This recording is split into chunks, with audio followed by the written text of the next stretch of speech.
Ladies and gentlemen, welcome to day one of the Speedrun Cup. If you're unaware what the Speedrun Cup is and you haven't seen last year's Speedrun Cup, I'm going to leave a link down in the description that goes over the rules so you can figure out exactly what's going on here. This is day one of 3. These are the quarterfinals, and then in the next video there'll be the semifinals and the third place playoff, and then the last video will be the grand final. Yes, this video is 14 hours long. It's the entire live stream. We streamed the event live last weekend. Something nice to have on in the background while you're playing a bit of Rooney, but let me tell you, you're probably not going to want to take your eyes off the screen because there is a lot of action throughout. But of course, before we jump into the action, I do have to say thank you to the sponsor of the event for making it all happen. These events are not possible without the sponsors, so make sure you support them using the link in the description. HelloFresh. Guys, I don't cook. You see these pre-cooked chicken schnitzels and this protein bread? This is what I have for lunch and dinner every day. What about vegetables? Yeah, I take a multivitamin. I literally don't eat. I wish I was joking, but I'm not. And that's why I'm so excited to be working with today's sponsor, HelloFresh. While I tell you about how great HelloFresh is, we're gonna be cooking a herby chicken burger and sweet potato fries. All of the ingredients for your meals come in this ready bag. They all come in together so you don't have to look around in different bags for all your ingredients. They all come pre-prepared. HelloFresh has 55 different weekly options that are delivered straight from the farm to your door. So you get the freshest ingredients ready to go straight into your mouth. Not only do you get 55 different options, but they're also completely customizable. You can swap out one protein or side for another, meaning more meals tailored specifically to you. Little tip for those that don't want to cry when you're cutting onions, think about why your ex-girlfriend left you so you can cry about that instead. HelloFresh is 72% cheaper on average than going out to eat or grocery shopping, and it's delivered straight to your door. Why do I have to be 72%? They couldn't have made it 1% cheaper, 73. Literally taking me 5 minutes to set this up. Everything's ready cooking, and now I just gotta wait 15 minutes for all to cook and I can bring it all together. I think my favorite part about HelloFresh is it comes with full nutritional information on the back here. 831 calories per serving with 50 grams of protein? Come on. And have a look at that. Herby chicken burger and sweet potato fries in less than 30 minutes, and it comes with 2 servings. Now, you're probably wondering, Jake, why do you need 2 servings? That's for 2 humans. How do you think I got these, guys? Come on. Use my link in the description or head to HelloFresh.com and use code POGEVS July 16 to get 16 free meals across 7 boxes and 3 free gifts. Once you click my link in the description, it will live update to count up the purchases. Ladies and gentlemen, welcome to the old school RuneScape Speedrun Cup.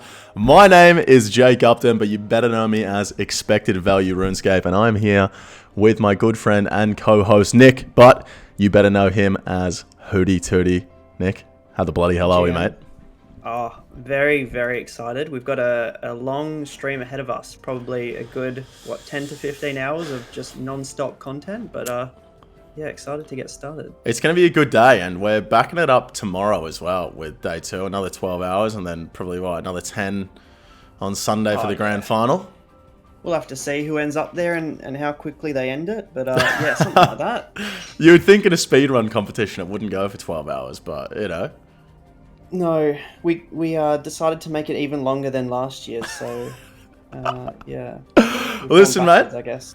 I don't think we should waste any time. We made the good people wait 15 minutes here with the intro. Why don't we go ahead and jump in and tell everyone what the Speedrun Cup's all about? Yeah, go ahead when you're ready. Oh, you want me to do it? All right. So basically, each team made up of up to 6 people compete in head-to-head matches where they pick and choose what bosses they're going to run. And let's say they've got Cox up first. They choose the scale of Cox. So let's say a solo CM. And then one person from each team will run the solo CM, and the quicker time will get a point. So for the quarterfinals, all of today's matches will be best of 5s. So first team to win 3 bosses will advance to the semifinals. And yeah, there's different rules for different bosses. Zulrah is you do 10 kills and it averages the time over the 10 kills. For Gauntlet and Nightmare, or for Sani's Nightmare, you have 3 people do the run and we average their times for a final time. Cobb, we use overall time because we are not going to be sitting here for 40 minutes watching people trade and God book and do all that baloney. So yeah, overall time for Tob, and yeah, I'm sure we'll get into more details as we get into the matches, but that's pretty much how the matches work. Absolutely, mate. Absolutely. I've just seen Adicon, one of the competitors in today's Speedrun Cup, say he's convinced that I actually don't know what the Speedrun Cup is about, and he's not wrong. He's absolutely not wrong. That's the reason why I couldn't say what it's all about. Hootie Tootie has organised the entire event. I'm just here to cast it, and I'm very excited because last year, I had to admin all of the runs. I had to watch everyone do all of their runs beforehand, so I knew all of the results. I knew who won. I accidentally leaked it at one point. This year, I have not seen a single run. I don't even know who's competing in the tournament, and I'm so excited. I get to watch it for the first time with all you guys live. So we're going to go ahead and jump on into the teams right now, and Hootie's going to run us through who is going to be running through the Speedrun Cup today. Oh yeah, we've got some very, very strong competition compared to last cups. I don't want to shit on anyone from the last one, but the competition, and I guess just the game in general, we're at a much better point now in 2022 than we were in 2020. But yeah, talking about Verzikinters and the last cup, this is one of the OG teams that's returned with Reels as the captain. Last Speedrun Cup, they came in 3rd place where they defeated OzTob, who we'll talk about later, in that 3rd place playoff. And if I'm being honest, I think they've come back with a much stronger team. Last comp, they had Shawnee, and if we're being honest, he severely underperformed, and I just don't think Shawnee's got what it takes to be in a speedrunning competition. So instead, they've replaced him with Blowpipe or Jimmy, who in my opinion is a much better and more consistent Infernoer. And yeah, we'll see how that pans out for them for sure.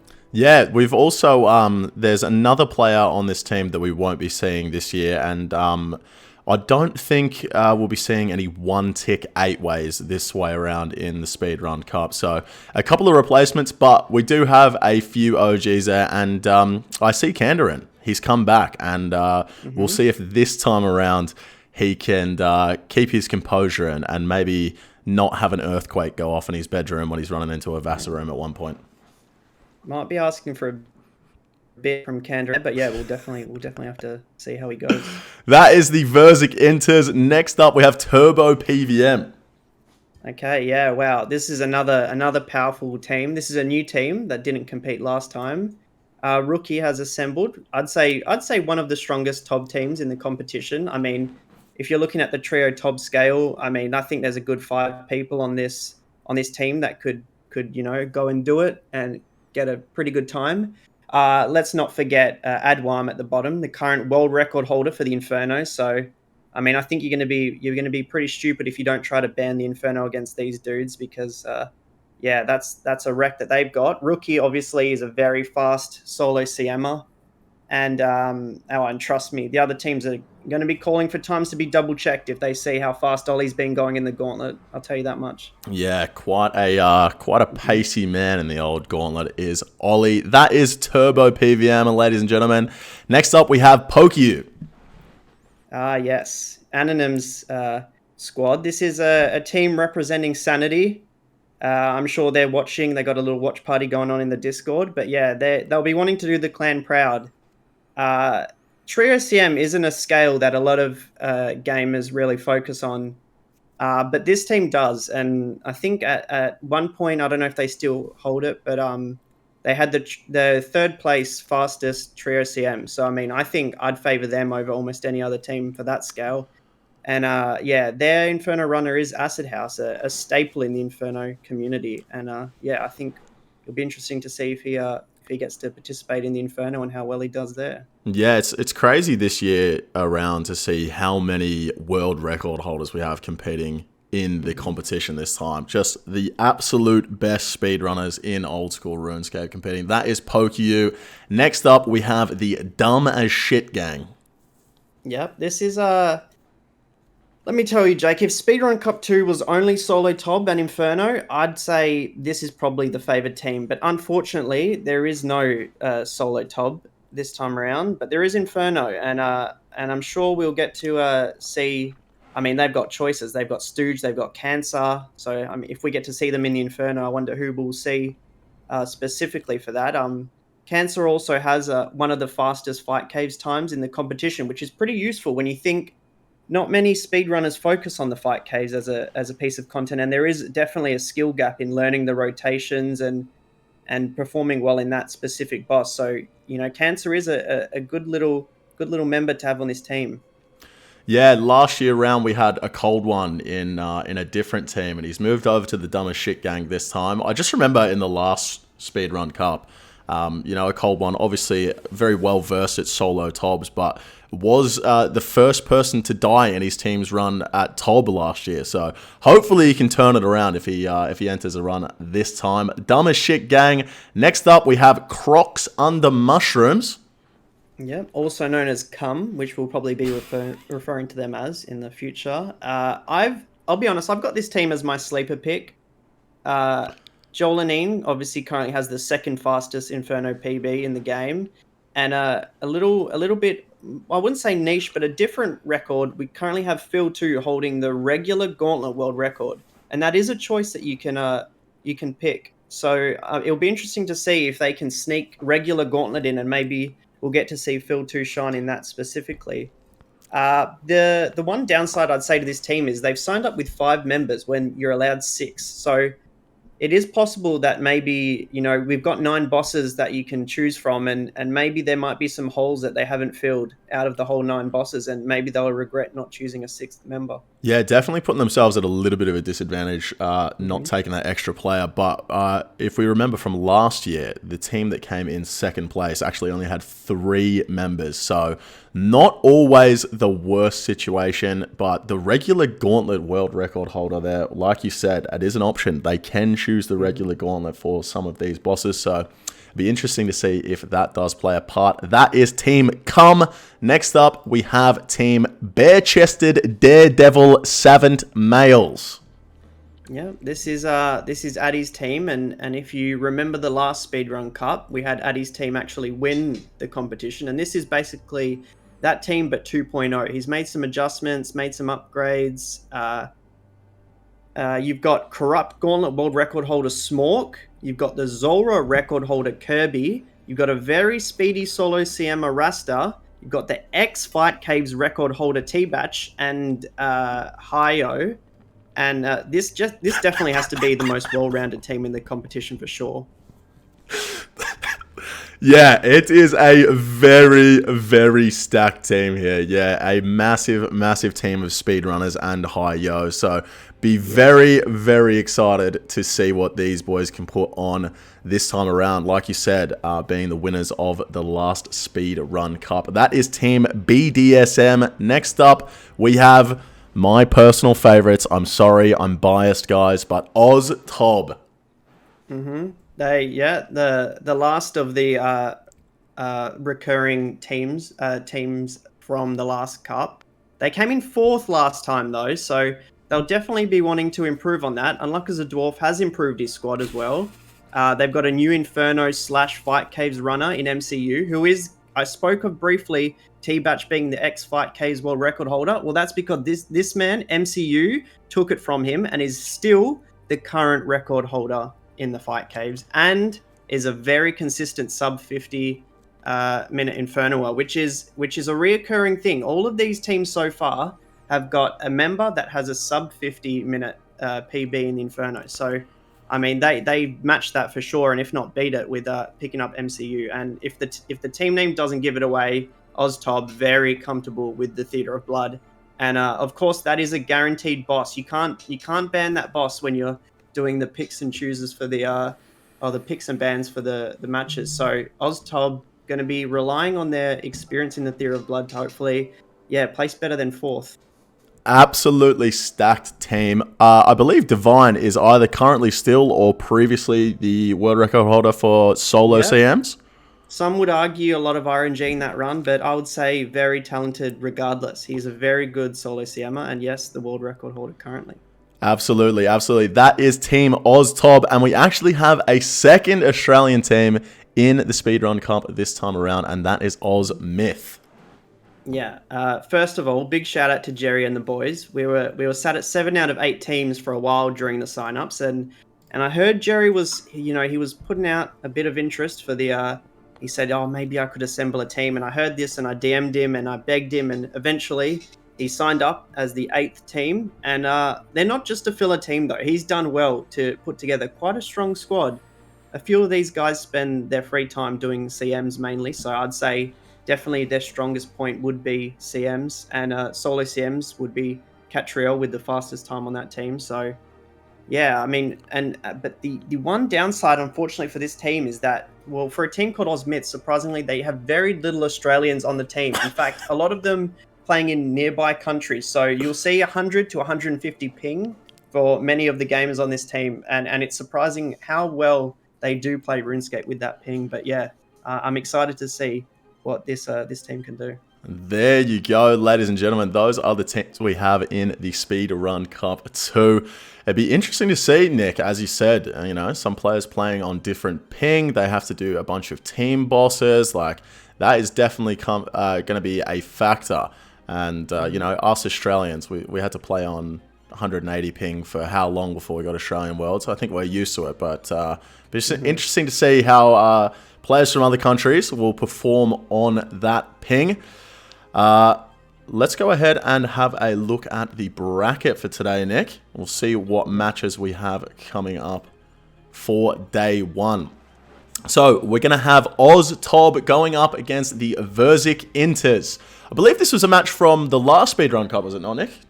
Yes, this was the 3rd place playoff with Verzik Inters eventually defeating OzTob to take the 3rd place. But yeah, we've got the rematch instantly as the first match of the day. Damn, that is going to be a good one, and I'm sure OzTob will be looking to get some revenge for last year after coming in 4th, and then obviously Verzik Inters are going to want to continue that streak from last year. The second match we have is Team Cum versus Team BDSM. Like, how do you... Nick, come on, man. There was a whole seeding process that went into this. Prior to the competition start, I got the PBs of every single person in the competition and used that to form a seeding. And yeah, it just so happened that the seeding put Cum and BDSM together. That is just absolutely outrageous. You really can't make this shit up, even though technically I guess we did make it up. But the third match, PokeU versus OzMyth. Any interesting matchups there, Nick? We've got, well, PokeU representing the clan Sanity and OzMyth representing the clan OzMyth. So it's a bit of a clan battle there. Two clans going up against each other. So we'll see what the superior clan is. I've just seen Fo in the chat mention that we've said Cum, BDSM, and seeding in the same... This is ridiculous, okay? This is ridiculous. And the last match is Turbo PVM versus the Dumb As Shit Gang. What do we think we're going to see from these two teams? I think, well, both teams are very strong at duo tob. I mean, if you look at the best scale for the Dumb As Shit Gang, I spoke about solo tobbers and a cold one and Frosty being capable of that. And then maybe a cold one doesn't really go past duo tobs. And I know that the Turbo PVM have got some very strong duo tobbers as well. So, I mean, I'd love personally to see that there. But yeah, it's going to be a good matchup regardless. I am looking so forward to these matchups. I've been waiting for so long. Like I said, I haven't seen a single run. And Nick, you've been telling me all about it in the DM, saying how amazing it's going to be. And I'm just looking so forward to it. Guys, this year round, we have a RuneScape GP prize pool. And we've had a bunch of people donating towards the prize pool. And we've managed to get it up to 1.5 bill. So thank you to everyone that has donated to the prize pool so far. We are still collecting. If you would like to... donate to the prize pool, message Hootie_OSRS on Twitter. Yep. I think it's about time we jump on into it, Nick. Yeah, I'm very excited. Are you ready, mate? Oh, I'm very ready. So let's go ahead and take a look at the first matchup. That is going to be OzTob versus the Verzik Inters. Let's have a look at the boss drafts for this one. Nick, do you want to take us through this? Yeah, it's quite interesting. I mean, we see basically the process for this is that both teams start by banning one boss, and it seems like Verzik Inters didn't do their homework and didn't get rid of the fight caves, which is, as I mentioned previously, the MCU has the current rec for. So, I mean, it feels like that's a bit of a slip up on their behalf. We get to see 3's hard mode Tob is a very interesting scale. I mean, it's very punishing, especially Maiden. So, I mean, I think out of all the scales, that's surely got the biggest wipe potential. So, I mean, hopefully we'll see some clears there, and the 3CM again. It's another really strong boss for Verzik, for OzTob in particular. So, I think Verzik Inters will be looking to clear this out in a quick 3-0 and hopefully not let it get to the 3CM or the fight caves. Yeah, definitely a big factor. Teams needing to do their homework on the other teams to make sure they get the right bosses banned.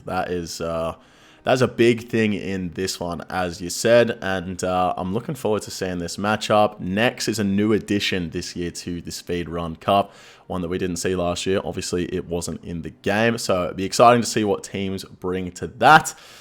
But I think it's about time we go ahead and jump on into the matches. And the first matchup is going to be for Nex. Let's go ahead and jump on into it. I'm going to make sure that it's actually going to pop up correctly. Perfect. Let's have a look. No spoilers. All right, ladies and gentlemen, the first matchup, we have OzTob here at Nex. As you can see, the players trading each other at the start for the runes in their inventory. I believe everyone is going to be on the Archaeus spellbook here for Thralls. And you can see inside the inventory that players have not only got the range set up, the max range set up with the Zarite crossbows, but they've also got the max melee with the Torva as well, because the Rapier in Torva setup is the best DPS up against Nex, but obviously you can't melee it for every phase. And we see the specs go off at the start here.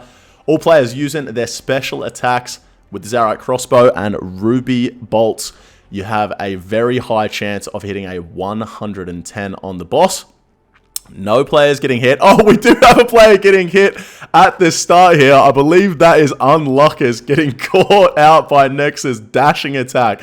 What an absolute start here from Unluckers. Australia's finest PVMer getting caught out by the easiest attack to dodge.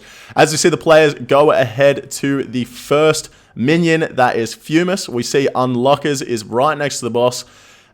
Using the Rapier. The other player is using the T-bow here. I'm not exactly too sure why one player is Rapiering the boss and the rest aren't, but I'm sure someone in the chat can give us the down low on that one. Moving into the second phase here, the Shadow phase. Players are going to want to be as far away from Nex as possible, but you can use a cheeky little strat we just saw there from Kaplunk to stand under the boss as it runs towards you. You can stand underneath the boss and reset it to the middle. We'll see all players do it here. They missed the reset here. This is going to cost them some time and definitely some hit points. Jerry RS, my guy. As we see the players here, we need to get Nex down to 2,040 hit points before Umbra becomes active and the players can start attacking it. But we can see that Nex is right next to Umbra at the moment. Who's going to get the tank here? It is going to be Kaplunk. And they're going to want to drag Nex away from the minion here, because Kaplunk is going to be taking a decent amount of damage from that minion if he doesn't start praying Mage. I lied to everyone. It's not on Kaplunk, and he's going to take absolutely no damage. Coming into the blood phase here, this is the phase that can make or break a run. They need to get the boss out of the blood phase as soon as possible, because this is where most of the healing comes in. So we're going to see players use those Zarite crossbow specs here, try and hit those 110s, and then afterwards they have the ability to use the altar inside the room to get 100% spec back. We see a Ruby Bolt here from Kaplunk without the spec into the back-to-back Ruby Bolt, and then as soon as the aggro comes off here from Kaplunk, he's going to use that altar and try and go for that third one to get Nex out of the blood phase as soon as possible. We see a second siphon here, which is unfortunate. The boss is going to heal a little bit, but we should see the players go for the special attacks here, get out of the blood phase, and there we go, just like that, onto Cruor, and they're going to take down this minion as quick as possible and move into the ice phase. We see all the players here with their thralls up, making sure they're getting the absolute maximum DPS possible. Cruor taking a little bit of time here. You can see players stepping away from each other, not trying to be on the same tile or next to each other, because that is going to cause the boss to use a blood barrage attack and get more of a freeze. Moving into the ice phase, Kaplunk still praying range there. Not sure why he's still praying range from the shadow phase. That is pretty outrageous.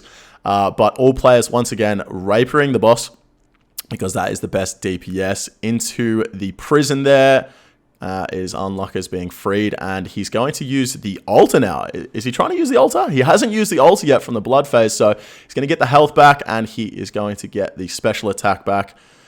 Unfortunately there, still being attacked by the boss, so he's completely missed out on that altar, which means he's going to miss out on another spec. I don't think there's going to be enough time for him to get his spec back here, but we can see the players using the death charge as well on the minions, which means as soon as the minion dies, they're going to get a little bit of special attack back. I believe it's 10% special attack energy back from using the death charge on the Archaeus spellbook, which should allow them to get another special attack before the end of the run. I see people talking about the inventory tags here. This is Jinami. He has an inventory tag for his Blood Fury because he is colorblind. He literally cannot tell the difference between a regular Fury and a Blood Fury. I know no one likes inventory tags, but if there's going to be a reason, that seems like a pretty reasonable one to me. Coming into the last phase here, and a pretty reasonable time on this boss so far. We see players brewing up, super combating, range potting, making sure they are maximum stats at all times. And we should see a spec coming through from... They're still rapering the boss. I think that was Kaplunk over there. Hit a little rapier on the boss with the melee up. The melee protection prayer is going to cause him to take some damage if he uses melee on the boss, but they're going to be trying to melee the boss as much as they can in this final phase. That is the best DPS. 272,000 death runes in the inventory. For what? How many times is he going to cast the spell? The boss is down. Let's go ahead and take a look at the time here. That is a 5:21 from OzTob there for Nex. Nick, a pretty reasonable time. Okay, Nick. Oh, hello. I was muted. Yeah, I think they'll be quite happy with that time. You know, they didn't see any phases really drag on for a long time. So yeah, I think that's a solid submission. Yeah, a couple of small mistakes there. Nothing too crazy though. Nothing too crazy. But you know, the first boss. Everyone always says, you know, first raid of the day, we're going to see some mistakes. So first boss of the day, you're going to see some mistakes. It happens. We see Kaplunk in the chat say he was shaking, and fair enough. It's a big competition, you know, the Speedrun Cup. It doesn't come around very often, but a 5 minute and 21 second there from OzTob. How do you think they're going to go up against a 5:21 Verzik Inters, Nick? I mean, you've always got the potential. You know, the Ruby bolts, they can either proc or they won't. They call it the Ruby Bolt Roulette because, yeah, you could get 5 back-to-backs and do a 500 damage, or you could just not get a single one. So, yeah, I mean, any time's beatable for sure. Absolutely, absolutely. And we're not going to waste any time. We're going to go ahead and jump on into the second run. This is the Verzik Inters at Nex. All right, so who do we have running for the Verzik Inters here? We see the Perfect G. His perspective, that is a lot of tiles marked around the room. I can't lie to you, that is a lot of tiles marked around the room. And he's going to be running with Senpai, and I'm sure we'll get the last perspective in just a minute, but we'll see the players standing around the boss at the start here before it spawns. These tiles that are marked there from the Perfect G. Basically where everyone wants to stand. And it's Humble that is going to be running as the last player. And like I said, we're going to see the players try and get those Ruby Bolt procs off at the start. 110 guaranteed damage of a Ruby Bolt procs. And we see one go off at the start. Two go off at the start. That's a pretty good start. Unfortunately, Humble misses his spec there, but all three players there with their thralls, guaranteed damage from the thralls. The most OP thing in the game is the thralls. Is someone going to get hit? No one gets hit this time. We don't see a repeat of the last one. No unluckers spec there. And Fumus coming up very fast here. We're going to see the players T-bow the boss. And once again, the players are going to be standing away from each other because of the cough mechanic. And we're going to try and see them reset the boss before the next phase. So we should see them try and stand underneath the boss here very soon. Try and get it back into the middle. See a lot of brews in the inventory and no melee switch, which is something I haven't spoken about yet. No melee switch here for the Verzik Inters, which is a little strange. The melee being the maximum DPS. I think they might be going into this one just kind of hoping for those Ruby Bolt procs. If they get those Ruby Bolts going off, then they're going to be laughing. But if not, the Rapier setup is definitely the fastest setup. But we see them coming here into the Shadow phase. Players standing at maximum distance. The damage you take from next is actually dependent on how far away you stood from the boss. That's why you see the players going in and out. And we see the nice little plug-in there. You need to summon a Thrall. I need to get that plug-in because of the amount of times I spend without a Thrall summoned.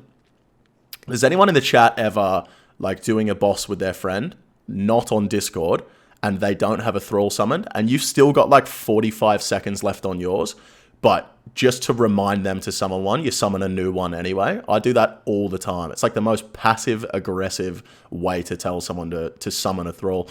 But we see the players coming in here to Umbra. Two players have their Mage Prayer on. It is Reels that is being targeted by Umbra here. So Blaze King should probably be praying ranged. And the boss comes into the minion. This is not good. They're going to be taking a lot of damage there. Humble taking a 25. I think he was quite lucky to only take a 25 there.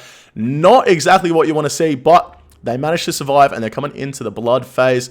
We're going to see quite a few specs going off here. We didn't see the death charge either from the Verzik Inters, which is a great strategy up against those minions. You get the extra spec back and they would have been able to get these specs off a bit quicker. As we come into the Siphon phase, we're going to see players attack the Blood Reaver once or twice. I think they're going for the full kill there. And then we should see a bunch of specs go off here. Unfortunately, a 0 here for Reels. Like Hootie Tootie was saying, that is the Ruby Bolt Roulette. Unfortunately, the spec not going off. Reels managing to escape the sacrifice there. Let's see the spec here from Humble, and he manages to get the 110. 1,500 hit points left on the blood phase. I believe this has been a bit slower than the Oztob blood phase. As we see the second Siphon coming here, that is actually very unfortunate for them there. 1,360 hit points is the hit points you need the boss to be on to phase into the next one. And they got to 1,376. So 16 hit points off just before the Siphon. Very annoying for them there, but we move into the Cruel phase. And the players are taking a lot of damage here. Senpai there is running away from the blood sacrifice attack. We see quite a few Bastion potions in the inventory as well here for Humble, and that is simply just because the Zarite crossbow and the T-bow, both 5-tick weapons, and means you can get a brew off and then a Bastion potion with missing no ticks. So basically you can heal up and still get your next hit on max ranged. Going to see players not standing next to each other as we see the prison attack. The Inquisitor's Mace comes out. I think one of the funniest things about next is the prison phase. And if you go to worlds and you do random small teams, you'll find people rocking up with the most random things to free people from the prison phase there. I had a guy free me with a G-Maul once. I had a guy free me with a barrel chest anchor. Anything can happen at next. You see the most outrageous things, but 680 hit points they're going to need the boss to get down to here. As you can see, they're all using their Zarite crossbows and hoping for those procs. 110 guaranteed damage if the ruby bolts go off. 2 players inside the prison here. That is not good. When you're inside the prison, you actually can't attack the boss. So the fact that they were stood on the same tile there, they both got caught, and they're both going to miss a hit there rather than one player missing a hit. And one player also has to free them as well. So a lot of missed hits there for Verzik Inters. Not looking very good, but they do get a reset on the boss in the ice phase here. Glacies does have the ability to freeze you even through your mage prayer. We see all of the stalagmites from Rills. Why? Why do you need them? What purpose does that serve?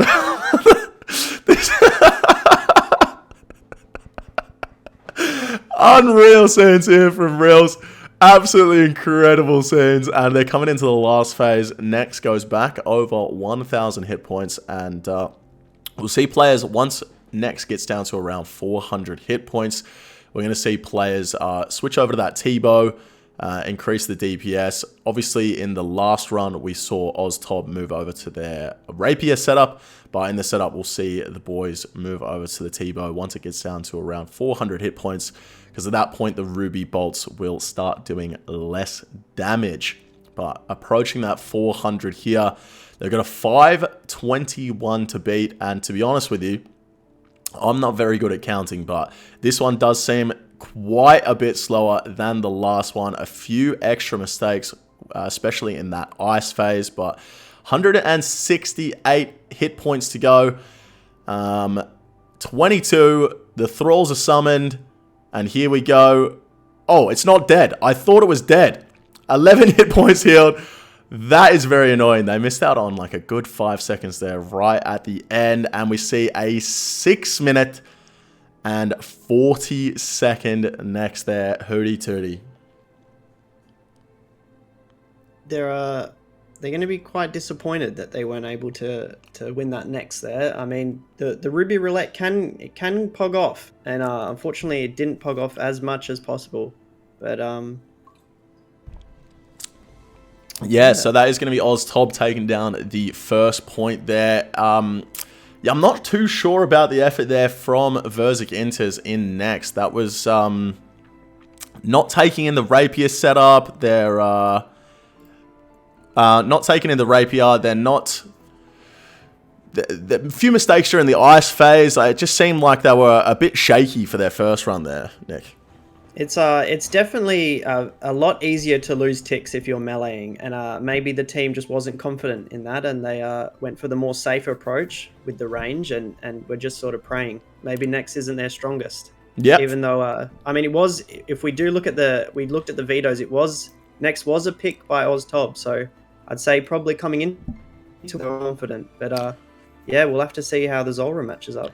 Yep. So OzTob picking Next and taking that one down. You definitely want to win your bosses that you pick. You know, these are the ones that you're going in with, the ones that you're most confident in. I'm sure OzTob went in with a perfectly perfected strategy going into Next, one that they knew that they were going to be able to take down. So very nice for OzTob to take that one down, and that is a 1-0 for OzTob at the moment. The next boss we have, OzTob versus the Verzik Inters, is going to be Zulrah. Can you just explain to the people how Zulrah works in the Speedrun Cup, Hootie Tootie?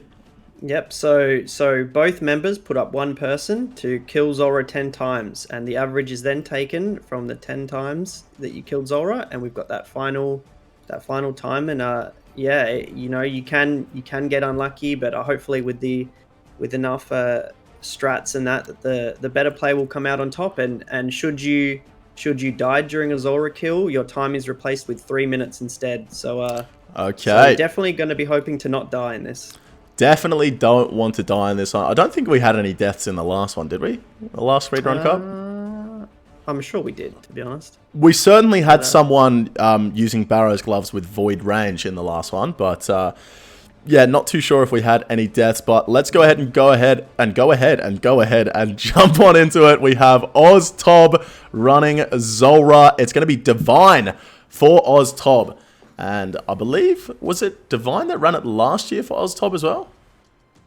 It was probably Divine or Jinami. They're the runners normally for those bosses. So. Beautiful, beautiful. Now, I'm going to do my best to try and figure out what's going on in the inventory here. We see the Death's Charge coming up, the Spellbook swap over to the Arceus Spellbook from Luna, so Divine here going to be able to Venge, Thrall, and use that Death's Charge, and he comes in hot with a Volatile Nightmare spec.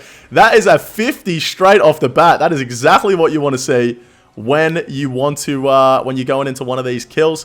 And he's going to pre-put on the Rigor. Let's see what phase he has. He has the range phase. 0 ticks missed there as well. The 8-way switch. And it wasn't done in 1 tick. That's what a real 8-way switch looks like. And I believe the Death's Charge is going to go off here, which means he's going to get some spec back with one of those Snakelings dying. And we see the Dragon Knives coming in. 3 lots of Dragon Knives and a T-bow to finish it off. Into the next phase here, we have the range phase, and he is currently Venged, so he's going to try and take a hit off Prayer here, gets a 13. That's a pretty reasonable one. We saw him change to Mage Prayer there, so the Snakelings don't actually hit his Vengeance. A little bit of lag there. I don't know if that's on our end or on his end, but he is currently surviving. Praying ranged here, and the Venge goes off on the Snakeling. That is not what you want to see. That is a wasted Venge there. Extra damage that he could have got. And he was praying range up against the Mage phase. I'm sure there's a bunch of people in the chat would like to say that the Mage phase likes to range more anyway. Why not just pray range? It makes no sense. The first one is a 1 minute 15.6. And we get a Spirit Seed as the untradeable drop. Very, very nice. All right, coming into run 2 here. No time wasted. We see another volley spec, and that's a 45. Not the maximum, but pretty reasonable nonetheless. For those that don't know, 50 is actually the maximum hit on Zulrah, so you can't hit any higher than that.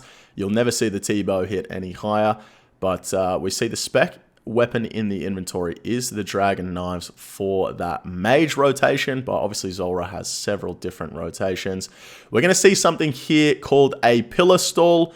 Obviously still Venged at the moment, but as you stand behind this pillar, it's going to leave the Mage phase up for a little bit longer, allow you to get some extra hits in on that Mage phase, which is the best DPS against Zulrah. So the longer that is up, it's going to allow you to get the Blowpipe and the Twisted Bow in, as well as all of those Dragon Knife specs. I'm going to see a Spellbook swap here in a second, so that we see a Death's Charge and then potentially another Thrall. There's only 8 seconds left on that Thrall, and pretty reasonable time left on the boss. A lot of hit points left. A new addition this year that we didn't see last year, obviously because Nex wasn't in the game, was those Zarai Van Braces, +2 range strength, and wait, was it +2 range strength? It might be a little bit more than that, but gives you a few max hits on all your ranged weapons. That is a 113.8 for the second kill. Once again, a lot of questions in the chat. It's an average of 10 kills for Zulrah, so take all those 10 kills and figure out the average time, and that's what they get. Volley spec coming in at the start. That's a 43. Once again, pretty reasonable start, but not the best spec. You want to see a 50 as you go into the Zulrah kills. The second phase here is, once again, the Mage rotation. And that is the best rotation you can get. It's going to be the fastest one.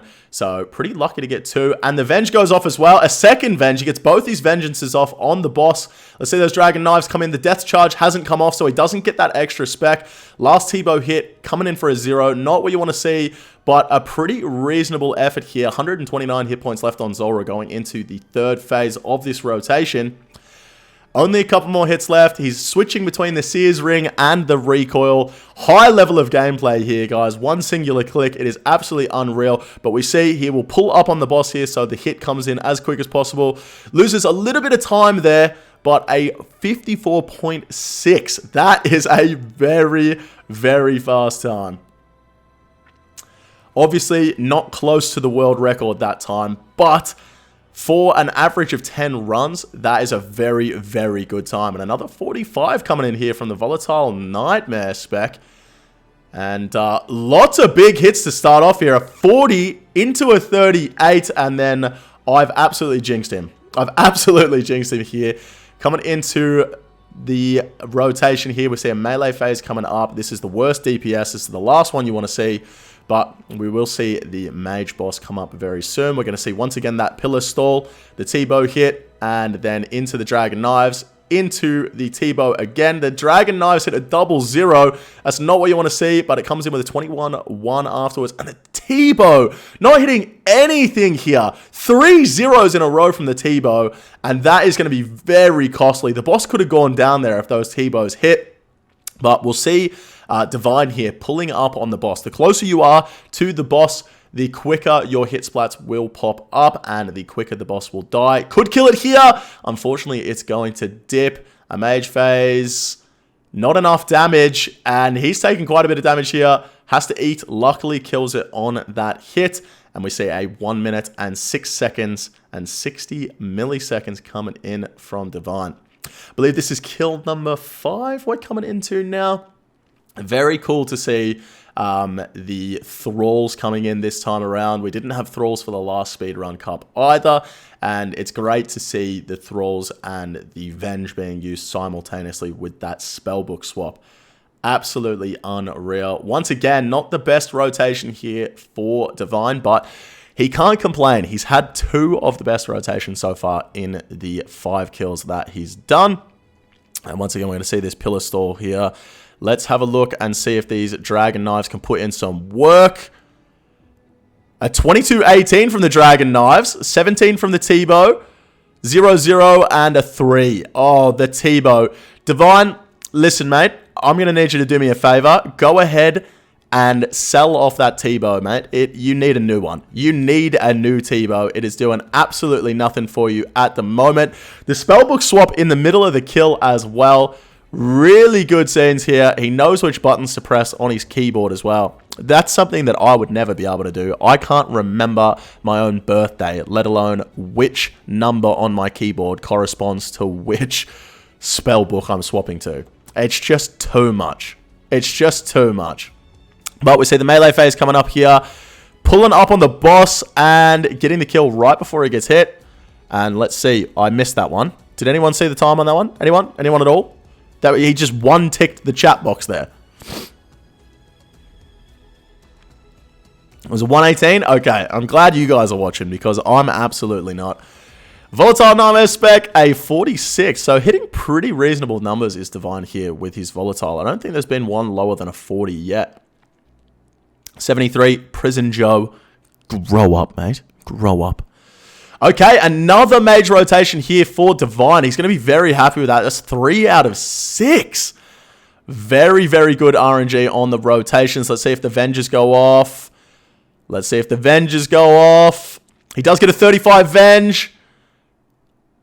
Pretty reasonable knife there. And look at the damage he's put off on this boss so far. Coming into the 3rd rotation with 133 hit points left on the boss. And 18 as soon as it comes up here. Not venged anymore, so he's not going to be trying to take any damage from the boss. Switching between the recoil and the Seer's Ring. Using the Guthix Restore in his inventory to heal 5 hit points but not waste any ticks. That's something you're going to see a lot in a bunch of different runs in this Speedrun Cup. That is the Guthix Restore, and he's going to take the boss down with a 44. Let's have a look at the time here. That one was pretty fast. A 1 minute. 1 minute on the dot. Very nice there from Divine. And this man is an absolute gamer. So far, I haven't seen any mistakes. I could have missed a couple because, you know, I'm pretty blind, but pretty good performance here from Divine so far. Coming into the 7th kill, I believe this is. Oh, it's literally on the screen. It says right there, kill 7 on the right-hand side. So, this is great. It's right there in front of me, and I've been trying to guess the whole time. Brilliant. Absolutely brilliant. So we have another of the second rotation here. Let's see these Dragon Knives, a 15-0, and the T-bow, actually it's a 39 this time with the 25 Venge as well. That's very nice. 25-19 for the Dragon Knife spec. The Blowpipe coming in with a 5 and a massive T-bow to finish it off there with a 27 Venge. This is going to be a very quick kill. 24 hit points left on the boss. He could have killed it there. He's pulling up 2 very small hits in a row. Oh my, there's no way. There's no way. What is this RNG? Wow. He could have killed that boss 4 hits ago. He gets a 1 minute and 1 second. That is depressing. Turbo depression from Divine there. Wow, a 43 coming in to start the kill. 4 kill 8 with the Volatile Nightmare Staff spec. 385 hit points left on the boss as it goes down. Let's see the rotation. Once again, the same rotation as last time, so we will see that pillar stall again. For those who don't know, the players get to start fresh in between every single kill. So you finish your kill, go get your spec back, and restore your health and just get ready for the next kill in between. Get that Venge up, and let's have a look at the hits here. A 0-0 from the Dragon Knives, but a 47 from the Twisted Bow. Another 0-0 from the Knives and a 0 from the T-Bow. Oh, that's not what you want to see from the Mage phase. Not the best hits coming in here for Divine, but he is going to get a nice little Venge off here. A 16 and a 42 with the Staff there, I believe. That is a massive hit. A massive hit. And this one is looking around as fast as the last one, considering how bad the RNG was at the start. 11 hit points left on the boss, and it is going to go down here. Will it dip first? It doesn't. It doesn't go underneath, so saved a bit of time, and we're going to see a 107 for kill 8 coming into kill 9. I'm feeling it. This is going to be a 50. It's going to be a 50. Come on, Nightmare Staff. That's it. That's a 50. Oh, it's a 47. Man, I got so excited. I got so excited. But the 10 kills here, the starts are going to be relatively the same. I think there's only one rotation we haven't seen so far, and there it is. I've willed it into existence. The last rotation we haven't seen is the range rotation, and this is not going to be the fastest one. It's going to go range into melee, which is going to be the slowest way around. You won't see a mage Zulrah until very late. He's killing a Snakeling there to get his death charge off rather than waiting for the recoil, so he gets his specs back. And as we can see with the melee phase, the DPS is just so low. It's so tanky, and you kind of just have to sit there and hope for the best. As we see, that's exactly what Divine's doing here. Switching between his Seer's Ring and his recoil. I believe he missed a tick there on the Sang, but it doesn't matter too much. He wasn't going to get an extra hit. Let's see these Dragon Knives go in. Pretty reasonable. A 10-4 into the 8-0 into the 4-1. That was a lot of numbers, and it really hurt my brain. And the T-Bow not going off there. We're going to see the next phase in the rotation. This is some disappointing RNG from kill number 9, but that is exactly what you would expect from that rotation. A 117.4 for kill 9. Coming into the last kill here, will we see some better RNG for Divine? That's a splash. A splash from the Volatile Nightmare Staff. Oh, that is pain. It hurts. It hurts to watch. It hurts to watch, and we're going to see the worst rotation again. Oh, you just can't help but feel bad for Divine here on these last two ones. Getting the worst rotations 2 in a row. He did have some great RNG, getting 3 of the best rotation, but, you know, you get some good RNG at the start. You hope it continues, and you see him once again kill that Snakeling for the Death Charge recharge, and gets 15% of his special attack energy back. That's going to allow him to do 3 Dragon Knife specs. By the time the mage rotation comes around, 301 hit points left on the boss, and he's got to be a minute into this kill already. This is very disappointing RNG here for Divine in his last run. The death charge goes off again, 85% special attack, gets 3 Dragon Knives off, and some pretty big T-Bow hits. Okay, the RNG is turning around, but there's still 133 hit points left on Zulrah. And we are already so far into the kill. At this point, it might be better for him to just die and take the 3-minute penalty. Like, it's taking that long. We might see the rotation restart at this point. This is the point where all noobs die in Zulrah kills because they don't know what the fuck is happening. It's gone on so long. Oh my god, and he's almost dead as well. He actually got chanced by that rage hit. Oh. A 133. He actually got chanced by that range hit at the end there. The average time here for Divine and OzTob is a 1 minute, 10 second, 86. Nick. Wow, oh wow. He was doing pretty well, and then, you know, all it takes is 1 or 2 kills to just not go as well as the others, and your average does really get affected by it. Yeah, so I think it's a very beatable team. Verzikinters are going to be pretty confident going against that, I think. Yep, absolutely. I just see a few people in the chat calling me a moron and saying that he tick ate the food. Guys, you can tick ate the first ranged hit from Zulrah, but the second one you can't. So he tick ate the first one. The second hit can hit a 41, and he was on 20 hit points. So he did get chanced by that second hit. It is just unfortunate RNG to be in that situation in the first place, but fortunate RNG for him to not die on the second one. Zulrah taken down by Divine there, a 1 minute and 10 second average. Hootie tootie. The Verzikinters. Who's going to be running the Zulrah for Verzikinters? Do you know? I believe we've got Kandarin up. The Kandarin. Oh! The big shakerin. I'm very excited to see what he's pulling out this time. We're not going to mess around. We're going to go ahead and jump straight on into it. Kandarin is going to be running Zulrah for the Verzikinters. We see him on the regular spellbook. He's going for the Surge strat here, getting the pre-venge from his teammate. And let's see if the clicks are a little less shaky than last time. We're going to see the Volatile Nightmare Staff spec coming in from the start. And that is a splash. Not a very good start at all for Kandarin here. But let's see if the Surge can turn around and help him with a bit of DPS. Let's see the switch here. I'm so excited to see his first switch, guys. You have no idea. I make fun of him too much. He's such a lovely man. But after the Vassar from last year, I'm so excited to see. Let's have a look at this switch.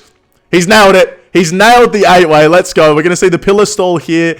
Just like we did in the last one, it's going to be a blowpipe into a T-bow. Blowpipe into a T-bow. Blowpipe into a dark bow, I believe, for the last hit. Let's see the dark bow pop off here. I think that's a minimum. I think that's an absolute minimum hit there. That's an 8-8. Yeah, it is. Unfortunate RNG from the dark bow, but he should be able to finish it off on this phase with the Surge. Surge being better DPS than the Sang Staff, but obviously you can't use Thralls or Venge. I'm not 100% sure on this, so I definitely could be wrong, but I believe Thralls and Sang is better DPS, but he's getting some good DPS from the Surge here, and coming into the last phase, the melee phase, he does get the 10 damage to finish it off, and the first kill is going to be a 114 from Kandarin, and no shakes. No shakes at all from Kandarin. He's come into Speedrun Cup 2 absolutely ready to take on the competition, and you love to see that from the man. Volatile Spec to start off the second kill. That's going to be a 48, I believe. I can't actually see the hit splats on the boss because is this guy playing on a fucking 45-inch plasma television from the back end of his apartment? It's zoomed out so far, I can't even... What boss are we fighting right now? This is ridiculous. We get the melee phase coming up for Kandarin here. We're going to see, once again, another pillar stall, the exact same rotation as last time. He's actually missed a hit there, and that means he's going to miss a stall. I think he's going to have to go straight into the dark bow spec here. Yeah, unfortunately, missed a hit there, and that's going to cost him some DPS. Let's see, the switches here. Doesn't actually get his full mage switch on in time. Oh, no. I think I'm seeing the shake starting to come in. Guys, remember, this is a very, very nerve-wracking experience. The Speedrun Cup, it is a huge event. Nothing else like this in the old-school RuneScape section. And the players definitely need to calm their nerves down as they go in. Unfortunately, Kandarin here probably feeling the effects of how big this competition is and missing quite a few switches on his mage switch there, but gets a 112 for the second kill, which is not too bad at all. At the moment, if my math is correct, and my math is correct, his average for 2 kills is a 1 minute 13.2. So he is currently behind Divine, but we see a big 49 spec from the Volatile to start off the kill here. And let's see if the Surges can come through. I believe the max hit for Surge is a 48. Might need to be corrected by the chat there, but I believe it is a 48. So Hopefully we see some big hits from the Surge and the Tome of Fire here. The melee rotation, this is not good. 2 splashes in a row. Do we see a hit for the last one? We do. Very nice. Let's see if he can manage to not miss a hit here. It's really important for him to not miss a hit here, and he does not miss a hit. That's what we like to see. The below pipe 17 and a T-bow 49. The RNG coming in nice here. Unfortunately, 0 into the 14. Let's see the dark bow pop off like a frog in a foreskin. That is an 8. Unfortunate, not the best, but we are coming into the range phase now, and 3-4 hits, and it's going to take it down. He can pull up on the boss here a little bit a little bit closer. We see he's not very happy with the 1, and that's going to be a 59-second kill there from Kandarin. That could have been 1 hit quicker as well, so could have shaved another 2.4 seconds off that one. If he just killed it with that last hit. But very, very nice. Let's see the volley spec. That is going to be a 20. Not bad, not the best, but at least it wasn't a splash. What's the average now? Listen, mate, my mathematics does not go that far, okay? You're asking way too much of me, Carlisle. Way too much of me. As we see a mage rotation here for Kandarin. This is, once again, the best rotation. We're going to see him use that dark bow spec at the end of this one. He will know exactly how many hits he needs to get off. We saw him switching between the T-bow and the below pipe there. Let's see the dark bow. It's going to pop up and we'll see the damage. It is a 26 and an 8. That is not too bad at all. Let's see if the Harmonized Nightmare Staff can pop off here. 600 mil weapon for what? You know what I mean, guys? Like, it just never hits the way you want it to. See the blowpipe coming in for the next phase here. 1 hit off at the start because you can get that extra. He has those extra 2 ticks at the start. He doesn't want to waste them with a T-bow hit. And we're going to see him Guthix Restore up here. We don't want to see him die. He is on low hit points and he manages to survive coming into the melee phase. And he takes it down. A 1 minute 12 second. Okay, not bad. Not bad. It's a really good average right now for Kandarin, I must say. He's probably sat at about a 107, 108, which is a really good time. I believe it was their pick. I think Zulrah was their pick. So they're going to want to take this one down if it was their pick and not let Oztob take it with the 2-0. But I've missed the Volatile Nightmare spec at the start. But 330, 292 hit points left on the boss as we come into the 3rd phase of the rotation. We're going to see the Pillar Stall once again. Such an interesting strategy to keep the boss up for as long as possible on that range phase. It's incredible what the old school RuneScape community can do when they put their mind to it and figure out strategies for bosses. A 128 XP drop for the Dark Bow. Not exactly what you want to see. That was a 16-13, I believe, but a 45 coming in from the Surge into the 49. Okay, so 49 is definitely the max hit, not a 48. He could take it down here if he gets some decent RNG. 1 more hit, 2 more hits. 1 more hit, all it's going to take. Come on, take it down. He does take it down. Yeah. And that is a 106, so a very, very good average so far for Kandarin. If he can keep this up, he is absolutely going to take this one off Divine, a 110 average. The Volatile Nightmare spec, a 47, so a really good start again. And into the 39, we are seeing some nuclear hits here from Kandarin. He is popping off. Down to 300 hit points as he comes into the 2nd rotation. 292 hit points into the 28 as well. He's hitting some massive hits here. 221 hit points. That's going to be down to about 180 hit points going into the 3rd phase of this rotation. And he could kill it here. If he gets the right RNG, it could go down from these hits. Will he get the RNG? That's a 50 from the T-bow, 0 from the blowpipe, and a 32 from, let's see, the Dark Bow spec. I don't think it's going to be big enough. An 829. Oh, he could have taken it down. That would have been absolutely fucking unreal. That would have been the world record. But he gets a 51 second. A 51 second. Oh my God. That is absolutely unreal. A 51 second in a 10 kill average. And I've got to say, something is going to have to go horribly wrong here. Horribly wrong here for Kandarin not to take this one down. Something is going to have to go horribly wrong. A 51 second kill. That is unreal.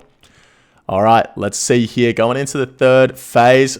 200 hit points left on the boss. A 0 from the below pipe. 13 from the T-bow. 16 into a 36. Let's see the dark bow here. I want to see a massive spec from the dark bow. Come on, just give me one big spec. Just one time. You know what I mean?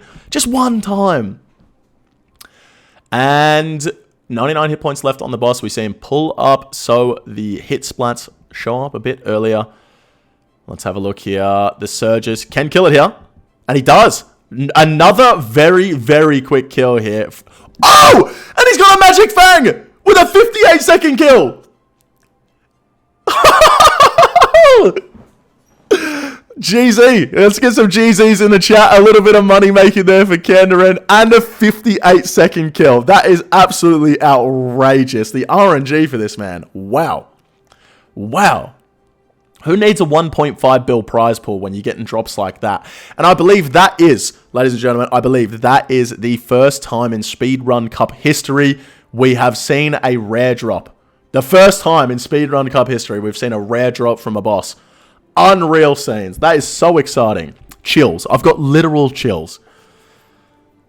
And if that RNG wasn't good enough, we see Kandarin now has picked up the mage rotation as well. So, very good RNG here for Kandarin. In terms of the rotation, in terms of the actual hits on the boss, not so much. This is some pretty bad RNG when it comes to these hits, but we see the 8-way switch coming in, manages to get them all off in time before the boss comes up, and we're going to see those Guthix restores healing him so he doesn't get too low hit points. He's got the recoil on at the moment, trying to kill those snakelings. Let's see. Is he going to switch from the below pipe here? I don't think he's going to have enough time. No, he's going to go ahead and switch back over to the mage. We've got the melee rotation. Let's see it. Big hit. A 39. This is actually some really decent RNG here for the melee rotation. He takes it down in 3 hits. That is very good. And we see a 1 minute 19 second kill. That is not what he's going to want to see at all. Oh my god, we've got Pokemon in the chat. Hello, Pokemon. Oh my god, hello. Volatile Nightmare Staff spec, a 48. And there he is, the man himself in the chat, Kandarin. Guys, can we get some GZs on the Magic Fang? Kandarin's here. GZ on the Magic Fang, man. Once again, the range rotation. He's getting very good RNG on the rotations here, but can he get the RNG on the hits? 2 zeros with the below pipe. Unfortunate. And let's see the dark bow. Come on. Come on. Come on. The dark bow. That's not a big hit. Why does the dark bow never pop off? You know what I mean, guys? Like, just one time I want to see a big 40-40 or something with the dark bow. It's going to happen. I'm sure it's going to happen. But some big hits here. Actually, nuclear hits here from Kandarin. On this second to last phase, we hope second to last phase, because he should hit some big numbers here with the Twisted Bow. That is going to be a 42, and he's going to take it down. Let's have a look at the time. That should be a pretty quick one. 57 seconds. That is his fourth sub 1 minute kill in a 10 average. This is some absolutely unreal RNG here from Kandarin. He's going to be very happy with that. I believe that was a splash from the Volatile to start off this last kill. Not good. Not good at all. But some pretty reasonable hits from the harm to make up for it there. Once again, we're going to see a pillar stall here on this rotation. With the melee phase, 2 splashes. On that really fast kill, we saw him go into this point of the kill with 200 hit points left on the boss. We see 364 this time. So this one's going to be quite a bit slower. 49 with the Twisted Bow. Decent hits with the Blowpipe as well. 39 with the T-Bow for the second one. Blowpipe 24 into the 8-8 with the Dark Bow. 8-8. Not good from the Dark Bow there. The Dark Bow has not popped off as much as he would hope it would. I don't think. And we're not seeing some very good hits here from the Surges either. Is he even going to take it down in this rotation? He's not. He's going to have to switch over to his range gear. Let's see a blowpipe. Blowpipe going to take it down. 7 hit points. He's not T-bowing. Oh my god, is he going to die here? Oh my god, is he going to die here? Oh, and he tickets the last hit to not die. That surely would have been the run over. And a 113 there for Kandarin. And I do believe, if my math is correct, that is going to be a 1 minute and 6 second, 48 millisecond average there for the 10 Zulrahs for Kandarin. And that's going to take us to a 1-1, Hootie Tootie. Yeah, we spoke just before the Zulrah about Verzikintas needing to win that, and Kandarin did exactly what he needed to. A very impressive 10 set of Zulrah kills. Yeah, very, very impressive indeed. We saw 4 kills there with a sub 1 minute, and even including a 51-second kill, which is just absolutely outrageous if you ask me. Absolutely outrageous. I think even record holder Kirby would be very happy with that 106. Yeah, for sure. Especially in the average of 10 kills. You know, you're not going to expect to get the best RNG every single time. And being able to get that 51-second kill is absolutely massive. And we did see him going with that Harmonized Nightmare stuff. Like I said, I do believe the Thralls and the Venge is better DPS. Am I correct in saying that, Nick? Well, I mean, you know what is better DPS than that is the Thralls and the Fire Surge, which is definitely a possible setup that we might see later on. Whoa! Okay, I'm very excited for that. Very excited for that. Oztop Verzikintas, that is going to be a 1-1. Who runs in? We've only seen Zulrah and Nex, and I am just so excited to see the rest of them. The next boss we got coming up, ladies and gentlemen, is going to be Tob. We're going to be seeing the Theater of Blood from both of these teams. This is very exciting. TOB, my favorite content in the game. My favorite content in the game. And also some of my favorite content to watch being Speedrun. This is going to be a hard mode Tob, guys. A hard mode Tob. So let's go ahead without further ado and jump on into it. We're going to see Oztop's perspective for the hard mode Tob. Yep. All right, ladies and gentlemen, we have Jinami, Naka, and Unluckers going to be running this hard mode Tob here. Let's go ahead and jump on into it. We're going to be able to switch between all of these perspectives, I believe, if my buttons work correctly. And they do. We get to see everyone's inventory. This is so exciting. Oh, man, it's so good to be back with the Speedrun Cup. All right, Oztop, we have Jinami going in. We see the maximum strength in the inventory. The Swift Blade as well for Nilo. The T-Bow hit on the way in. 3 players using those Dragon Warhammer specs. We're going to see 2 players using the BGS specs. Unluckers and Nakamichi using their specs there. We're seeing 8 from Unluckers in the BGS spec, and Naka doesn't have the plugin, unfortunately, so we don't know what he hit with the BGS, but 70s proc coming in here. Oh, 1 hit miss, but they're going to get the freezes off. Jinami over there with his Sanguinesti staff, but we see Nakamichi here. He does, in fact, have the Kodai wand. I believe that means he's going to be maging in the Nilo room. I could be wrong, guys. I'm not a speedrunner. I'm just here to commentate. You know what I mean? See, Unluckers with the shins over here is going to be taking out all of the Nilocast in the middle. And there is a blood spawn getting around, guys. In hard mode Tob, for those that don't know, the blood spawn, whatever trail they leave, never goes away. So if that takes up too much of the floor, they're going to have nowhere to stand. But hopefully it doesn't end up like that. Let's see the freezes over here from Jinami. He's going to catch that last freeze at the back here into the Scythe, and he's going to use the Scythe on the Nilocast to take it out. Unluckers using the chins, getting some pretty decent hits. I believe if you're 4 to 6 tiles away from whatever you're hitting with the chin, you have 100% accuracy. Once again, I could absolutely be making that up, but I believe that's how that one works. And we're going to see the 30s proc here. Let's go ahead and have a look at Nakamichi. Catches the first one in good time. Gets the second frozen. And Jinami going to catch the rest of them here. All stacked up. Will we see a skip here? Everyone, no skip. They're opting not to go for the skip. And instead kill all of the crabs. We're going to see Unluckers go ahead and throw some chins 20% left on the boss. It's 100% increased accuracy, not 100% total accuracy. There you go. This is why I've got a Twitch chat, guys. This is why you guys are here, all right? I'm just the expert caster. I don't actually know anything. You have to tell me everything I need to know. 20% left on the boss. And all 3 players are going to be stood next to the boss in full Torva. Gee, Torva looks good. Once again, Jinimi with the inventory tag on the Blood Fury. As we see, I believe all players will probably have a Blood Fury. I don't think they lose a max hit with the Blood Fury and Torva. Once again, could be wrong, but 90% spec. Oh, I must have missed that. One player at the end there left with 90% spec. Not what you want to see. Not what you want to see. Next boss is called Bloat. Thank you, Mr. Works. Appreciate you. We're not going to be seeing any P-necking here like we saw in the last Speedrun Cup. That's because this is a hard mode, Tob.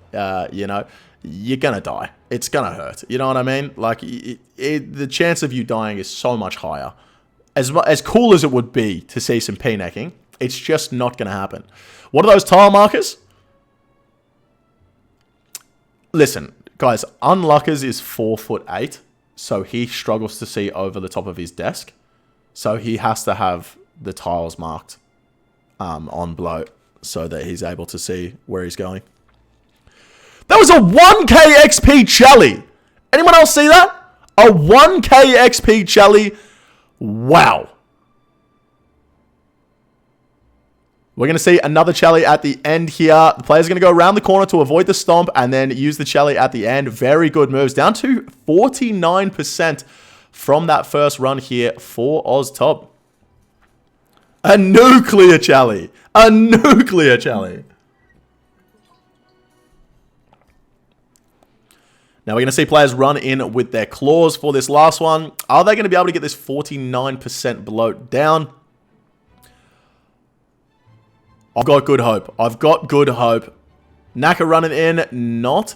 He is avoiding the hand falling there. In hard mode, Tob, hands falling at all times. Unluckers and Jinimi all just swinging the swinging the swipes. Swinging the swipes.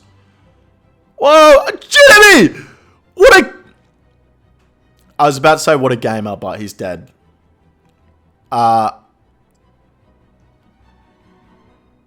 Unluckers is dead as well. Nakamichi. 8.2% left on the boss. Guys, this is OzTob. These are the guys that you would expect to be winning the TOB 95 times out of 100. And Nakamichi going to be forced to carry at the end here. He has to avoid those falling hands that are coming at all times. 2 hits, 1 hit left with the scythe. And he's going to take it down. Thank the good Lord. If they had died there, that would have been disappointing. All right, let's see what they're going to pick up from the chest here. A couple of sharks for Jinimi. Once again, guys, remember, it is overall time. It is not the wave time. So they have to be as quick as they possibly can in between rooms here, not just inside the rooms. So coming into Nilo, Unlucker is going to be ranging. We're going to see Jinimi meleeing. He's got the Swift Blade, and we're going to see Naka on the Mage roll. And you're going to see an absolute masterclass here from Unluckers on the range roll. No one does it better than him. I'm biased. I'm biased because he's my friend, but no one does it better than him. Unluck is going to be putting on an absolute clinic here, and you're going to be seeing a lot of action. The Nilo room, probably the biggest difference maker between fast runs in the Theatre of Blood. There's so many little intricacies that you can perform to make the room go a lot faster, and I'm not even going to pretend to try and understand them. But in hard mode top, you do have the Nilo Prince. Let's see if they can take it down in one swing here. 3 Chelly specs, not going to be enough to take it down. I believe they're just going to ignore the boss in the middle now and wait for it to go back to melee, and then they'll take it out with a couple side swings. Is Jinimi going to... Yeah, Jinimi's going to hit it there, and they're going to try and take it out with a couple of side swings, but they're also going to be taking a decent amount of damage from the boss. 2 players here on a lot of hit points. Unluckers on half hit points here. 2 brews left in his inventory, a few chins, and we see Naka running around with that Sang Staff and the Void Helmet. Fun fact about Void Helmets and OzTob. Divine, the man you saw run the Zulrah just before, I was in a raid with him one day, and we got through to Soda's Egg, and he said, I'm missing an item. And we're like, what? he dropped his Void Helm in the Nilo room. He dropped his Void Range Helm in the Nilo room. And it was straight back to pest control for him. It was straight back to pest control for him. Unluck is sat here on 24 hit points right now. Let's have a look at the other players. They're both pretty full hit points. Jinami actually on full hit points. And we see a freeze coming in from Naka. A nice little chin there from Unluckers. Unfortunately hitting a 3-3. Lots of crabs in the room. I'm seeing a lot of different colors. And you'll see that they focus on the crabs that are coming into the room before they focus on the ones that are on the pillars. Because very unlikely you're going to lose a pillar in these runs. And the Nilocast, I believe, is 50 seconds from after they enter the room until they blow up. So you might as well let the ones that are going to blow up and hit the new ones that are coming into the room. It's 52. It could be 52. Like I said, I'm just here. I'm just the looks. You know what I mean, guys? It's ticks, not seconds. Okay. 52 ticks, not seconds. You guys got it. This is why you're all here. You're all here. Now, I'm sure you guys are wondering, where are the numbers on those Nilos that tell people when they're going to explode? Obviously, there's recently been a ban for cheat clients. Finally, Jagex have started doing something about cheat clients. But I will have you know that Hootie Tootie, the scrutiny this man went through to make sure before that came through that no one was cheating. He went through so much effort to make sure everyone was playing on regular RuneLite before that ban came through. He deserves a thank you. Everyone playing on either the regular client or RuneLite before the ban came through. As the boys come into the boss. Now, the boss for hard mode top. The range phase, you're going to want to stand away from your teammates. The mage phase, you're going to want to stand next to them. And the melee phase, it's kind of just there. It's kind of just there. See the players run away from each other. Some big hits with the T-bow there. 51, a 39, and a 27. And this is a pretty good rotation so far. We're going to see a Chelly spec here from Unluckers. Not the best Chelly spec. And once again, the mage phase. You're going to want to see a range and melee rotation as much as possible in this boss for the best DPS. Because the mage phase is the worst DPS. So the more mage phases, the less damage you're going to be doing. Once again, a mage phase, not the best rotation here for the boys. I just love seeing that that Blood Fury inventory tagged. Is it tagged in his bank as well? I wonder. He'd have to have it tagged in his bank. You know what I mean? Because surely. Anyway, they take it down. We see the split here. They're up to a 9-minute 54-second with a 4:37 Nilo. They had a 2-minute 8-second bloat and a 2:24 maiden. Coming into Soda's Egg here. And we see some tiles marked on the ground. And I believe that's because they're going to be telling each other which tile they need to start on as they go into the maze. And I'm very excited to see this maze because we're going to be able to watch everyone's perspective at the same time. There is no socket here, guys. No socket for the Speedrun Cup. They're going to have to use their words and guide each other through the maze. Coming up to 70% here. Let's go ahead and have a look at this maze. Coming up. Oh, God, this is such a cool perspective. I love this. Hootie Tootie's such a fucking genius, man. Have a look at them all running through the maze at the same time. And we see Naka waiting up there for Unluckers to run through. Jinami on the outside. And they make it through unscathed. 65% left on Soda's Egg. Do we see any hammer specs there? I don't know if we did. We got 50% left for Naka. Nothing left. Yeah, so we definitely would have seen some hammer specs. I completely missed them. 2 hammers there for Unluckers. So Soda's Egg, I believe, is capped out at 100 defense. And his defense resets every single time it phases. So let's see the maze again here. We have Jinami and Unluckers on the inside. Jinami running through as quick as possible. Naka on the outside, just waiting for those tiles to show up. And Unluckers just absolutely zooming through at the end there. Very nice. We'll see one hammer completely missed there from Naka. And I'm not sure who had the other hammer. I believe it was Jinami. And he did hit the hammer. Okay, so there you go. One hammer for this last phase of Sodazeg. I'm going to see those Blood Furies absolutely popping off for the boys here. Blood Fury, an absolute staple. I mean, an absolute staple for me inside a hard mode Tob. You will not catch me inside a hard mode Tob without a Blood Fury and 15 brews in my inventory. I'll tell you that much for free. Okay, Sodazeg. 2 minute and 4 second Sodazeg there. As we come into the Zarpus room. Zarpus a bit different for hard mode Tob than regular Tob. But we will be seeing the players using 5 ticking on Zarpus. So you will see them take a little bit of poison damage sometimes. Sometimes. Now I see here that the Exhumes are marked for Jinami. Jinami has the Exhumes marked. Naka doesn't.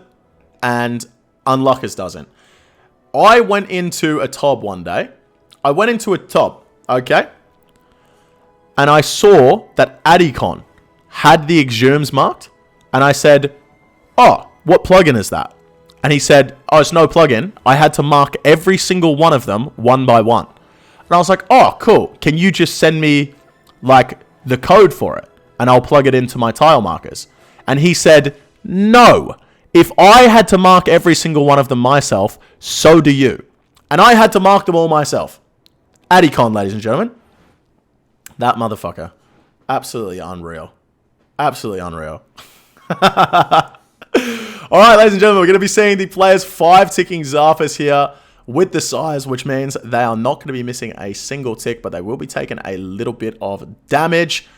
Playing off client as well, guys. This is before the ban, so probably not a whole lot of practice coming in for the 5 ticks. Let's see if they mess it up at all. Jinami, probably one of the best, and I don't think we're going to see him messing that up at all. I believe all 3 of these players actually have soloed Tob as well. So quite a few good TOB players in this run. I don't see any Rainbow Raves either, guys. No Rainbow Raves. What's going on with these scythe swings? They're a little too red for me. But Zarpa's going to be screeching under 30%. The yellow tile markers. Yeah, I don't know what these tiles are marked for. But listen, guys. Jinami is a much better player than I am. I'm sure there's good reason for it. As we see him... Oh, look at that move right there. He stood underneath the boss. Not directly underneath it, but on the corner tile there. Before he hit the boss. Just to avoid getting that splat. Amazing scenes. And in a hard mode Tob... I don't know why this room is easier in a hard mode Tob than it is in a regular Tob. But, are we going to see one of the players try and kill each other here? Is Naka going to run around and kill the rest of his team? Is he going to... Pause, champ. Pause, champ. No. Unfortunately, he's not going to kill the rest of his team. That would have been really funny, Naka. Why didn't you do that? You know what I mean? Like, all right. Interesting to see what strategy we will have going into Verzik. What they're going to do for the specs at the start. Obviously, because this is an overall time, not a challenge time, we're not going to be seeing any god booking going on here. So I think it's just going to be straight up 1-1-2. But the players not pulling up on the boss this time. Not staying in front of the boss. I believe that could be because it's a hard mode Tob, or they've just, you know, they're pussies. It's one of the two. One of the two, you know what I mean?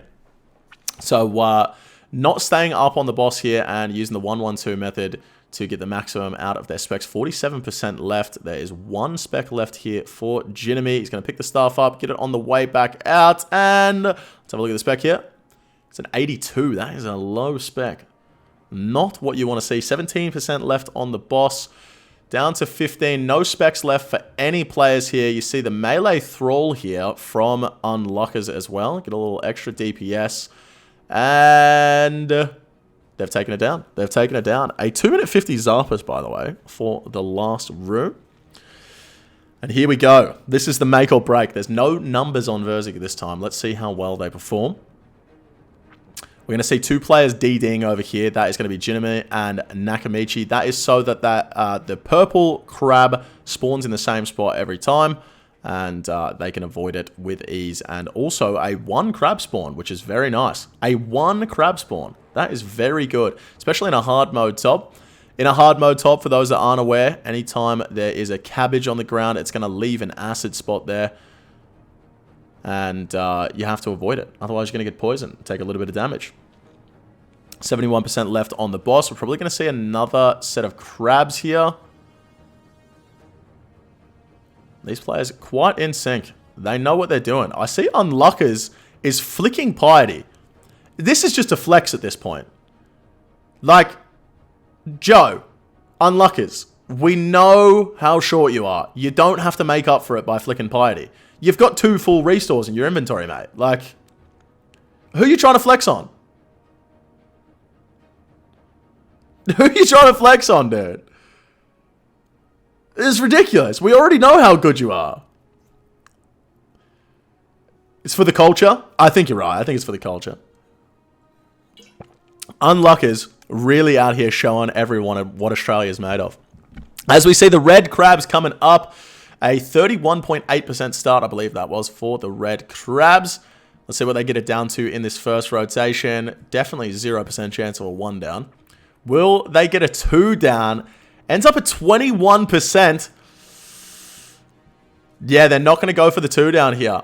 2 hits from Unluckers on the crab. A 3rd hit. Lucky the crab path there. Otherwise, he would have taken some damage from that cabbage. But the Thrall coming back up. Any Vengers going around from the other fellas? Who's on Venge here?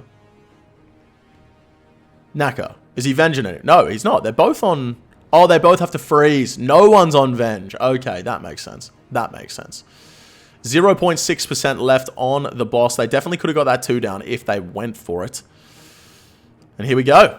The final phase on Verzik. We're going to see Jinami as the tank for the first rotation in hard mode top. Every time there is a new special attack, there is a new tank.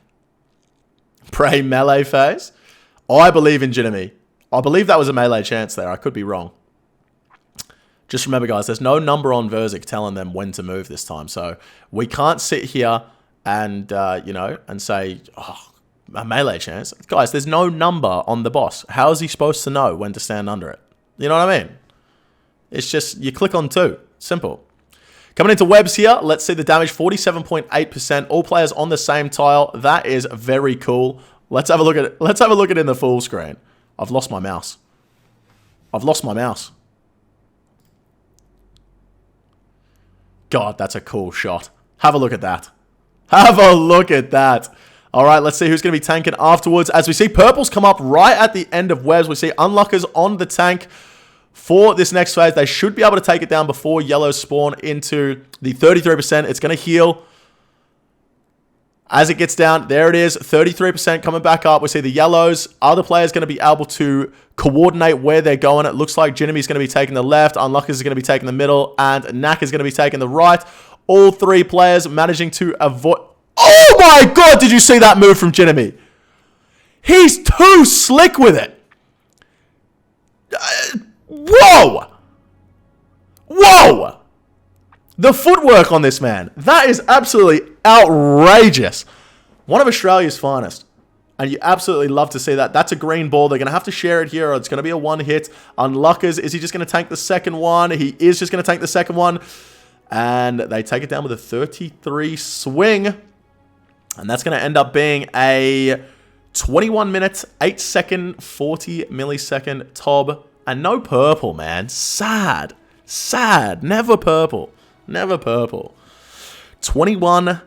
Hootie tootie. It started off a bit shaky with that bloat. Very close to wiping and getting the death, which would just mean that at that point the other team would need to complete the hard mode Tob to win. But no, they managed shaky bloat, and yeah, they did quite well for the rest of the raid. I don't think they'll be too upset with that time, especially because of how the bloat went. Yeah, very interesting to see a couple of deaths in that bloat, but that is something that can definitely happen when players are going for these really fast times. Oftentimes, they're going to have to risk their hit points. They're going to have to put themselves in situations where they can die, and I think we'll see a few deaths throughout the Speedrun Cup in situations where it's potentially unavoidable. That one, not so unavoidable. Probably could have avoided it, but yeah, I think we're going to see quite a few deaths, but a 21 minute 8 second there from OzTob. Do you think that's going to be enough, Hootie Tootie? Oh, it's definitely a beatable time. I mean, what was a 3-down bloat, I believe. So, I mean, you're losing time there, and you never know. I mean, we've got some very talented tobbers on the other team. So I think, yeah, it's definitely a time they're capable of, but we'll have to just see if they manage to do it in this run in particular. You heard it here first, ladies and gentlemen. Let's go ahead and jump back into the Verzik Inters in their hard mode Tob run. We're going to be seeing Tompsy here. We're going to be seeing Humble, and we are going to be seeing Rills taking on the hard mode Theater of Blood. We see the Salve Amulet being dropped. We're going to see some T-bows as they go in. Let's go ahead and see how these specs come off. Tompsy getting his rigger on in time. We see 2-3 specs. We see a missed tick there from Humble. And that is quite a few BGSs going in there. Hang on a second. Let me just... Yep, I've run the numbers. That's a 0 defense maiden. That is huge moves for the boys there. See, both of them coming in with the Kodai ones as well. Oh, Tompsy almost missing the freeze, but catching it and opting to freeze the blood spawn. Opting to freeze the blood spawn here to stop it from using its tracking ability to throw down some blood on the ground, but does end up missing a hit from that one. So we'll have to see if that was worth it. Let's go ahead and have a look at Humble's perspective here. He is the chinner in this one. 50%'s coming up. Let's have a look at Reels from way downtown. There are so many tiles marked on that ground. I can't even pretend to imagine what the purpose is. Anyone? Humble, throwing some chins, taking out that big stack. It's an insane strat. I don't doubt it. I do not doubt it at all. And I'm going to guess they're there for a reason. They're there for a reason for sure. Okay, Reels, once again, going to be getting the freezes off here. I like watching his perspective because it's not in HD, you know what I mean, guys? I'm on the HD hate train. I'm with yous all. But, oh, that blood spawn almost got frozen in the stack there. Humble with the chins, opting not to go for the skip as well. So OzTob and Inters opting not to go for the skip. We see the Venge coming in from Humble. So Humble is going to be on Venge, and the other two players going to be on Ancients. And I don't know. Interesting not to see them go in with Spellbook swap, as in the Mage Cape. I wonder why that wasn't a strategy that neither team thought of. Once again, I'm not a speedrunner. There's definitely a reason behind it. You know what I mean? But it's a mystery to me. A Challywhack? Was there a Challywhack?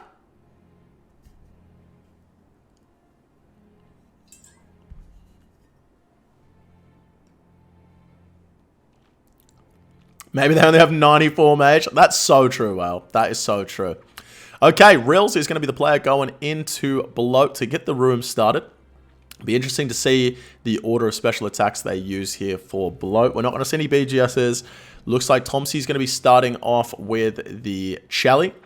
Rills is going to be starting off with the Chally. And let's have a look at Humble real quick. Has the Chally out and the Venge. So let's see these big Chally specs. Let's see him pop off. 700 XP drop. That would have been a 1k XP drop if he had his XP drops clumped together. You know what I mean? Unfortunately, they're separated. There was a 73-73. I'm missing so much cool shit. A 73-73? Are you kidding me?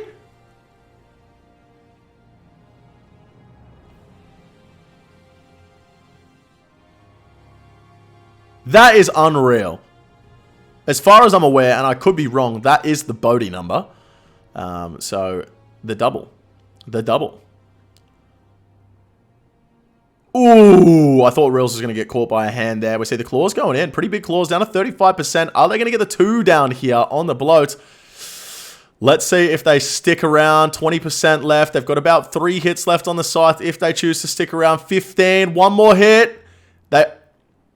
Humble? Humble? Humble?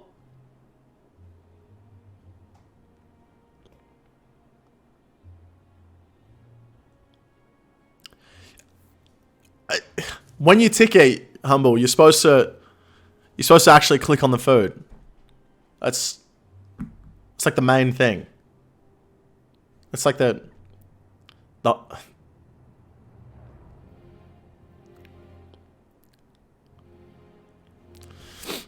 bloat down a 158, which is actually quicker than OzTob's bloat. So they have made up some time on the bloat as well. I believe that OzTob also had a 224 maiden. So coming into Nilo, we're looking at like a 10-second time difference here between the two teams. And OzTob, you would expect to win the TOB. And currently, Verziginter's in the lead. All right, so we're going to be seeing Reels on Melee. We're going to be seeing Tomsy on Mage, and that means we're going to be seeing Humble on Range. I'm going to keep it on the range perspective. Once again, the best role in Nilokas. We're going to see an absolute clinic here from Humble. We see the chin from way downtown into the TiVo. Absolutely love to see it.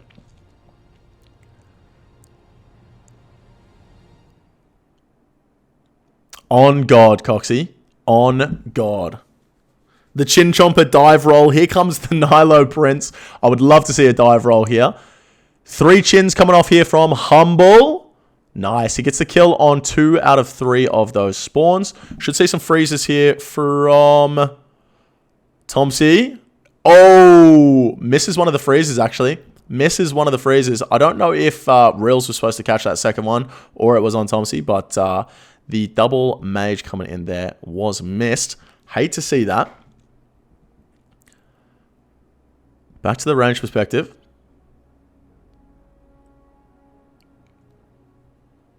We see a lot of green crabs going down. A lot of good footwork here from Humble. Expecting to see that Nilo Prince coming in soon. I've just realized that Humble doesn't have an Ava's assembler on his back right now.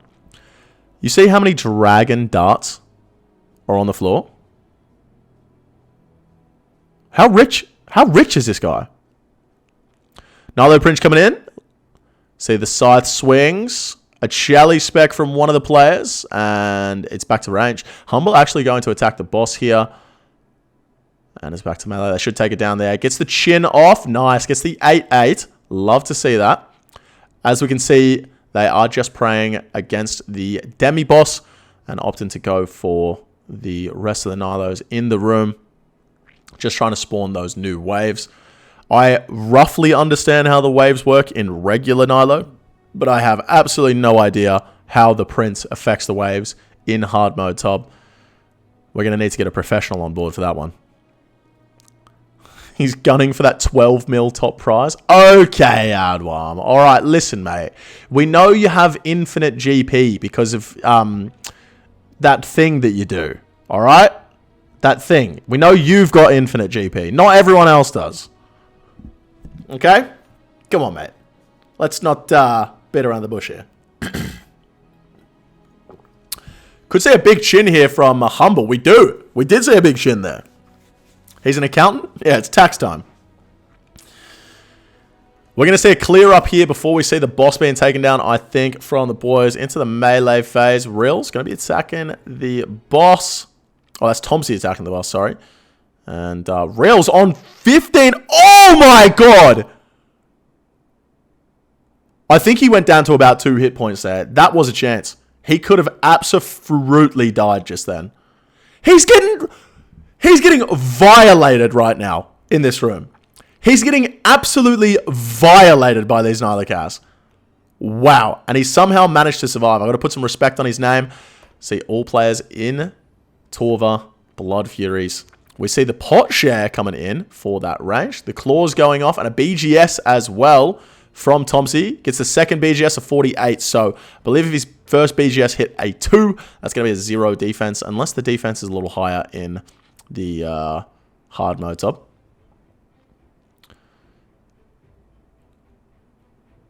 Okay, coming into the range phase. Humble with the Venge. Just him on Venge once again. The other two players are on freezes.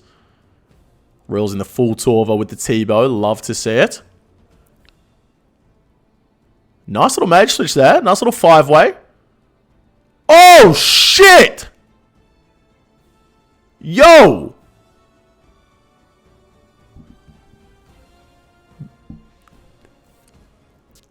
You guys see that? Look at these switches, man. This guy's quick. Oh my god, and he's dead. It's just a shortcut, guys. It's just a shortcut. Look how much closer to the door he is now. Perfect. Perfect. That was probably a strategy they practiced going into the Nihilacast room. Die on the very last tick. Die on the very last tick. You get closer to the door. All right, Sodazeg coming up. Who are we going to be seeing specking first here? Oh, they just run into the room. So it looks as though Reels is going to be specking and Tomsy's going to be specking as well. Tomsy hits his spec. Reels hit his spec. So that is a 2-hammer Sot. You love to see that for the boys there. Low defense Sot, and they're going to be able to get some decent damage in. Venge coming in for Tomsy. Nice little rebounded damage. 78% left on the boss. We're going to be coming up to the maze here. Let's go ahead and switch perspectives. And have a look at this maze coming in. So we are going to have Tomsy on the outside. Rills and Humble on the inside. And they are zooming. Look at the pace on this. Wait, what? The strats, guys. He just decided to run over some tiles that weren't his for the skip. Saving some ticks. And I'll put some respect on it. I'll put some respect on it. Tomsy with the tick-eat. Tomsy tick-eats the ball. Gets chanced by a range hit. Oh my god. What is happening? He's been absolutely omni-chanced by a range hit there. And that would have been an absolute disaster for the Inters here. But he manages to survive. Players sitting on very low hit points. Gonna need those hits to come through. But let's go ahead and jump on over the full screen again here for the maze. We see, once again, Tomsy on the outside. Will we see a skip here from Humble? Go on, take the skip. He decides not to take the skip this time. He had a perfect one right there. Anyway.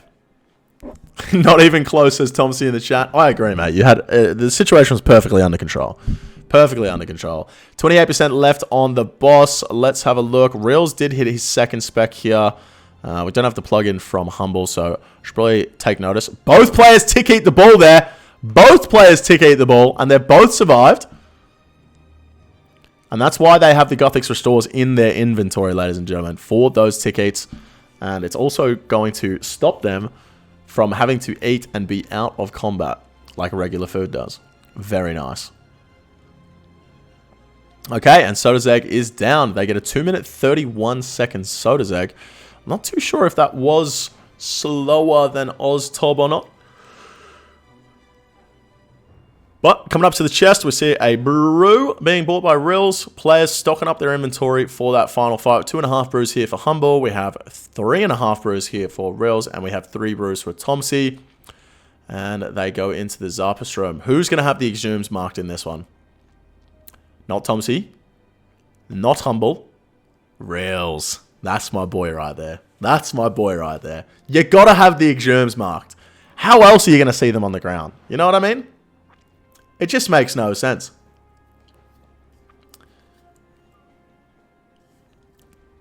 Now, players here are going to be wanting to stand on the exhumes to have as little of them go through to the boss as possible. Because as you can see, every single one that goes through heals the boss for a 12.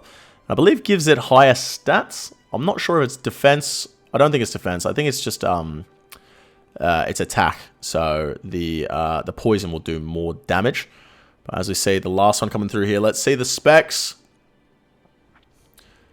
That's one hammer spec, so they're going to go ahead and BGS afterwards. It looks like around 100 damage. I don't think that's a 0 defense Zarp. I could be wrong, but one hammer and 100 BGS doesn't sound like that is going to be enough there.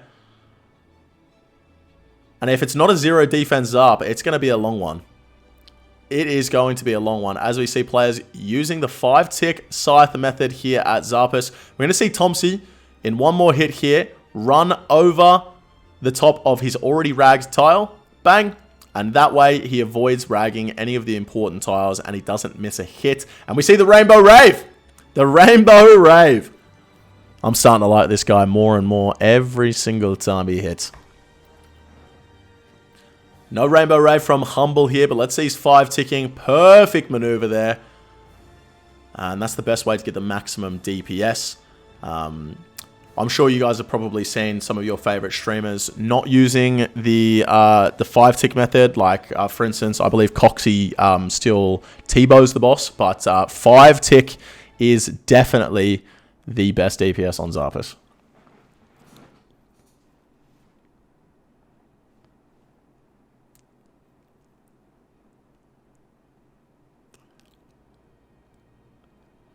%29 left on the boss. We're going to see the Screech coming up very soon. And in hard mode top, every time someone hits the boss after the Screech phase, it turns. They're all on the same tick here. Someone is going to have to... Yep, there it is. Okay, so someone definitely had to stop there. And I believe that was Humble. Had to stop himself from hitting. Otherwise, he was going to get absolutely sauced up by Zarpus. Every time you hit the boss, it turns. For some reason, they made hard mode top Zarpus easier than regular Zarpus. It makes no sense to me, but it is what it is at the end of the day. 5% left on the boss. We're going to see some Challies coming in here. 40% spec left for all of the players. Are we going to see Challies? Any Challies? No Challies. No Challies. We're going to see a 3-minute 8-second Zarpus. So not the best Zarpus, but that is from the RNG of the specs at the start. It wasn't a 0 defense. All right, let's see the method for the specs here. I believe we'll probably just see the 1-1-2 from all of these boys as well. Who's going to be starting it out? It's going to be Tomsy. 1 spec and a drop. That's a pickup from Rills. 1 spec and a drop. And there's a pickup from Humble. Gets the extra Scythe in. And he's going to use the 2nd spec on the way back in and then drop in the middle here. Tomsy's going to be taking this one back. Oh, he gets it on the wrong square. Tomsy doesn't pick up the staff. And they've left it in the middle here. It doesn't matter too much in the grand scheme of things. As long as he gets the staff here. Rills is going to pick this one up. And spec on the way in. Doesn't have that 2nd spec back yet. Tomsy taking the staff. He has 2 specs. We'll see a spec on the way in and a spec when he gets in. Oh, he's just going to drop it here and actually save the spec. No, he's not going to drop it. Forget I said anything. He's going to go for a 2nd spec on the way through this 2nd run. Rills is going to be taking this one back. Should have 40% here. And wait. Who's got the staff? There we go. Rills with 40% left. 9.3% left on the boss. He's going to hit a massive hit. He's got nuclear and he's going to take it down.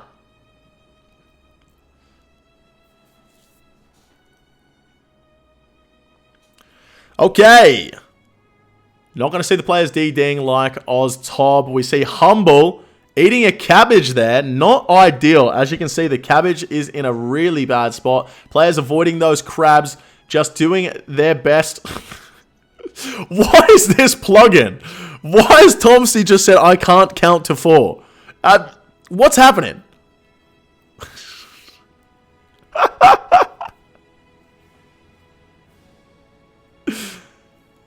Goated plugin, top mistake plugin. I'm going to have to get this one. That's what we like to see. That's what we like to see. All right, so 70% left on the boss. Half hit points here for Humble. He's got 2.5 brews left in his inventory still. We've got 3 1/4 brews left for Rills, and we have 3 brews left for Tomsy. So no player has eaten any food yet. That is the Blood Furies popping off for everyone. And they're going to save all of that food for the last one. Here come the crabs.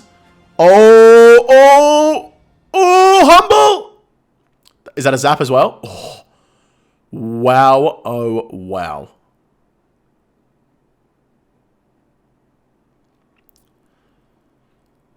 And can I just say, guys, let's be real, all right? Let's be real for a second. Coxie is probably better than 99% of this chat at the entire game, especially top. I think we can stop flaming him now.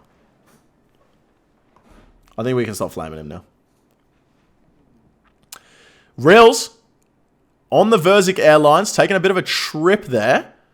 And we see 25% left on the boss.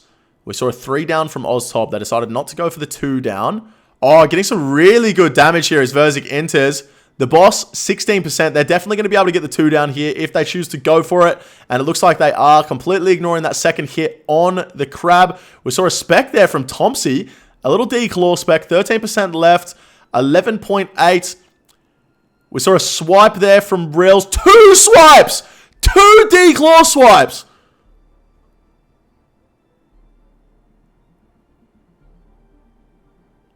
Oh my god.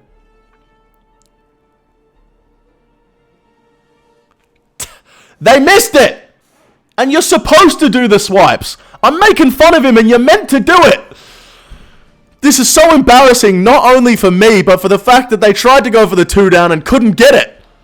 Who hired this guy to cast this tournament? Who hired this guy?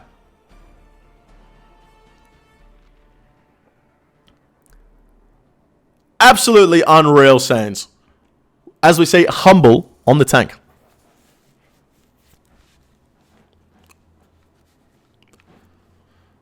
Once again, no number in the middle of Verzik. How's the tanking going to be from these players if they don't have a client telling them when to click? Humble, absolutely on point. He's going to be holding the tank. No, that's a melee chance!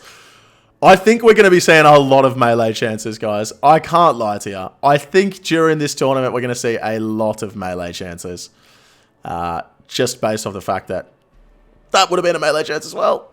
Moving forward, all 3 players in the webs here, perfectly on tick. Seeing some big hits from all of them. Boss is down to 38%, 36%. Are they going to spawn purples? The purples have spawned on this last hit of webs for OzTob. They're 3.8% behind OzTob in terms of the timing for P3 here. That's a melee. Luckily enough for the team, no one taking any damage here. Tomsy on the tank. A little bit easier after the purples come out because Verzik attacks every 5 ticks, and so does the Scythe. Let's see how the players go. Go full screen for this one. All 3 players go into their yellows. Let's see a bit of footwork here from the boys. Humble, Reels, Tomsy, they are all avoiding their purples and managing to get all those yellows. That is perfect. 33% left on the boss. The final phase of the hard mode sub. Lots of food in the inventory for all the boys. Oh my god, Humble has 1 dose of brew left. Is he going to pick up another brew? He's just going to die. He's going to die. Oh, the moves. Tomsy with the save, dude. It was Reels with the save. Wow, oh wow. Those players look like they were so far apart. Humble is actually going to plank here on P3 Verzik. Reels, very low hit points. The crab spawn. Oh my god, the footwork. He's been chanced by a melee hit. 3 doses of brew left in the inventory. 2 brews on the ground. Tomsy sat here with 2 brews in his inventory as well. Verzik 3.2%. Here comes Webs. Are they going to try and stand together for Webs? Tomsy almost takes the purple. Doesn't. Oh, and he gets caught by Webs at the very last second. Saved by his teammates. And we see a 21:04. Hang on a minute. Hang on a minute.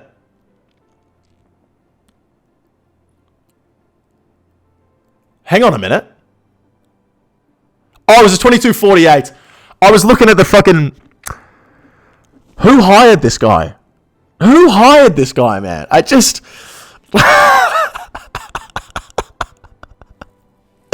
I need to stop drinking.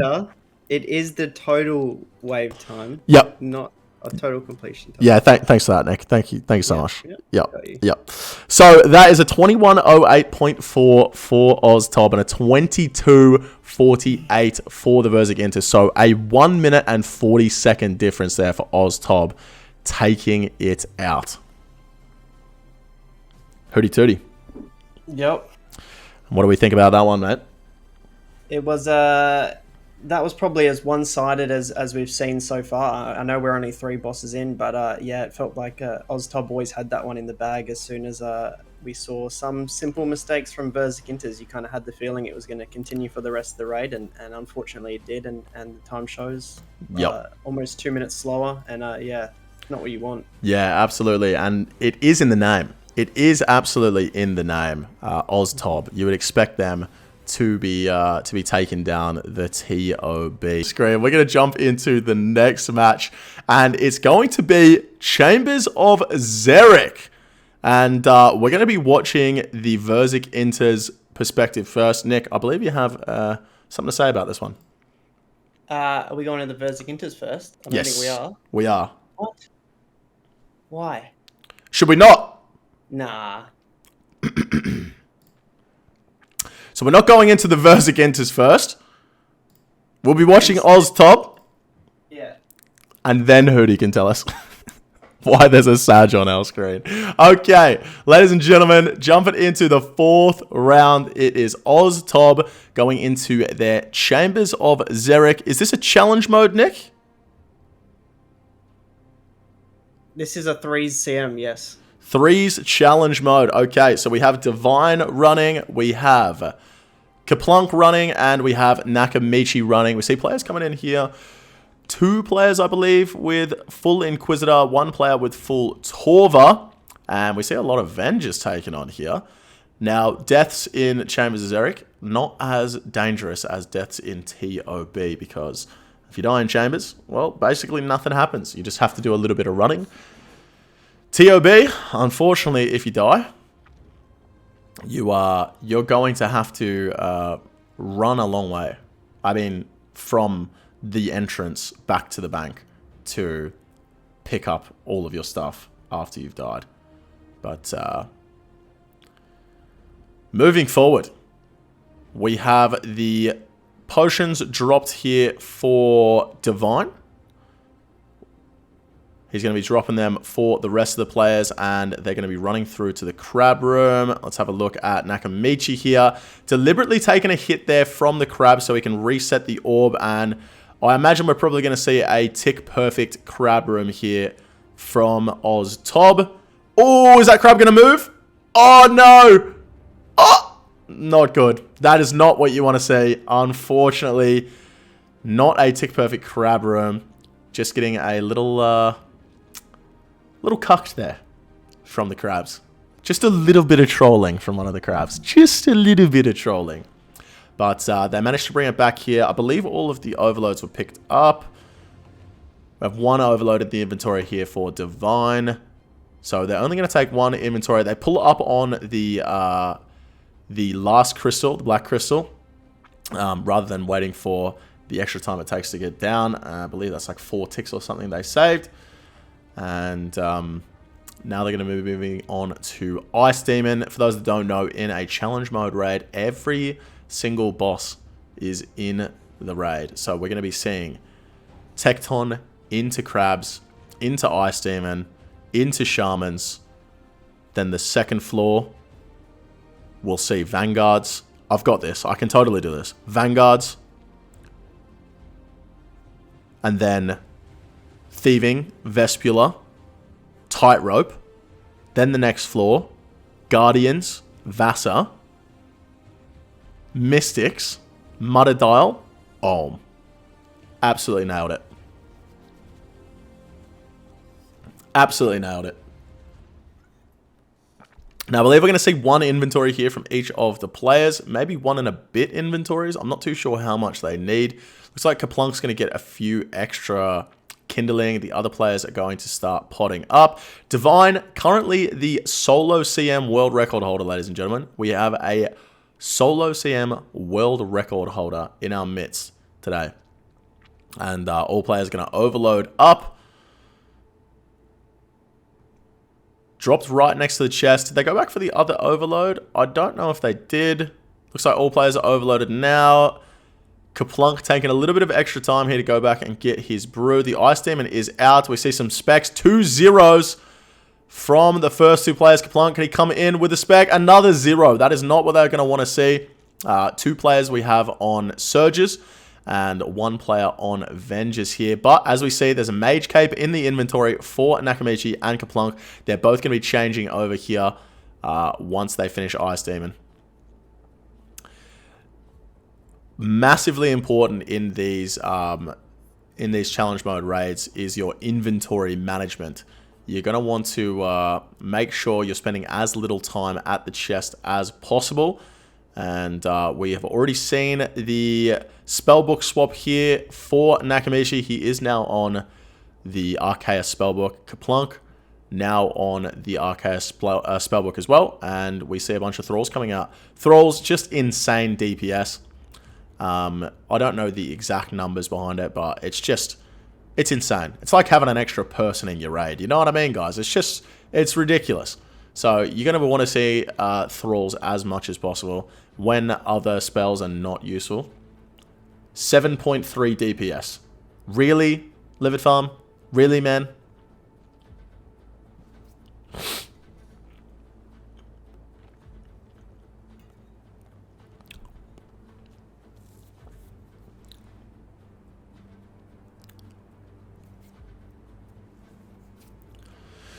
Okay, so coming into the second floor here is Oztob. And we see a 5-minute, 15-second first floor. Divine, lagging a little behind the other 2 players. Wait a minute. That's not Divine. Divine's back there.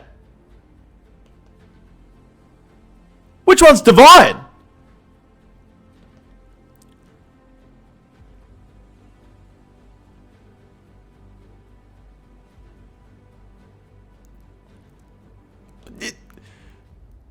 I'm so confused.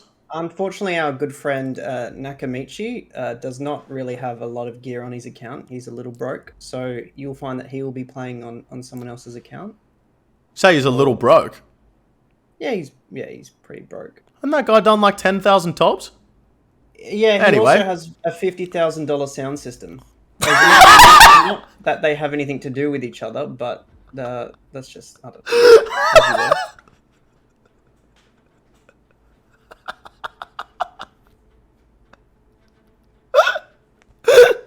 Alright, we see Vanguard's here from Oztob.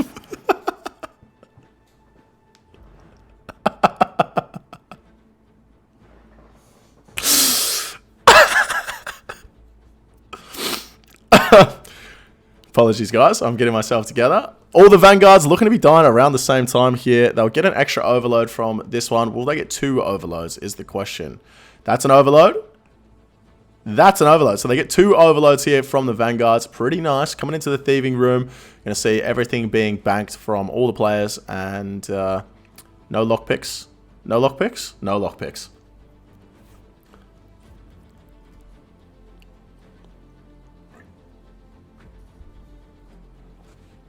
Yeah, it's a shame my boy Nakamichi got hacked. It's a little disappointing. The bats!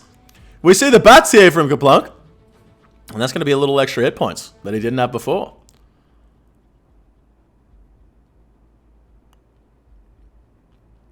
The bats, guys. Okay, the thieving room. Just going to be getting, I believe, 1 inventory from each of the players here. Obviously, they can't fit everything inside their private storage. Not even going for 1 inventory here is Nako. They're just going to get it started.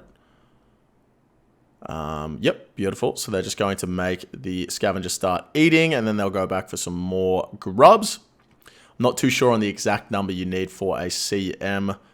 As we see Kaplunk there, using the last dose of the Prayer Enhance as they're coming up towards Vespula. And I believe they'll all be T-bowing the Vesp portal. I don't know if that's going to be the meta anymore after Raids 3 comes out, which I'm very excited for. With the new staff, but we'll have to wait and see. And in through they go. Re-overload here for Divine. Re-overload for Naka. And a re-overload for Kaplunk. Now we're going to see players chuck on their Redemption Prayer and Rigor on their Quick Prayers. And they are going to attack the portal. And doing that keeps Vespula in one spot. They only take the trample damage. And they can use their Redemption to get their hit points back. And use their Prayer Enhance for that extra 1 prayer point to save them from dying. Looking very good. 0 deaths so far. You see a lot of sweets in the inventory. 17,800 sweets for Kaplunk. That's worth more than my entire bank, for starters. 138 hit points left on the Abyssal Portal. Still no deaths. You love to see this. There's some good gamers.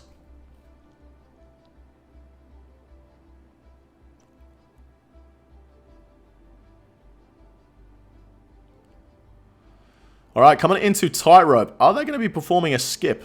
Surely, right? Are they? They are. Surely, right? See, Naka a little bit behind.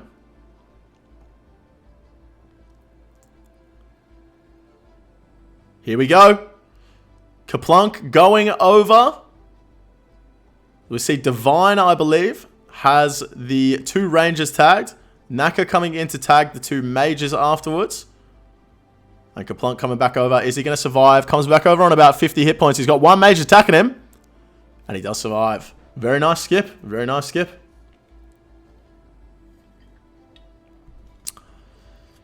Pretty reasonable time coming into the 3rd floor. Now, I'm sure a bunch of people in the chat are wondering why they wouldn't tag the energy portal.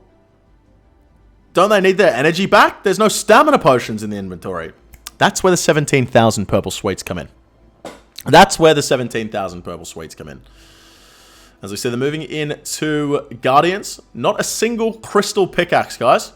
Not 1 crystal pickaxe. And that's how you know these guys are gamers. Wasting no time with shitty skilling. Not a single crystal pickaxe. Although, I see that Naka is not maxed. I wonder if he has 99 mining, because that does actually affect the damage you do on Guardians here.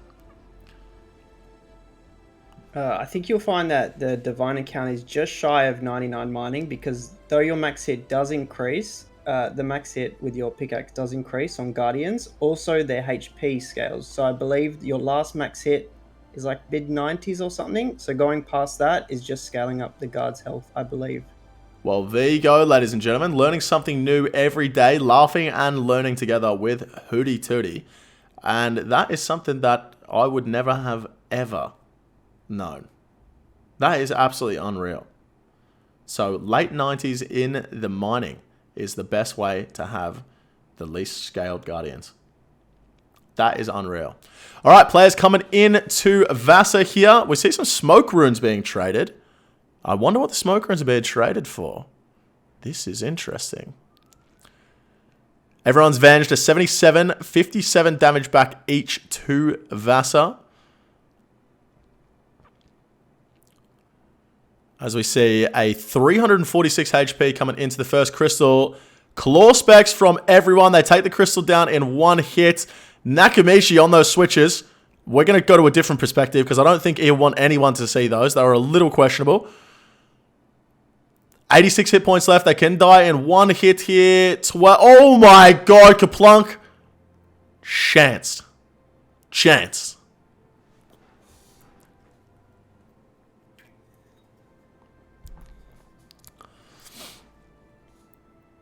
They take it down. 54-second Vasa. Very nice.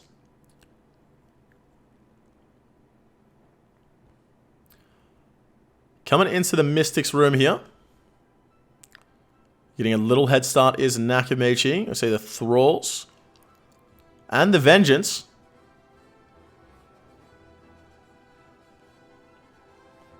Not a chance if you don't die. That is so true, King. That is so true. First Mystic down. They're getting some pretty nice hits here. 74 and a 53. They're tagging the second last Mystic. Should see them running around, sir. Another overload there for Kaplunk. Hitting the re-overload. The Thralls. This is when the pathing was still bad for Thralls, so you might see them get caught. They might have to re-thrall up. Thralls have been buffed from Naka IQ to Kaplunk IQ.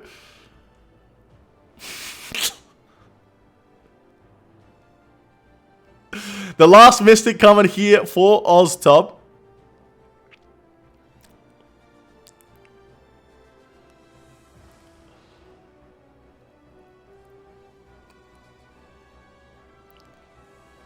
Slow hits at the end. But we'll see them running into the Muttadile room. My least favorite room in challenge modes. I swear, I rock up to the Muttadile room with 15 brews in my inventory, and I walk out with 1. And 0 hit points. And I've died 4 times. It's just, what's the point?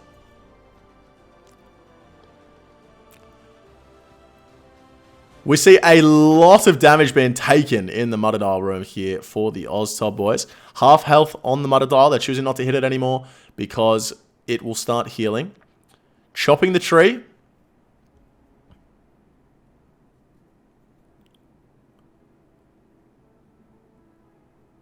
Tree is taken down and they all start sanging the Muttadile. See the blowpipes coming out. Blowpipe coming out just for Divine, I believe. As we see an overload, an extra one. So nice. We're going to see Divine go stand over and tank the boss. The other 2 players. Yo, Divine?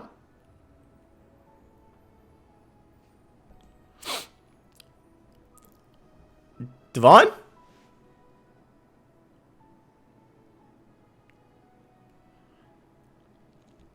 So, I don't think he's tanking the boss anymore.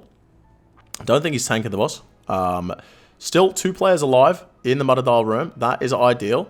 Unfortunately, Divine is going to have to run back here. But he's going to log out instead. Because if you are in a raid and you tag the last floor, you will log in at the last floor. So, it will be a time save for him to not run all the way back and instead log back in after the bottom floor is tagged there. So you'll see his teammates picking up his potions, and then he's just going to log back in when the bottom floor is tagged, which I think they should have done a little bit earlier so he could log back in and get his stuff out of the chest. But Kaplunk going to go ahead and run into the last room. Divine going to log in. As you can see, logs in right at the end there.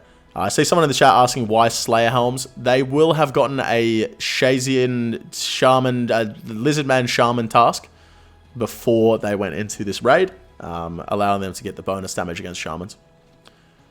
I don't know if you noticed just there, we did see Kaplunk drop potions for Divine just before you switched over to Divine's perspective, where he had not logged in yet. So if you move over to Divine's screen, those potions were not there for him. So, yeah, there's some potions just sitting outside the gate, you know. Oh! Yeah, I can see the red dot on Kaplunk's perspective here. Potions outside the door, and he hadn't logged in there. Overload and Prayer Enhance. So, they are down 4 doses of Overload and Prayer Enhance in this arm. We see 3 doses on the ground of Overload and 0 doses in the inventory. So once this overload runs out, they have 5 minutes, which means they are most certainly going to be running out of overloads in this Olm room. Now that is some bad RNG. That is some bad RNG.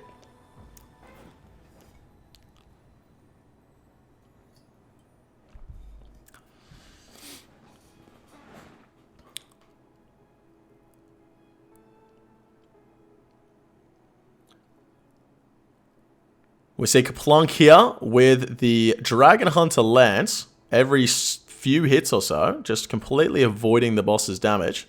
But most players using the Scythe with the Inquisitor. We see Torva there from Divine. And the switch into the Arcane as well from Divine. Have a look at this Acid Walk here from Kaplunk. Missing no hits. Taking quite a bit of damage. Having to brew up here. 3 doses of brew left in the inventory for him. We got 2 full brews here for Naka. And we have 1 dose of brew here for Divine. You're going to see these guys. Oh, Kaplunk has died! Well, that's fine. Now he can just grab... Oh, he deliberately died so he can go out and get the pots. He's so smart! God, these guys are so good. That is unreal. That is unreal. Kaplunk, you are a genius, my friend. What the fuck was that switch? I'm just... My mind's blown. It's blown. It's blown. How can you be that smart and this good at a video game? It doesn't make any sense. The same genius that forgot to wait for Divine to log in? Well, listen. Kep's AHKing. Yeah, I agree, man. I agree. We've got a repeat of last year's Speedrun Cup, guys. This is unfortunate. As we see, all three players in the solo method for the Mage Hand. You love to see this. Completely in sync. Just like the band. And they're going to take down this Mage Hand pretty easily. I wonder why Kaplunk has the Mage Hand tagged. Do you think sometimes he forgets which one is which? Oh, look at that AHK there from Kep. That is unreal. His AHK is so good, he missed 4 switches there.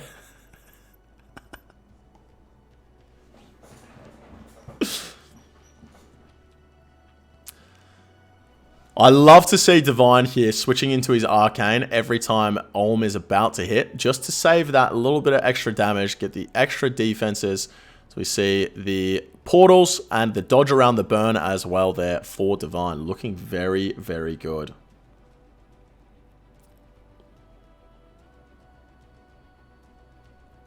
Tagging the Mage Hand lets you see which side it comes up on. There's actually a better plugin for that one to figure out which side it comes up on. It's called Your Eyes. So, no, there actually is a better plugin now called Cox Editions. It came out after this run was done, but yeah, Cox Editions now highlights the head for you. Oh, there you go. There you go. Yep.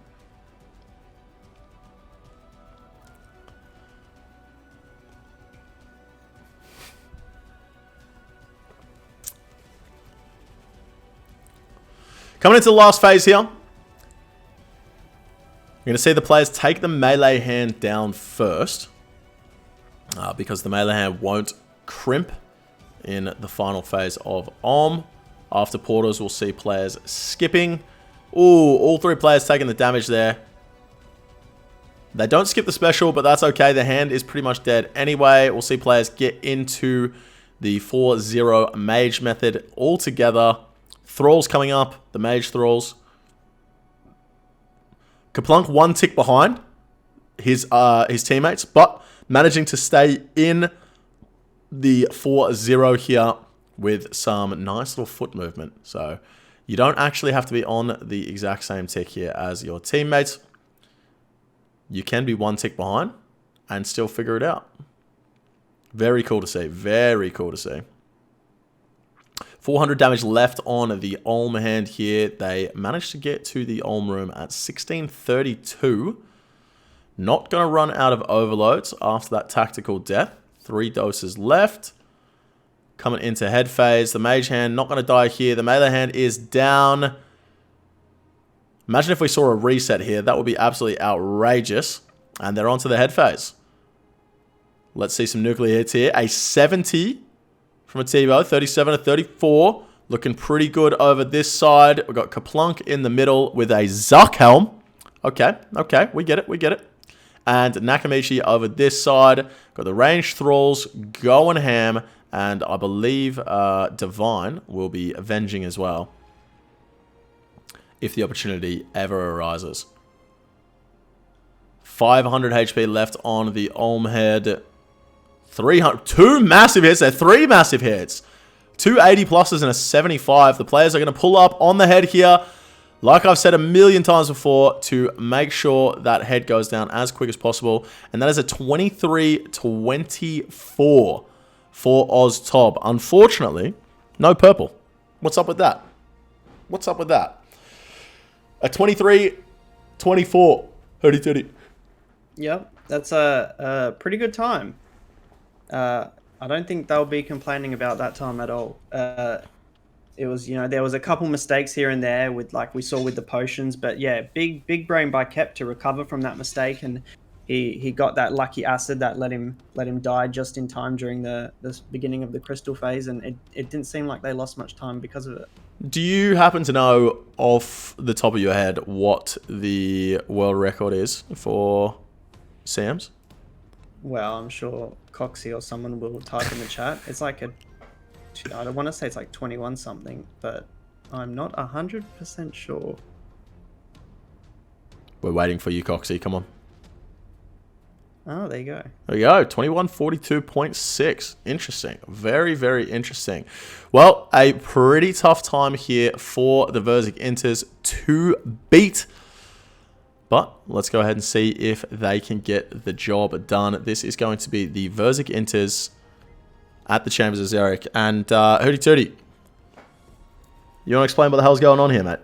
Yeah, we had a power outage happen here for the Perfect G. So we have lost one perspective, sadly. And that is going to be a big sag from me as well. But we have Rills, we have Kandarin, and we have the Perfect G running here for the Verzik Inters. I believe Kandarin actually just got hit by Tecton off prayer on about 40 hit points at the start here. So a nice little chance to start it. But like that man in the chat said before, it's not a chance if you survive.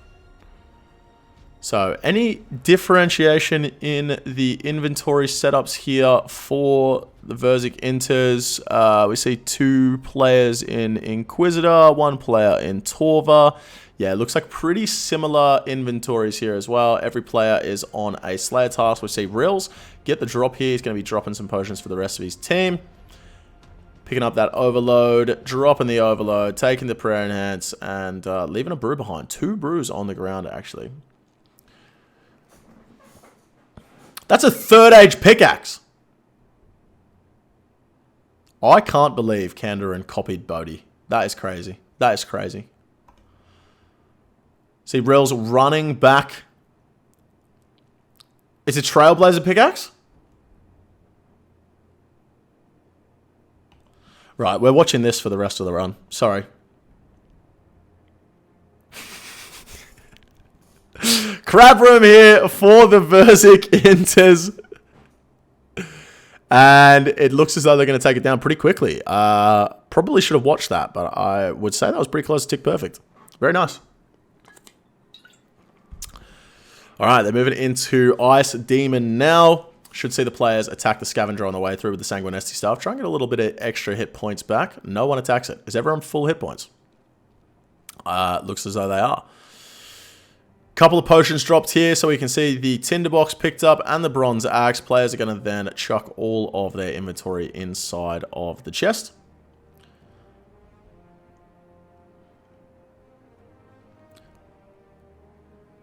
And take out the axe and the Tinderbox, and we should see a full inventory from all the players here.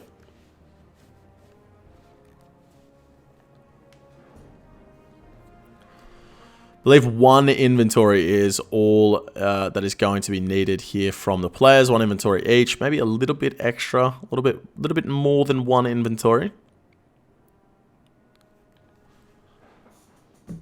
As we wait for the Ice Demon to wake up from his slumber. But just as we saw in the first run there from OzTob, we will see a spellbook swap from 2 of the players inside this raid. So we will see Kandarin and we will see Rills swapping over to Thralls after they're finished up with the regular spellbook.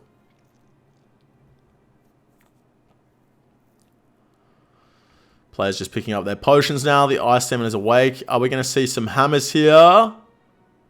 2 hammers. 2 hammers for the Verzik Inters. We saw 0 hammers for OzTob. And after this, we'll see the players switch over to Thralls. But currently, we see the uncharge on the Sanguinesti staff to get the blood runes out for the Thralls as well. These methods have been absolutely perfected by these players. And actually still a relatively slow Ice Demon, I must say, even after the 2 hammers. The Surges not going in, but we will see now Rills and Kandarin swapping over to the Archaea Spellbook for the Thralls. No Arvas here from Rills. He accidentally equips his Mage Cape, misses a hit here on the Shamans. Oh! That's a death! No! It's the perfect G! We didn't even get to see his perspective. Oh, man. That is not a good death. Not a good death for the Verzik Enters. That is going to cost them a lot of time. A lot of time. Unfortunately, taking a melee there. A 24 Venge on the way out, though, so a little bit of extra damage, but that is not what he's going to want to see. The power outage? Yeah, that's when the power outage happened, guys. And here at the Speedrun Cup, we absolutely do not let people redo their runs.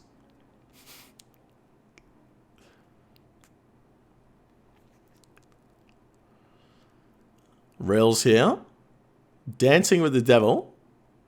We see Kandarin take a little bit of damage there. Gets his last hit off on the last Shaman. The Perfect G coming running back in. Players going to head down to the next floor. Start taking on some Vanguards.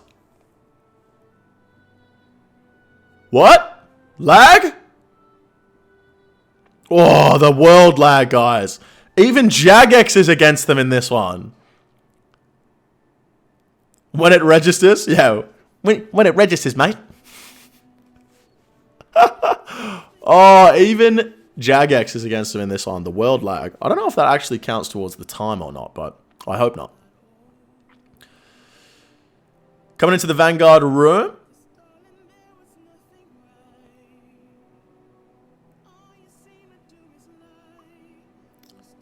So the melee Vanguard here for Rills. We see the ranged Vanguard here for Kandarin. Nice little claw spec there. Perfect G going to be taken on the Mage Vanguard.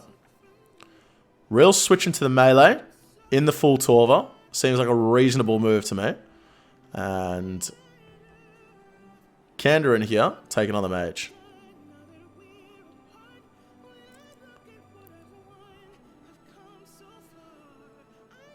Not a whole lot of damage going off here to the Vanguards. I can't lie to you guys. Ooh. Oh, that's going to be a lot of damage. 2 Vanguards on the Perfect G at the same time. Rills absolutely stitching his teammate up here. Did you see that switch? Oh my god.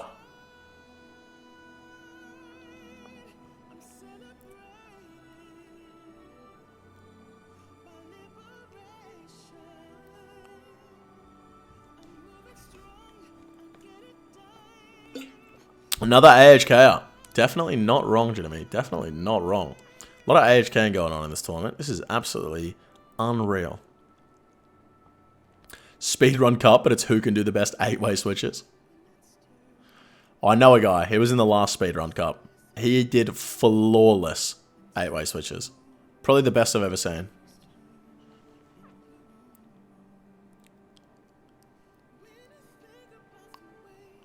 One Vanguard down here for Verzigintis.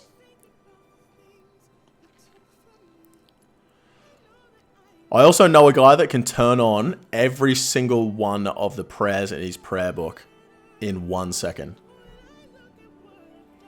The same tick.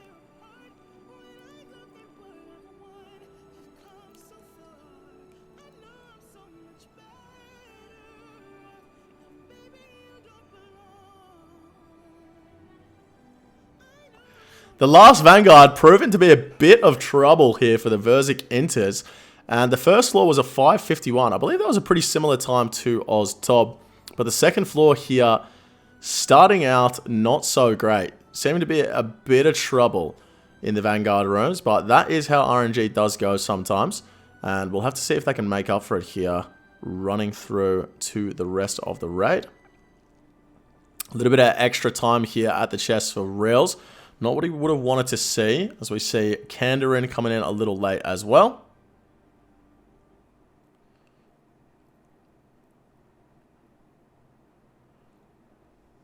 Dropping all the potions on the ground, depositing his full inventory.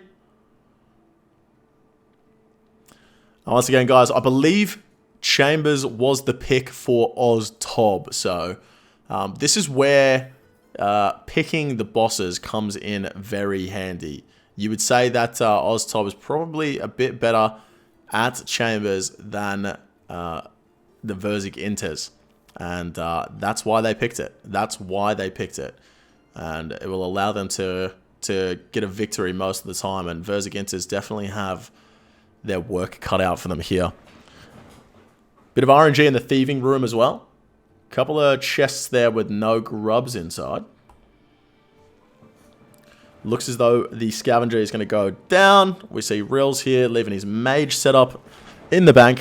Doesn't need it at the moment.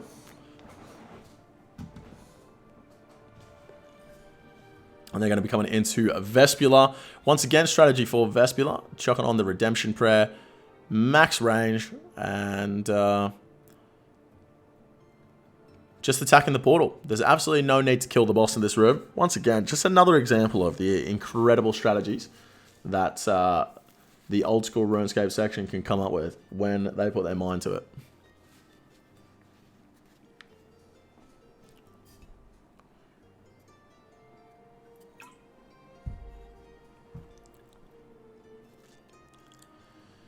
Players coming into Vespula here. Everyone is overloaded. No need to summon a Thrall here for the Vespula portal. I don't think the Thrall can even attack it. Even though Rills is Rills is plug-in is selling with someone one. I don't think it's going to work in this one. 242 hit points left on the Abyssal portal. Nice and slow here from Kandarin. Just making sure he takes his time and doesn't die.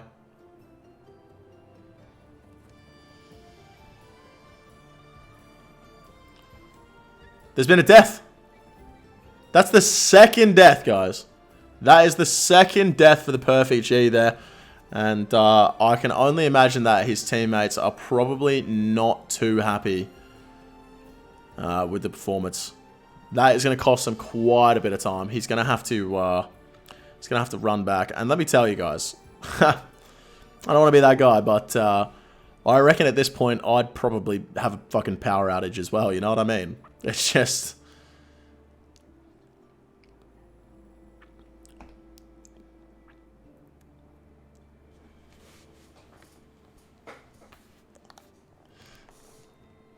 Alright, coming into the tightrope room. I don't think we're going to see a skip here. There's no way we're going to see a skip here, right?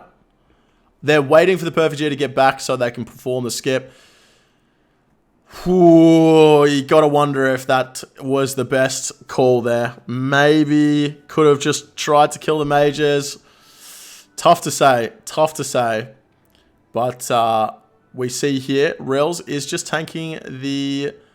mages here, and Kandarin's just going to... Wait, did Kandarin spellbook swap again? Or has Kandarin been on normals the whole time? And Rills has died as well. Oh, this is a disaster. This is a disaster.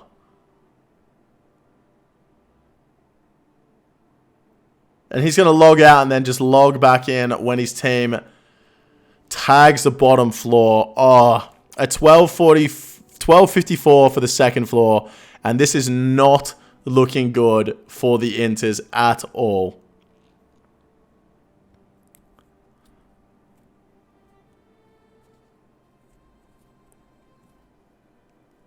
The third death here for the Verzik Inters. Rills logged back in. And a 12:54 for floor 2. And they have a 23-24 to beat. They're going to have to do this floor and Ulm in the next 11 minutes. Anything can happen. Absolutely anything in this life can happen. But I don't know about this one. I don't know about this one. And they need to win this. They need to win this. Otherwise, Oztob is going to take down the first round. It's not looking good, Brev. Exactly. It's not looking good. Alright. Will we see the players get venged here? There should still be a player on Venge, right? There should still be a player on Venge. Yeah, very interesting not to see Kandarin switch over to the Thralls there. Opting to go for the telekinetic grab instead.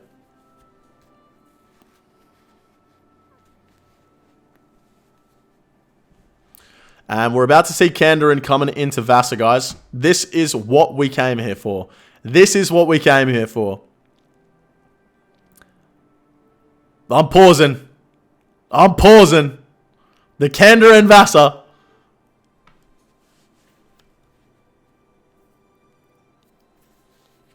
The redemption arc.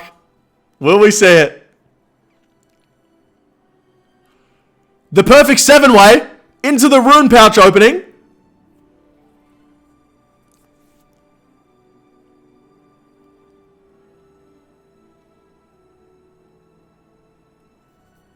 Big Vengeance coming in.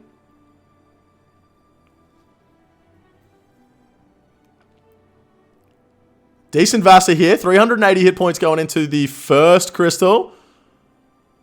And some pretty good switches from Kandarin. He's hit the overload. 14 damage. Okay, Kandarin. Okay. Guys, I'm pog champing right now. Oh, 9 hit points. No, it does die. Oh, luckily they managed to get the last hit off before Vasa got to the crystal, and they actually take it down.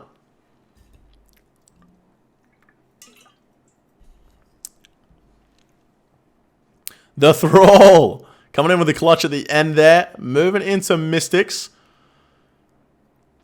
See Thrall come up. A 34 punch to the dome there from the Mystic to Rills.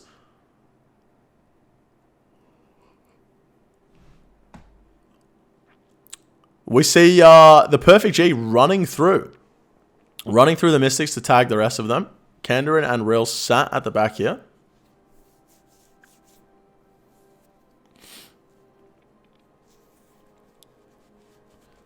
Flicking Rigger. They are not doing a whole lot of damage at all to these Mystics. This is a slow Mystics, and that is not what they wanted to see, especially being so far behind already. That is not what they want to see. They need a really fast Mystics, they need a really clean Mutterdile, and they need a really fast Olm, or it is going to be Oztob taking down this first match.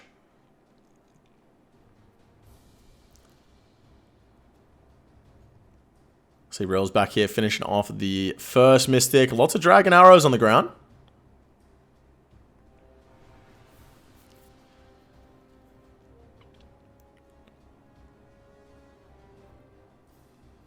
"17 minutes on the timer. They have got 6 minutes. 6 minutes, guys. I hate to be that guy, but I don't think it's even possible from this point. Unless we see some sort of magic. Unless we see some sort of magic. It looks as though Oztob is going to be taking down the first match in a 3-1. But we will watch it out to the end. You never know. They could get the best RNG in the history of the game.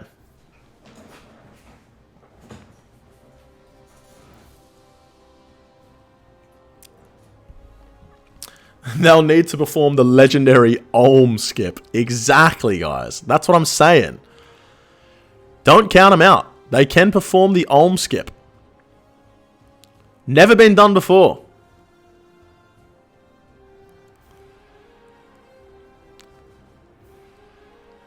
As long as they walk into that Olm room with some death touch darts, Bob's your uncle.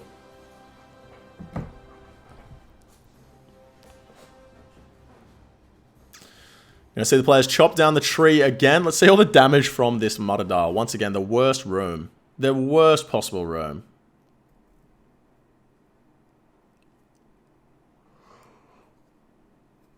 Should have cut the tightrope and dropped straight into the Olm room. Rookie mistake. That's so true. That is so true.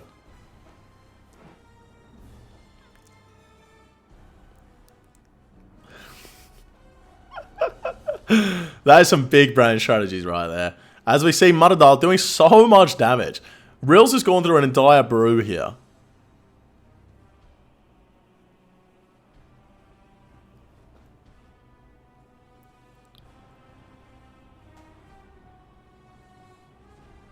The tree almost down. I'm going to see some sang staffs from the players. Anyone got a blowpipe in their inventory? Don't think so. They're running away. Getting those sang heals off. Hopefully getting a little extra hit points back.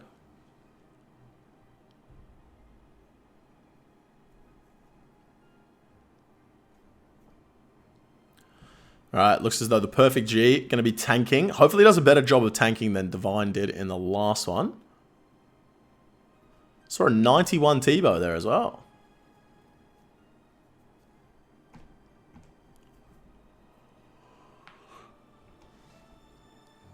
Rills running over to pick up the Overload. Who's going to get the drop here? Once again, Rills going to get an extra Brew, extra Overload, and extra Prayer Enhance.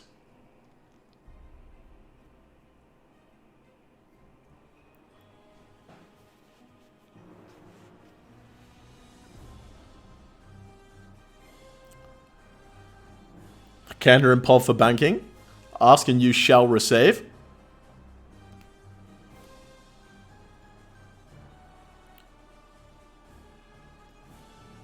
That's a fucking quick bank. And they tag the bottom floor at 20 minutes, 37 seconds.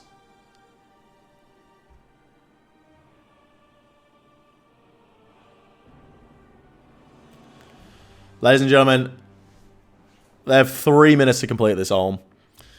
And we are definitely going to watch it out to its end. But safe to say, OzTob is going to be taken out this first round match.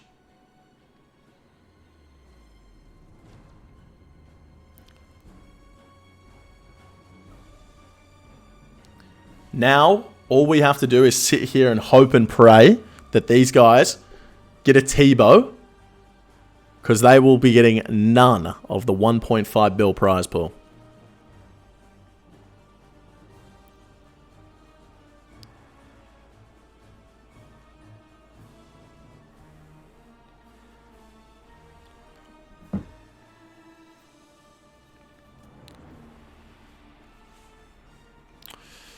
Yo, GZ to, by the way, I'm new on the Abyssal Dagger as well. That's pretty pog champion.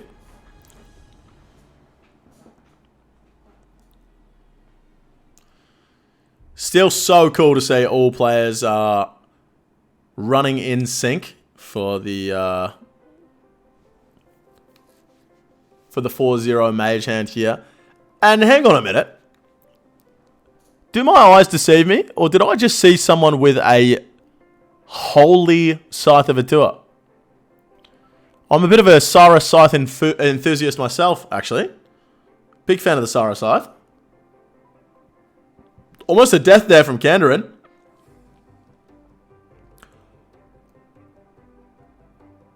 Almost a death there from Kandarin. Oh no, Rills! 28 to the dome! Is Kandarin tick-eating all this? Okay, Kandarin's tick-eating all of Olm's hits. Let's go! Let's fucking go!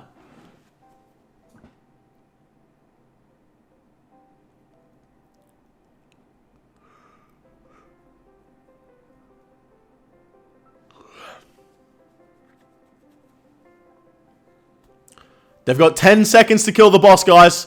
4 seconds. And that's it. OzTob is going to take down the first round match.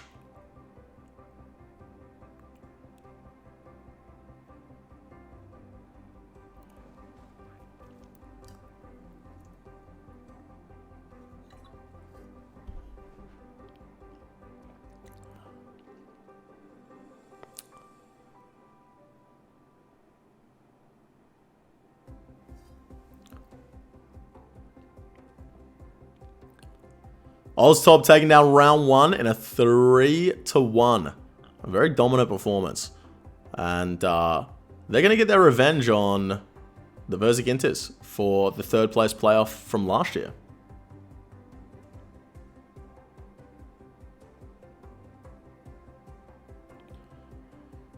Fingers crossed for a purple for these guys, though. A valiant effort from the Verzigintis.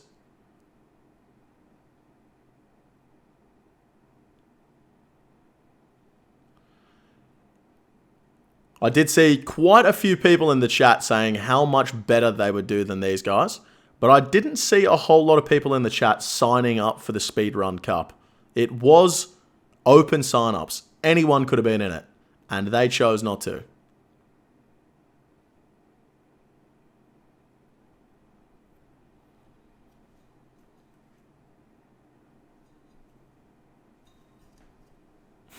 I had a power outage. Fair enough. Fair enough.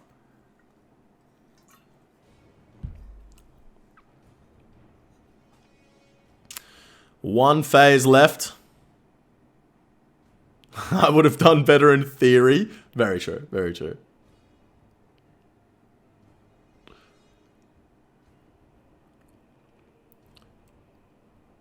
On a 2-week vacation. That's true. I wonder if any participants in the Cup went on a 2-week vacation.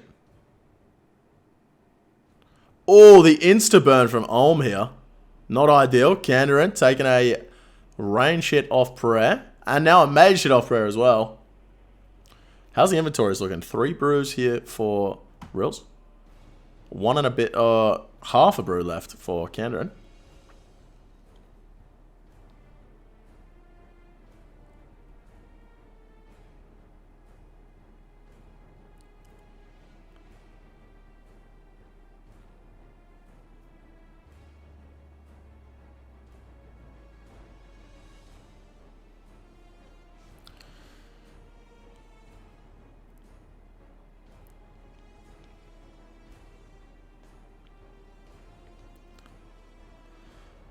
Player's going to be taking down the melee hand first in this final phase. The damage is a lot slower than Oztob's as well. We saw Oztob with the melee hand pretty much completely dead. Oh no! The redemption there from the Perfect G. We unfortunately don't have his footage, but nice little redemption proc there. And I think they're probably out of food at this point. Yeah, 1 dose of brew here for Kandarin. And I don't know how much the Perfect G has left in his inventory, but it's not looking good. It's not looking good. We're going to have to see a few tickets and just... Oh my god, the redemption again. He tick 8 and redemption. And Kandarin is down. Kandarin on the floor. No food left. And he's going to have to come in as quick as possible. Once again, guys, this was Oztob's pick. They picked the CM Cox. And down goes the Perfect G. And we're seeing why Oztob picked this. We're seeing why Oztob picked the CM Cox. This is definitely their run. And speed running just as important as the boss draft in the Speedrun Cup. The boss draft may be more important than the actual speed running. 25 to the dome for Rills. Is he going to survive? That's the question. Is he going to survive? Can we see how many points they've got? We can't see how many points. Oh, 55,000 points, guys. Pretty decent chance at a purple.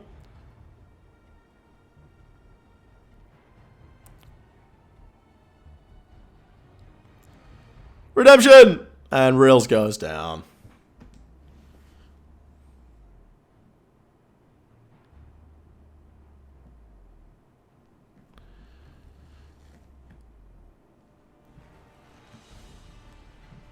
Pause chant for the purple, guys. Come on.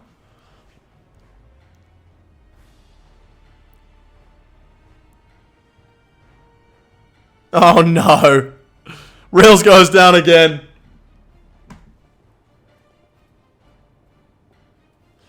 They're on 30,000 points.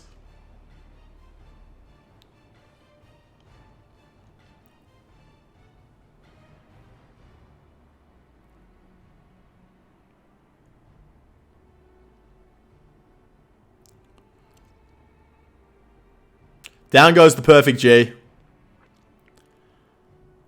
No purple? What? No purple.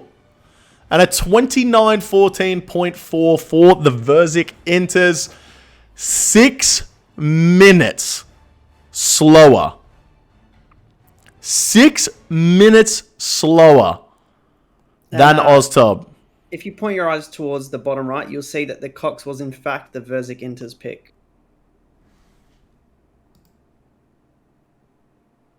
Unfortunately, I didn't want to throw them under the bus like that, but yes, that was the Verzik Inter's pick, and they unfortunately did lose, and that's the first match done of the quarterfinals.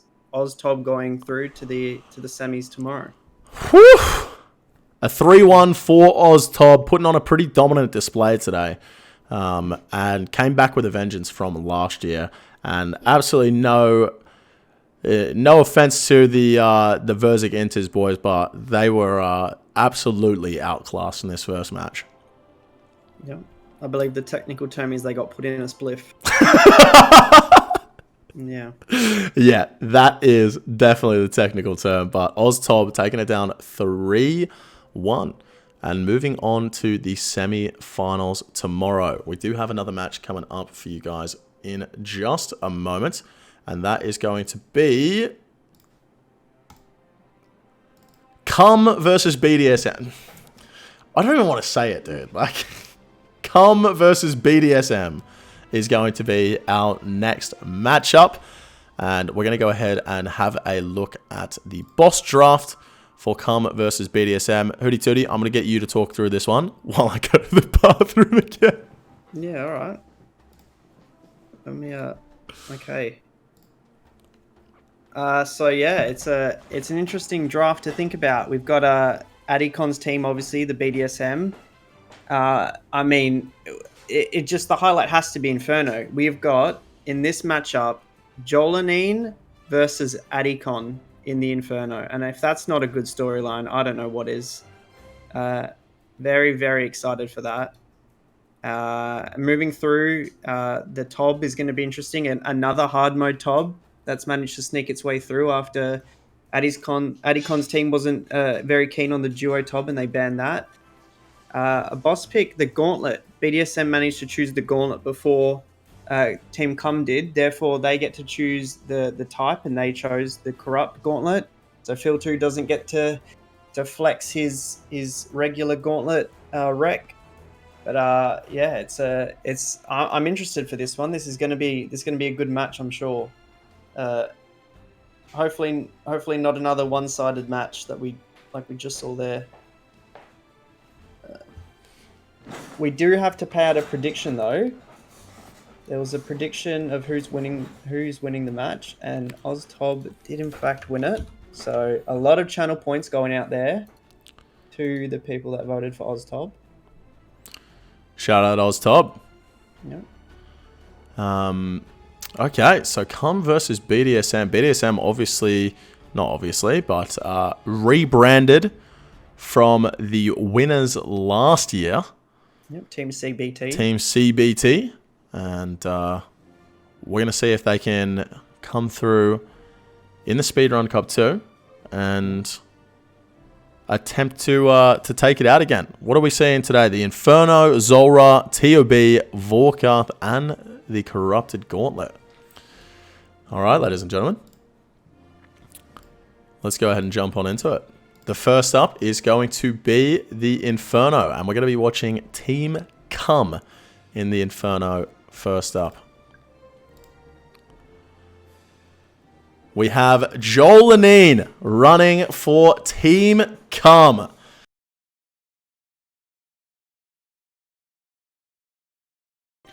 Big hit there.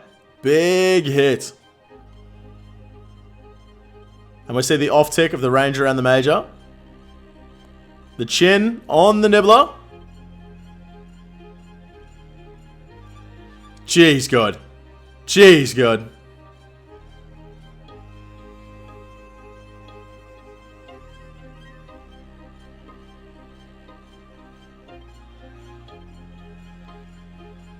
Opting to brew here. 2 doses of brew. 3 doses of brew.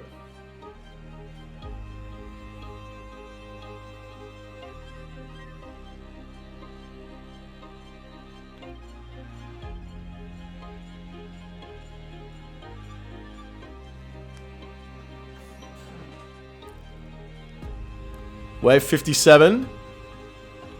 See if he catches here. The split nibblers.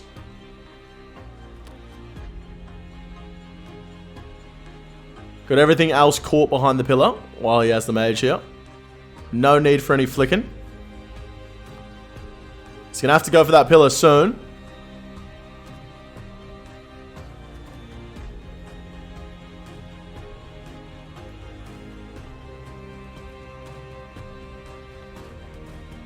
Decides to step out and off-tick the melee as well. Nice chin. As I mentioned before, he's just stepping out and getting meleeed by the meleeer so it doesn't dig.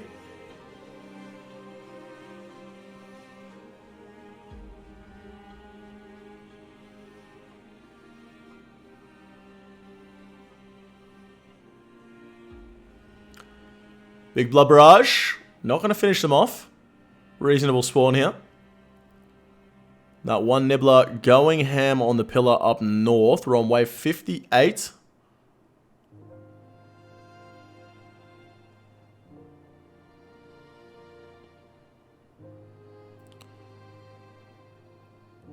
That pillar is definitely going to go down here.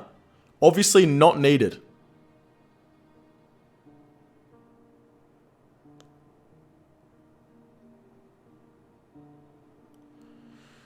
Takes a range hit off prayer. A nice little 0.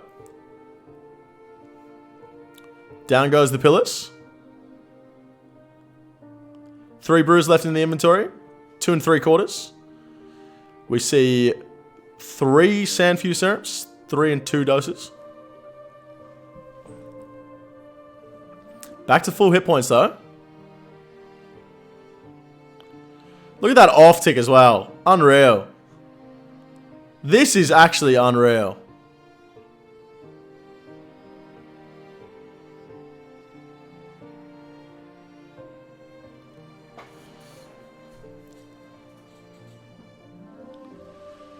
Jolanin here showing why he is one of the best in the world at Inferno.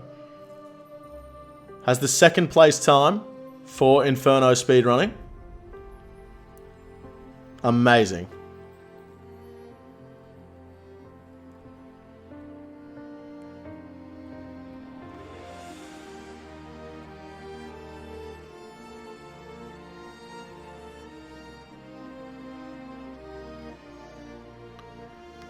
Has he done this before? No, this is his first Inferno run, mate.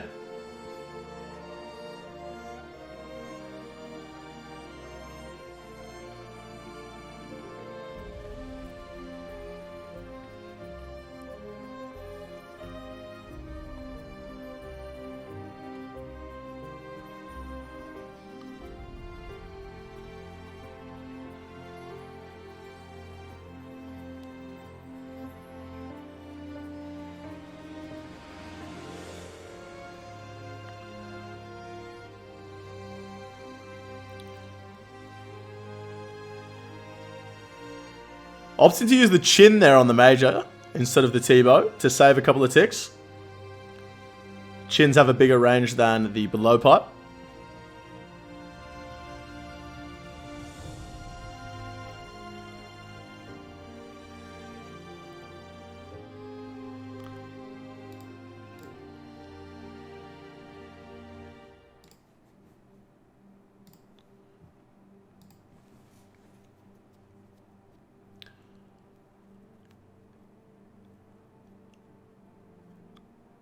A smile in the chat from Jolanin. A happy, happy man.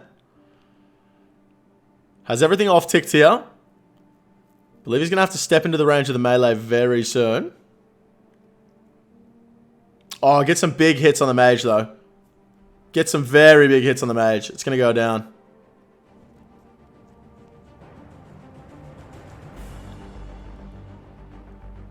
You have to remember, not only is this man absolutely decimating this Inferno run, but the pressure.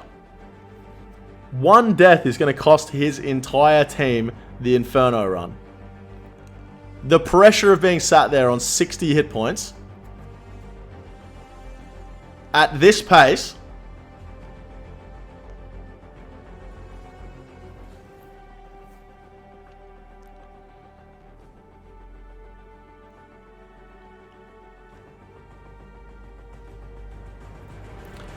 Wave 62. Starts the wave with about 40 hit points. Just does not care.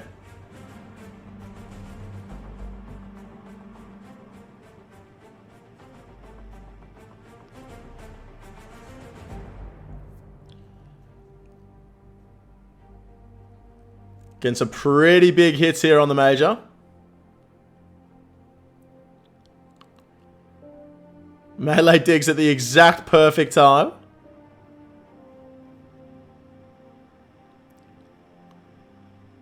This is incredible to watch, guys. This is incredible to watch.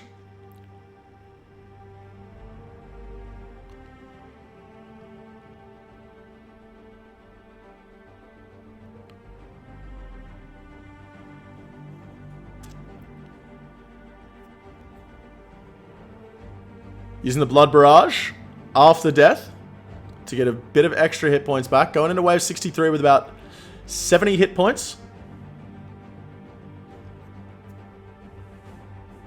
Pretty reasonable spawn. He's going to off-tick the mage here and go to kill it first, I believe. Yep. Beautiful.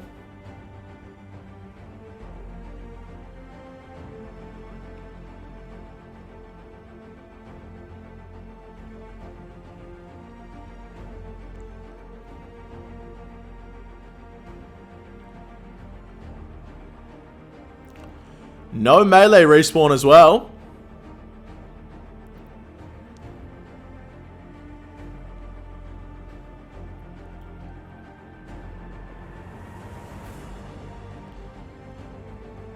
Gonna see a mage double melee range for the next wave.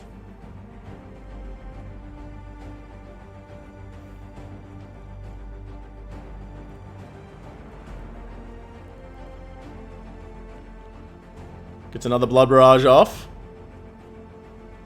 One Nibbler still alive.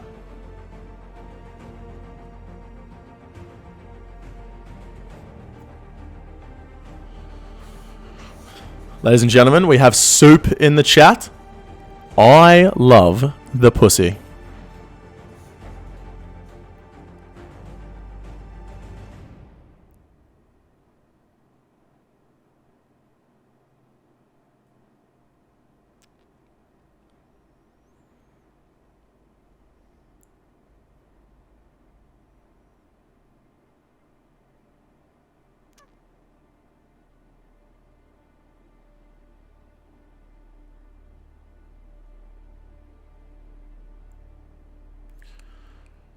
$38.46 coming into wave 63.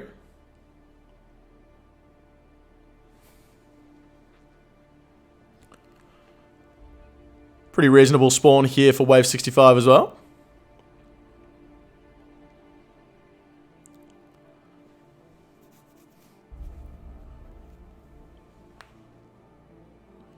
Having a look at the supplies, we see 3 3-dose Sandfuse. So 2.5 Sandfuse left.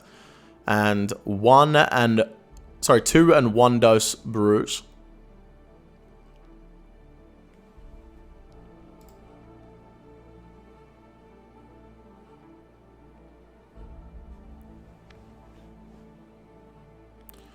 Scythe not taken down.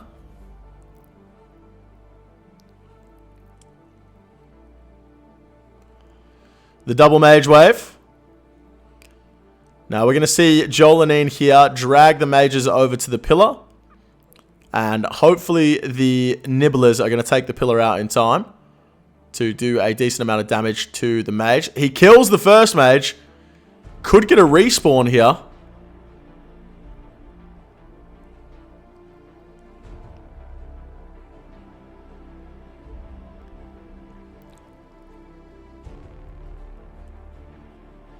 Big hits, though. Ooh. No respawn. Here comes Jad. Yad? Here we go.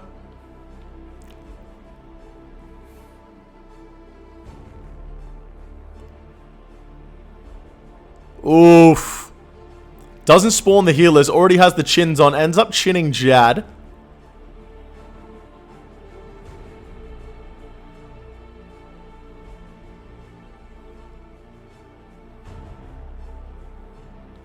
Standing in melee distance as well.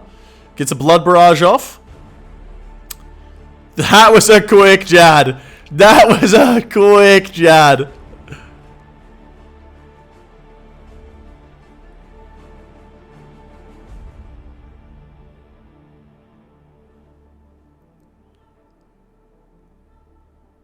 Chins out for the boys. The little step through the healer there, but also being blocked by the other healer to stop himself from being hit. The moves here are just absolutely ridiculous.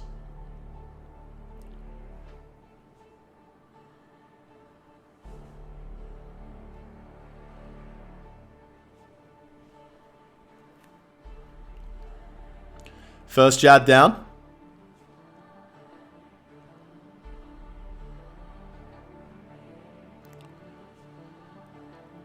Not the best spawn for the healers.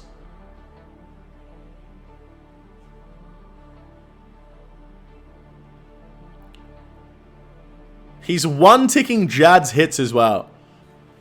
Reminder, if he dies in this run, the other team simply has to complete their run. That's it.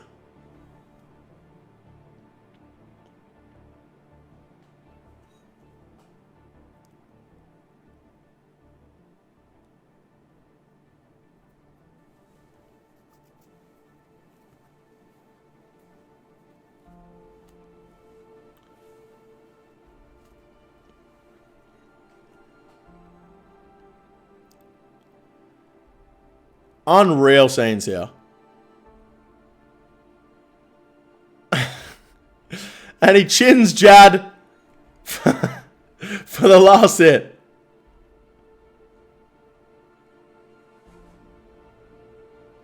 That was a big chin. A big chin. 45 minutes going into Zuck. We won't see a world record here.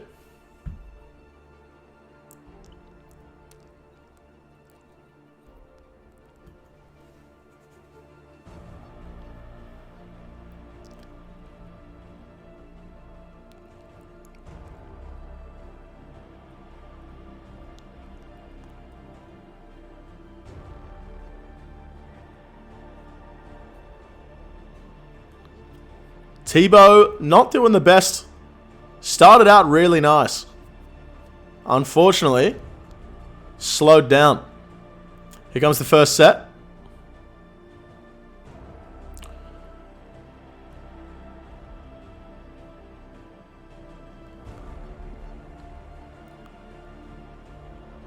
Tagging both of the minions, the monsters, with the blowpipe rather than hitting with the Tebow. Shielded about half health. Don't think that's going to come into play.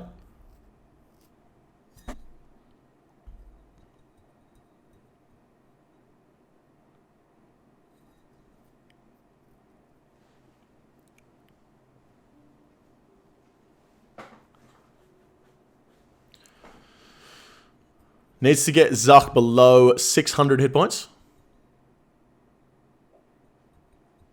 I think there's a pretty good chance we see a Jad skip here.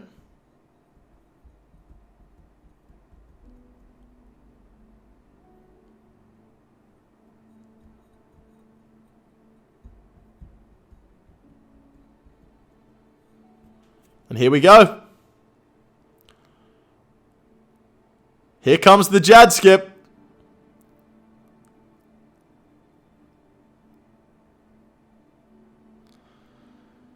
Those that don't know, in Inferno speedruns, the players opt to leave Jad alive rather than waste time killing it. Because you can just pray against his attacks.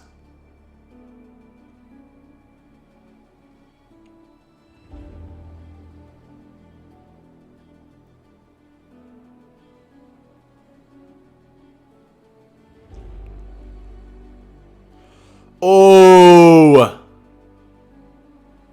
That is an unfortunate spawn timing. That is unfortunate spawn timing. So unlucky there. Wasn't able to tag the healers as quickly as you would have liked, but we are going to see a healer skip. We are going to see a healer skip here. Jolanin opting not to kill the healers. Instead, just tank the damage, tank Jad, tank the Major, and take Zuck down. Oh, looks like he's changed his mind.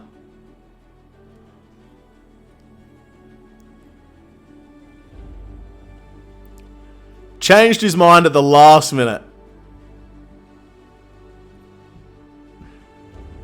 I thought he was going to do it, guys. I honestly thought he was going to do it.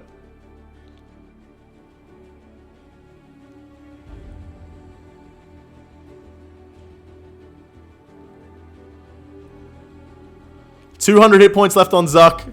1 brew left in the inventory. This is definitely going to be a dub.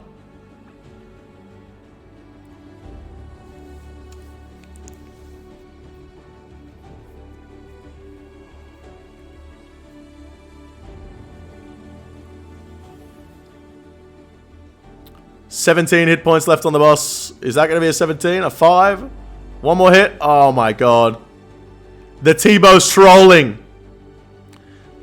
And he finishes it off. That is a 49-minute and 9-second Inferno.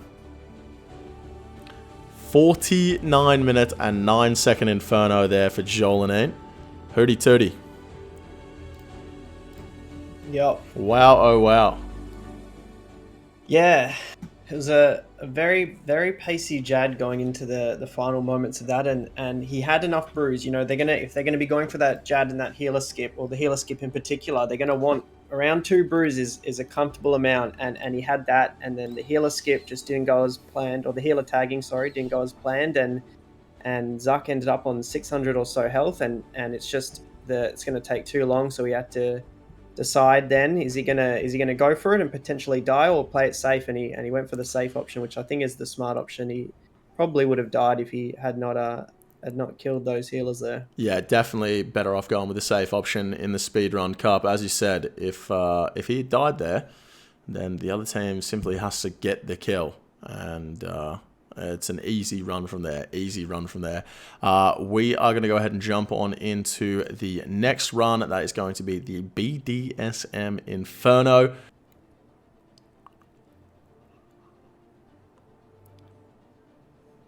Big blowpipe spec as well. The 43 coming in.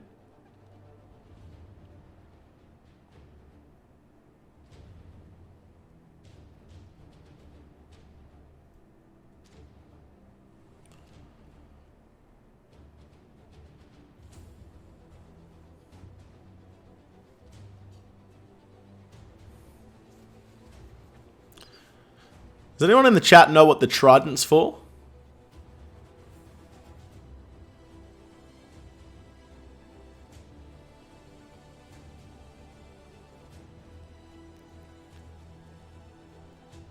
Zulrah? Oh, okay, that makes sense. Makes sense.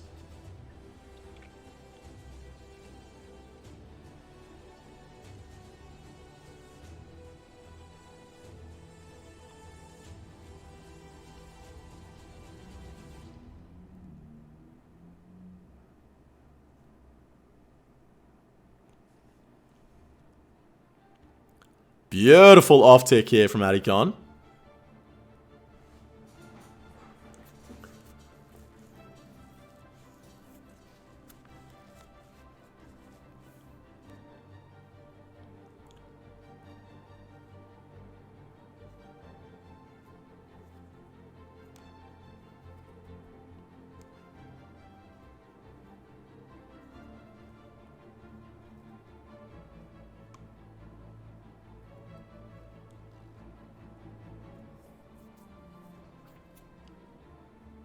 Big scythe as well. 3 Sandfew serums in the inventory. Coming into wave 61, I believe this is.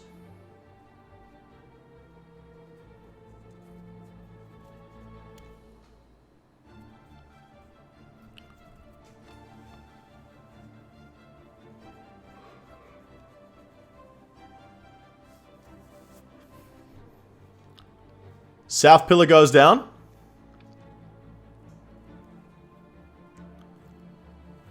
Does Adicon need the south pillar? Yes or no in the chat?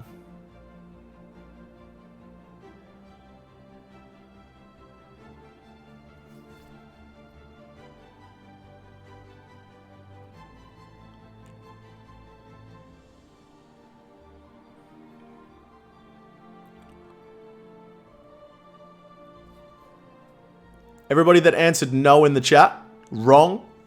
Absolutely wrong. Where the hell else is he supposed to run to with these Justiciar and Dins? Come on.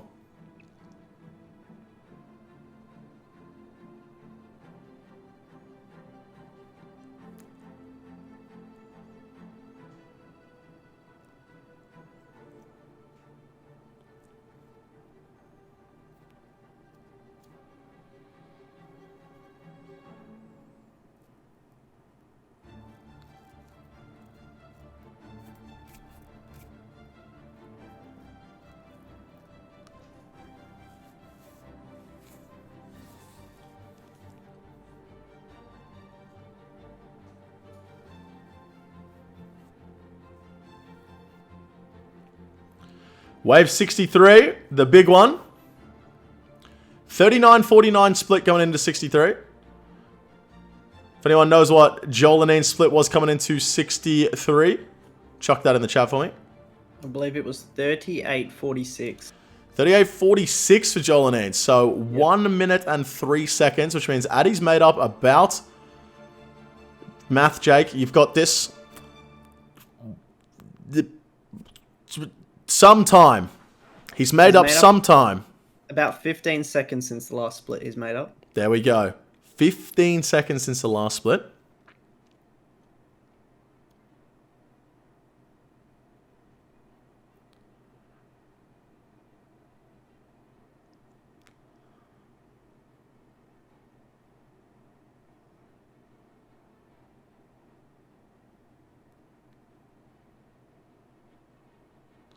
Thoughts on that off tick? I'm going to be completely honest with you guys. I missed it. But it sounds like it was fucking epic. So when you splash on the monster, it delays it a tick or two. I can't remember for some reason. So you then off tick the minions. Wow. Is there anything Adicon can't do? A little Zuckhelm takeoff. Yup. 2 ticks, yeah.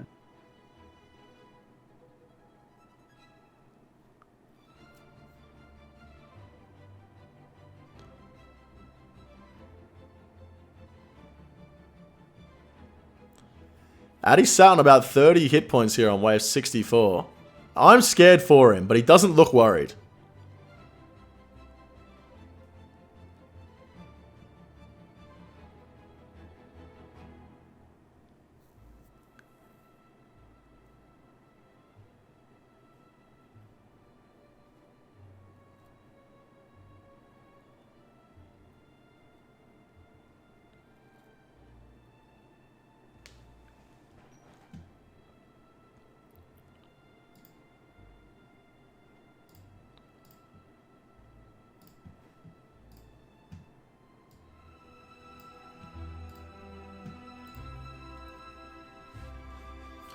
Wave 65.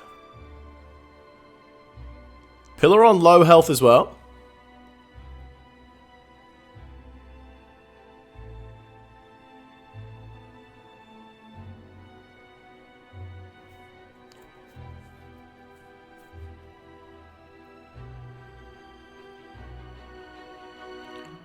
Should be able to use the pillar in the next wave.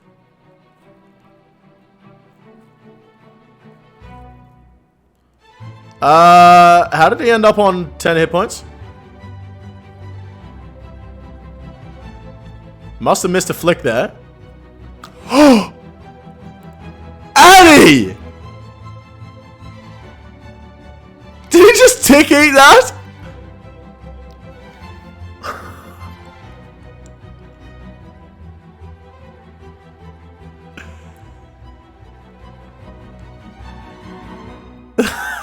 Oh my god.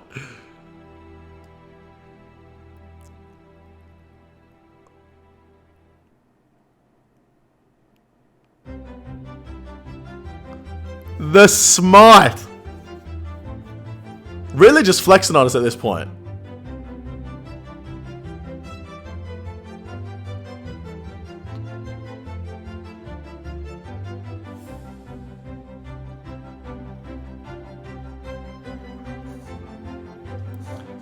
Alright, both mages being killed at relatively the same time.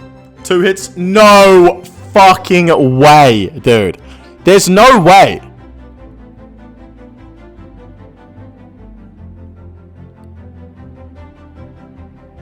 Oh my god. That is a troll face. Absolutely outrageous. Absolutely outrageous. Alright, coming into Jad. 43-18 on the split. 49-09 to beat. Let's see how quick this Jad is.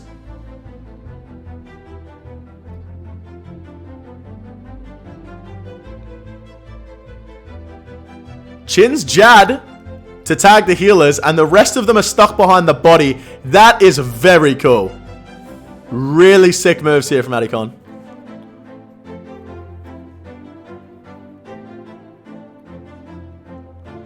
And Jad goes down. He gets the blood barrage off and splashes it. Oh no.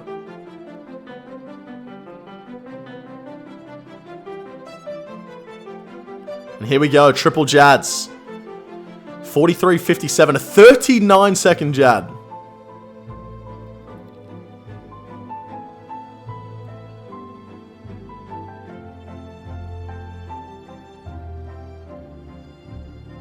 $44 minutes, 20 seconds on the clock. Got a 49.09 to beat. There's a healer stuck under Jad. So, a little bit of context behind that little trick that Addy did. I believe as Jad spawned, he was stood under it and clicked to step out of Jad by attacking Jad. And what that did was create a little pocket so that the healer would then path straight into that little pocket. Absolutely unreal. Absolutely unreal.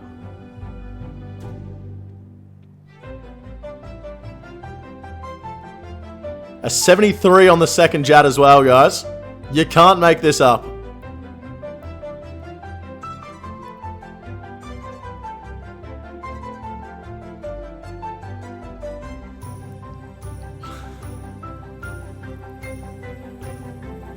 Down to the final Jad.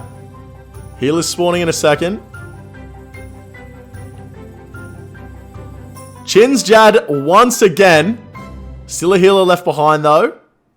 Is it going to make a difference? Potentially could have made a difference there. Oh, slow hits. Alright, takes Jad down. Here comes the heal. Splashes again. Gets no hit points back to Zaddy.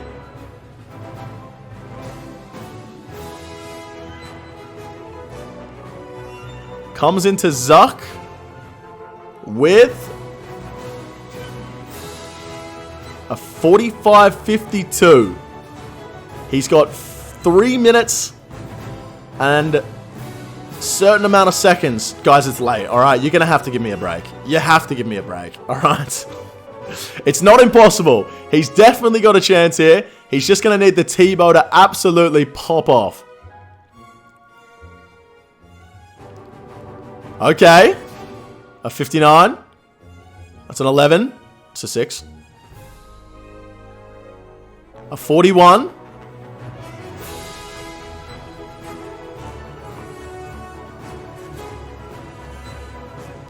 $860 hit points on the spawn.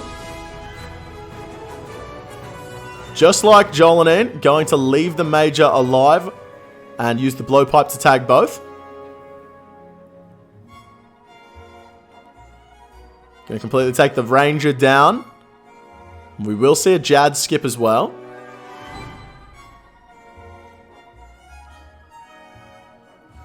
Let's see the T-bow here.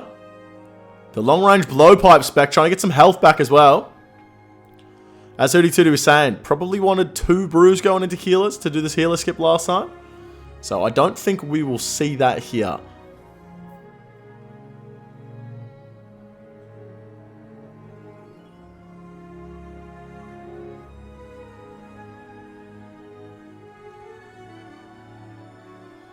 Here comes the Jad skip. 380 hit points left on the boss.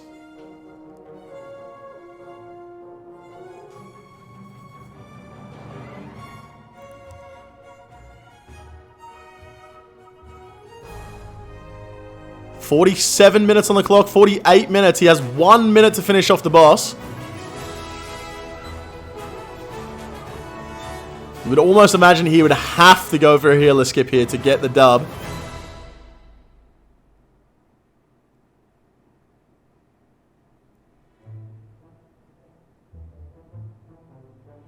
Misses the hit. Here come the healers.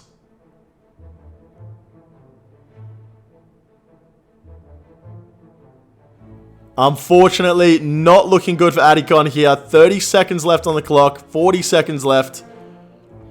He is going for the healer skip. Jad at 350 hit points. There is potential.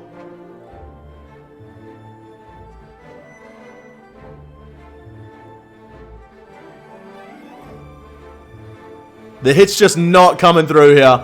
Just not coming through here.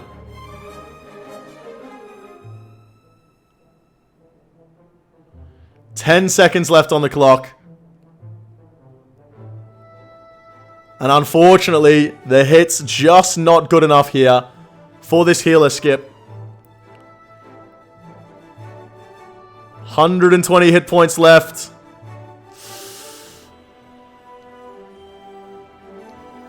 That is an unpotted Addy. He's not potted. No. He's not potted. And it looks as though he's not even going to have the health to finish the boss off.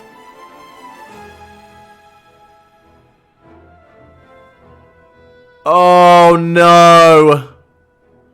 Oh no. Adicon. And that's a death. That's a death for Adicon. And a 49.09 for Jolene.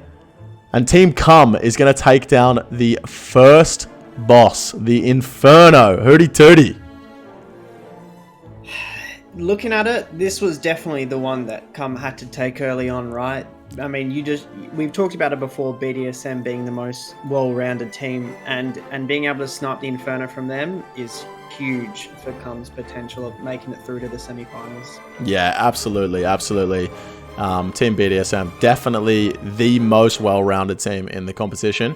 And I think the only way they're going to get beaten is by little things like that. They have a better Inferno player on the other team, choosing the Inferno and taking them down in that regard. But in terms of the rest of the bosses coming up, we've got a few other ones. We have Zulrah coming up next. Then we have the Tob Hard Mode 3s.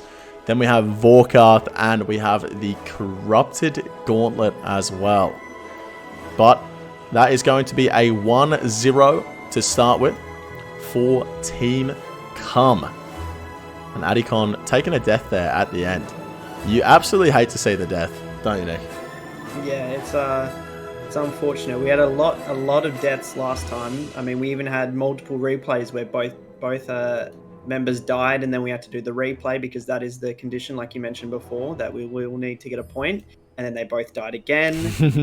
Fortunately, we didn't have that here. So no more Inferno for now. And yeah, we'll be moving on to a changing the pace up a bit with a more chill Zulrah. And we saw some pretty great Zulrah kills last time. Hopefully we can back it up with a few sub 1-minuters again. We're going to be jumping back into it, and we are going to be watching Team Cum take on Zulrah. And it is going to be Craggle running Zulrah for Team Cum.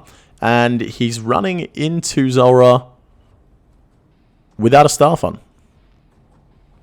You'll find that the spellbook swap, this is what I was alluding to before.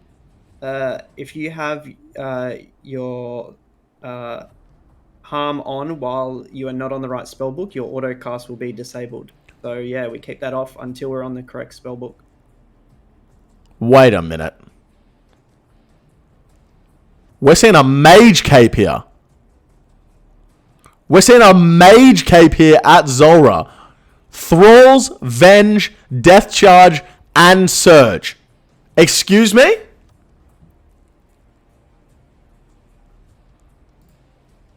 Excuse me? What? What am I witnessing right now? A 0 volley spec, though. That is unfortunate. We're going to see a pillar stall here from Craggle. Got the dragon knives as the spec. It's Will. How the bloody hell are we? Thank you for sponsoring Team Cum.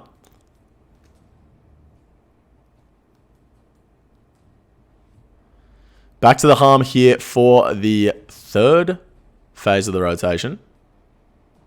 The harm is actually going nuclear here. The vengeance only hitting a 1, though. That is not what you want to see. The volatile nightmare staff, 43 to take out the boss. And the first kill is a 1 minute and 1 second. The death charge, the thrall, and the venge. Absolutely unreal. At its will, unban me from your chat. Enjoy the perm. Alright, coming into kill 2 here. For those who don't know, Death Charge. Whenever you kill a monster and you have Death Charge activated, you will get 15% special attack energy back. It's going to allow these players to get an extra spec off with those dragon throwing knives. Dragon throwing knives?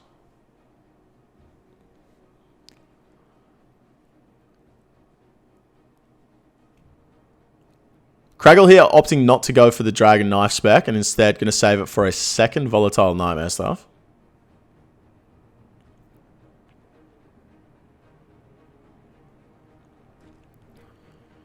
Pretty decent numbers with the harm here. 49 is the max hit.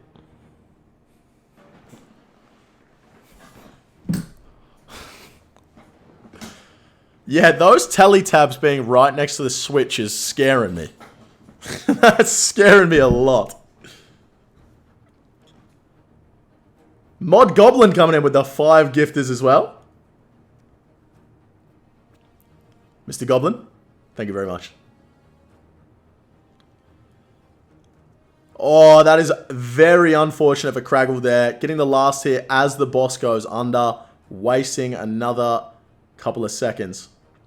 Second kill, 1 minute 27.6. That is a very slow kill time.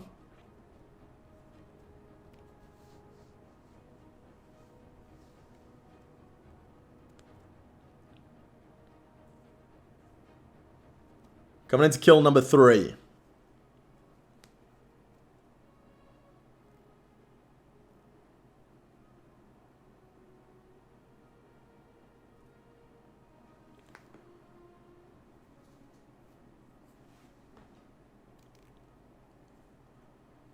Not the best rotation again. 26 XP drop for the volatile. That's a 3. Definitely not what he was looking for.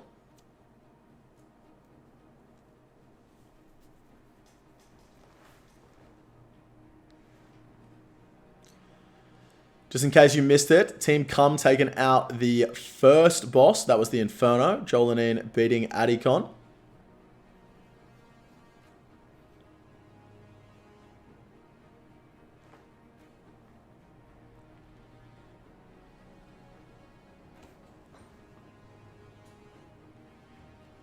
Big volatile spec there, 46. Straight into the T-bow. No blowpipe here. Just trying to get the one-hit kill. Unfortunately, not getting the one hit. And kill number 3, a 1 minute 10 second. Not the best kill average at the moment. Sat at around a 113, 114.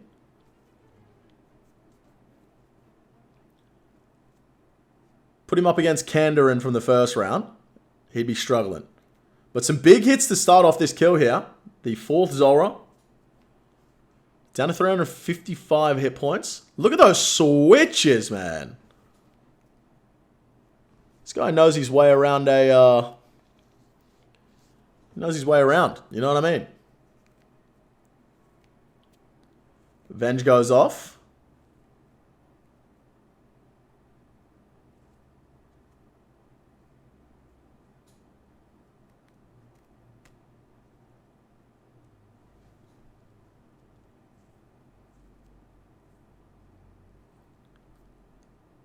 So you're going to pull up on the boss here. Not confident in hits. Fair enough.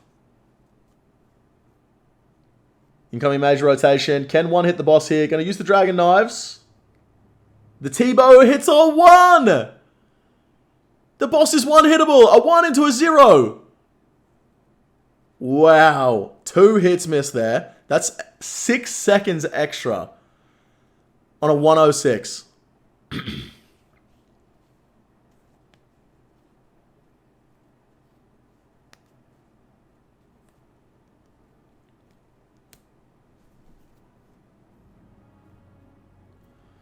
All right, coming into kill number 5.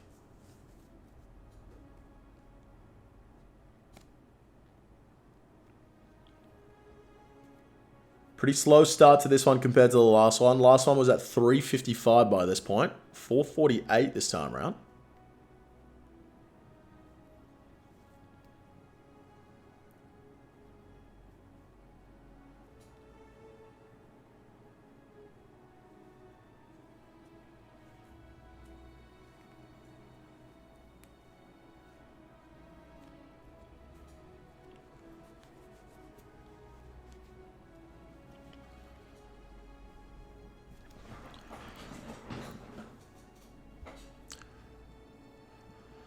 .263 coming into range phase.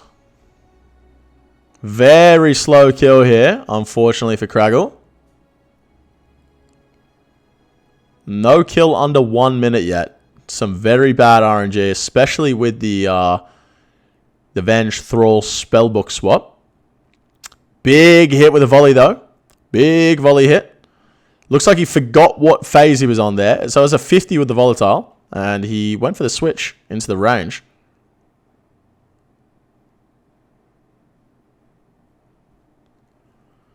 Here we go. This is looking like another very slow kill. Another very slow kill. Oh no. It doesn't even finish it off on the range phase, the mage phase either. This is going to be a 130 plus. He's almost at a prayer points. That's how long it's going on for. Very bad RNG for Craggle there. 146! A 146. Give Team BDSM the win right now. There. Oh my word.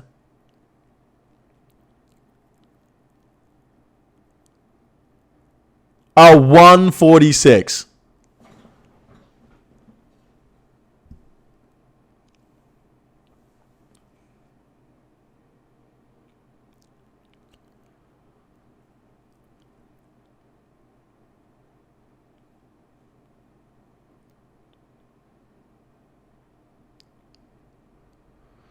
Alright, going to see another pillar stall here. 45% spec. Won't see any dragon knife specs though, because we have the volley.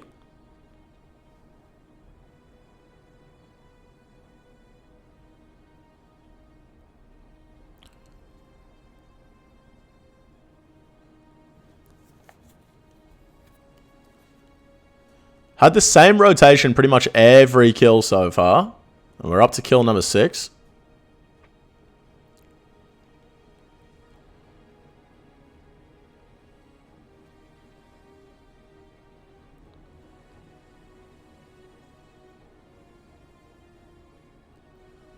Takes it down with the volley spec. See a 106. Okay. A little bit of a comeback. A little bit of a comeback.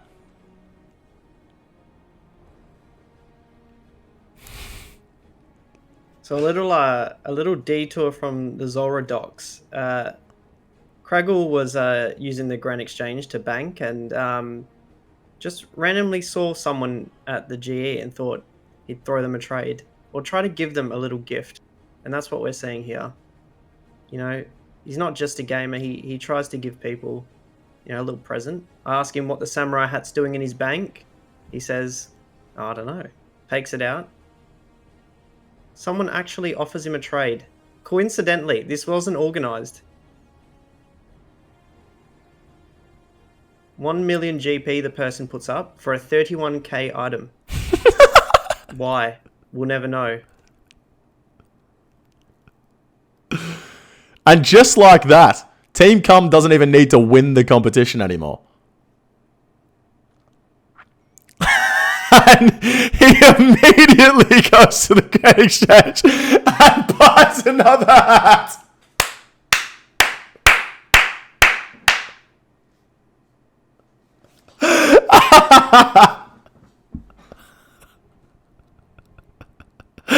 That is unreal. That is so good. Alright, coming into kill number 7 here. Once again, we'll see the Thralls and the Spellbook swap. Into the search.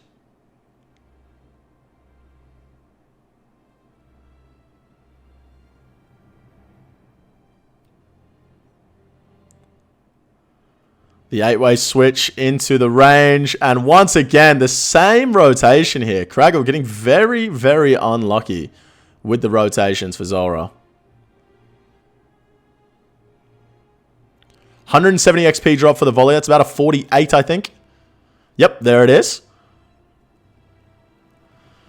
T-bow, 47. Let's see the blowpipe go off here. 0. Another 40 with the T-bow. T-bow doing it very well here for Craggle. And a 41 Venge as well. The absolute max Venge. Unfortunately, Zulrah still on 180 hit points after all of that.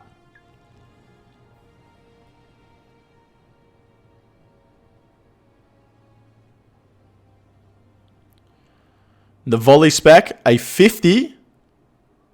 Unfortunately, not enough to take the boss out, but a 25 to back it up.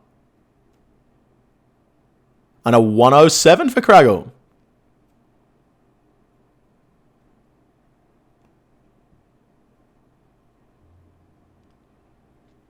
And here we go again. The spellbook swap. Very interesting strategy here. Obviously, these teams trying to speed run the bosses as fast as they can. Trying to get every advantage. Using 3 different spellbooks in the one kill.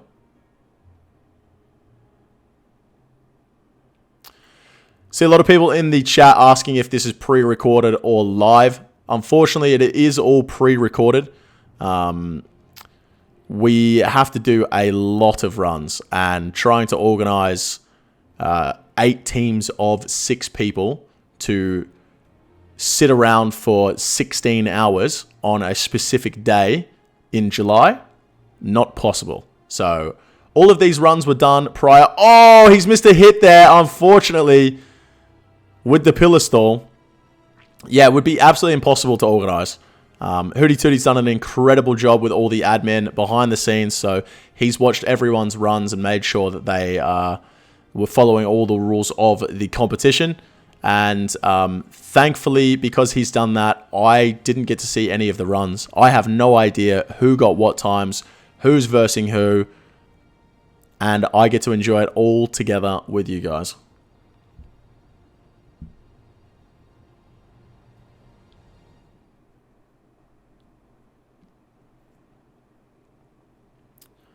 So we're going to go down as it comes up. Once again, another few seconds wasted there for Craggle. 122. Had some really, really bad kill times here, unfortunately. And even though he came in with the extra strat of the 3 spell books, the RNG just not doing him any favors.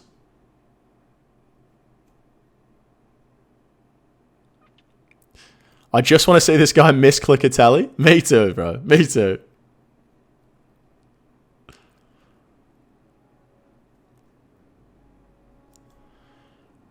Let's see if he gets a good rotation. The exact same rotation again. That is so unfortunate here for Craggle. He's had the exact same rotation every single time.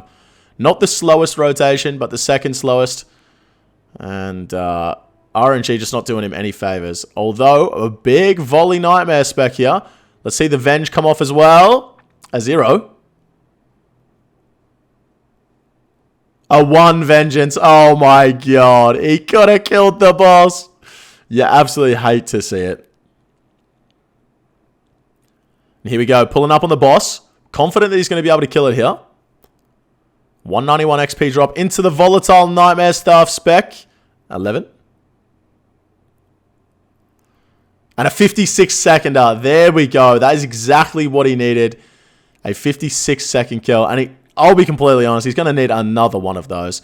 We saw a Zulrah in the first round. And we saw Kandarin get 3 sub 1 minute kills. And Craggle absolutely nowhere near that this time round. And just to finish it off, he gets the slowest rotation. Oh, Craggle, this poor man. You just have to feel for him. Very bad RNG on the Zulrah. Comes in with the best strategy we've seen so far. And unfortunately, just been dicked down by RNG.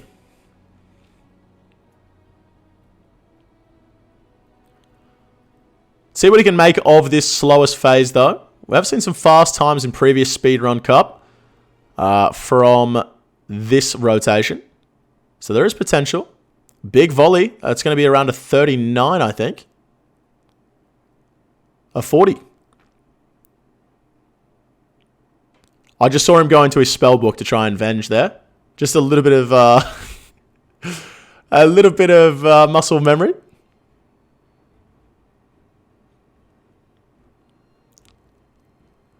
I don't know what happened to the last one there, but a 1 minute, 14 second, 58 millisecond average there for Craggle. Gonna be completely honest, that is not the best time. That is not the best time at all. And I think it's very beatable. Hootie Tootie. And it's very beatable for almost any of the Zulrah runners in this competition, but even more so, unfortunately, for Craggle is that he is going against Kirby, who is the record holder for Zulrah and has probably done more calcs on DPS and gear at Zulrah than any other human in this game. So yeah, he's not going to be feeling very safe with that time. I'll tell you that much. Yeah, that is unfortunate that he is going up against Kirby. I'm assuming that Team BDSM picked Zulrah here. That is a very good question. I'm going to also assume they picked Zulrah here. Is it behind you? What does your TV say? Oh, go on, you've closed Hang on, let me have a look. Yeah, no, it doesn't tell me back there. We can just quickly have a look at the bracket again, because I am very interested to know. Where's the bracket? No, not the bracket, the boss drafts. Yeah. Let's have a look here at the boss draft. The boss picks. Oh, that was a... That was a cum pick. Yeah, cum pick. Not the best or wisest decision, I would think, Hootie Tootie, to pick... Not something you want to receive either. But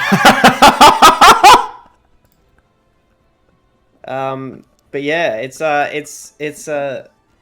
I mean, I think Com will still be happy to be standing one to one this far into the match, but yeah, it's gonna be an interesting finish to the series for sure. Oh my god!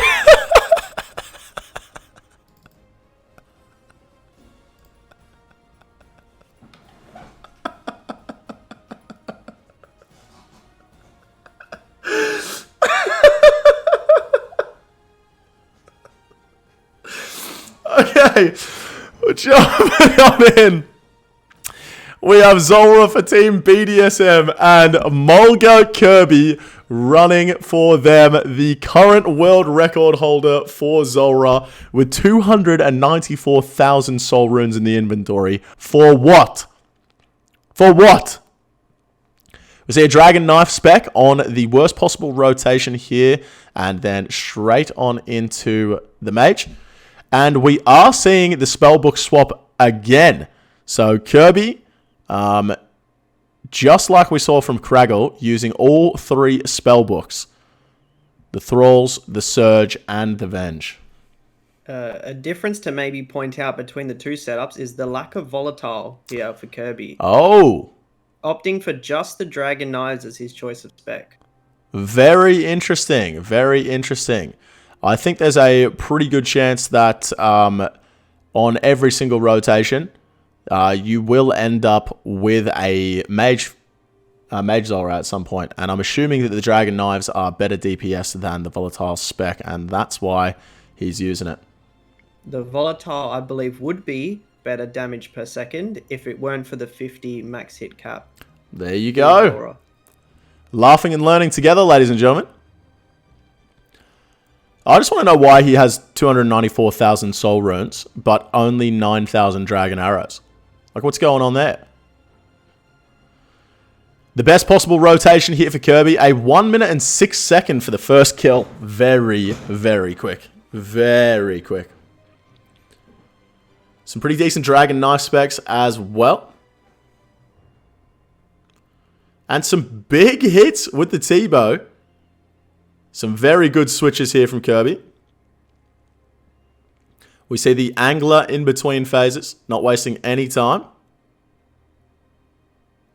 Pulling up on the boss. Wow, that's a quick kill. Oh, 48.6 second. It's over. It's over. It's actually over. What?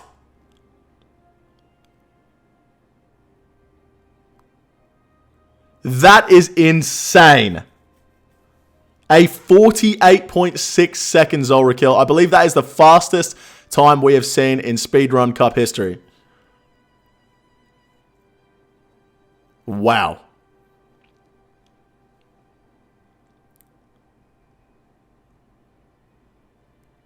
Here come the Dragon Knives again. Into the T-bow, the Pillar Stall. 21 on the Venge, pretty decent. Oh, what's happened there? I have absolutely no idea what's happened there, but he has missed quite a few hits on that Pillar Stall. He's backing up the 48.6 second kill with not the best. Pulling up on Zulrah. Pretty confident he's going to get the kill here. Pretty confident he's going to get the kill here. Oh, and he doesn't get it. But he will get it there. It is going to die on its way up. There it is. A 1 minute 9 second kill. Could have been a little bit faster there without that mistake on the Pillar Stall.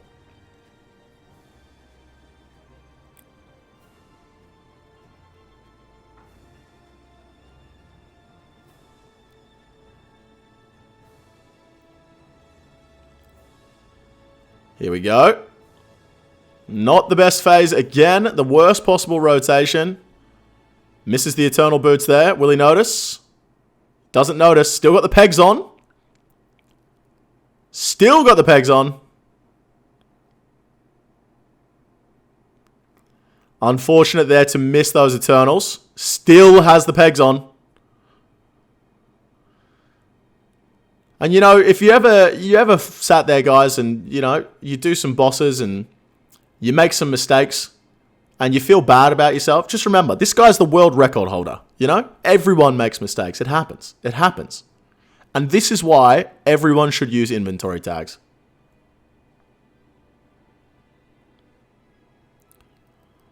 Here go the Dragon Knives. And they are going to take him out. A 1 minute 6 second again.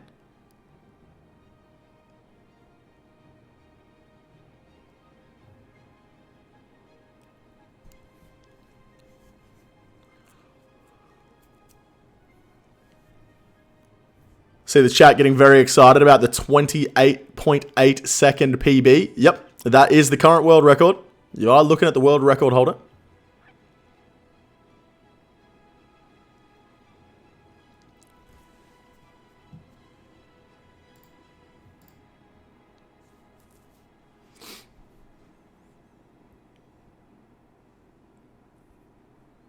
Once again, the worst possible rotation here for Kirby.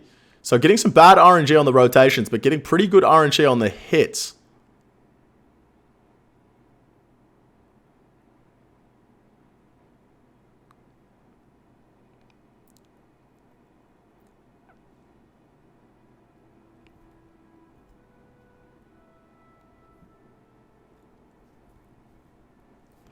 Coming into the melee phase.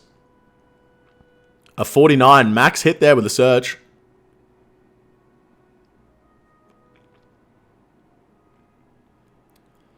Let's see these dragon knives go off. 23-8 into the 11-5. It's going to be another 106. That is the exact same kill time, 2 kills in a row. For 3 of these kills, he's had a 106. He's killed it on the exact same tick 3 times in a 10 kill average. That's insane.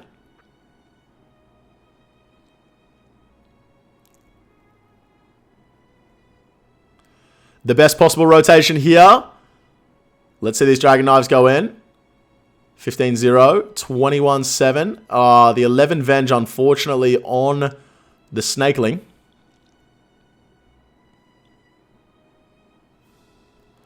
And the T-Bow not popping off. 160 XP to finish off the phase.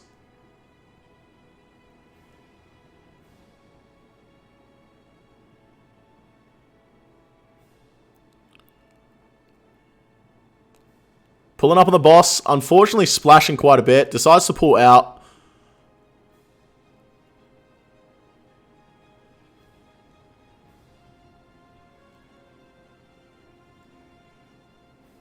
I mean, this man has got Zulrah calculated to the tick. He knows what hits he needs to pull out from and what he can commit to. It is just the maths that goes into Kirby Zulrah is just unmatched. Yeah, 106.6 there as well. Once again, another 106. And yeah, Hootie Tootie is right. This man knows exactly when to pull out.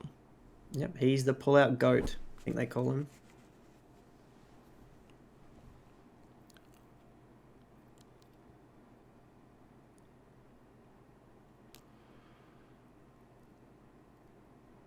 Incoming melee phase. Gonna have 4 specs here up against the Mage Zulrah.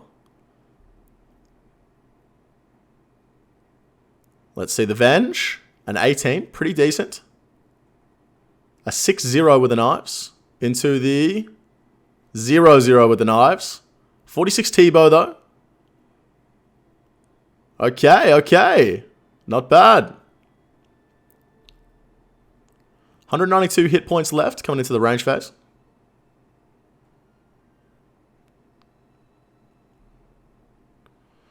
Not going to be pulling up on the boss here. No way he's done enough damage. Getting some really, really bad hits. Really bad hits, in fact.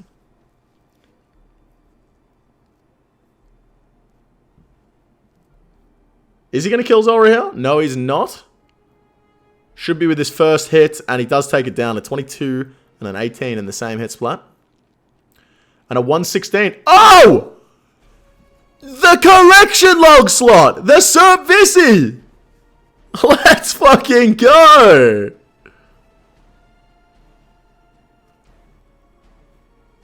Let's get a GZ for Molgoat Kirby in the chat. A Servici.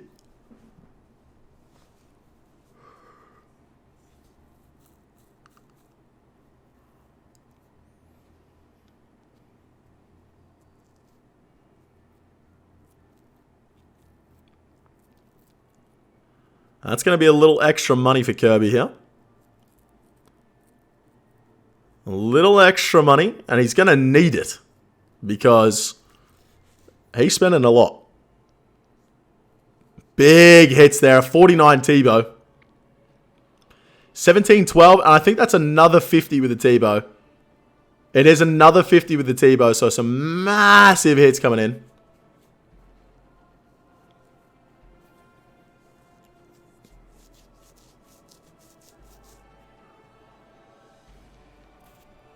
Unfortunately, not going to kill the boss here. Going to see 2 dragon knife specs.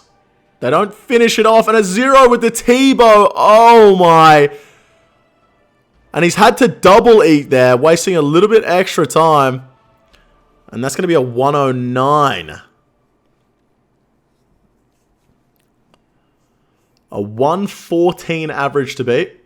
And only one of his kills so far has been higher than a 114. I'm no math whiz, but I've got a funny feeling Kirby's in a very good position here.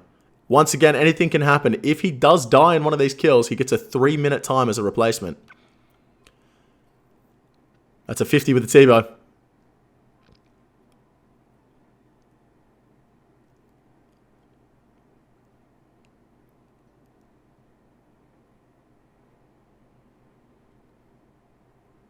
Once again, another very quick kill here. We're going to see him pull up on the boss very soon.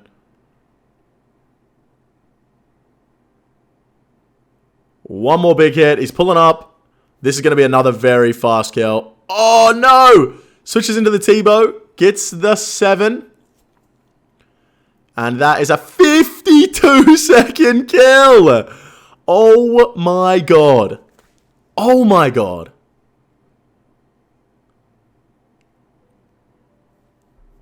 That is absolutely outrageous, guys. Absolutely outrageous.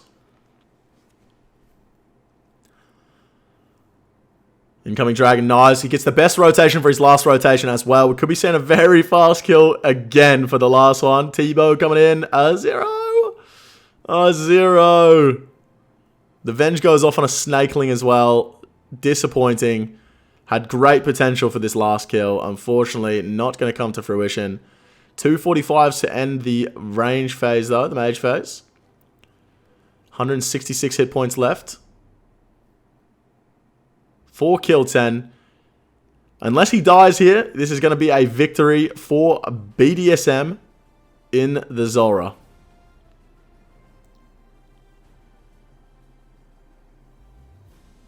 Big hit. Here comes the Dragon Knives to finish it off. And for the final kill, we have a 1 minute 2 second. This is absolutely outrageous. A 104.26 average.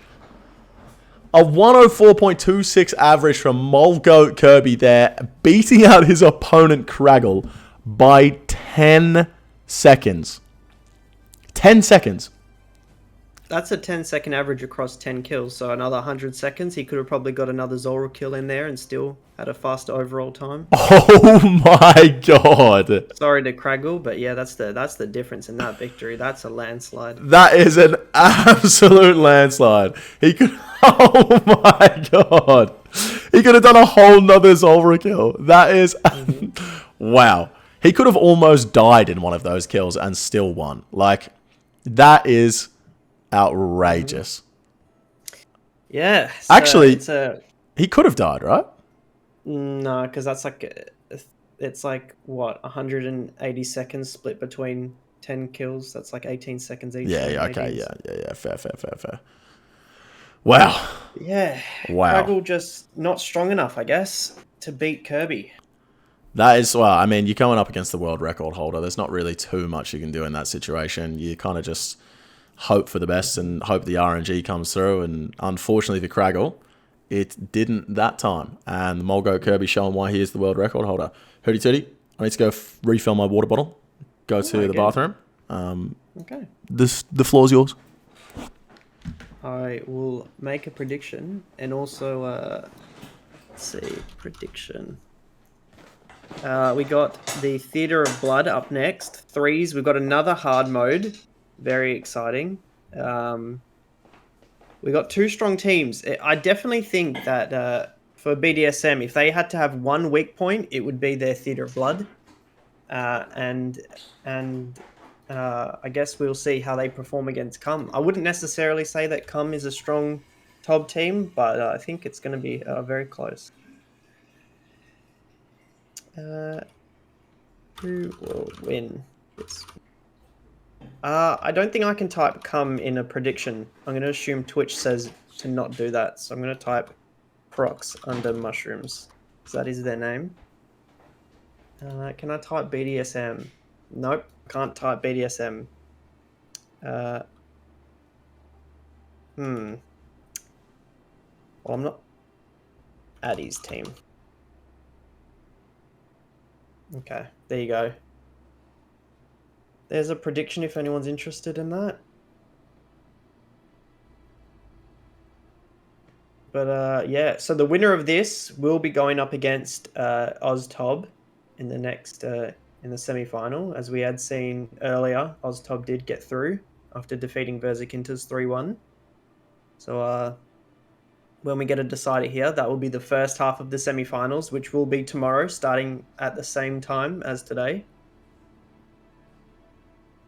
It's interesting. We've got a long stream ahead of us. We've been live for 5.5 hours, and we are still on the second quarterfinal out of 4. So I hope everyone's had a good sleep, or has nothing on. I'm assuming not many. Is anyone here jobless? Can you put a 1 in the chat if you don't have a job, and plan on staying for the entire stream?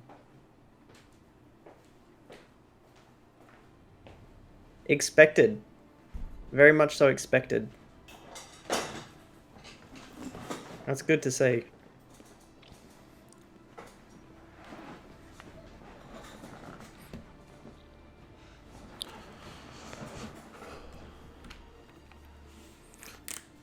All right. What's going on here? I just asked if anyone could put a 1 in the chat if they were jobless and planned on staying for the entire stream. We saw a lot of 1s. That's what we like to hear. You know what I mean? You know? We don't obviously like to hear that, you know, people don't have a job, but like, you know, we love to hear that people are going to be here for the entire stream. Ladies and gentlemen, we are going to be moving into boss number 3 of this quarterfinal match between Cum and BDSM, and we are going to be watching Team Crocs Under Mushrooms in their TOB run. All right, ladies and gents, we have Phil 2, we have Craggle, and we have Proof running this hard mode Tob. Oh my word. Yep. I see some Phoenix necklaces in the inventory for 2 of these players. We're going to be seeing some P-neck bloat, and I am very excited for it. Wait until you see what Cum Phil and Cum Proof do in this Theatre of Blood. Cum Proof. Stop talking, bro. I beg.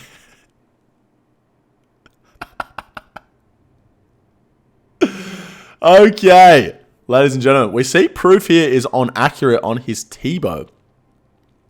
I think that's because he's going to want to come in 1 tick behind the rest of his teammates. Yep, exactly that. We see a couple of Dragon Warhammer specs and a 49 BGS there from Proof. Don't have the stats there for Phil, but another BGS coming in, a 33 for Craggle. So close to, if not 0 defense, Maiden. Oh, shit! They're not freezing the second Nilos. They're just going to attack them with the Scythe as well. And Proof is going to be the only person on the freezes. And there is no one on Chins as well. So a very different strategy to what we saw OzTob and Verzikintas do in the last round. Let's see how it pans out. I think we saw around 2-minute 20-second Maidens from the last round. Down to 55%. Let's see Proof here. Catches the first freeze. The other players, oh, big misses there. Very big misses on the first Nyla cast. They managed to get the second one. Proof is catching all the freezes. Going for the Blood Barrage. Going to be tanking for his team as well.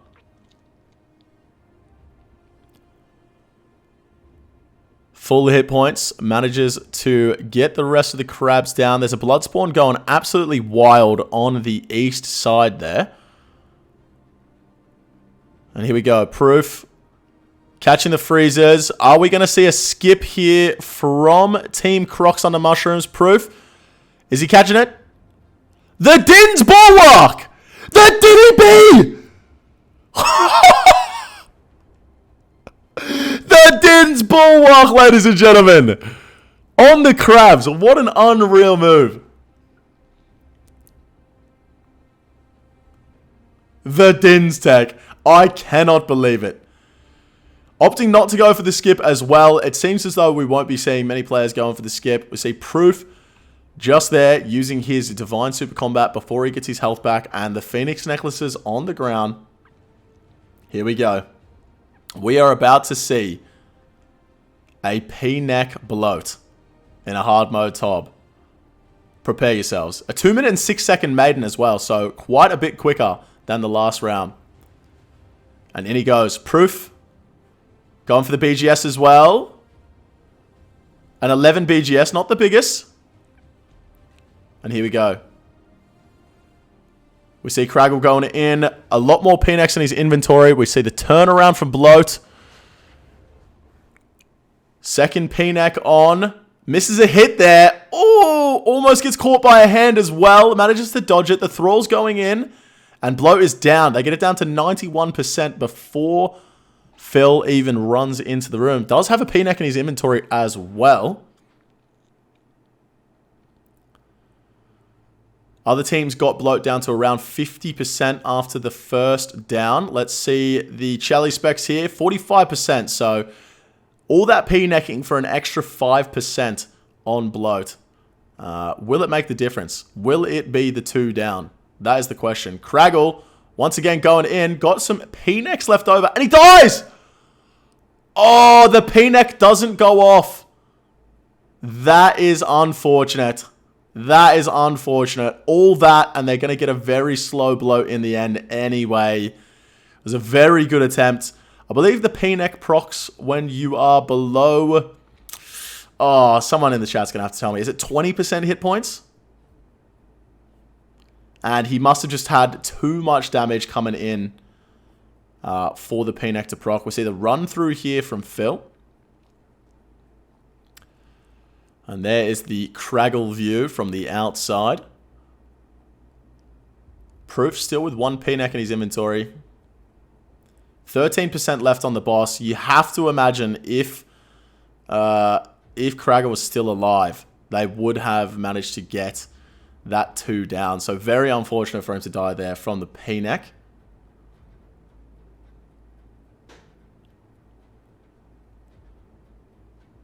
Oh!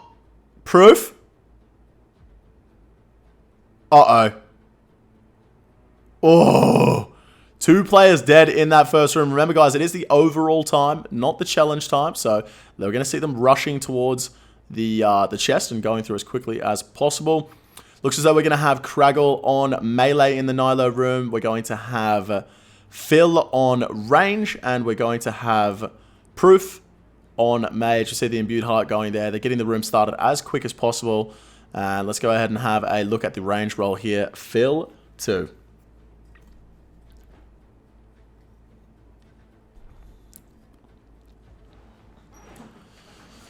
Hard mode Tob, a little different to regular Tob Nilo. You're going to see a demi-boss spawn in the middle as we see Phil go for the big chin up the back there. Doesn't go for the T-bar on the other Nilo, but gets it down anyway. Craggle on the melee. Very clear room at the moment. Very clear room at the moment. We should be seeing that first demi-boss spawning any minute now. As we'll see Phil actually going for the chins rather than killing the demi-boss. And he almost takes out all of the ranged Nilos with those chins. The demi-boss still half health. We see Proof coming in here, managing to get both of the barrages off. Will Craggle get the scythe? He does. No scythe on the other side, though, for those double melees.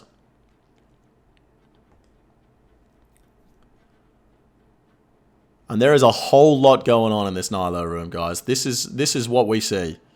A whole lot going on in this Nilo room. Everyone playing their part, trying to clear the room as quick as possible to spawn the next wave in. And we should be seeing the second Nilo Prince coming in very soon.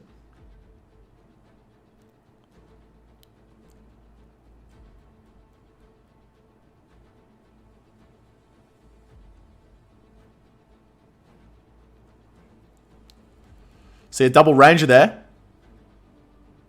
Could be a chin opportunity. Opts not to take it, unfortunately. See the Venge coming in. Here comes the chin. Misses.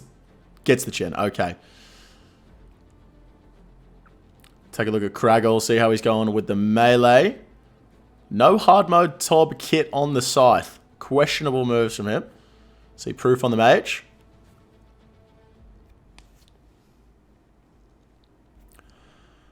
Now, I believe it is Craggle here with the Dinny B. So, be interesting to see if we see the Din's Bulwark being used in the Nihilocast room.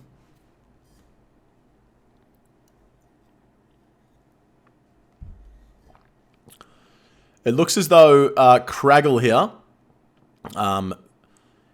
this is his view from the International Space Station. Not sure why we're on another planet watching him right now, but hey, you zoom out as far as you want, my friend.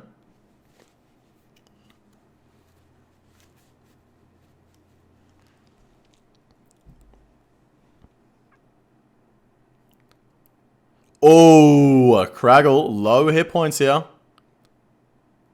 Dying in the Nilo room is not what you would want. Doesn't look like we are going to see a Dinny B, or potentially we already missed it, which would be unfortunate.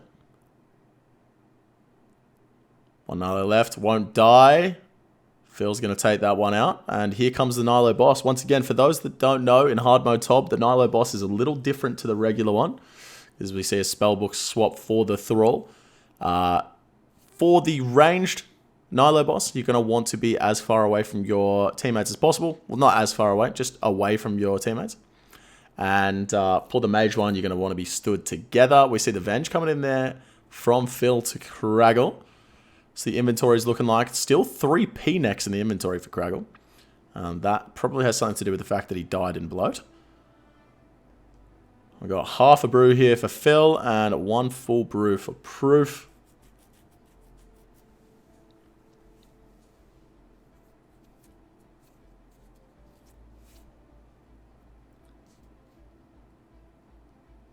Nilo boss looking pretty good so far. Decent amount of ranged and melee phases, which is exactly what you want.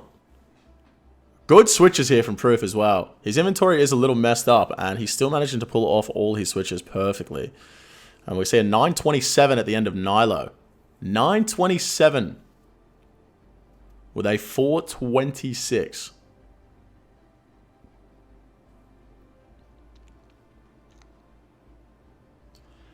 All right, coming into Soda's Egg here. Let's have a look at the specs. 1 spec.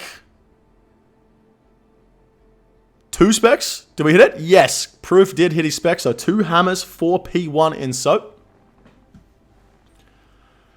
And when you go out to that full screen POV for the maze, we get everyone's perspective at the same time. We see the Thrall coming out for Phil.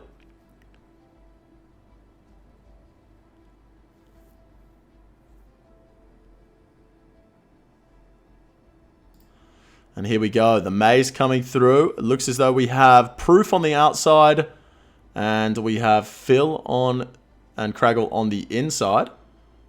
Absolutely pacing through. Pretty decent maze here. A little bit of time wasted, but nothing too crazy. Let's see the specs on the way out. A 0 from Proof, and looks like a 0 from Phil as well. That is not what they wanted to see. That is a 0 hammer, and Craggle comes in with the backup and does manage to hit it. So they're only going to have 1 spec from Phil on P3 here, unfortunately, after missing both specs on P2.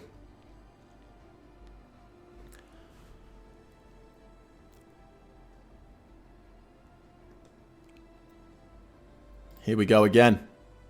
Back in the maze, we have Phil on the outside, Craggle and Proof on the inside. Little bit of mistakes there. Potential couple of skips. They opt not to go for it. Hit points not looking great. Probably could have used up those Phoenix necklaces. And that looks like that was a successful spec there from Phil. So 1 spec on the final phase. Let's have a look at the spec bars from the other 2. We got 30% here for Craggle and we have 30% for Proof. So potentially we'll see some Crystal Halberd specs at the end. Not sure if that's better DPS than the Scythe, considering there's only been one hammer, but we will have to see. We'll keep it on proof over here. I'm going to see some tickets. And they've both nailed it. There we go. 2 successful tickets from Phil and Craggle. 3% left on the boss, and they're not going to be going for those Chelly specs. Craggle taking a seat and getting a shortcut through to the chest, saving some time there. That is a very, very good strategy from him. Saving time deliberately to go through to the chest. Unfortunately now, only has 2 sharks and a brew going into Verzik with 1 prayer potion. We have 2.5 brews for Phil here, and we have 3 brews for Proof. So we'll probably see Proof drop 1 brew for his teammate as they get into Verzik. But we are moving into Zarpus with a 12:09 on the clock. Exhumes marked. We see the Mage Cape being dropped by Proof. Why?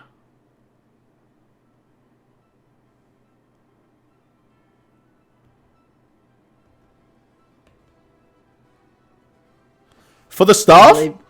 You're going to find that he's going to both want the staff because he is the mage or something. And also, to equip his BGS, he's going to have to drop something. And he's probably not going to want to pick it up again. The Mage Cape serves no purpose for the rest of the raid. So he'll take that 99k sacrifice for the possibility of winning the big prize pool at the end of the tournament. That is perfectly reasonable. However, my question is, his teammates have almost empty inventories. Why would he not just drop a brew instead? You know? You got to save that 99k. All right? You act broke to stay rich, motherfuckers. You know what I'm saying? Come on. Seeing some 5 ticking on the same tile here from Phil and Craggle. This is actually incredible. I'm going to go out to the full screen view here and see these 2 players doing it at the exact same time. This is so cool to see. The top left and bottom left perspectives. Both players 5 ticking Zarpus on the exact same square. That is very cool.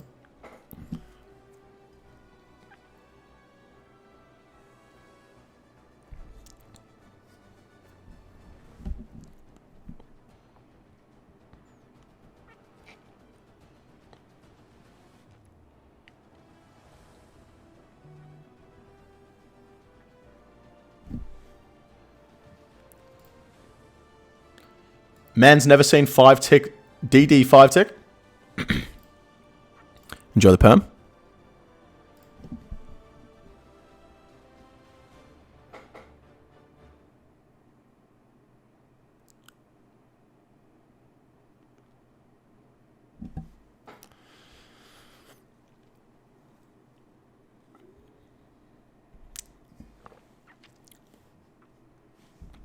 All right, coming into Verzik here. As Hootie Tootie said, we're going to see Proof picking up the staff. I'm sure we'll see... Wow, quick start here as well. They don't even get next to the boss. That is very smart moves. Saving an extra couple of seconds there rather than having everyone move up all the way to the boss.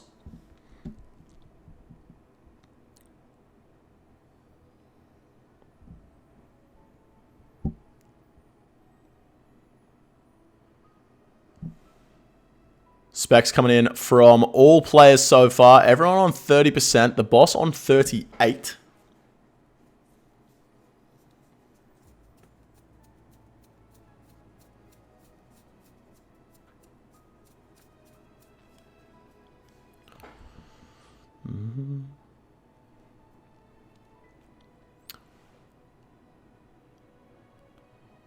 Phil standing next to the boss, just opting to tank it.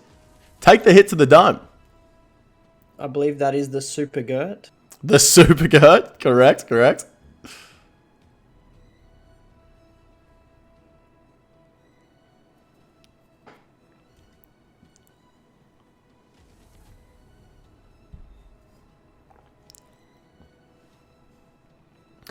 All right, coming into P2 Verzik here.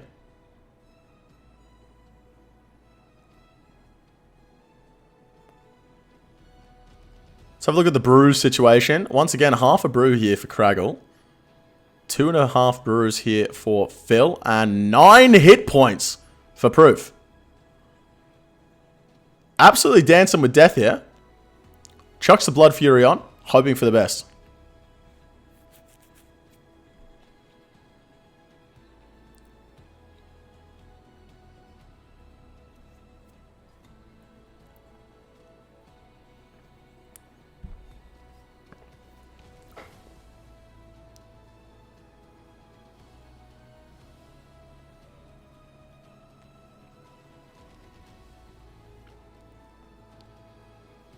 %44% on the boss. Will they get another crab spawn is the question. 38%. One more hit here. Might proc reds. One more hit. There we go. 33% going into reds as well.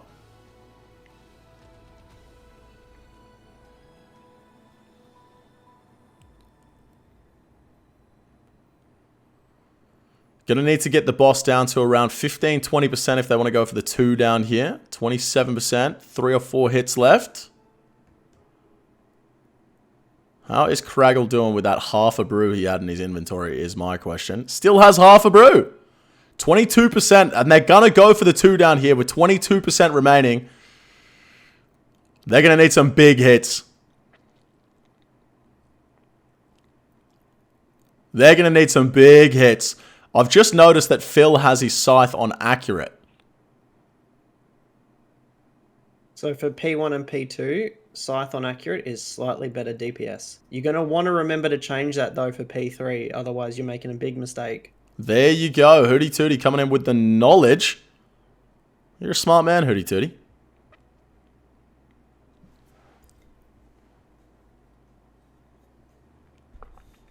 They end up getting the 3 down. And come into P3. Let's see who is tanking here. It is going to be Phil on the tank. No numbers on Verzik here. He's going to need to figure out when he needs to stand under. By himself. Counting ticks.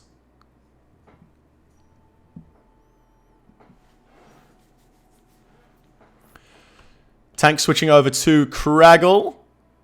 Still 1 dose of brew in the inventory. Nice little pop on the crab there. And he's going to have to pop the other one as well. 15 damage. That's a melee. Oh, he's actually just been chanced there. Could have died from that melee attack. And here comes Webbs. All players on the same tick. Very nice. And Craggle going for the outside strats. It looks like he's on the wrong tile here, guys, but I guarantee you he is on the same tile as his teammates. It's just the way the pathing works. Proof on the tank coming out of Webbs. 7.9% left on the boss. They get it down and back up to 33. Oh, that's a heal there from Proof. All right, let's see if the players can manage to get to their yellows and avoid their purples at the same time.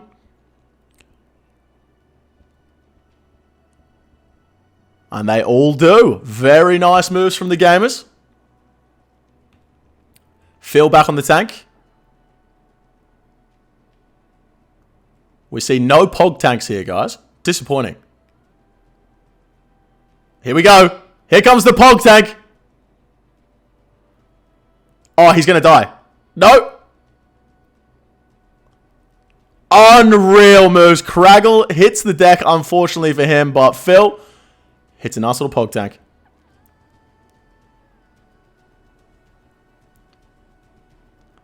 And that is a 20-minute, 52-second, 20 millisecond hard mode top. Very, very nice moves from Team Crocs Under Mushrooms. That is a very, very fast time. Unfortunately, never a purple. It's never a purple. You know, one of these days we'll see a purple, but it's not going to be anytime soon. Not going to be anytime soon. Hootie Tootie. A pretty decent run there from Crocs Under Mushrooms. Yeah, and only 8 seconds off their PB, so I'm sure they're very happy with that submission. probably the best they could have done, even with the bloat death. If we go back to that as well, so still very speedy. Potentially a PB there if they had survived that bloat, but nevertheless, very very good time and very talented gamers there at the end to really play that Verzik perfectly. Yeah, nice little pog tank at the end as well from Phil. You love to see it. One of my favorite moves to watch. And let's see if Team BDSM can do better than a 20-minute, 50-second run. Let's jump on into it. So Team BDSM, we have Rastaman, we have Hi Yo, and we have Mole Goat Kirby. And we see in the DMs there, speaking to Sync about being in the Speedrun Cup. Very exciting moments. I'm going to see some trades here before they go in. Mole Goat Kirby trading Hi Yo for some runes. And that is going to be used to cast Death's Charge. So when they go to kill the Nilokas, they will get some of their special attack energy back. Who's on accurate here is the question. Let's have a look at these specs. They're all going with the Dragon Warhammers to start with. They all hit. Any BGSs? That is a BGS. That was a big one as well. I completely missed it.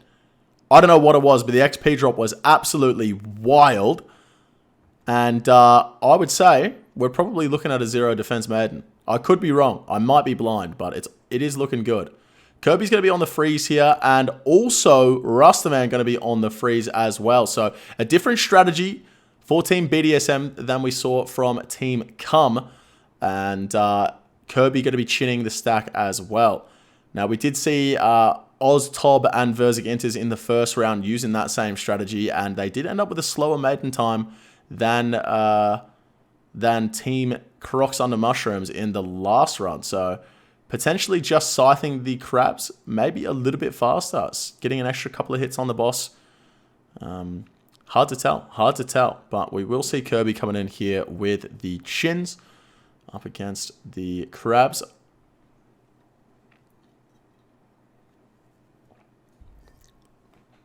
I believe he might have been a little bit too far out of the range there for the accuracy bonus. Could be wrong. Someone in the chat saying missed 2. Someone might have missed the second crab on the last one. And there is a lot of blood getting around here. And it looks as though Rastaman is deciding to freeze the blood spawns rather than let them run wild. Hi-Yo missed 3s! Oh, that's so bad. That is so bad. 2 full crabs going in. The boss is going to be so powerful right now. They might even have to crack into their supplies to kill the boss. Wow, oh wow. Kirby sat here on full hit points though, so potentially not.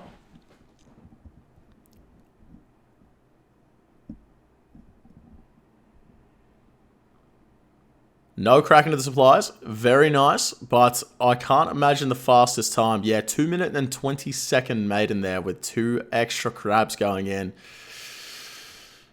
And 70% spec to finish.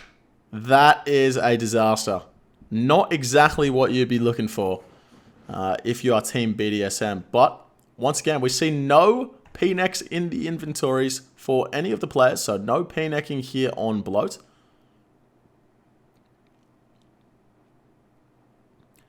And as Scar has just said in the chat, yes, 10 seconds. In fact, 14 seconds behind the maiden from Team Cum.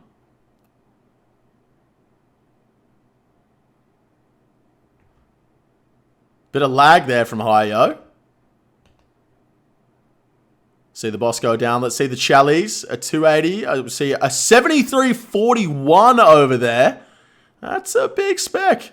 And as far as I'm aware, 73 is the Bodhi number. Let's see some more Chalice. A 69.48 Chalice, a 55.0. Pretty decent specs. We see a 57% one down bloat there. Pretty unlikely that we will see a 2 down bloat, with the percentage being that high still at the end.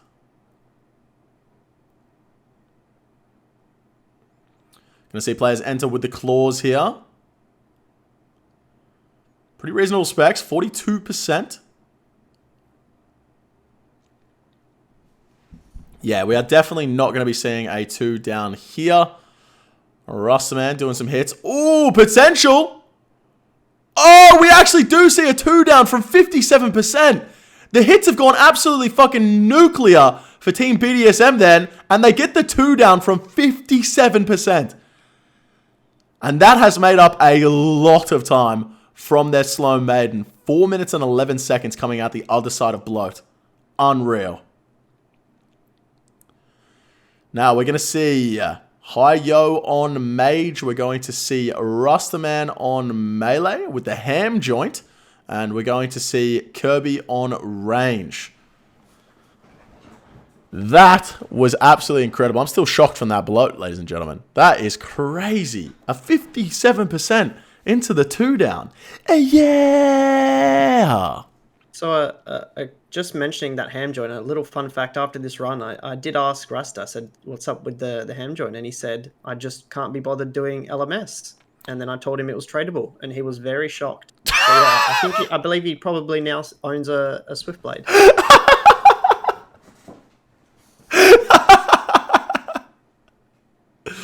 I tell you what, guys, some of these PVMers are just built different. You know what I mean?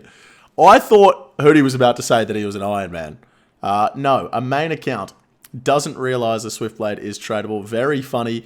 We see here Hi-Yo at the 10 frames per second manages to catch both of the barrages. Unfortunately, the first one, not the best damage, and the Nihilcast Prince is going to go down.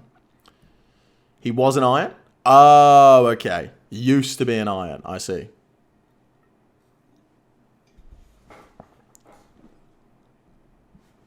That makes sense. That makes sense. The Kirby view here. Multiple world records held in old school RuneScape by this man. One of the smartest. One of the best theory crafters. And putting on a clinic here. Getting ready for the Nihilcast Prince to come down. Oh, big size from the boys. Let's see the Challies. They take it down. Very nice. Very nice. See a barrage coming in here from Hi-Yo. Do we see a chin from Kirby? We do. And we saw Ruster back there as well with the scythe. And then the double scythe. The boys hitting the doubles. This is big. This is big. You want to be hitting those doubles as they come down the alleyway. You want to make sure that you are killing as many crabs as you can with one hit. And if you can kill 2 crabs with one hit, very nice.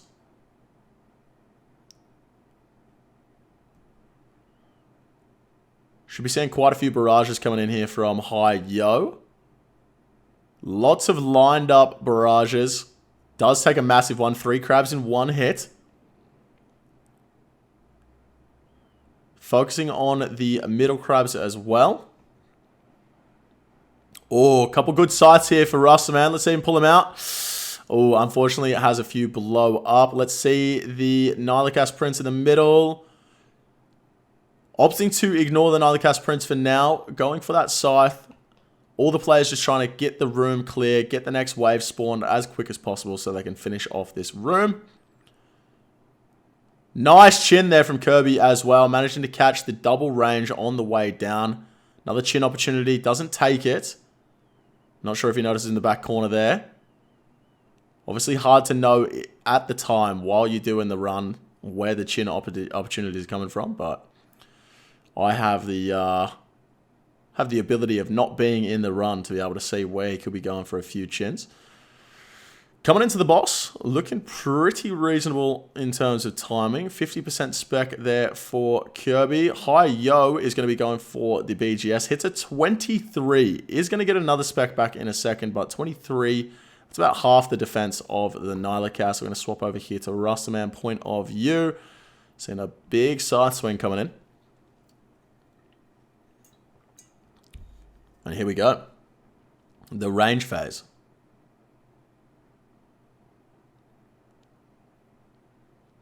Range into Mage, the worst possible DPS you can get. You want to be seeing the range into the melee here. Once again, just RNG. It is just RNG on the Nihilacast boss at the end. Very swift clicks here from Ruster, man. I must say, this man has very smooth clicks. The switches are coming in nice and hot. The 5 ways, the B and 1 ticked. Love to see it. Love to see it. Love the way he's got his inventory set up as well.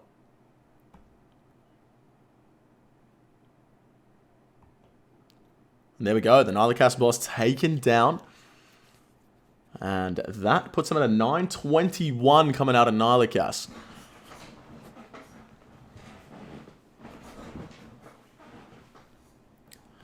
Alright, coming into Soda's Egg here. Let's go over to the full screen to see the specs coming in. Who's going to be specking on P1?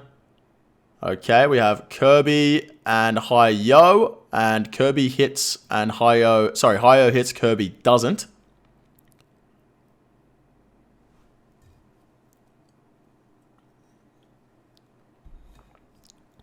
So 1 spec on P1.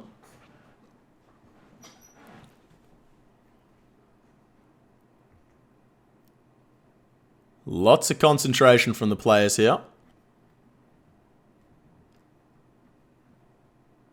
Let's see the Rusterman point of view. Inside the maze here. Hi-Yo going to be taking the first one. And just absolutely zooming through.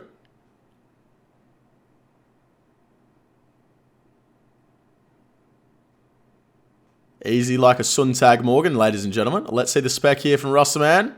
He misses. Hi-Yo. Misses as well. So that is a 0 spec. Kirby's going to have to come in with the backup. Is he? Or did the Rusterman hit the backup? Did hit the backup and hit a 0 again. So that's a full defense bloat. Ooh, that is not what you want to see for a P2. Not bloat, a full defense Soda's Egg. You guys know what I meant. You guys, listen. No, stop. No, stop. Stop. It's not... Guys, come on. You know what I meant. Ooh, that's a chance there for Rusterman as well. He's going to die. TK!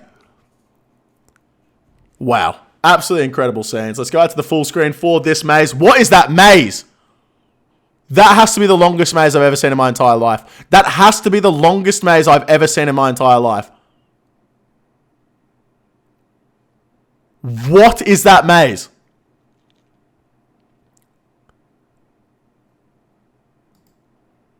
That is absolutely outrageous. Kirby coming in. I believe he did just hit a hammer spec there. So 1 hammer spec on the last one. We're going to see Hi-Yo and Rusterman go for the tick eats here. They both pull it off without a hitch. Love to see it. That maze is absolutely outrageous.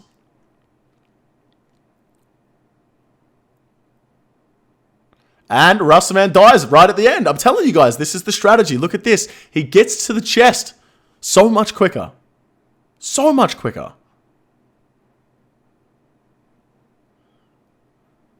And we're going to see him take a restore, 2 brews, and a prayer potion.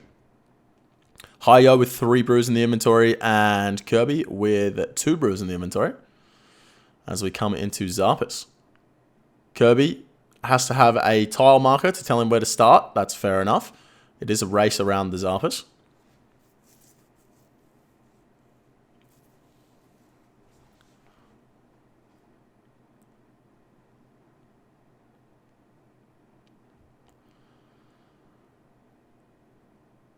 You'll see the players in the Zarpus room standing in a triangle most of the time, just to try and have the most coverage of the Zarpus floor, to have the least amount of exhumes going.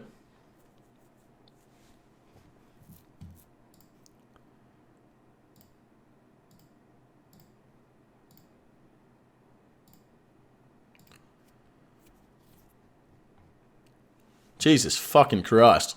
Anyway, moving forward. Gonna see a nice little bit of 5 ticking here from the fellas. Now, I've been seeing a lot of questions in the chat. Where is Adicon in this hard mode tab? Well, if you remember, Adicon 4 ticks Zarpus. And that is not what you're looking for. You know what I mean? That's not what you're looking for in a Zarpus room from a competitor in the Speedrun Cup. And that's why his team have opted to let him sit this one out. And fair enough from them. 44% left on Zarpus. Hi-Yo pulling out some moves here.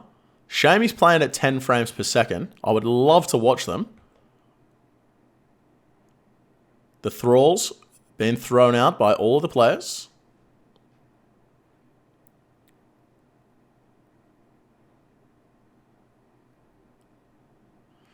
And the Screech. Let's see the post-Screech phase. They're all on the same tick. Someone's going to have to wait a tick. And it was the Rastaman. Waits exactly one tick. Trusts his teammates there. Trusts his teammates. And it's going to be an easy run from here. Zarpus is going to go down.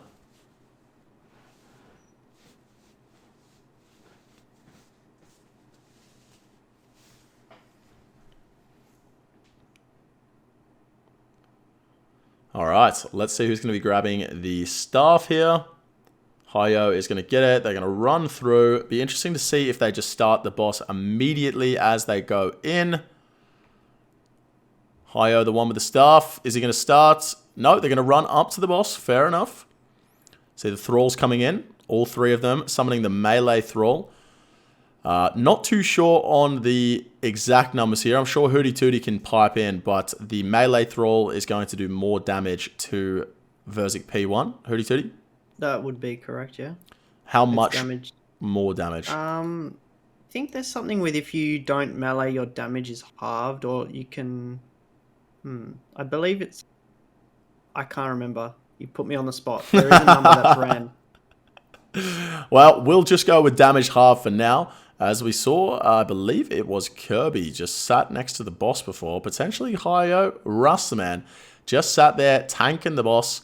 The Super Gert, as we learnt from last year's Speedrun Cup. 24% left on the boss. We have one spec left here from Hi-Yo. One spec left here from Kirby. 10% left, Hi-Yo. Having a brew up. Was that a chance there? I think that might have been a chance. Nah, that definitely was a chance. He got hit at 37. He was left on about 25 hit points. Max hit of a 68, I believe. That is a chance there for Hi-Yo on P1 at Verzik. Very, very dangerous moves.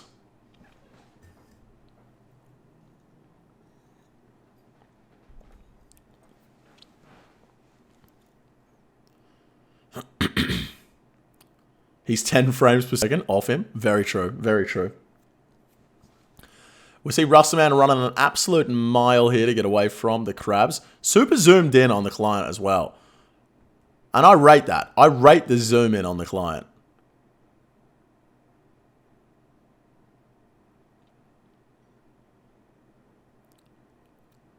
%65% left on Verzik.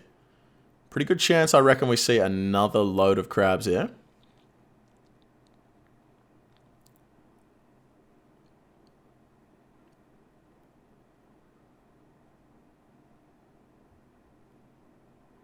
Inventory is looking pretty decent. Hi-Yo sat here with 2 brews. Kirby not praying range. Also not low on super restores. Just flexing on us. But we see 1.5 brews. We do see another crabs here. Rastaman out the way. It is Kirby that is going to be tanking both these crabs. Blows one up. Oh, second one, 29 damage. Only a brew and a half in the inventory. 29% going into first reds.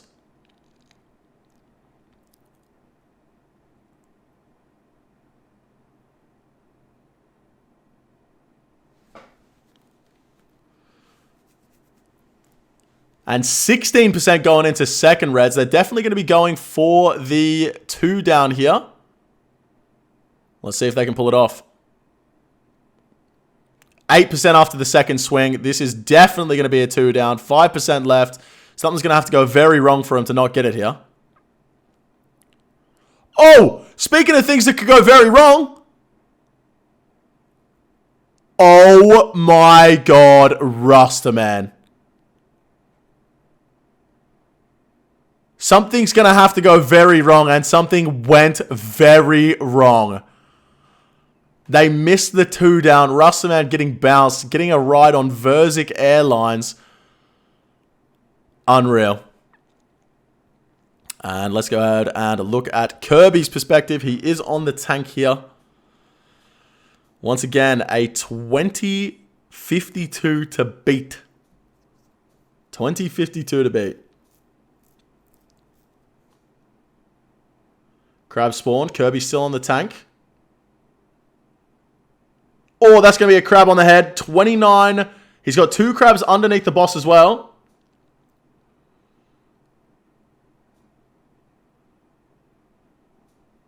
Another crab still. 43, and Kirby's down. Oh my god. Kirby is down. They're down to 2 players. Are they even going to get the completion here? That is the question. Wow, oh wow. Kirby in the cage. Rustaman with 1 brew. Hi-Yo with a brew and a half. I keep accidentally switching to Kirby's view. Sorry, guys. He's in the cage. In the cage!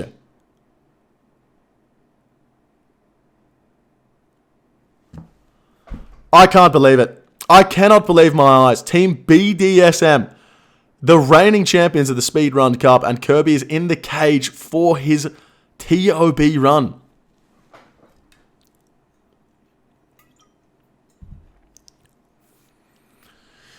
Upcoming yellows, and they don't even have to worry about purples here, guys, because they haven't spawned them yet.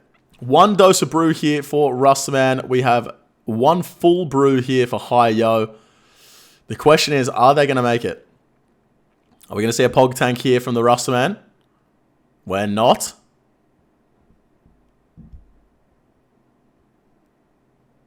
Still full hit points. Should be able to make it through here.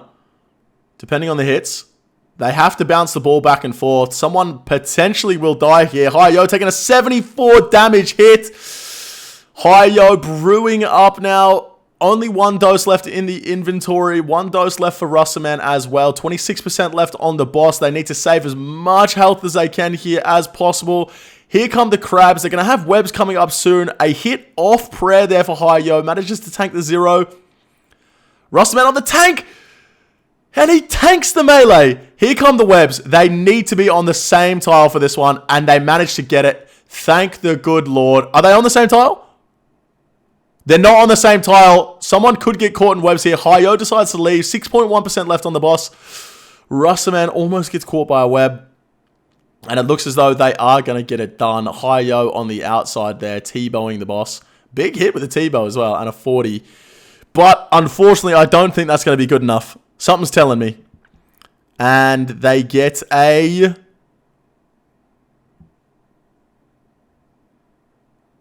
I didn't see the time. 22:06. A 22:06 in the TOB. And that means Team Cum is currently sat at 2-1 up against the reigning champions of the Speedrun Cup.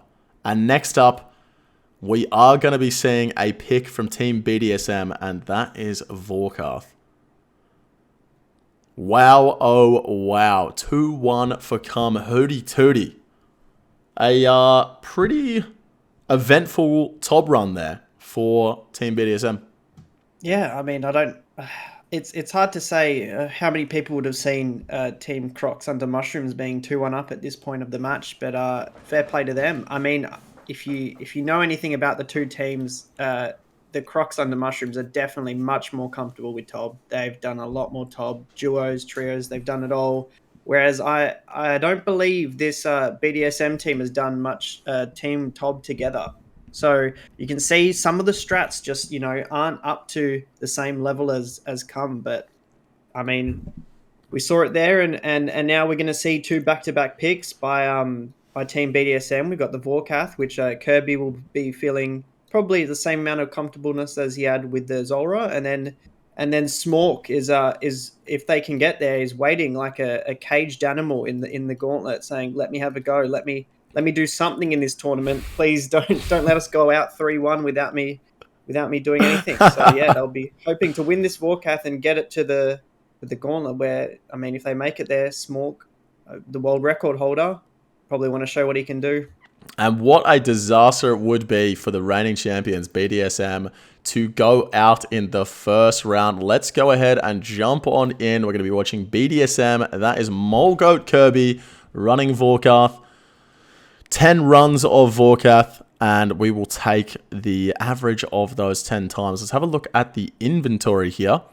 We see full Torva with the Berserker Ring switch. Last year we saw the Bandos with the Brimstone Ring. That was because the Berserker Ring imbued didn't give any extra max hits. However, this time with Torva, the Berserker Ring does give a max hit.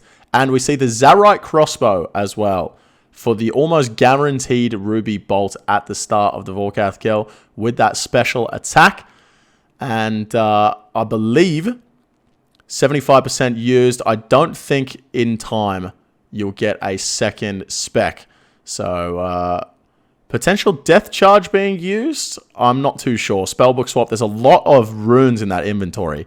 It's like he's PKing on the normal spellbook with the amount of runes he has in his inventory right now. I'm assuming there is a spellbook swap death charge going on here at some point. But we see as the health gets lower, we'll see the Torva come out because those Ruby Bolts are not going to be as effective. Here we go. Torva coming out at 57. What was that switch, dude? Oh my god. And he manages to kill it before the zombified spawn comes out for a 57-second kill. That was quick. Wow, oh wow.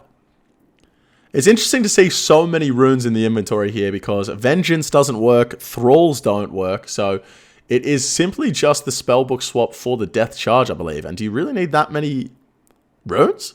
What are all the runes for, man? I'm so confused.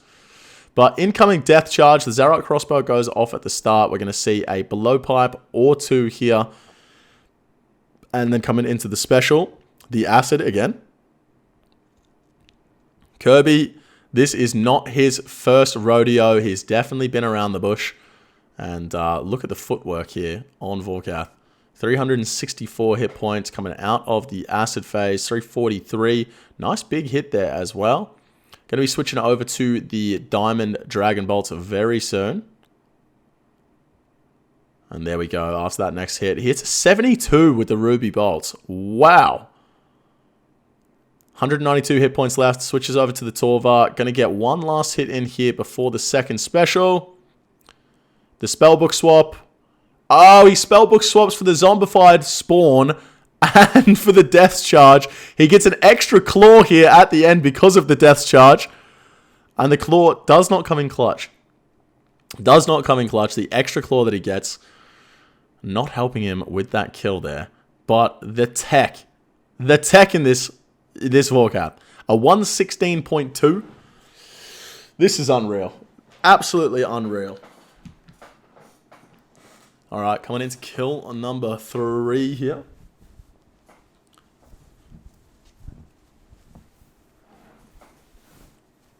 Zarite Crossbow hits the 110.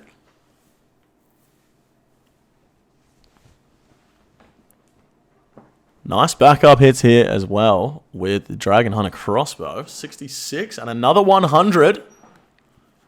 Kirby going to be happy with the RNG there. 2 100s in the single kill.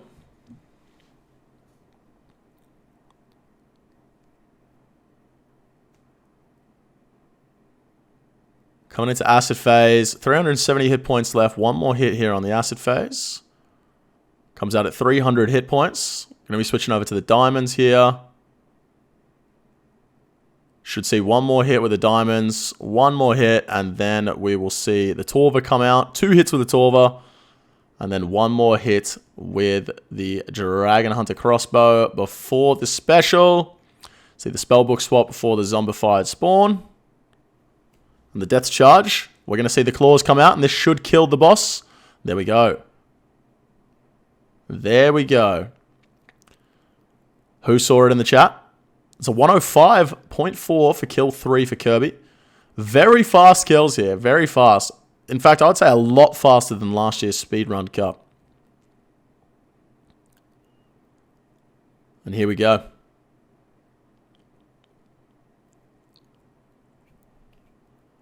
Let's see the Zarite crossbow spec going off again. Does hit the 110 again, so 4 kills in a row. And you'll see that Kirby's constantly using those Guthix restores. Constantly using the Guthix rests. Another 100 and an 89. The Ruby Bolt's going absolutely nuclear. Vorkath going down quicker than a slut on a Sunday morning.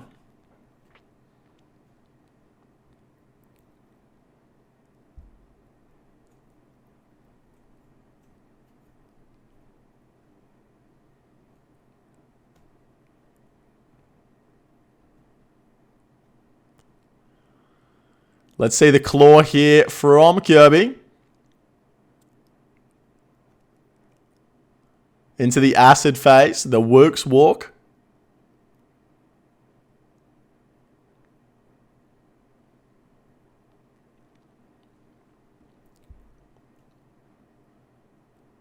One hit after the acid phase. That's going to be, once again, a pretty quick kill. 105.4, exactly 105.4.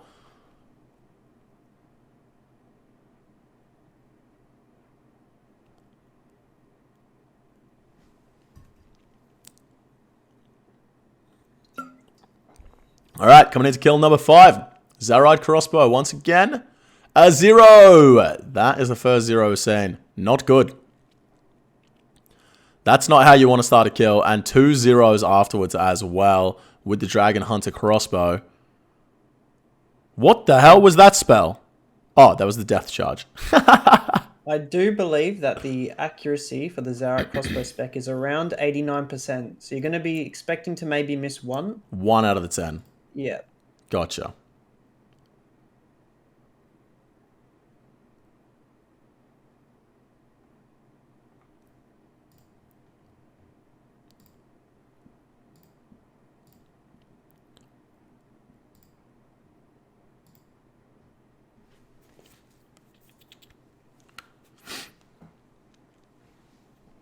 All right, quick switch into the Torva here from Kirby. 530 hit points left.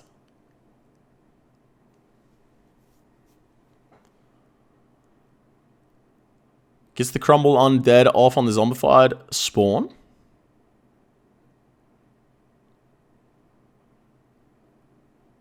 Must say, thank God we've got Hootie Tootie on the back end here. Coming in with all the statistics. I'm definitely not paying that man enough. I'll tell you that much for free. Because I'm not paying him at all. Coming into the acid phase. 208 hit points.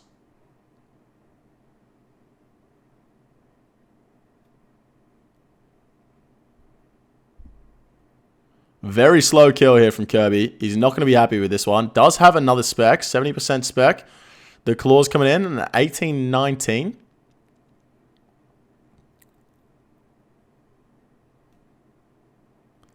Gets the kill. Probably looking at about a 130 here. Whoa! Sorry, at 155. That has brought his average down by a lot. Very unfortunate there. The kill started off with a non-spec with the Zarite crossbow and did not get any better from there.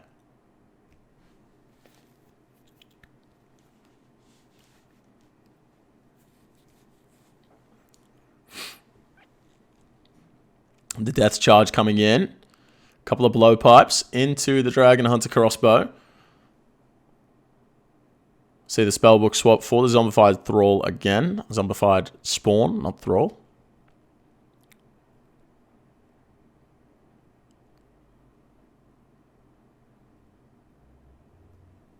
$246 hit points left on Vorkath. 2 hits with the Torva. The claws. into the acid phase. And that's a pretty quick kill. That's a 50-second kill.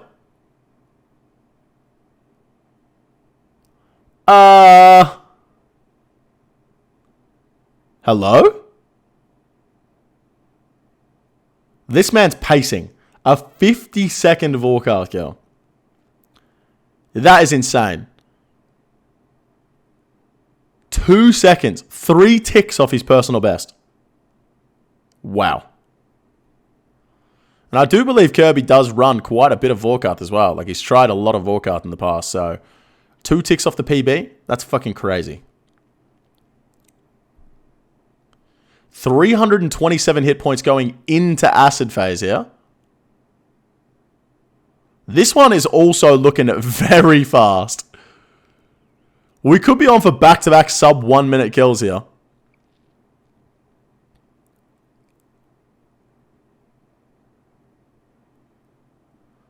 $47 into the 46. Oh my god, the Dragon Hunter crossbow is actually going nuclear. Misses the defender. 1 more hits. 89. Not going to do it. Unfortunately, going to get it probably 1 hit after the thrall, the spawn. Oh, he specs 1 tick too early. Kirby, no.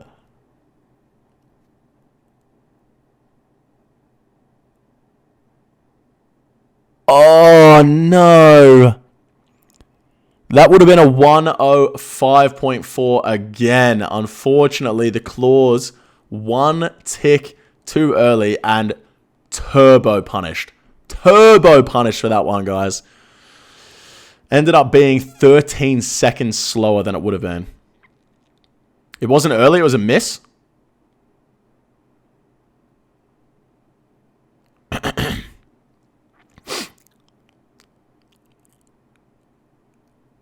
I can't believe the claws hit a 0, dude. So unlucky, man.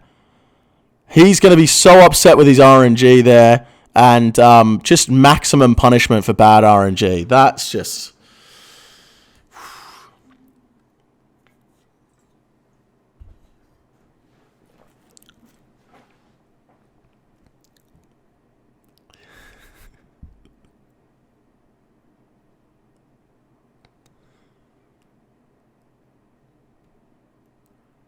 Apparently not, J-Dubber. I thought he was a tick early, but there are some people in the chat that are a lot better at the video game than I am that are telling me otherwise, and I'm inclined to believe them.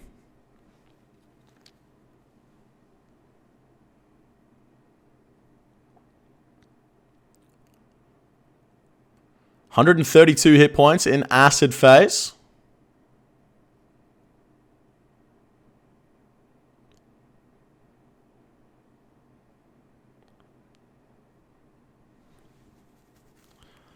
And a 1 minute 10 for kill number 8.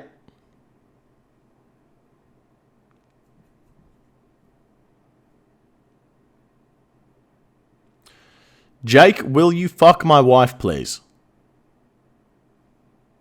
Yes. Zulrah crossbow spec, 110 coming in.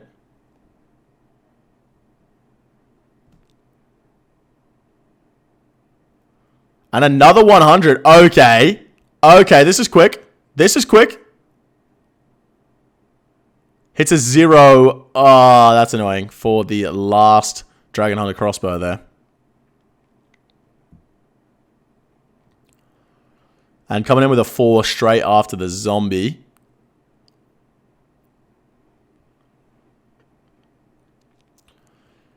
Kill started out very nice. Unfortunately, not backing it up. We're going to see a claw here.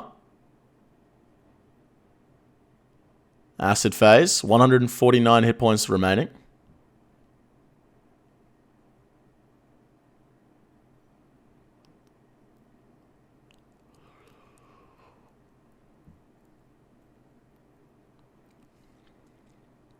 $105 coming out of acid. See the Guthix restores coming in. Once again, guys, Guthix restores heal you for 5 hit points per dose. And they have 4 doses apiece, so 20 hit points healing, and they don't take you out of combat. They work just like a brew, but they don't take your stats down. We see a 119 there for Kirby. A 119.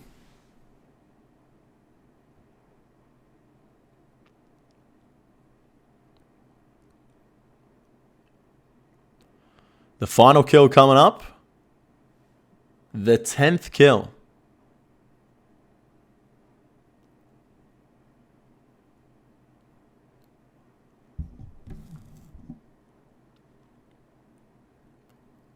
ZCB spec is the only hit so far in this 10th kill.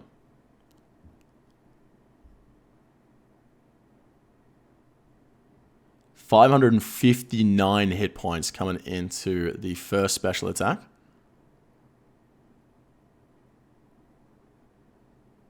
Still 559. Still 559.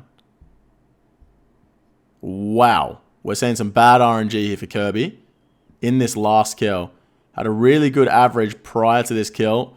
Hopefully he can get some good RNG to finish it off, but here comes the acid phase.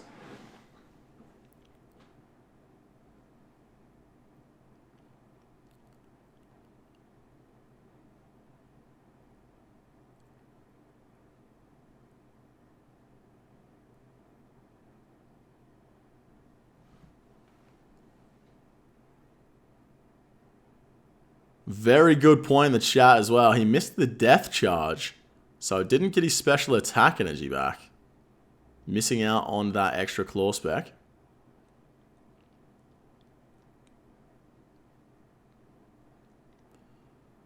Spellbook swap again.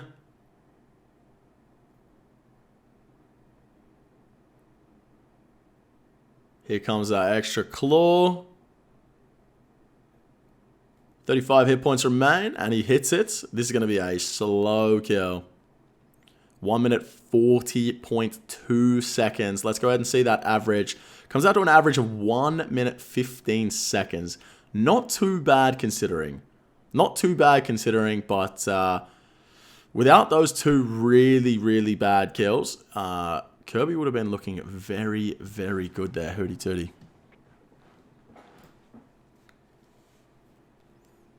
It's definitely beatable. It's not quite as promising or overpowered as his Zulrah 10 kills and his ability over there. And I believe we might have a. Oh, actually, I don't think we have a rematch. I think we might have Proof up in the Vorkath.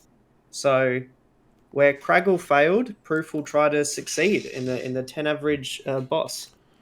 Yeah, definitely a beatable time, and you'd have to be shaking in your boots right now if you were Team BDSM, coming out from the victory last year in the Speedrun Cup, and now being down 2-1, and not having the best Vorkath average at all. But let's go ahead and jump on into this next run. Vorkath for Team Crocs Under Mushrooms. It is going to be Proof running, and oh my god, this is not real.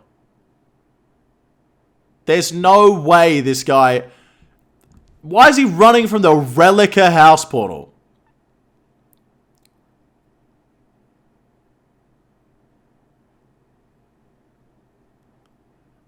This is...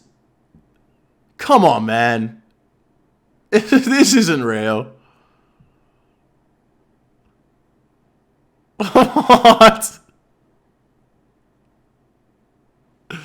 Alright, we see the Armadillo in the inventory for the special attack. Armadillo has higher accuracy than Void does. So you want to have best possible accuracy for your Zarak crossbow spec.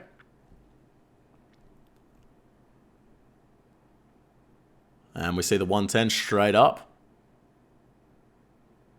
See the half switch into Torva for 1 hit there. And I believe that was instead of doing 2 blowpipes. So as we saw with Kirby in the last run, he would do 2 blowpipes right before the first special attack, and then would go into the special attack. 2 blowpipes, 4 ticks, 1 Dragon Hunter Lance, 4 ticks.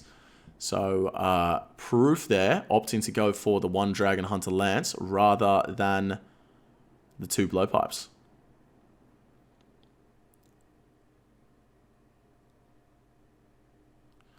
Feels bad. Can't watch this without having to mute. Well, don't worry, mate. I'll make it so you can't watch. Enjoy the perm.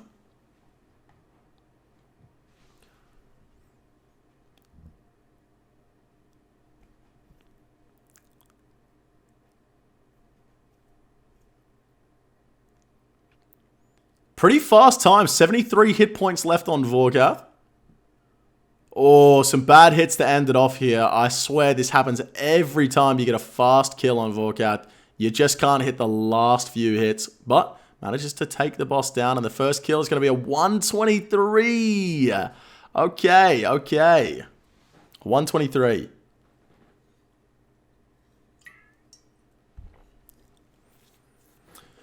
All right, coming into the second kill, Zulrah crossbow is going to hit. A nice 110. Once again, the half switch into the Torva there. Guessing doesn't have enough time proof to get the full Torva switch on. Or it doesn't make a difference. I'm not too sure. Last kill was a 1, 2, 3, 4. That's pretty cool. That's pretty cool. A 42-second PB as well for Vorkath. I'm not too sure what the world record is, but 42 seconds is pretty fucking quick.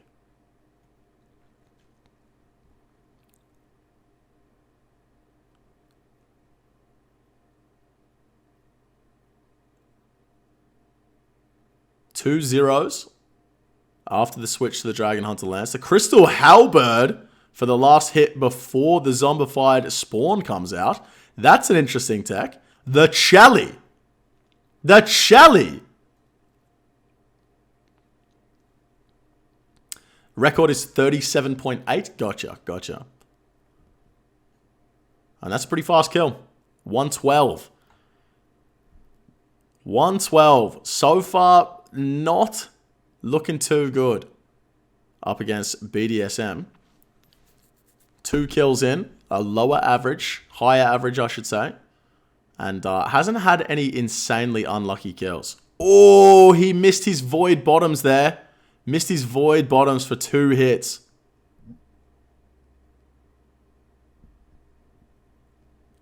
That is going to be costly. We don't see the death charge tech either.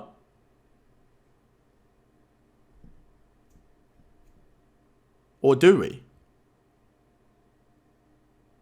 I think we do. Never mind. Just forget I said anything, guys. We are seeing the death charge tech.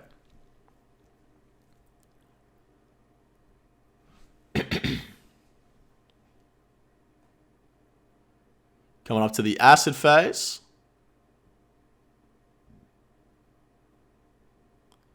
Evie, do you want to join the dumb as shit gang? Yeah, I think I do, honestly.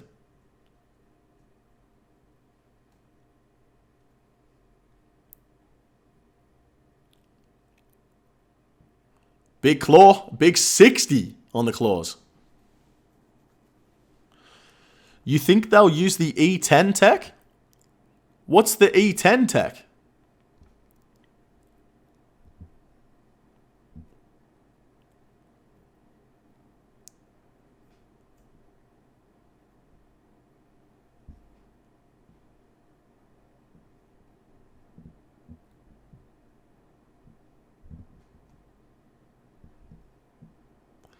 E10 your spinach to grow stronger? Oh, you got me, bro. A 143. Oh my god. I was sat there too busy joking with the live stream chat to notice that proof hitting a 143 there. I believe we're coming into kill number 4. I think there might be a slight spoiler on the screen for kill number 5. Could be wrong. Don't worry about it. I don't know who's in charge of that, but something's gone wrong there, yeah. Well, whoever's in charge of that, let me say, they're getting fired after this. Yeah, I believe that was X-Bay, who has helped with a little bit of admin behind the scenes. Mm-hmm. I'll blame him. I'll blame him.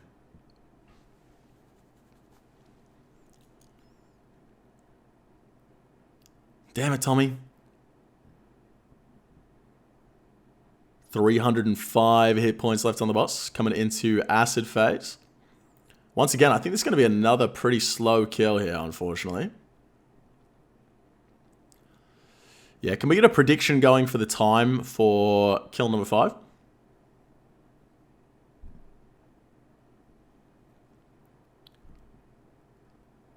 Slight spoiler here, guys, but definitely not as bad as a 110. That's pretty good. Definitely not as bad as last cup when I accidentally spoiled the semi-final, the entire thing. So, you know, we'll take the little spoilers. We'll take the little ones. Zulrah crossbow spec winning again.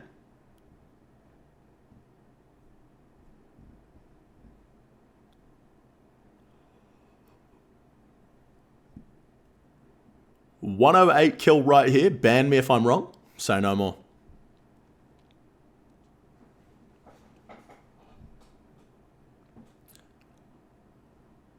Something's telling me, I've just got a funny feeling, I reckon this one might be a 135.4. If I'm right, someone's got to gift 5 subs. Can I also get in on this? Yeah, go on. Okay. If I guess this right, someone has to give 5 subs. Okay. I'm just thinking. Just doing the mental counting in my head. It's over a 1 minute for sure. Yep. It's definitely under 1 minute 30. Okay. I'm feeling a 119.2 on this kill. 119.2. And if that's right, someone's gifting 5. Yeah. We'll see. We'll see. We'll see.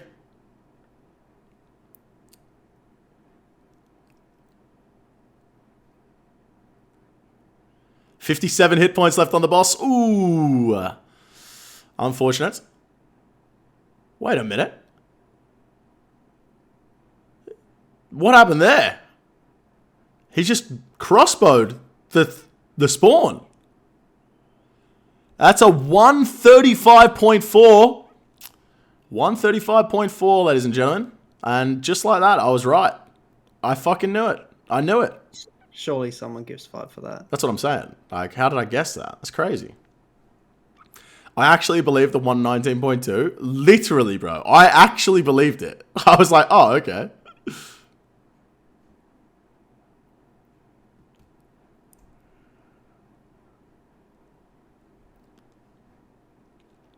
All right, coming into acid phase. We see a step on the acid from Proof. Definitely avoidable, that one.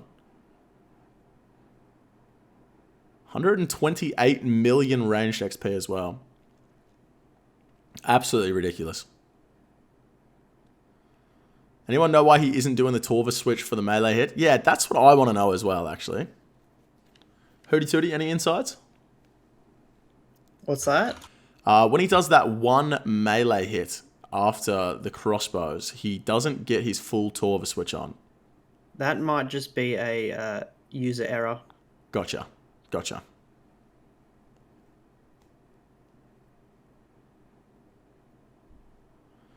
All right, 48 hit points here for Proof. 3 doses of Gothic's Restore left. Remember, if he does die here, 3 minutes added to the clock. Are we going to see the Chally for the last hit? We're not. But we do see a 119.2. I hate to say it, but I think Proof is going to have some really, really fast kills here to catch up to the average of Kirby.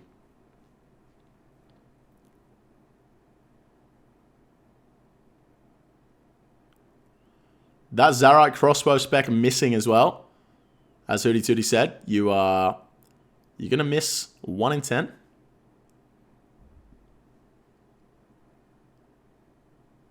And this looks like a very, very slow kill. 548 hit points going into the first acid phase.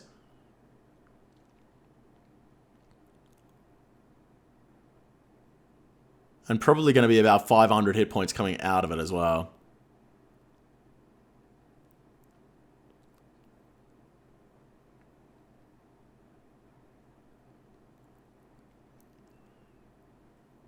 Wait a minute. The last kill was a 119.2. Are you a mind reader or something, Hootie Tootie? Oh, I think it was just luck. I think so too. Yeah, you're right. You're right. The Chally spec. Very good. I love seeing the Chally. The Chally has to be my favorite weapon.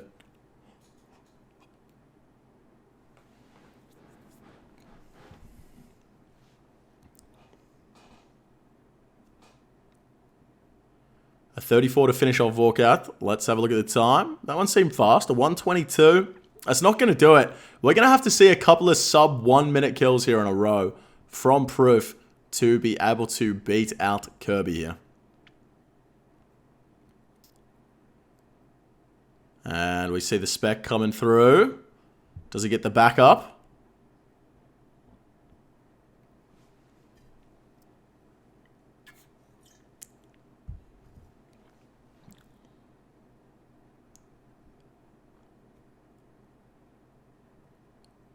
Hits not coming through in this kill. Not coming through at all.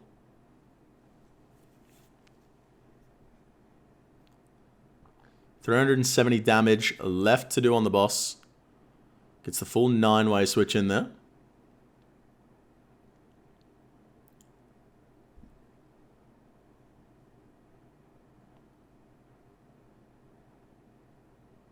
Coming into the acid phase, 235 hit points left on the boss. This is definitely going to be more than a minute. We know that the end of the second phase is 1 minute 5. So we're going to see at least 3 or 4 more hits after that, at least. Make that 5. Make that 6. Make that 7.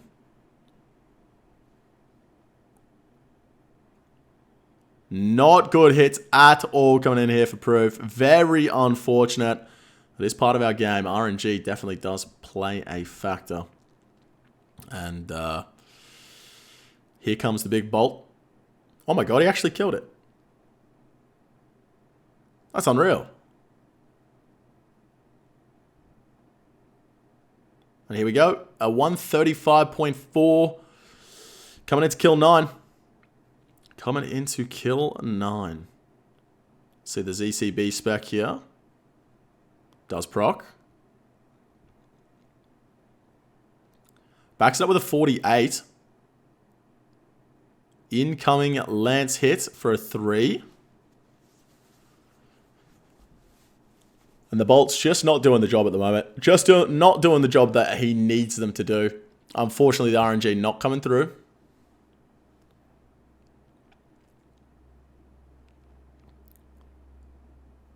A nice little 56 coming out of the spawn, though. So the Zulrah come on. 50% spec. After that Death's Charge, we're going to see a big claw here. 31-32. Coming into acid phase.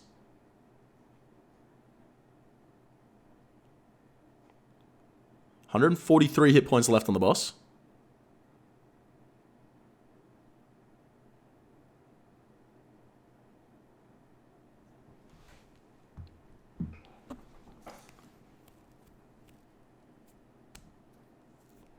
And he takes it down.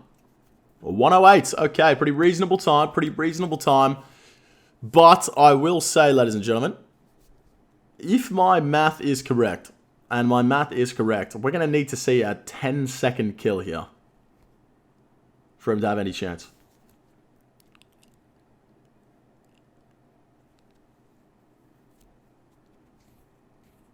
It's doable. It's definitely doable. I'm saying there's a chance, guys. I'm saying there's a chance. And he's actually pacing this last kill as well. I can't lie about it. He's actually pacing.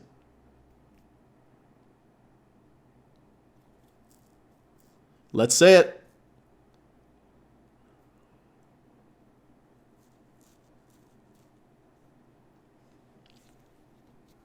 $240 hit points left. Let's see the claw spec. Okay, 27-13, 6-7.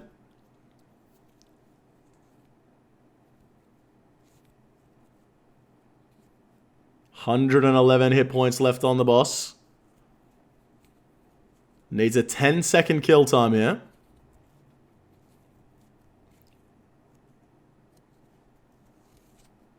Is he going to get the 10-second kill time?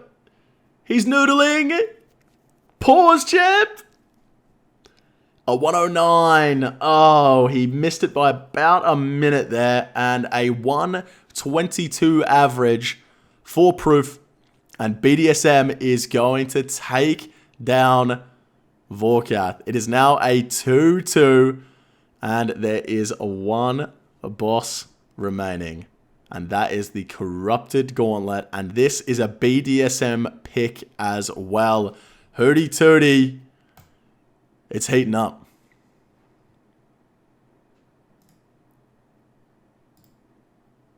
I think you're muted, mate. I am muted. We're going to see world record gauntlet holder Smork finally getting his turn to play in the tournament. But you can't, you really can't downplay the ability of Team Crocs Under Mushrooms, because going into this tournament we have what do we have? We've got a PB of 513 in the gauntlet for Jolanine, a 520 for Phil, and a 615 from Proof. Whereas on the other side we've got PBs of 431 by Smork, 527 of Kirby, and a 5 minute from Rasta. So we've got a lot of quick gauntleters coming this way. Damn, okay. And it seems as though that Crocs Under Mushrooms is going to be coming in at a disadvantage in terms of PBs, potentially skill in the Corrupted Gauntlet. Hootie, I need you to look after the chat again. I also need to urinate. Oh, okay. Well, should we just leave them to sit here and talk to themselves? Everyone go and get a snack, get a drink. Yep. Get up, a shower. have a stretch, put some deodorant on.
Good morning. How the bloody hell are we?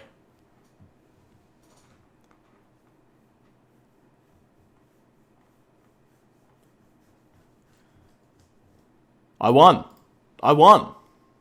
Didn't wash my hands? Okay, first of all, I washed my hands before I peed.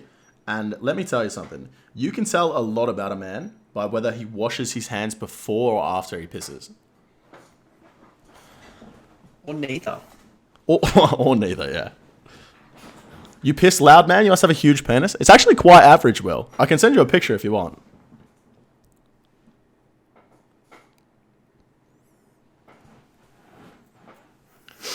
All right, ladies and gentlemen. Let's go ahead and jump on into the final boss for Team Cum versus Team BDSM. And that is the Corrupted Gauntlet. We're going to be watching Team BDSM first. And Let's jump into it. Is this a full screen or a split screen, Nick? This is a one run at a time, full screener. Gotcha. All right, we're going to be seeing Kirby running for Team BDSM coming in. We see him kill the corrupted rat there. 20 shots.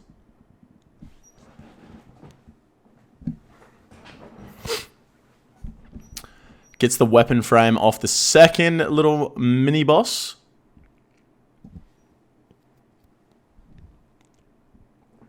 The corrupted unlockers. Exactly. All right, pretty decent first room here. Is he going to be going for any armor? Yes, he is going to be going for armor. So needs one tree, one rock, and one... What's the other one? Linen thingo. Farming. That'll be able to get him the full armor. He's got the corrupted bear here, going for the kill on that one.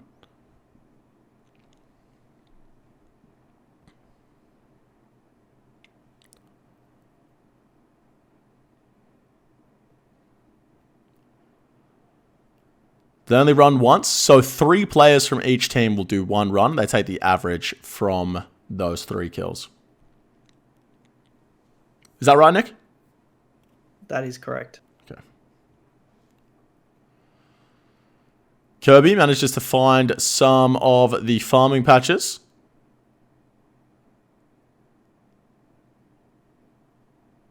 All the while taking out the corrupted dragon. And if they die, what's the penalty, Nick? It's a 10-minute time instead. Okay, there you go. So we will see players probably playing it pretty safe here, not going for the classic, the typical strategies you would see for world record gauntlet runs, but fast runs that are a little bit safer. So we see Kirby killing one of the mini bosses to get some shards, I believe. Finds another room with some fish in it. 3 herbs. He could do a lot of smoking if he wanted to. Fills up the vial at the fishing spot. For those that didn't know, that is a possibility. You can fill up a vial in a fishing spot. Still hasn't found a corrupted rock to mine from yet.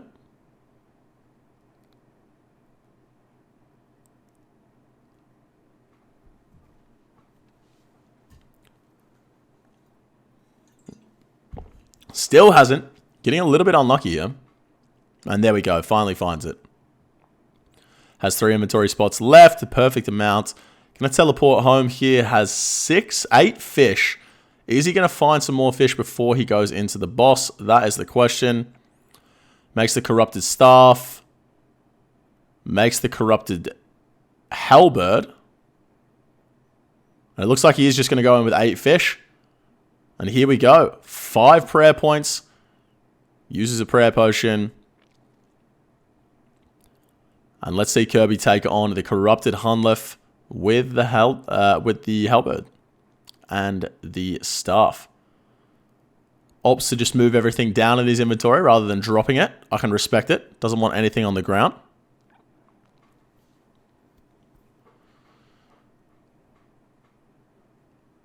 He didn't venge Demis? Did he just venge the boss just then? Respect?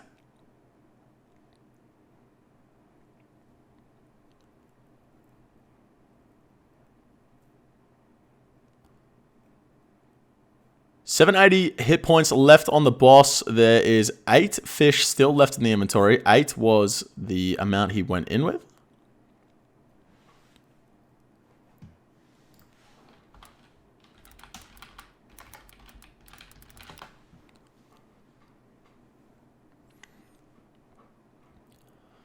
See some nice wooks walking here with the tornadoes. Unfortunately, has to move due to the tiles on the ground.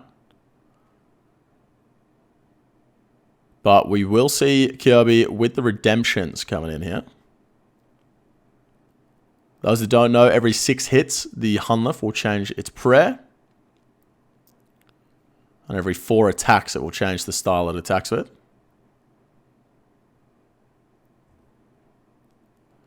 321 prep for Kirby. We see the redemptions coming in. Has to eat a food here. Not going to attempt to go for the redemption during the tornado period.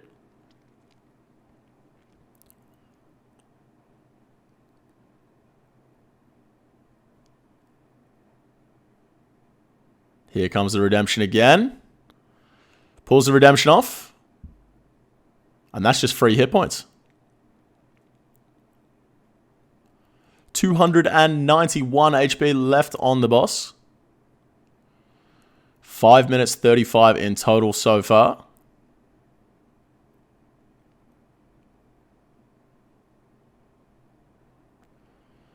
Three, two, one, range.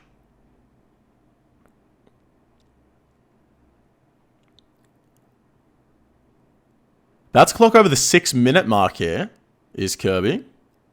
185 hit points left on the boss. Getting pretty bad RNG with these hits at the end. 4 fish in the inventory. 1 dose of prayer potion left.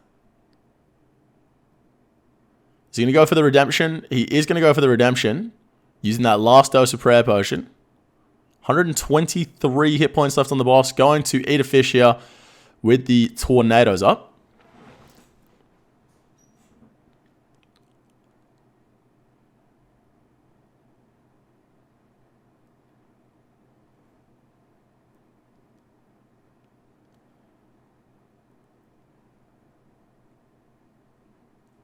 5 HP left. Getting some really bad RNG on the hits. Really bad RNG on the hits. Holy. And that's going to come out to be a 648 for Kirby. Very unfortunate on the RNG there. Very unfortunate on the RNG. And doesn't even get a good drop. All right, Smork. This is the current world record holder, Nick? That is correct. For the Corrupted Gauntlet or the regular Gauntlet? This is the Corrupt Gauntlet world record holder. This is the Corrupted Gauntlet world record holder. And we get the pleasure of watching the master at work here in the Speedrun Cup. Smork 3000.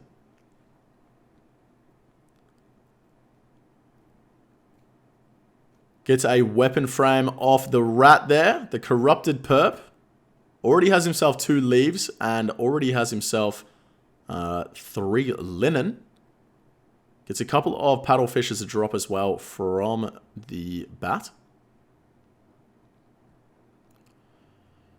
Runs back to the start room. Going to make himself a staff. Manages to get the attuned staff. Has enough shards from the start there. Gets a little bit of fishing done. Rono, are you attuned? Answer the question. Are you attuned? 126 shards in the inventory. Manages to find himself a corrupt dragon. Opens up the other side. Finds the mining.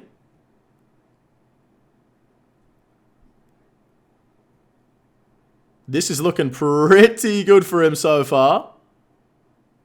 Oh, the vengeance goes off on the wolf. That is unfortunate.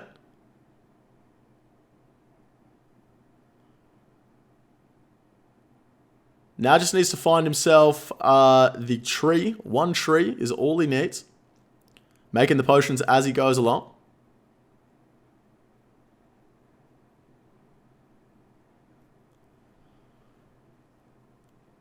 How many fucking weapon frames do you need? Says Valim in the chat. You're talking to the world record holder, mate. Put some fucking respect on his name. Enjoy the perm.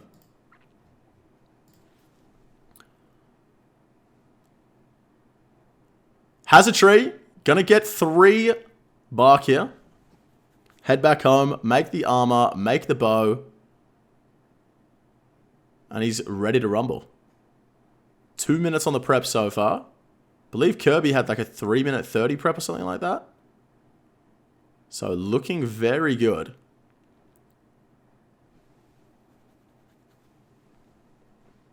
Double tier 3 prep is gonna result in a quicker boss than a 5-to-1.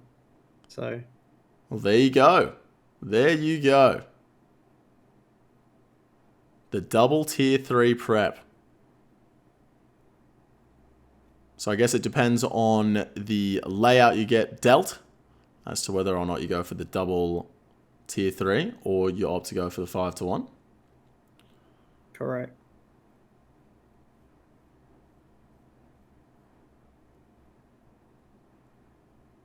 So that's a 244 prep time into the boss. Some decent RNG to start with as well, down to 800 hit points. Grand total of 8 fish in the inventory. Don't need much more than that.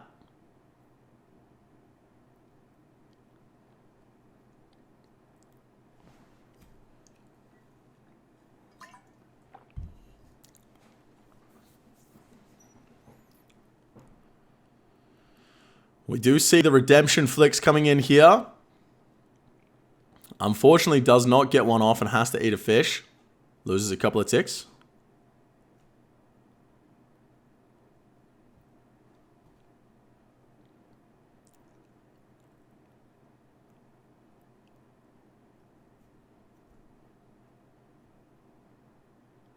Very nice to have the bow and the staff here. I believe the bow, the staff, and the halberd are actually all pretty similar DPS. As he runs out of prayer points there. Unfortunately, doesn't get the redemption off again. Getting some pretty bad RNG on the Hunlef hits. Finally gets a redemption off. 228 hit points left on the boss. 4 minutes and 30 seconds on the clock. Looking like a pretty fast run here.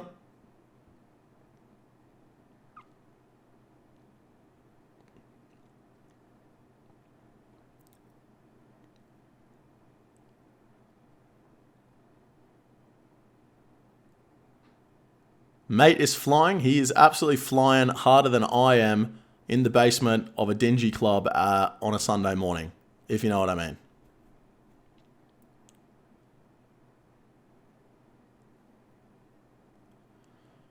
$18 hit points.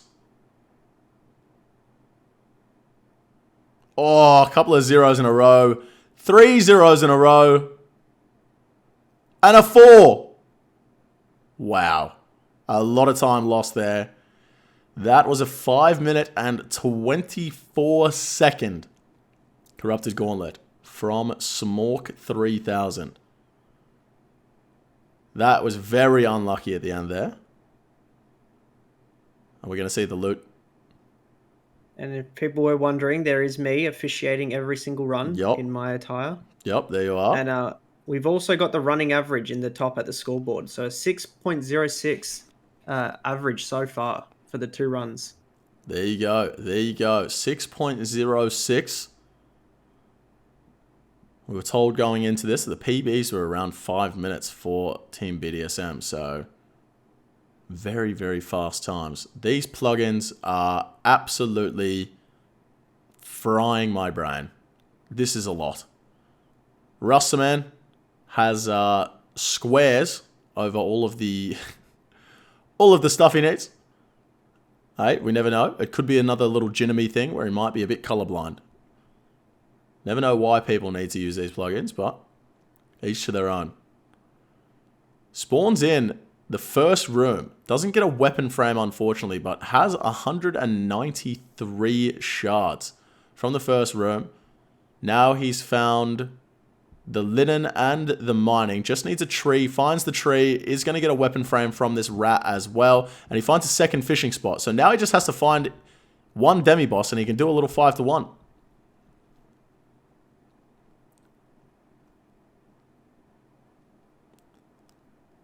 He has a medical note. Don't worry. That is also true. All right, here we go. Going to be seeing the armor coming in as well. Real early. 2 lots of armor. Freeing up some inventory space. We're going to see him go fishing. Pick up another 2 fish. And then go kill the demi-boss. Whichever one he finds first. And let's see the RNG on this one. Not only does that free up the inventory, but the armor does come with accuracy bonuses, which will be helpful for the demi-bosses potentially. There we are. Accuracy bonuses as well. He's not happy about finding the bear first, by the looks of things. But he does find the dragon afterwards, which means we should be seeing a double tier 3 weapon prep here rather than the 5-to-1. So we'll be seeing the staff and the halberd. Not happy about finding the halberd though, so potentially not the best with the halberd movement. Russman here. But time will tell. 6 paddlefish in the inventory. Definitely going to need to find a couple more. And where's he off to? Is he going to try and find another boss? What's he looking for? Oh, he needs another leaf. He needs another herb. Oh, this is not good. There's the herb all the way back over there. And he's just run home instead of teleporting as well.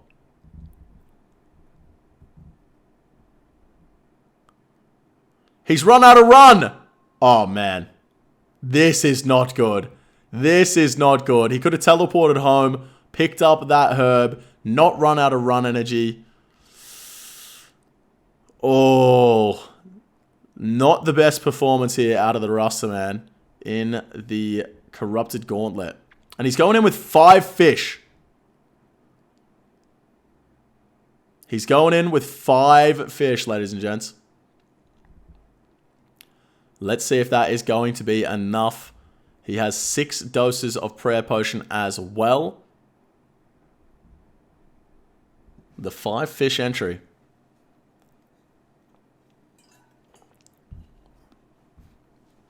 Let's say a 1 in the chat if you think he's going to get the KC, guys. With 5 fish.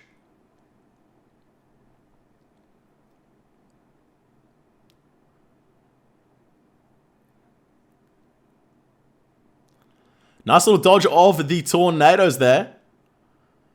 I'm seeing a lot of believers, but also a lot of people not believing.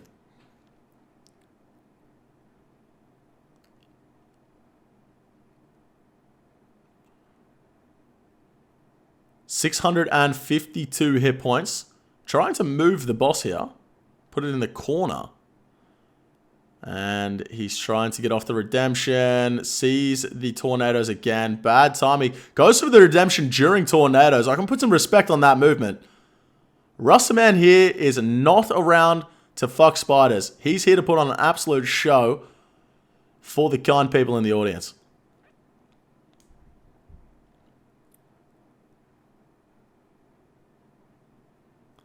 Tries to get a redemption off. 483 hit points. 3 zeros in a row from the boss. And he finally gets the redemption off.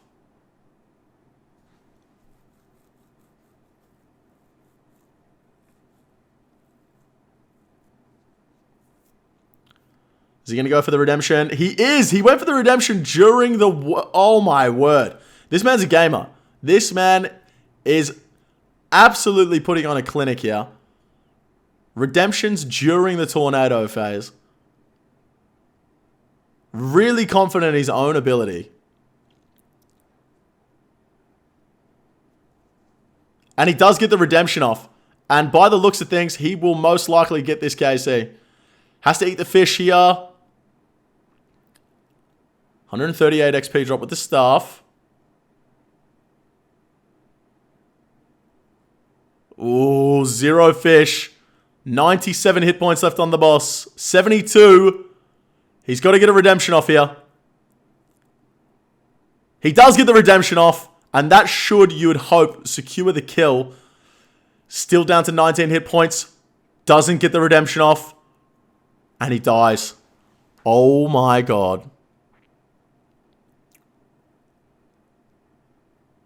No way. And that's a 10-minute time for his kill. And it takes the average for BDSM to... Was that 7 minutes and 54 seconds? 7:24. 7 minutes and 24 seconds. Yep. And he was so close to getting the kill there, Hootie Tootie.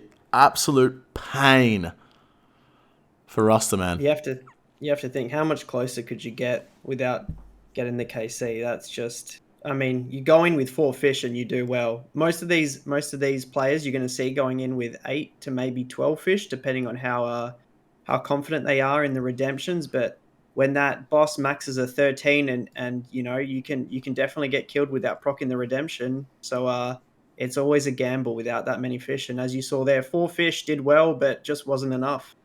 Just wasn't enough food, and that is going to be very disappointing for BDSM.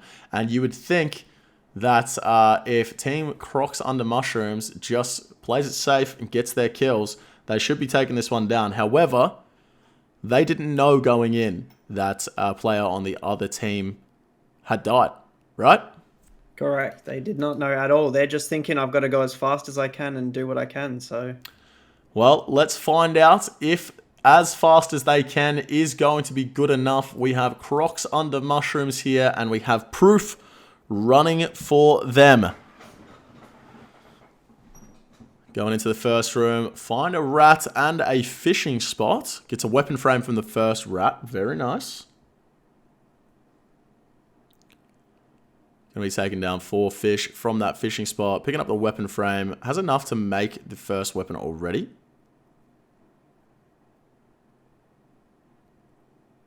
I see someone asking me if I'm feeling tired yet. It is 5:30 a.m. and we're not even finished the second round. The second matchup of the first round.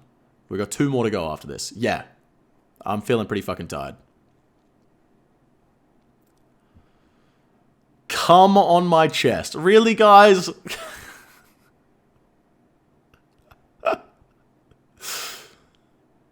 Come on.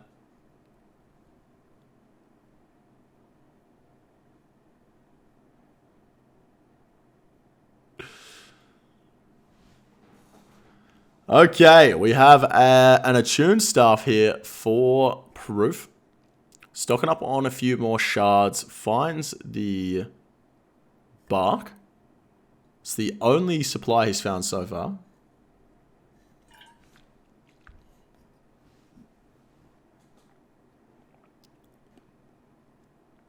Finds another fishing spot. Be taking out the demi-boss while he fishes from it. I can only imagine. Is he going to take a vengeance from the demi-boss here? Or is he going to save it for the boss? Looks like he's saving it from the boss. I'm not even going to pretend like I know whether it's better to get it from the boss. Oh, he gets a paddlefish drop from the demi-boss as well. That is huge. And he cranks the... Wait a minute. What? He just turned the... into shards. Huh? What's he need all those shards for?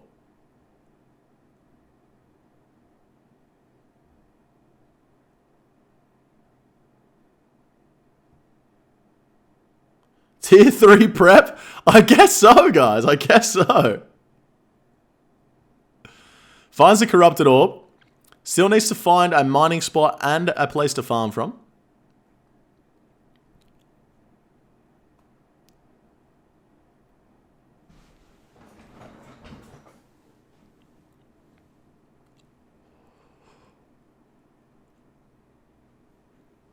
And he does find the farming. He's going to be able to teleport back after this. And it looks like he's going to be going for the 5-1 on the boss, guys.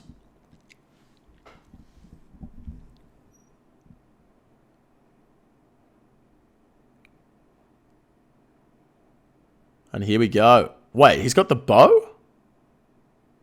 Oh, it's a tier 2 bow. Man, I'm sat here so confused. So he is going to be doing 5-1 with the tier 2 bow and the tier 2 halberd. Interesting strategy here from Proof. Goes into the boss at around a 2.5 minute prep time.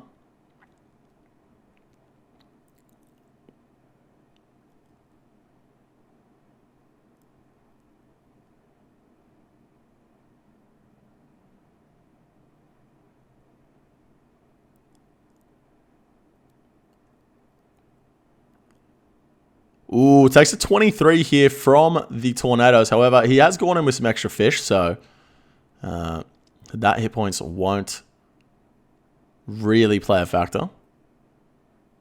He's only got one prayer potion as well, so he's going to be eating the fish instead of going for the redemptions.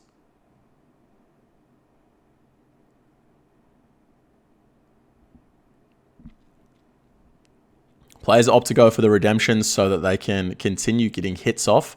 They don't waste any ticks eating fish. So he's going to lose a few ticks on his hits from eating the fish here.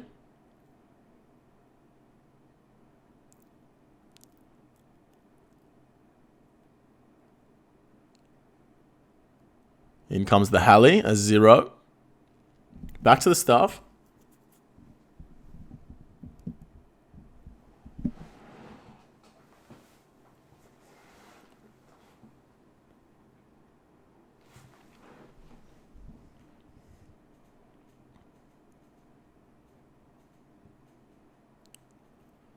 Four fish left and only one dose of prayer potion. He's at half hit points on the boss. Potentially that 23 damage might come into play. We might see him run out of food here. See how big the boss hits.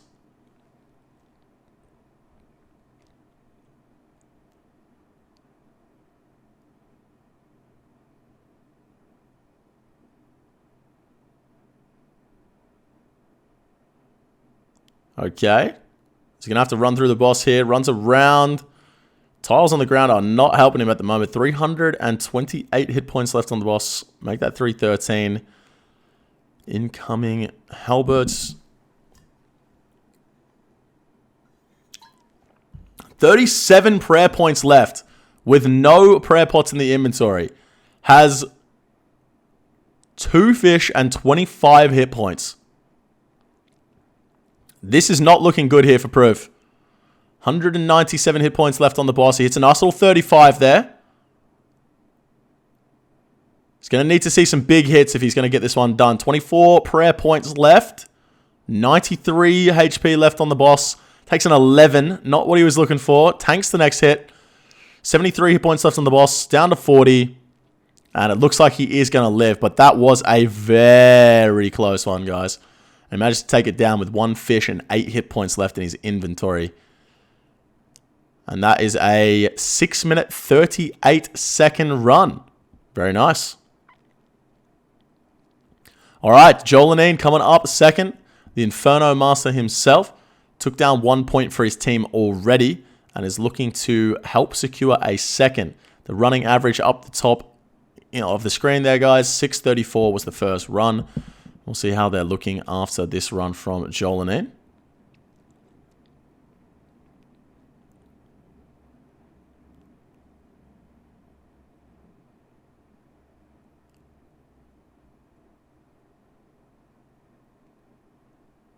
Gets the weapon frame. Has 100 shards already. 120 shards.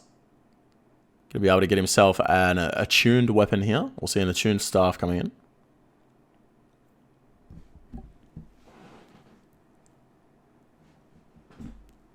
Let's go, come Jolan. For fuck's sake, man. I don't like this at all. All these runs were done before the third-party client ban, but Hootie Tootie was very scrupulous with making sure that everyone was playing on RuneLite. So it was done before the nuke. But everyone is playing on RuneLite still.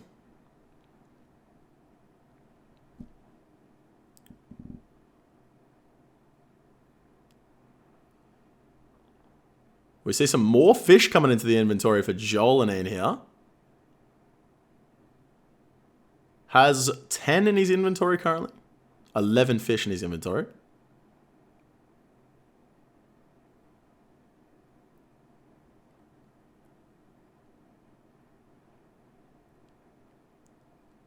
Hasn't found the demi-boss yet. Finally finds the dragon. And I imagine after looking that long, he'll probably be doing a 5-to-1 here. He's going to need to find himself some of the mini bosses to get some shards, I believe.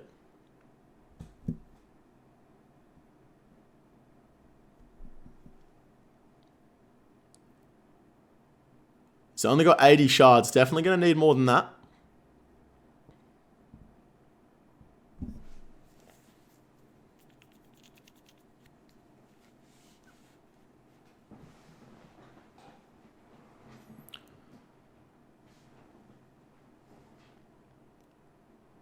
Teleport time, 142 shards in the inventory. Is that going to be enough to make...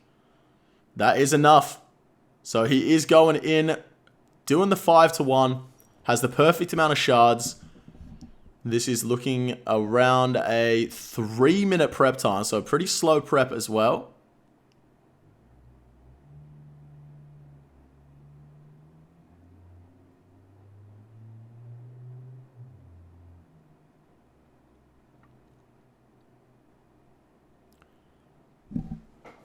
For those unaware about 5-to-1, what we're going to see here is every time you hit the Hunlef, there's 6 hits before it will change its overhead prayer. And whatever you hit it with on that 6th hit is what it will change its overhead prayer to. So we will see Joel in here hit the boss 5 times with the staff, 5 times with the staff, and then once with the bow. It'll change to range. Then I'll hit it 5 times with the staff again, and he'll kick it once, and then it will change to melee.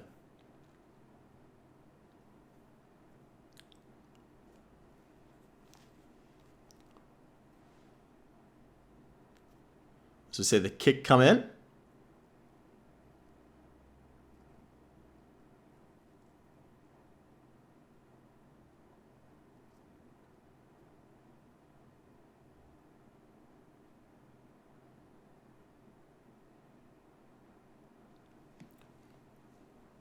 Down around half hit points on the boss, and I don't think he's eaten a single fish yet. He has 12 fish in his inventory. That's a 12. Takes him down to 1 hit point, right? Was that a chance? It maxes a 13, doesn't it? It can hit a 13. I think he might have just got chance then.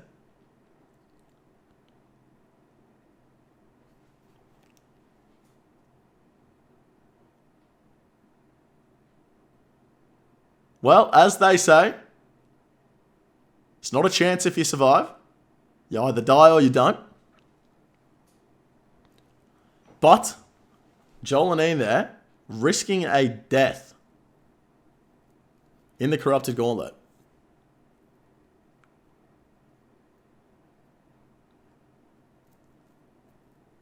It's not something you want to be doing in the Speedrun Cup, where a death will lead to a 10-minute time penalty.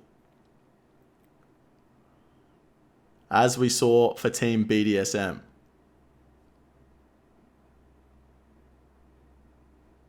The big Rasta man taking that 10-minute time penalty.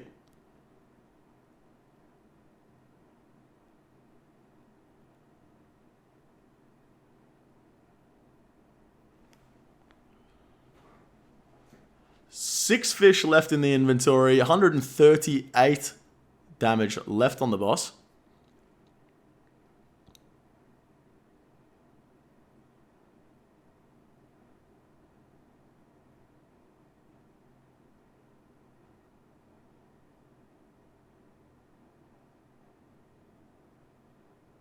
Has to run through the boss there.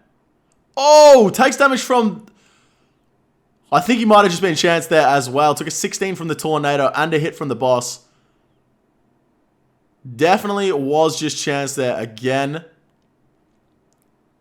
And that is a 6-minute 27-second. As we can see, 6 minutes and 30 seconds as the running average. And here comes Phil 2. That means we're going to need to see either a death. You what? A 9-minute 10 will get his team the victory here from regular Gauntlet world record holder Phil 2. A 9-minute and 10-second will be the victory. Anything higher, and Team BDSM is going to be going through. You have to feel pretty confident here that Team Cum is going to take out the reigning champions. But Absolutely anything can happen. We could see a death. He might even just take 9 minutes and 15 seconds. Let's find out. A pretty good start here. Weapon frame, 100 shards. And he's already got 5, 6, 7 fish in the inventory. That's 8, 9, 10. And he goes for the 11th. That's a lot of fish to start this off with. We're going to see the mining found as well. If Phil 2 can manage to survive this, this is going to be huge to take down the reigning champions. It's going to put them in a really good position to win the entire thing.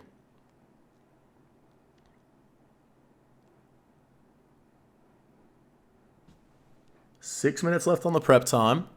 Needs to find himself the farming patch and the tree. Finds the trees.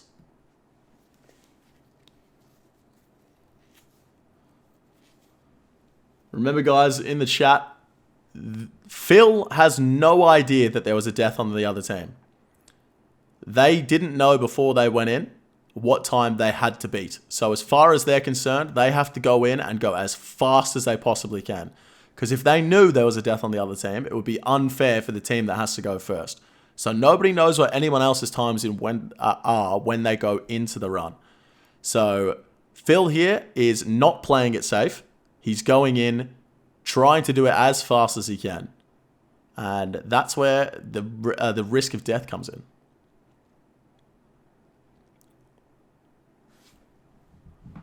Still no demi-bosses here for Phil. He's already 2.5 minutes into the prep time. I joked about it potentially taking 9 minutes anyway. And he still hasn't found a demi-boss. Goes to pick up the shards as well. Don't think he needed to pick up those shards there.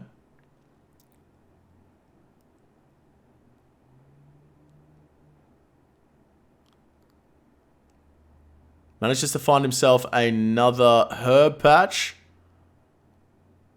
And a demi-boss. Already 3 minutes into prep.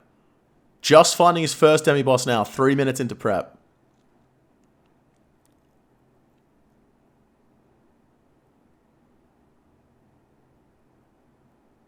Question is he going to go for the second demi-boss, or is he going to 5-1 it?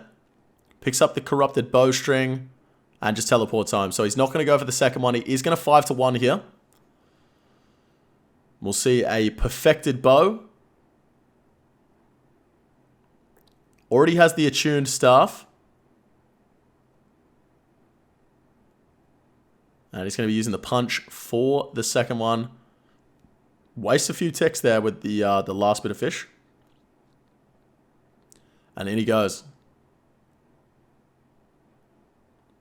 Oh, prey range on the boss as he goes in as well. Absolutely doomed. That is a very unfortunate start. But now it starts to kick off. Doesn't have the HP overlay for the boss, so we don't know what it's on. Here comes the punch.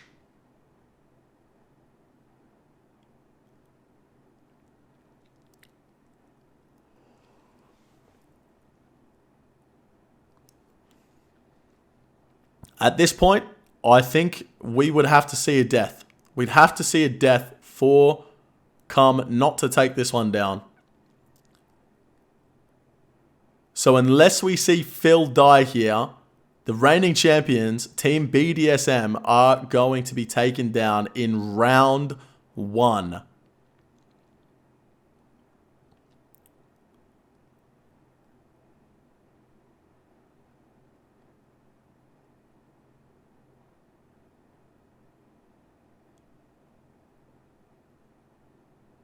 But anything can happen. A death would do it.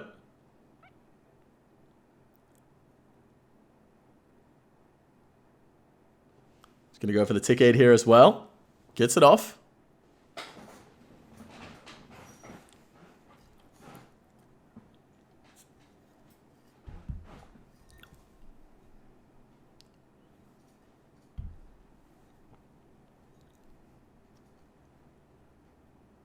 Nice little run around there from Phil. Going to go for the mage hit in a second. Tick eats the last 10 hit points. Tick eats the 9 hit points as well. He's getting quite a few tick eats off here. The boss still on half health. He's gone through quite a few of his fish already. He might need to look at getting some redemptions off, potentially. The Hunlef is actually going nuclear on Phil 2 right now. The potential for death is still there. Team BDSM not out of this just yet. A 14 from the floor tiles as well. That is not what he wanted to see.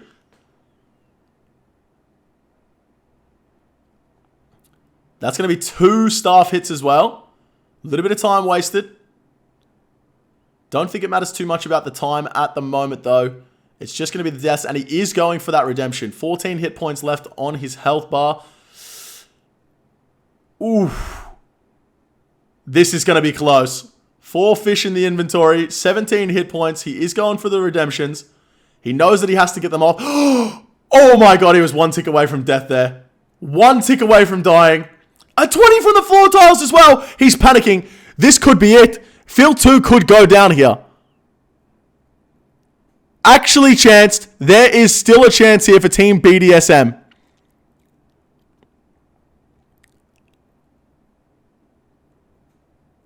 Oh my god. 1 fish left in the inventories. 14 hit points. He has to go for the redemption here. Doesn't get it. Doesn't even go for it. He has to eat his last fish here. Those tornadoes getting very close. Only a few hit points left on the boss. 31 hit points. Goes for the punch.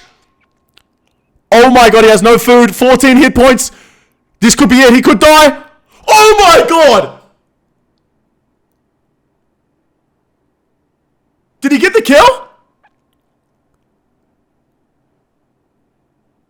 He got the death. Oh my god.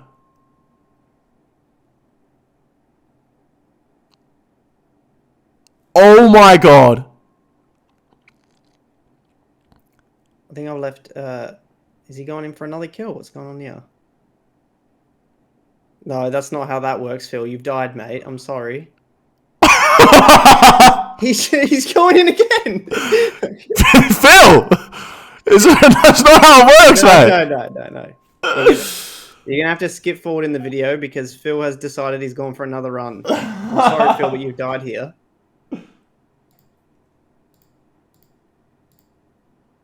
Oh, he wants another chance. No. Oh my god. I can't believe it. I genuinely cannot believe it. Team BDSM taking down round 1. 2 deaths from either side of both teams. 1 death from both teams there. And Phil 2 tried his best. Unfortunately, it was not good enough. Hootie tootie. That was unreal. That's about as close as it gets. 1 second, mate. Hello. Let's try that again. We'll try that one more time. There we go. Perfect. That's about as close as it gets. Yeah, wow. that's unfortunate for Phil and unfortunate for the Crocs Under Mushrooms, but they are going to be eliminated there in the best of 5, losing 2-3 to the big BDSM gang, Addy and Co. They survived. They're still in it for the back-to-back potentially. Yep. After getting very close to going from the grand final winners to the first round losers potentially, but no, they're still in it. Absolutely unreal scenes there. It doesn't get any closer than that, Hootie Tootie. Like, that was just, I mean, come on. After the death, we thought it was over. We thought that was it. Team BDSM, no chance they're going through. And then, like we said, anything could happen. And Phil went in looking pretty good. I can't lie. He went into the boss room looking really good. And unfortunately, it just wasn't enough to get over the line. Just was not enough to get over the line. And that is going to see Team BDSM moving forward into the semi-finals. And I believe they will be taking on OzTob. Is that correct? That is correct. Tomorrow we'll be seeing in the semi-finals, the first matchup, BDSM versus Oztob. Yep. Wow, oh wow, that's going to be an epic matchup, but we are not done here just yet. We're going to be moving on to the next round. It is going to be PokeU versus Ozmyth.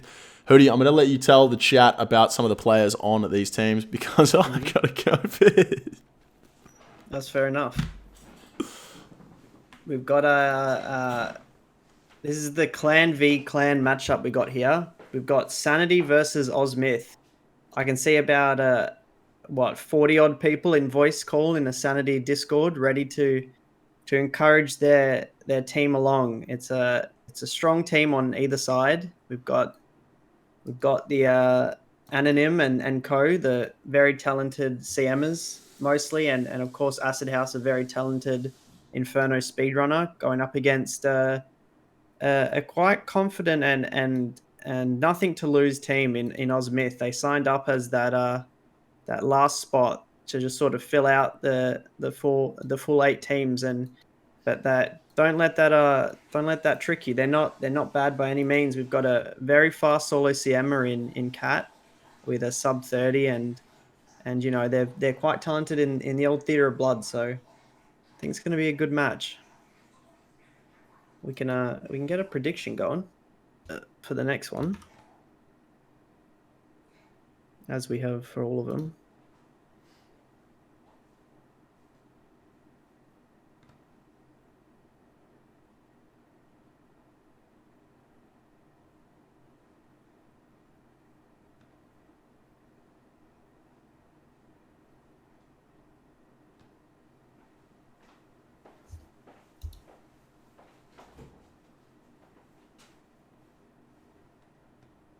Just gonna pull up the bosses we're going to be seeing here, because I'm not actually sure what we've got.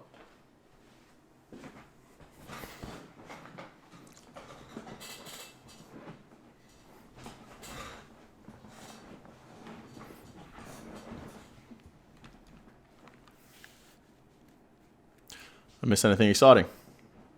No, I didn't start the next run or anything. Okay, good. That's what we like to. Mainly because I can't. All right, ladies and gentlemen, we are going to go ahead and jump into the third match of the day. It is going to be PokeU versus Ozmyth, and we're going to be starting it off with a bit of Zulrah. Let's go ahead and take a look at PokeU's perspective for Zulrah, and that is going to be run by Garotizilla. Is that how you say that? Yeah. Now, a bit of context behind this run. We had a bit of corrupt footage that Grotty managed to recover. So this Zulrah is what was left over from a corrupt file. So we're going to see some speeding up.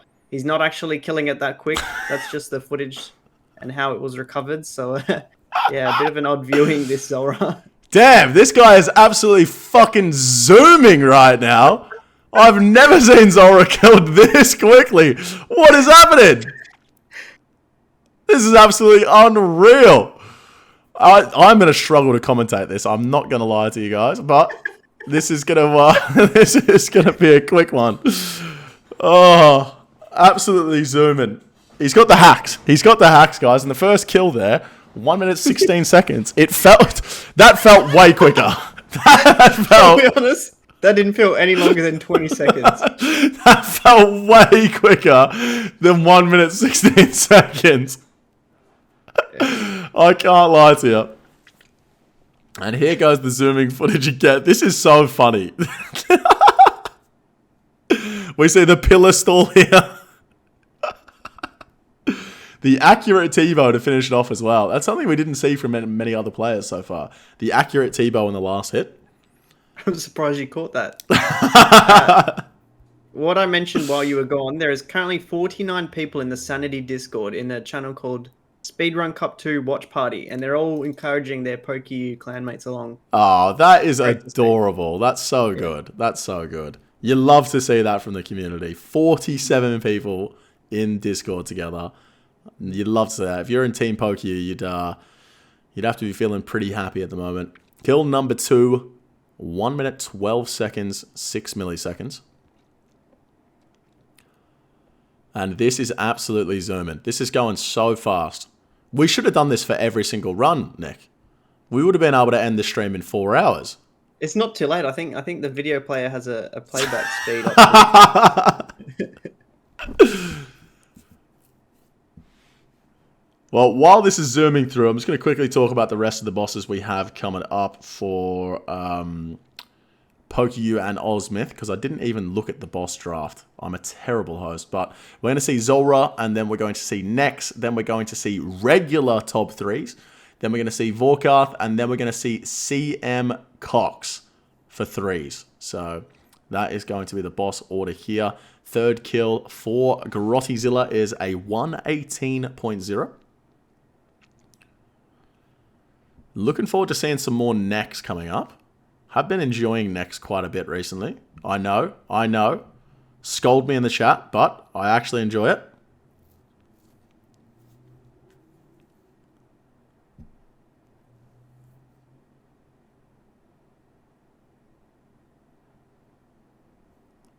I won't lie about when the speed switches up a little bit and he does that 8-way switch. It looks quite familiar to someone we had on last year, but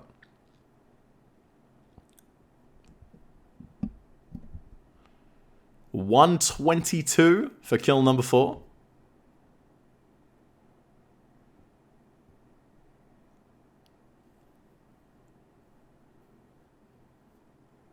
We see the Dragon Throne Axes in the inventory as well. That is a different spec weapon than we've seen so far.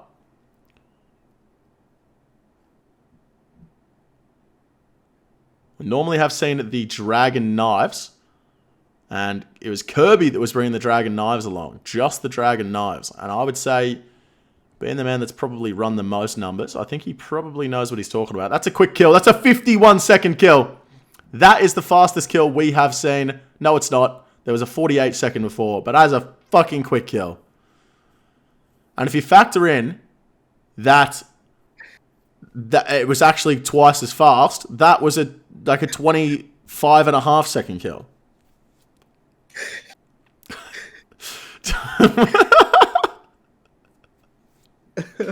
Oh, that is very funny. All right, coming into kill number 6 here. Some pretty large hits with the Harmonized Staff. And the volatile splashes at the end there. That's a 103. Pretty fast times, 2 in a row.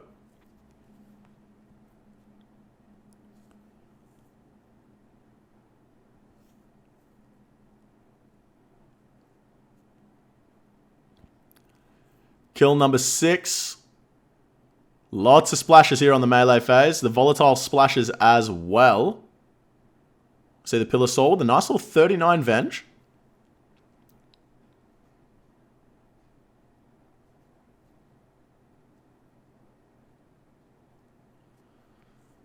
Another range phase coming up. 31 and a 42. A 49 with the volatile Nightmare Staff.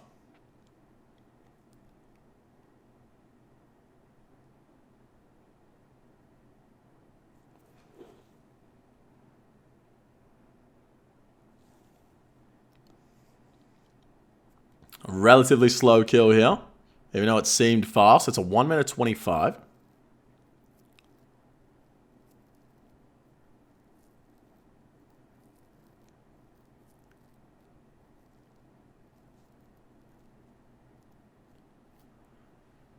Average looking around, I want to say a 1 minute 10, 1 minute 15 at the moment.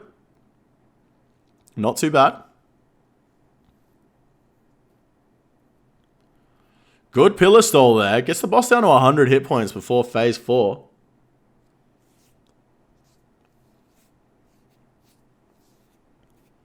And another quick kill. 58 seconds. Another sub 1 minute.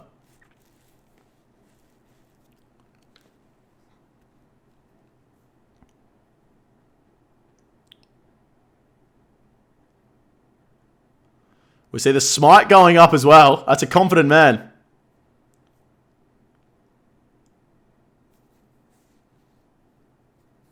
$27 on the bench. The pillar stall.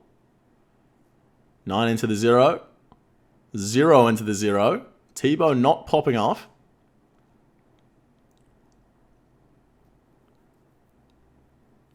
Volatile spec, a 48.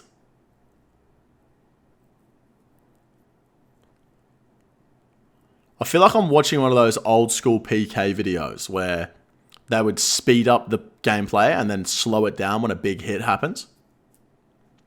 A 122 for kill number 9.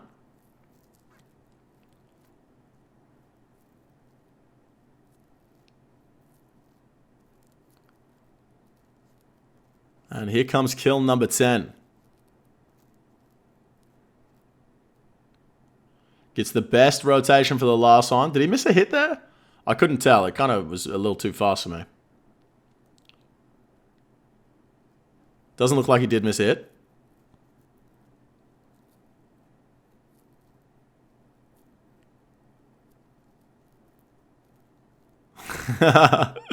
Shout out Evie and Hootie. 8 hours in, 18 more to go. I hope not. A 53-second kill. And a 1 minute 10-second average there for PokeU. Wow, oh wow. That was fast. That seemed like it went a lot quicker. Hootie tootie. Yeah, that was a quick 10 kills. Yep. We'll be going to bed before you know it. That's exactly right. I mean, that's a good submission. You know, I think Roddy will be happy with that, as well as the team and the entire Sanity clan that he's watching on. Yeah, you'd have to be happy with a 110 there. We can take a quick look at the bosses and the boss bans here. So it looks as though PokeU banned Gauntlet and Nightmare. Ozmyth banned the Inferno and the Fight Caves. And then for the top bans, it was 3's hard mode for Ozmyth and 2's regular for PokeU, which means they will be doing the regular Tob. And then the picks are challenge mode 3's for PokeU and Zulrah. That was their pick. And Vorkath and Nex for Ozmyth. So it'd be interesting to see how they go in those bosses. But it was, in fact, PokeU that picked Zulrah just then. Yep, that is correct. And they picked Cox, which is also I mentioned briefly before, but they have the 3rd fastest 3's CM time. So, I mean, they managed to sneak that in without it getting banned, which, I mean, they'd be happy with. Yep, absolutely, absolutely. That's, as we've said, you know, time and time again, the draft is just as important as the runs, you know? If you can stop your opponents from doing the boss that they're best at, you're going to have a leg up in the competition. But let's go ahead and jump on into Ozmyth's run of Zulrah. This one, not quite as fast as the last one, but we will be seeing KVZY. Is that how you say that, Nick? The big Kevzy. Kev. The big Kevzy. Gotcha. See the Volatile Nightmare Staff spec hitting a 0. Ooh, and he doesn't have his auto cast on there, so wastes 1 tick at the start. Not ideal. Have a look at the inventory. We see the Dragon Knives. We see the Dark Bow. Arcane for the Volatile. We see a Spellbook swap in the inventory as well for the Death's Charge, the Venge, and the Wrath. And nothing else different to the previous runs. Pretty decent start here on the slowest phase. Still quite a bit of hit points left on the boss.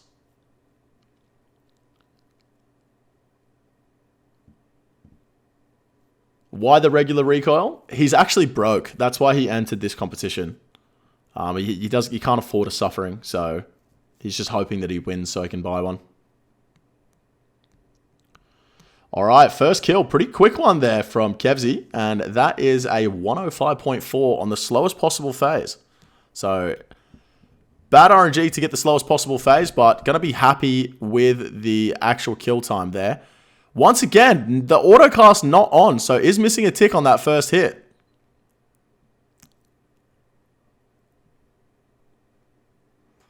And that's why we saw, prior to this, we saw Kirby and the other players that were doing the spellbook swap leaving their staff off until they spellbook swapped.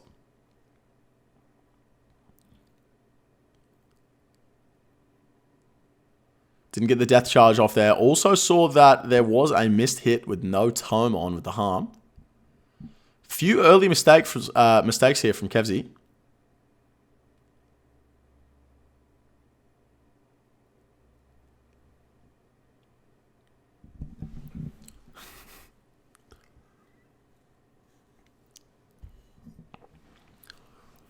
See the mage rotation coming up.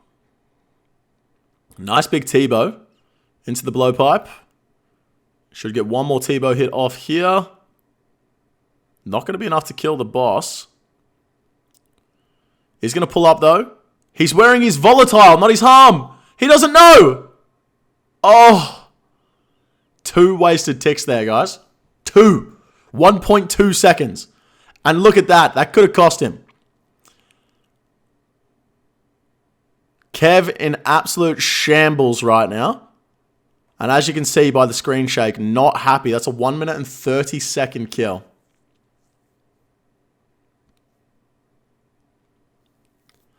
There we go. That's the spec he's looking for to start off the kill. A 42 volatile.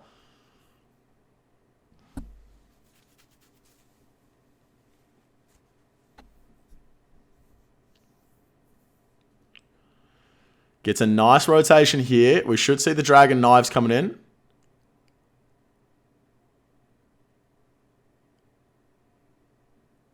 Are we going to see the dragon knives coming in? 27 hit points left. Looks like he might actually go for the dark bow here. A 208 XP drop. That's a big one. Let's have a look at the hits. A 31-8. Okay, pretty reasonable. Pretty reasonable.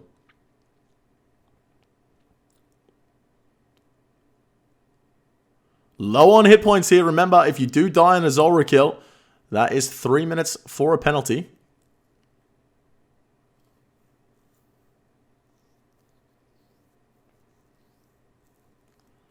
Big 45. There go the dragon knives. He's had to eat an anglerfish here. Losing a lot of time for having to eat that anglerfish. Misses 2 hits. Coming into the melee phase. 2 hits should take it down here. And that is a 1 minute 16 seconds. Not too bad considering how many things went wrong in that kill.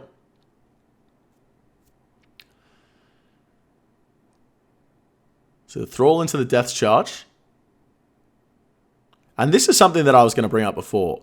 The other players were on the Lunar spellbook swapping over to summon their thrall and do their death charge when they could have just had another player venging them on the docks. There's just a whole lot more clicking than they really needed to do. Just flexing on us, like flexing on us really. You know what I mean?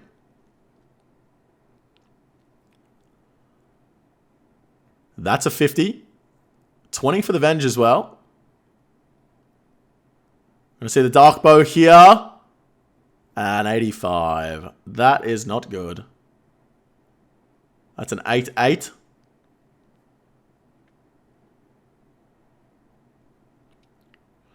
See him pull up on the boss here. Is he going to be doing enough DPS to pull up?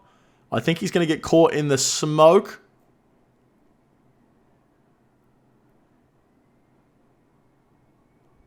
And a 32 to finish it off. Kevzy coming in with a 105. 105.4. Exactly the same as his first kill.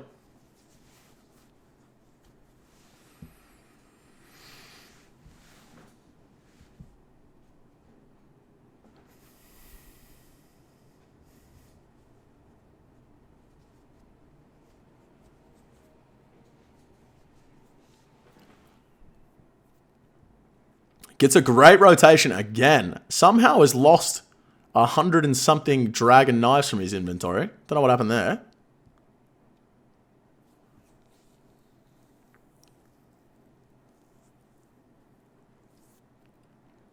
Really good damage here from Kevzy. Really good damage. Boss down to about 150 hit points.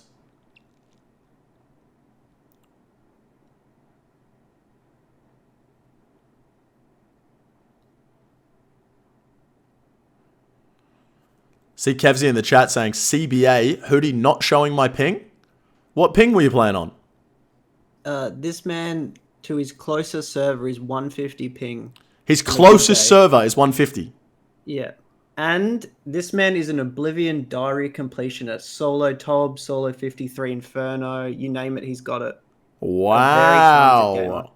I hate to break it to you, but if Kevzy lived in Australia, he would steal your title of Australia's #1 PVMer. Wow, okay. I'll believe you, man. I'll believe you. Yeah. That's some unreal statistics and a big gas there from the Hurdy Turdy. Because I don't want to sit around and brag, but I am Australia's #1 PVMer.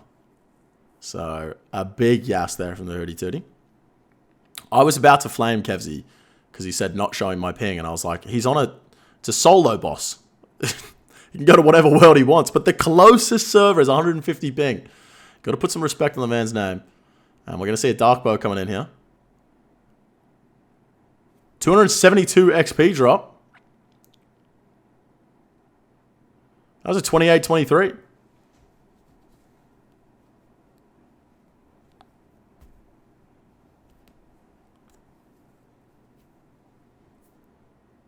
Pulling up on the boss. 58.8 second kill for the last one. Very quick. And this one is going to be just as quick. 1 minute and 6 seconds for kill number 6. So we see him going for kill number 7. Are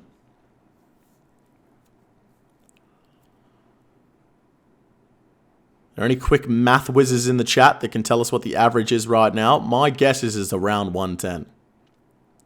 It's going to be very close here.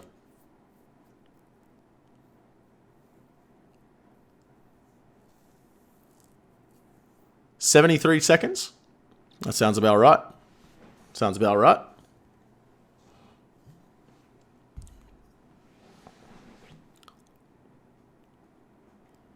Once again, a great rotation here for Kevzy. He's going to get that Dark Bow off, a 96 XP drop.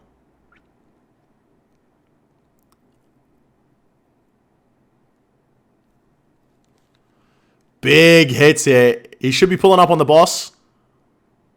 Not going to run through the smoke. Pulls up on the mage phase and a 32 to finish it off.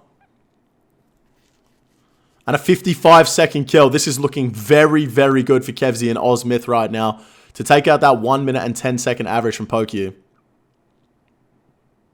It's looking very good.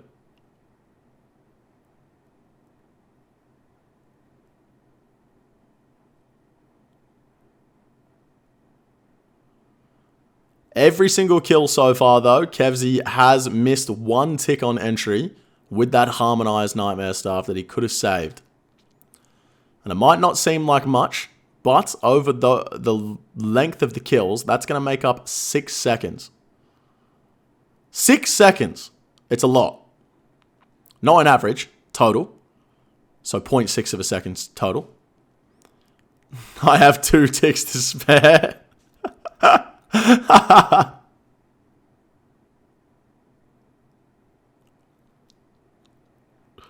Oh, I thought you were making a joke. No, I get it. Don't worry. Everyone laugh at me instead. I'm stupid.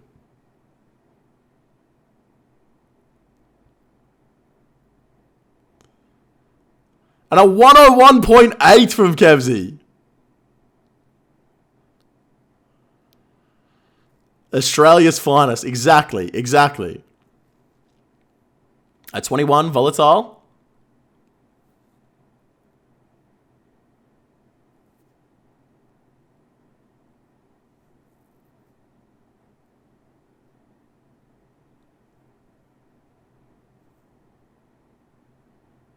Let's see the melee phase coming up.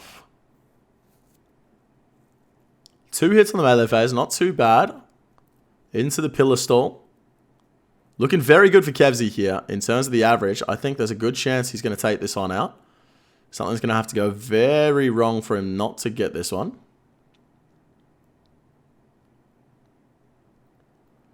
A 448 XP drop. That is nuclear. Shut the fuck up. A 45-39 from the Debo. Oh my god.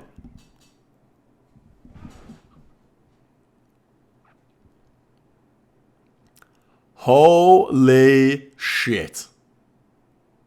That was fucking unreal.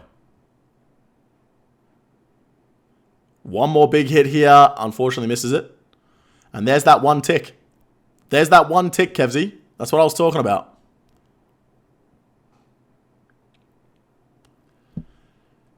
A 118.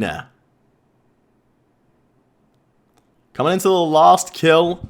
I'm not too sure what the average is here, but I would say he's probably got about 10, 20 seconds to spare in terms of the kill time here.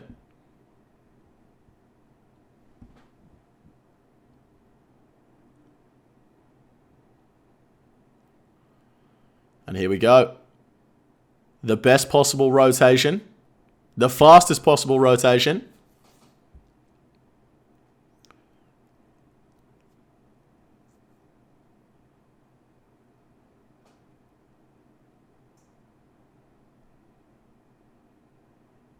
See a 203 XP drop. Where's the thrall?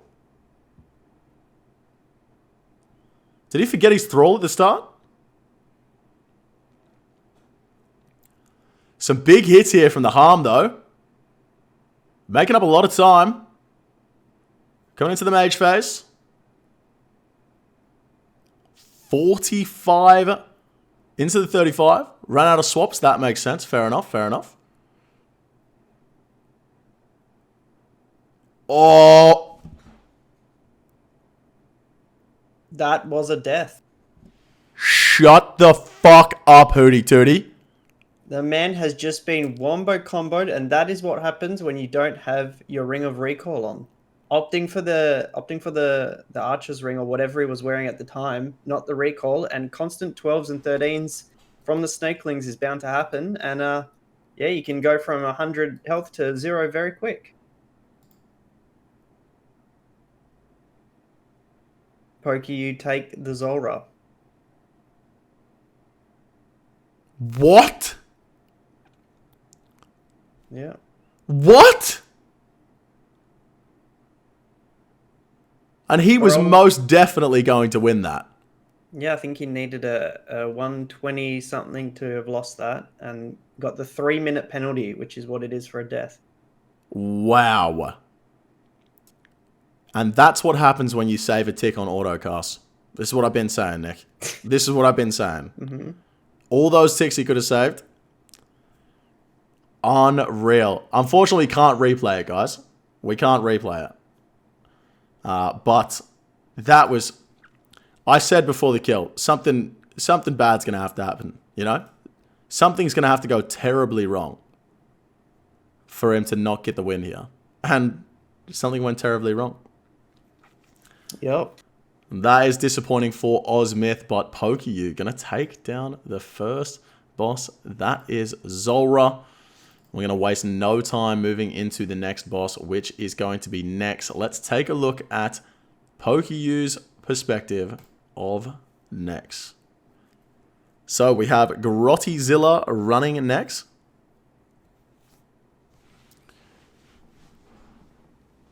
We see no Torva in the inventory, so opting not to go for the maximum DPS. We have Anonym on the other side and Acid House.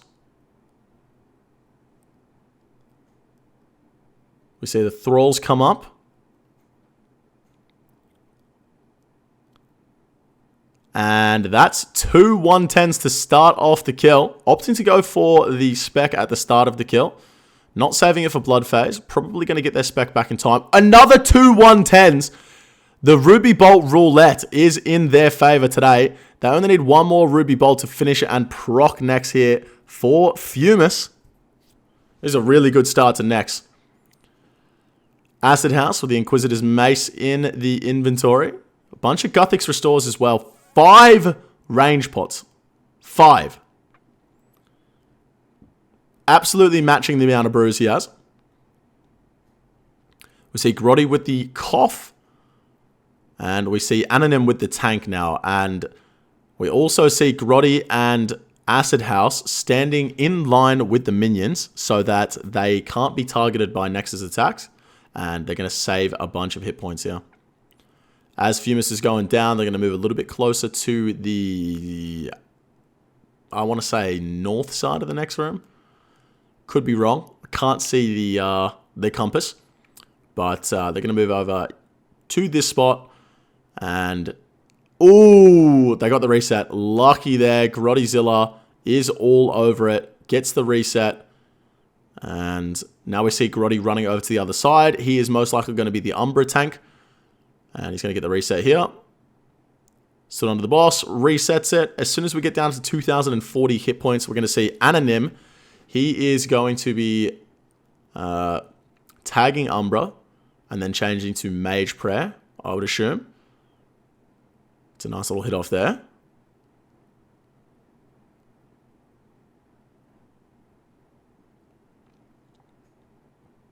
Here comes the darkness. 2,200 hit points left on next. Less than a ruby spec. So here we go. The Umbra tank. And it is on Anonym. Now the other two players are going to stand in line with the minion here so that Nex can't see Anonym. And that's going to allow him to have his Mage Prayer up rather than his Range Prayer. We're going to see a Death Charge come in. And everyone has their specs back. Anonym gets out in time from the blood attack. We're going to see the altars come in as well. It's going to give a full recharge of spec. Let's see if we see 110s. A 0 spec after the recharge there for Grottyzilla. In comes the Siphon. 1,750 hit points left on Nex. And they're not going to bother killing the Blood Reavers. See a 110. Another 110. Two good Ruby Bolt specs. Here comes the Blood Sacrifice. Acid House going to get out of the way. In comes the Thralls. We're going to see those Blood Reavers heal next in a second. As we see, yep, they've decided to take them out. They waited a little bit so they could get their Death Charge back by the looks of things. And they missed it out. 108 heal there for Nex. They could have just hit the Blood Reavers instead. But Nex, 108 heal from the Reaver. 27 to the dome there for Acid House. And if he had been hit again, if Nex didn't change aggro there, he would have been chanced. He was at chanceable hit points. Nex can melee, I believe, a 31. He was on 30 hit points. Blood phase over. We see Krua coming out now. And we see the Brew into the range pot. Just to stay max potted at all times.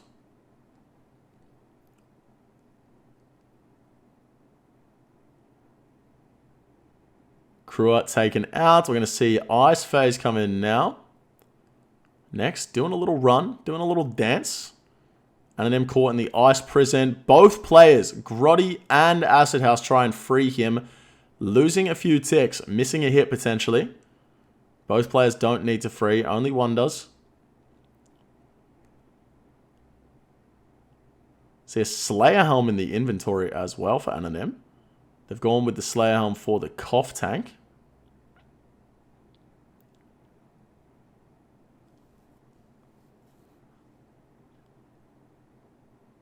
It's a one tick action, you don't lose ticks. That is true, but if you were watching, you would have noticed that they did lose ticks.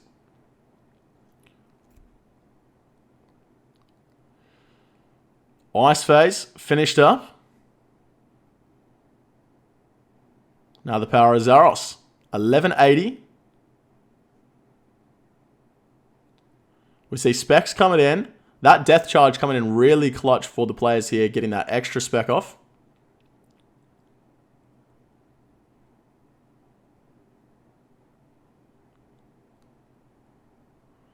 Lots of Ruby Bolt specs coming in for PokeU here. Down to around 400 hit points. Another 93. That's another spec.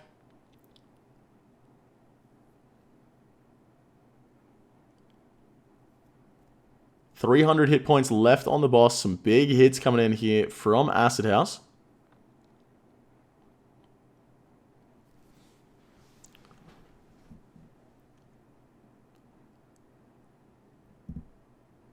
$180 to go. Looking like a pretty reasonable time at the moment. Coming into phase 4, they're at 5 minutes and 1 second. The hit's just not coming through for PokeU at the moment. They're still at 150 hit points left on the boss. Tebow's not going nuclear. The boss should have been dead 10 times over by now. And there we go. Taste my wrath. We have a 6-minute 28-second kill. Not the fastest kill there from PokeU. We saw, I believe it was OzTob with like a 5-minute something kill in the first round. But a 6:28. Do you think they're going to be happy with that, Hootie? Knowing the capabilities of those gamers over on the PokeU team, I'd say no, I don't think so. I mean, we saw Verzikindas with a 640, which was slower, but felt like that next was going a lot smoother. But yeah, that P5, it's just without that rapier accuracy, you know, anything can happen. The soul splits start happening, the hits start noodling, and yeah, the kill gets extended longer than it needs to. Yeah, the Ruby Bolts were kind of popping off at the start of P5, but just not enough DPS at the end with the Twisted Bow to sort of out-damage the healing from the Soul Split. And end up with a 6-minute 28-second kill. And that is a long one. And we're going to see if Ozmyth can take them down with their next run. Let's jump into it. We're going to have Slinky running here for Ozmyth. He's going to be joined by Euless. We see a trade of the Soul Runes here for some Death Runes. And Kevzy back again. Fresh off that death at Zulrah. A little fun fact. We saw Kirby participating in quite a few runs in their matchup previously. When they signed up with the PBs, you know, I sort of said, who were your runners for each category? Kirby, 6 out of 9 categories. Kevzy, 8 out of 9 categories. Wow. Okay. So, yeah, I mean, you're going to see a lot of him in this matchup here with PokeU. Slinky missing a hit right off the bat there. Not getting his spec off and switching into the Rapier. We do see the Rapier set up from Ozmyth, so the accuracy is going to be high tier from these gamers, but Slinky missing the first hit. As I move over to Euless' perspective. 2,800 hit points left on next. We see Blood Furies from the players as well. 27-20, and the first minion is alive. We're going to see the players stand under the boss here, try and get a reset. Unfortunately, not working. And it looks as Kevzy has the tank at the moment. Just waiting for next to switch. And then they will try and stand underneath the boss to reset it to the middle. And that is a wild, wild plugin on this man's screen. And that is the...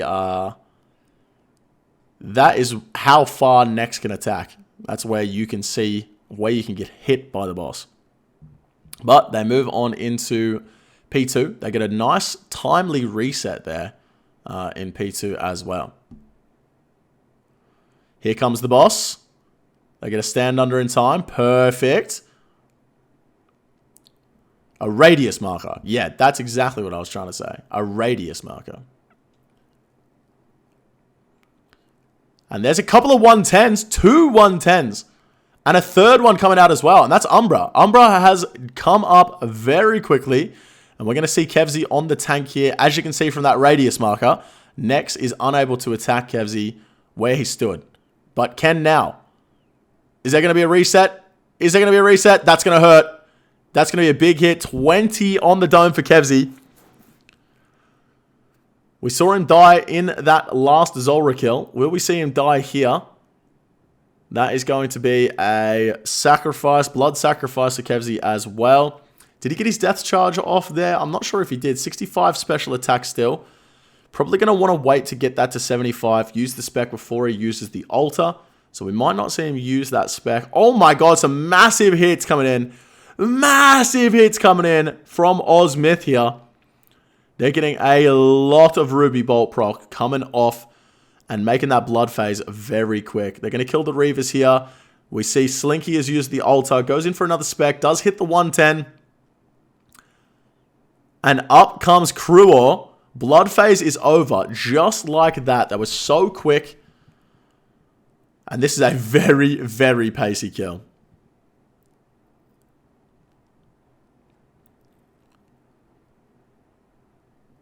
Phase 3 over 2 minutes 53 seconds on the board.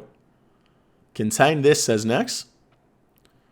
They have to use their range while it's being contained straight into the melee. Kevzy should have another spec coming up soon. I'm assuming he's going to use it. That's probably why he's running away right now. Looks as though they're going to try and drag the boss over to the minion, Glacies.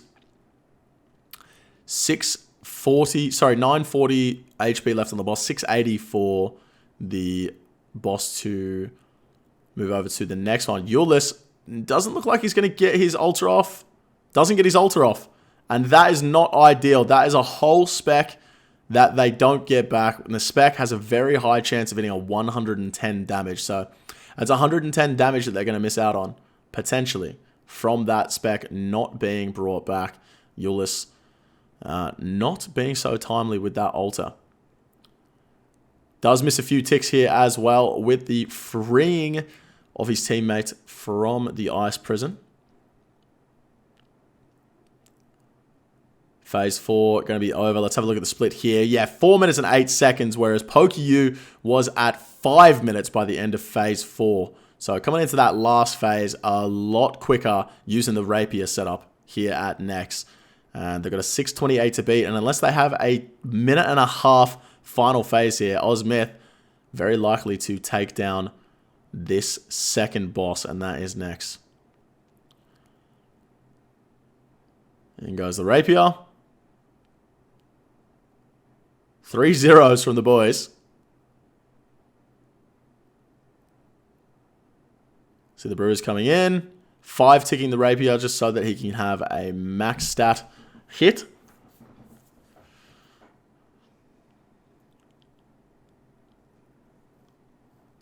These guys very well versed in the art of Nex. Obviously, they can tell when it is going to be a... Nex is going to move over to Prey Melee. And 400 hit points. That's a chance. That is a chance right there. Kevzy could have died. Luckily tanks the hit. And if he had have died there, there would have been a good chance that his teammates might not have been able to take it out. / spent a lot of time on this final phase.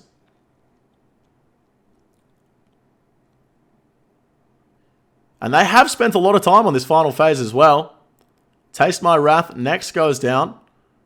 Blood Runes for the drop.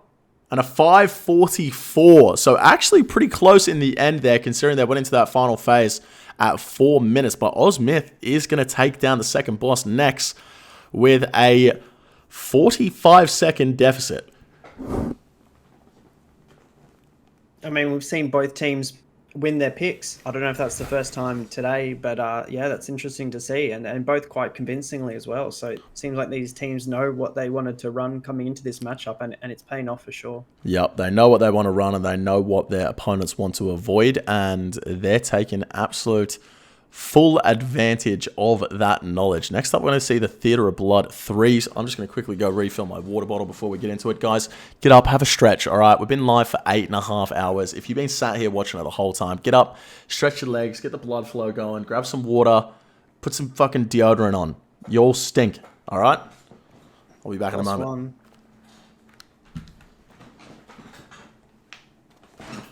What is this? He can't be pissing still. There's no way he's still pissing. Surely not.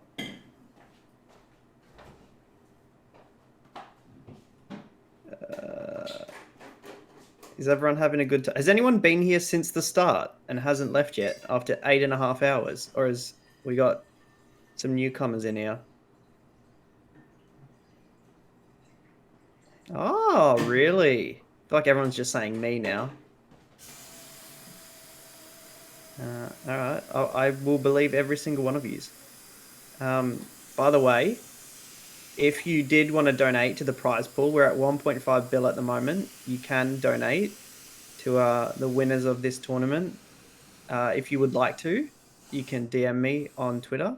My you'll have to go searching for my Twitter at. I don't know where it might be on the screen. It might not be. I don't know who made the overlays. if you don't want to donate GP to the prize pool, you can instead gift 5 subs for me to write your name on my whiteboard.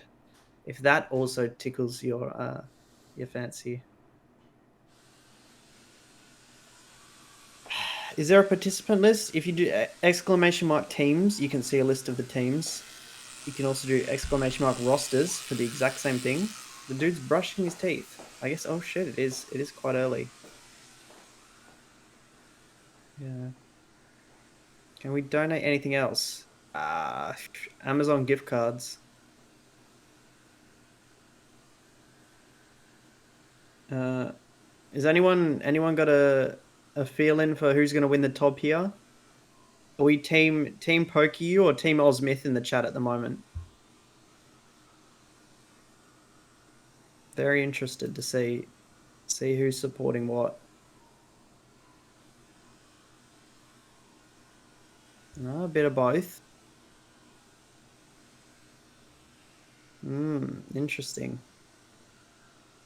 The Sanity people are quiet, I guess. Not hearing much from the Sanity viewers.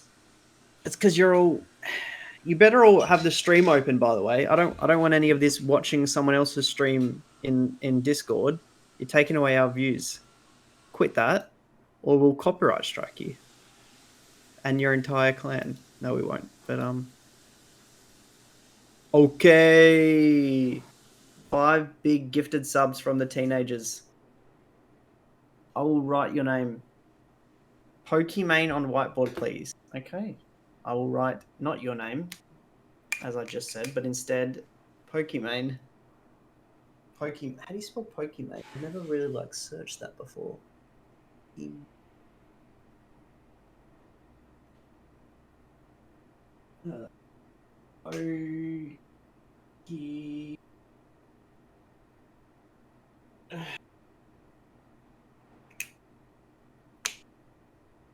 Thank you very much for the 5 Zifted, which will not be used to pay me.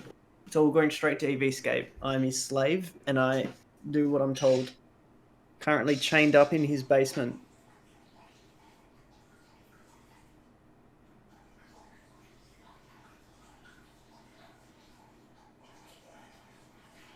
Okay. Another 5. PokeU on the board. You want it right under Pokimane?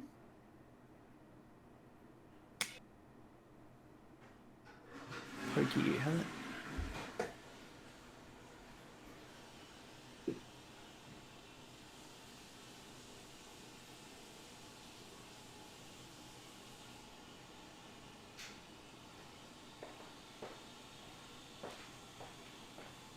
Thank you very much for the 5 Zifted. That's a lot of Zifs.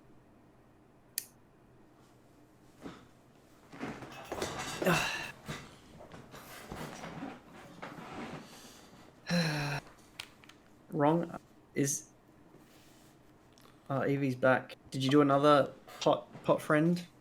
What? Did you do another pot friend for the people in the chat? No, I didn't. Only when I get up, mate. Only when I get up. Don't give too many of those away. That's what I'm saying. Especially not for free, because Well, while you were gone, we did get 10 gifted subs. 10 gifted subs. Yep. That is absolutely outrageous, Hootie Tootie. Thank you to whoever that was. Much appreciated. We've also just got a massive host from Skill Specs. Oh. So thank you very much, Jay. Much appreciated. You're an absolute legend. Guys, can I just say thank you all for being here. On the first day of the Speedrun Cup, we've got 2,000 people in the chat right now. I'm having an absolutely great time. But I have said it before, and I'm going to say it 100 million times before the end of this tournament. I am quite simply just the face. This man right here is responsible for everything that happened in this tournament. He is the person that watched all of the runs, did all of the admin, did all of the graphics, did all of the organization for the entire event, and it absolutely would not be running without him. So can we have a big fucking clap in the chat for Hootie Tootie? He's the reason this is going on. Thank you. And saying that, we are looking for someone who will want to run Speedrun Cup 3, because neither RuneScape or me will be doing that. So, if you're interested in that, let us know. So true, honestly. All right, ladies and gentlemen, we are going to be jumping into the next round, and it is going to be regular TOB 3-man. And we're going to be watching PokeU's perspective first. Let's go ahead and jump on into the action. Okay, we have Basil running for PokeU. We have Grottyzilla and we have Acid House running for PokeU. Let's have a look at the inventories. We see a Tentacle Whip in Acid House's inventory, as well as the Swift Blade, so I assume he's going to be meleeing. Let's see the specs here. They're all going for the Dragon Warhammer spec, and then the BGSs.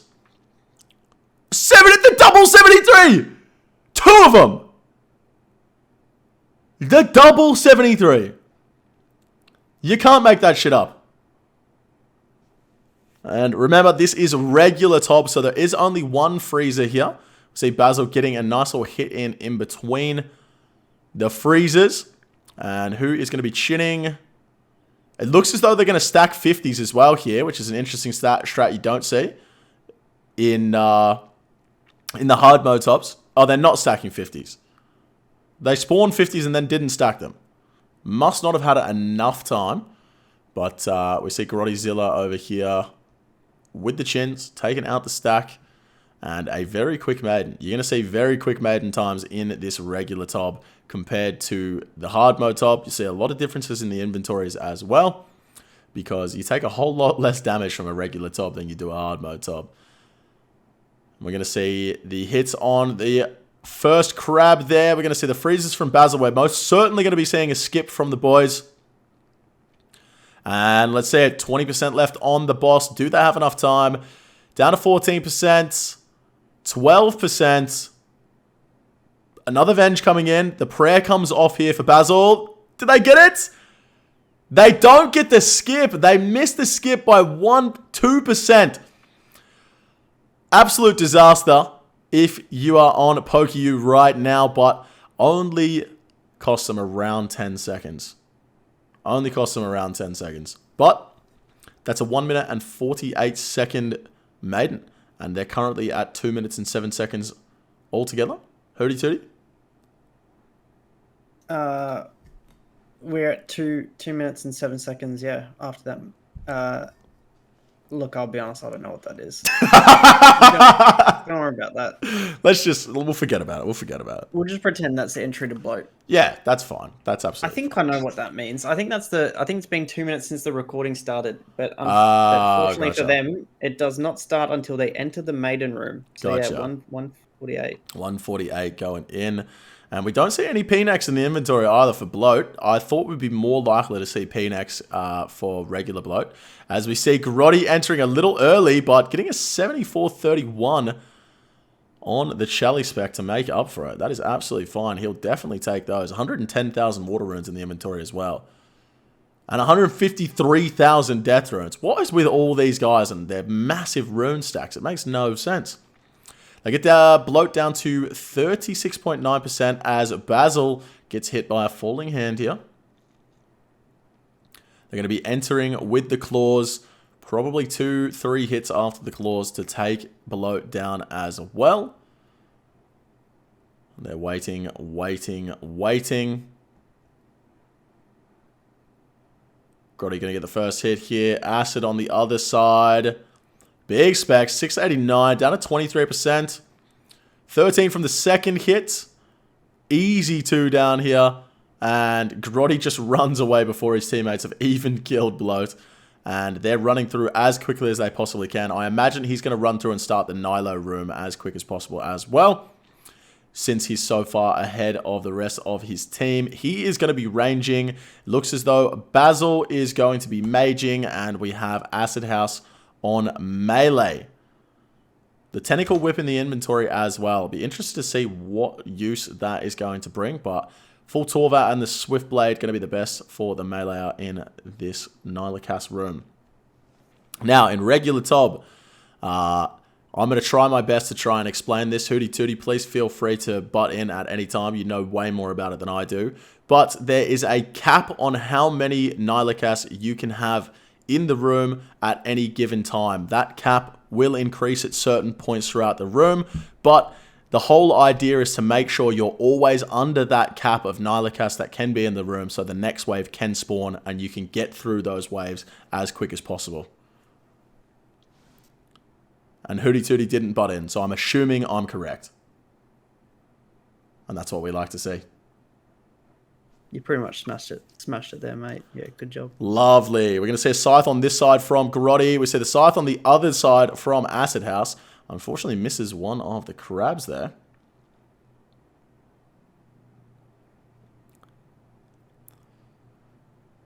Did you just try and phonetically spell out how I say assuming lost? You making fun of my accent? Enjoy the perm.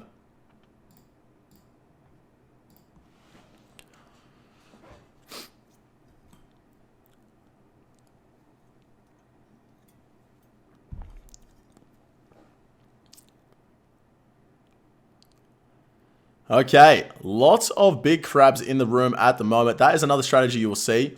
The players are going to be less likely to kill the big crabs because when a big crab dies, 2 small crabs spawn, and you're much better off having the extra crabs coming down the alleyway than you are killing the ones that are on the pillars. Nice little chin there from Grotti. He's going to take it out. Acid House over here, unfortunately hitting a 4-8 with the Scythe. Second Scythe coming in. The double melees down the bottom. Does take them out. Basil sat here, looking like full hit points at the moment. Only 2 Manta Rays in his inventory.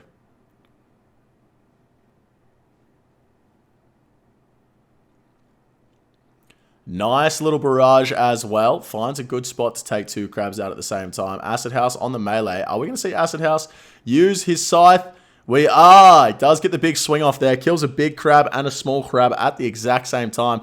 He is finding those good spots to use the Scythe in. And taking out more than 1 crab at a time. Doesn't see the south ones though, unfortunately for him.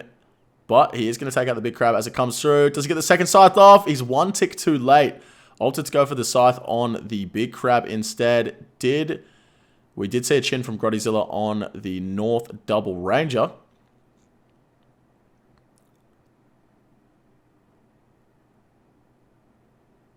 And here we go. That is the end of the waves. They're just going to do the cleanup as quick as possible.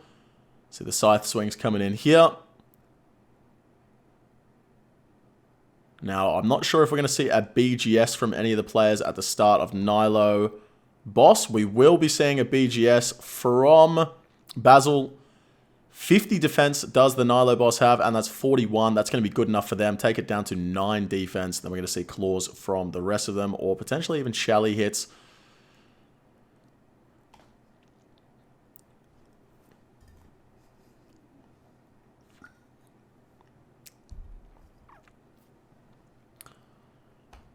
Getting a pretty good rotation so far. Range into melee.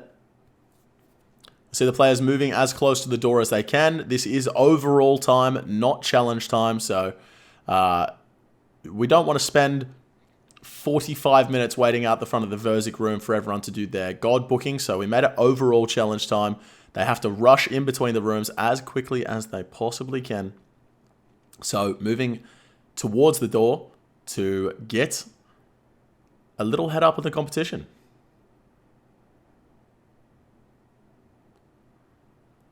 Coming out of Nilo at 8 minutes 14 seconds with a 4-minute 23 Nilo. Coming into Sodazeg here. Let's go ahead and go full screen. I want to see the specs come off. Who's going to be speccing here? 1 spec and 2 specs come off. We see 1 spec from Acid House and 1 spec from Basil. So that is going to be 2 Dragon Warhammers for P1 of Sodazeg. Move back into the full screen in a moment for the maze when they get down to 66% on the boss. And here we go.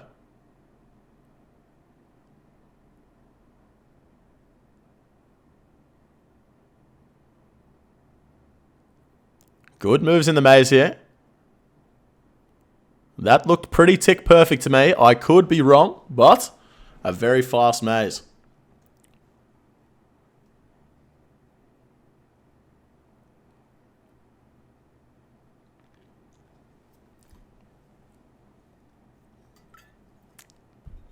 See some Vengers being thrown around.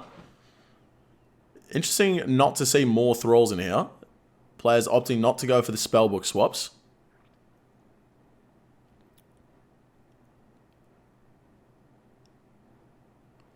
Here comes the ball. They're going to split it up.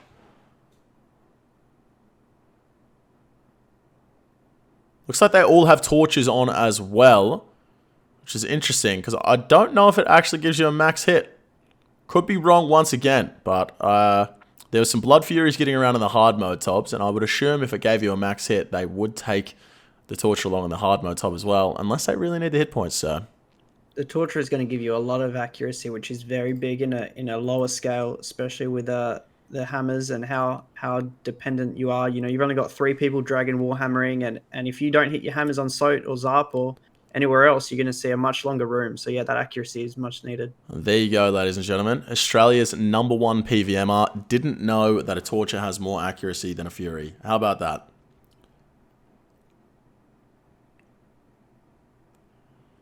%10 left on Sodazek.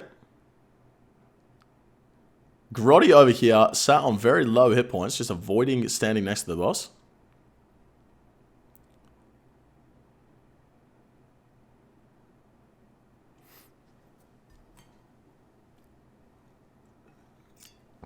Robo Sick Dog is #1.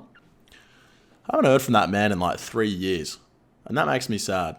He's such a good boy.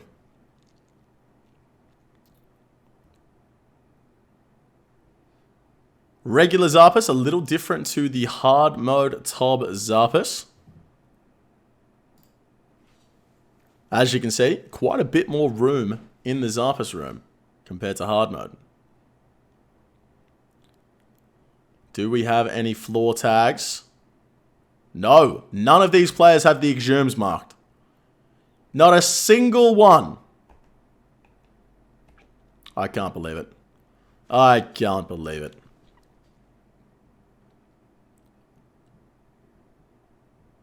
I know why. Yeah, I think I know why too.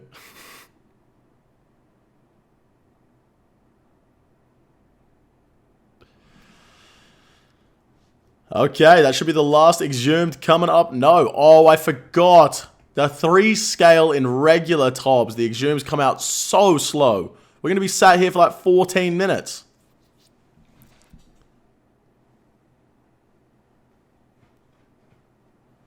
All right, let's have a look at these hammers. That's 1 hammer into the beach. A 51 beach. I think the second hammer was hit as well. I think Grotty still has a spec left. Yep, here goes the BGS. Yeah, massive. 57. That should be a 0 defense Zarp. Wasn't looking too good at the start there, but they managed to bring it back. Into the beach. See some nice 5 ticking going on here from the Grottyzilla. Only 2 Thralls out. Acid House on Lunas. Using that spellbook swap. 42% left on the boss.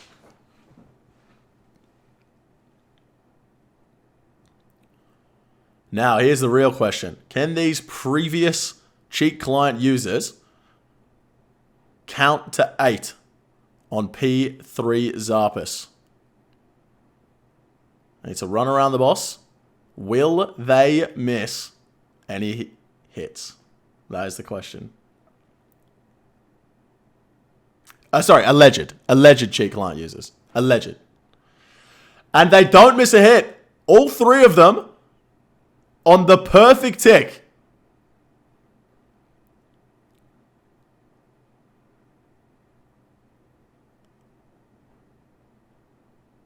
Absolutely incredible moves from the boys.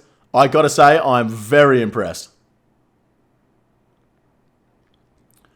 There's a brood left on the ground here. They don't care about it. Oh no!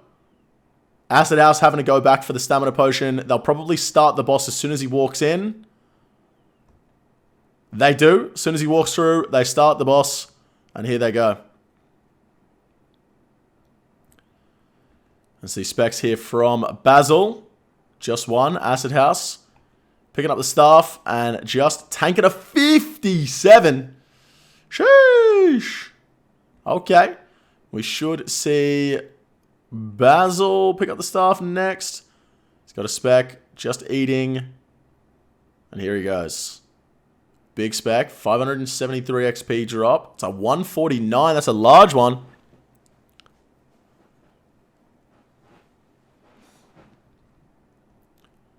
One more spec from Basil. 19% left on the boss. Let's have a look at this spec. A 319. That's going to be a small one. Yeah, 83. Half as much damage as he could have done there. And a 102 to finish it off. And here we go into P2. Lots of tiles marked on the ground here. For Basil. On the same square as Grotty. Very cool to see. These guys DDing once again. So the purple crab spawns in the same location every time. And it's the ideal location to avoid crabs from. And they're going to want to avoid those crabs. Now once again. Allegedly. These guys definitely aren't. But cheat client users would have a name on those crabs. To tell them who's going for who. They have to figure it out by themselves this time by using their eyes. And they do very well. As Hootie Tootie was mentioning before, using accurate on your scythe on P2 in Verzik is a little bit better than using aggressive. Only if you're in Torva. See a nice spellbook swap there from Grotty as well. Acid House on the other side. 3 brews in the inventory.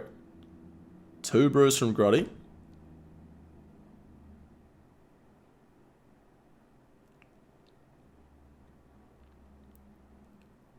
And here they go. Acid House with the spellbook swap as well.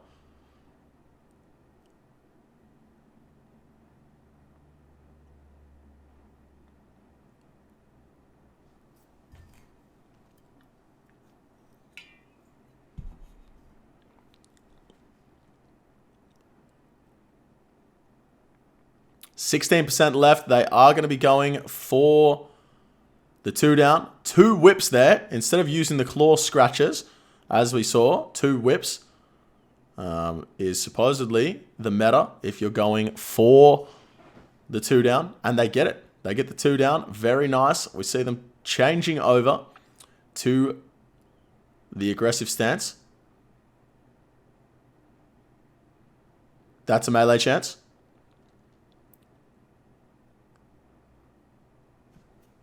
Grotty on the tank. Doing well.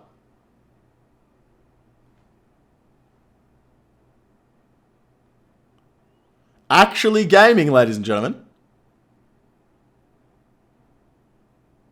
Gets a Venge off as well. A 27 for the Venge too. Very nice. Can you feel how much Grotty's concentrating right now? I can feel it, bro. Yeah, I can. Yeah. I can put some respect on it, though.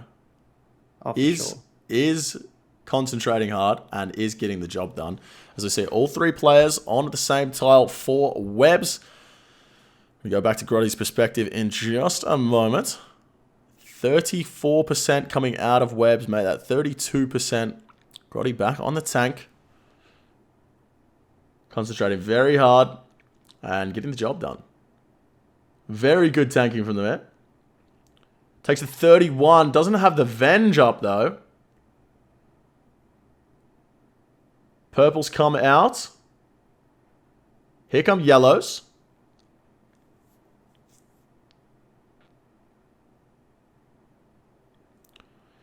That was a ticky there from Grotty as well. Was right next to his yellow and tick 8 anyway. And now dies. 0.9% left on the boss, though, so it's not going to be too big of a problem. And they take it out, and that is going to be a 1917.4 and 3,172 completions there for Mr. Basil. And no purple. Never, ever a purple. Basil gets the MVP. 1917 regular top here for PokeU. Pretty reasonable time. Certainly nothing to be scoffed at. These guys are some high-tier gamers. A few mistakes being made here and there, but overall, pretty reasonable time. Hooty tooty. I think they're going to be wanting a sub 19 here. I mean, these are gamers, and what they're capable of, I think they'll be a little upset with that time, but I mean, it's still very solid and it's very winnable, isn't it? Definitely winnable. You know, we've seen worse things happen. You know, last Speedrun Cup, we saw a cold one die, in his top run, pretty much cost his team the win. We're seeing worse things happen. Oh, yeah, so, for sure. It's certainly anybody's game, but as you say, maybe wanted a bit of time there, did PokeU, but that was a 1917, and they're going to be up against OzMyth, so let's go ahead and chuck that perspective on, and here we go. Ladies and gentlemen, we have Kevzy, Catriel, and Tony P running the TOB for OzMyth. Why is the door highlighted? What? Can you not see the door?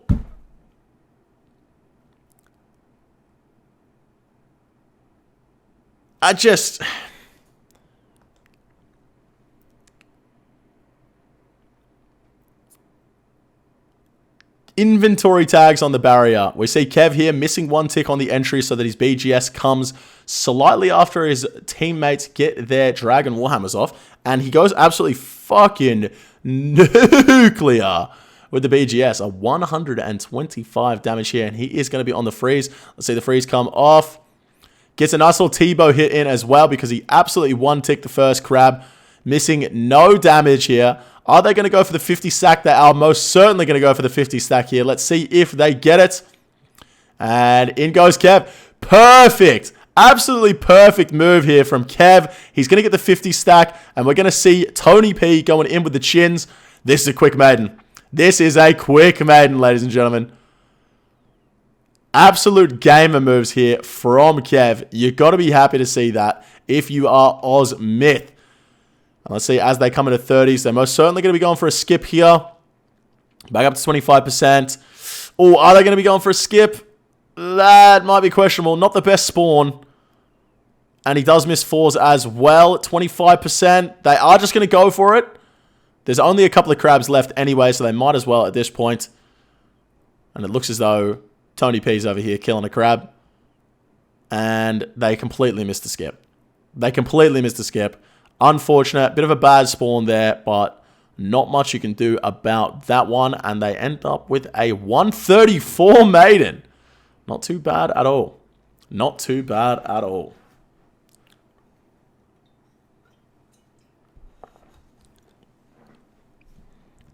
All right, going into Bloat here. Once again, I don't see any Phoenix necklaces in the inventory. What the hell's going on? I just want to see some Bloat P-necking. You know what I mean? Is that too much to ask? See, Kevzy and Catriel going in first.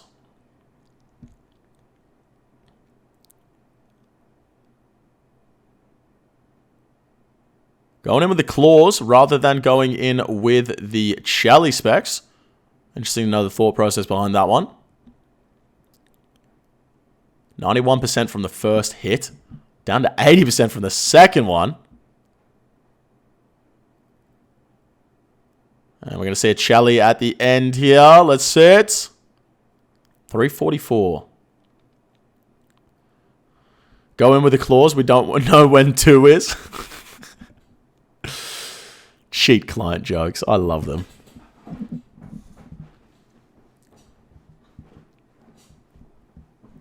%.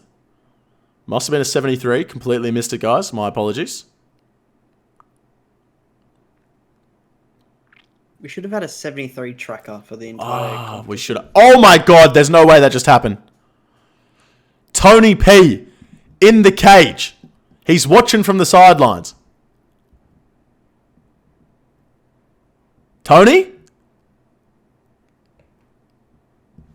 15% left on the boss. The redemption goes off, and that's a death again. Kevzy goes down as well, and it's only Catriel left in the bloat room. It's not looking good, bruv. It's not looking good. This is a 3-down bloat in a regular top. Just to add, Cat is also a 150 ping gamer, so there's a couple of them. There is a bit going on in terms of ping in this tournament. And there we go. Bloat goes down at 402 on the other side of Bloat. So that great maiden they had completely wiped out by the fact that 2 of their players died on Bloat.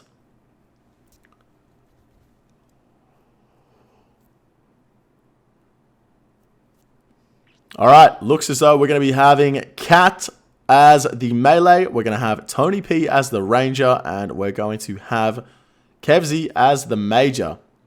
Taking some time here to put some runes in his Sanguinesti stuff. We see the ZCB as well from 2 of the players. Do we know why that is, Hootie Tootie? It's going to do a lot of damage on the Nilo boss. Gotcha. So ZCB for the Nilo boss, opting not to go for the BGS or the claws. ZCB almost a guaranteed 110 damage, you would say.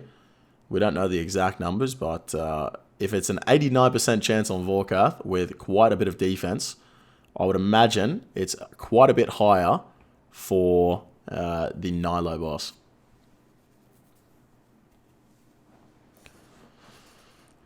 All right, Tony P. Putting on a bit of a clinic here in the range roll. Going to be losing quite a few dragon darts as well, with no Arvas on his back.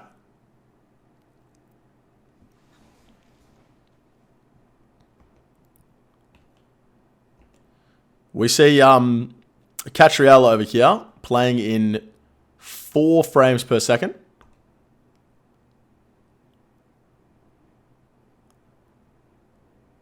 Zero food in the inventory as well for Tony P. Unreal scenes.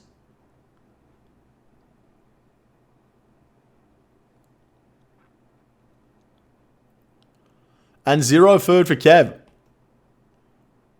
And 1 shark for Cat. Not a whole lot of food going on here for Ozmyth. And why would they need it? These gamers don't need food. Tony P almost out of run energy. Is there a stamina potion getting around for any of them? There's no stamina potions, and Tony P is out of run here. Have they forgotten the stamina potion? Is the question. Wait, where'd that stam just come from? Someone just... Who's got the stam?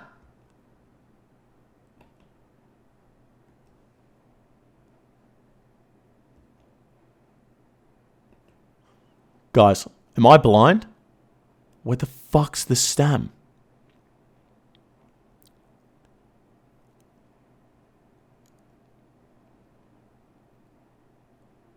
It was on the floor, but where is it now? It was a 1 dose? Oh, okay. That makes sense.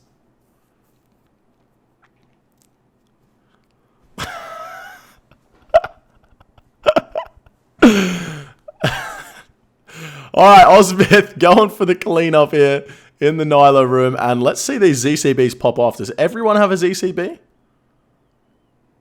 2 players have ZCBs. So we're going to see the ZCB specs go nuclear, ladies and gentlemen. Starting off with the melee phase. That's a good view there from Tony P. I'll put some respect on that view. Incoming Ruby Bolt.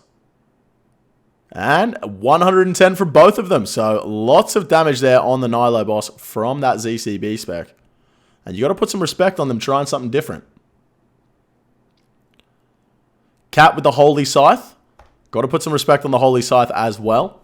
I'm a bit of a Sarah Scythe enthusiast.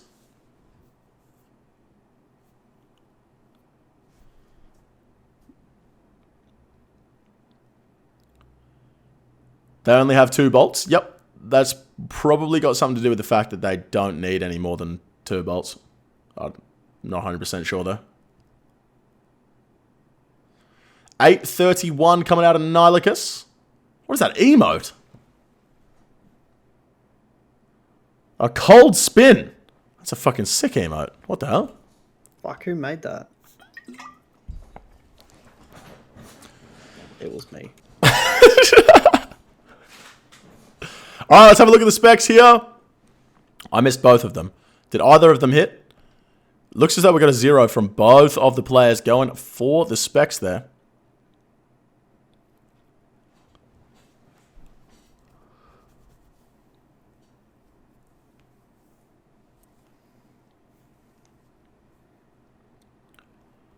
Why is Hootie's mic so quiet? I literally have Hootie up as loud as I can possibly put him. If he wanted to, he could scream right now and ruin everyone's viewing experience.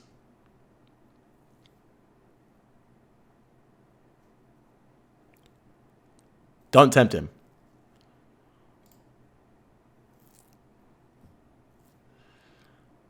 All right. It looks as though I've missed the specs again. 50%, 50%.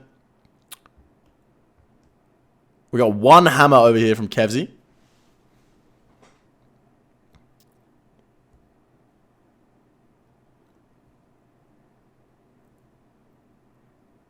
%. Let's get back over to the full screen for the mace.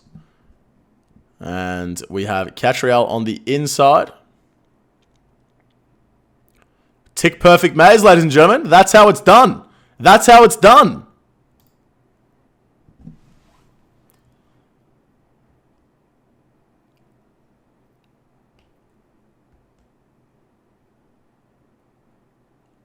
Another hammer there from Kev.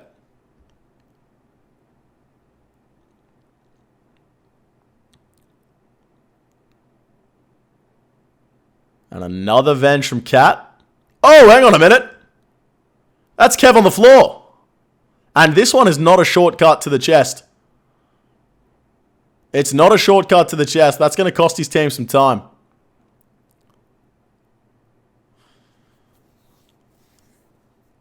Now listen, guys. Here's the thing, all right?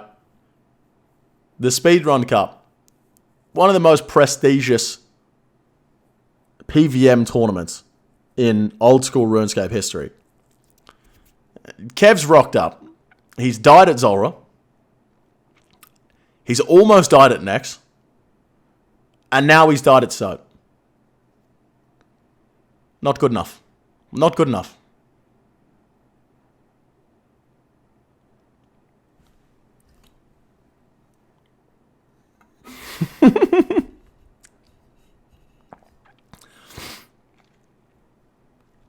Obviously, I'm only joking, guys. In these speed runs, you know, you're going as fast as you can. Sometimes you're going to have to risk your hit points to get the fastest speeds, the best hits. These deaths do happen. And I think the more times you die, the better sign of a gamer.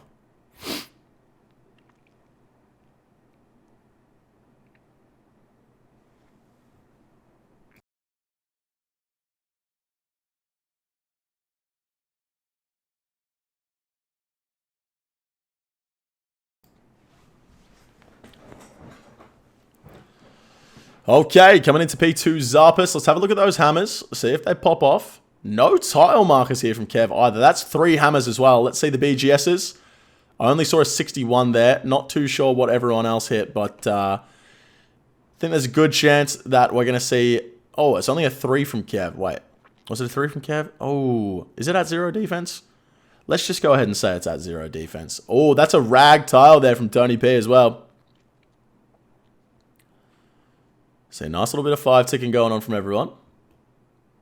No tile markers is insane. I could not agree more. I have no idea how anyone would ever do this room without tile markers. That is absolutely brazy.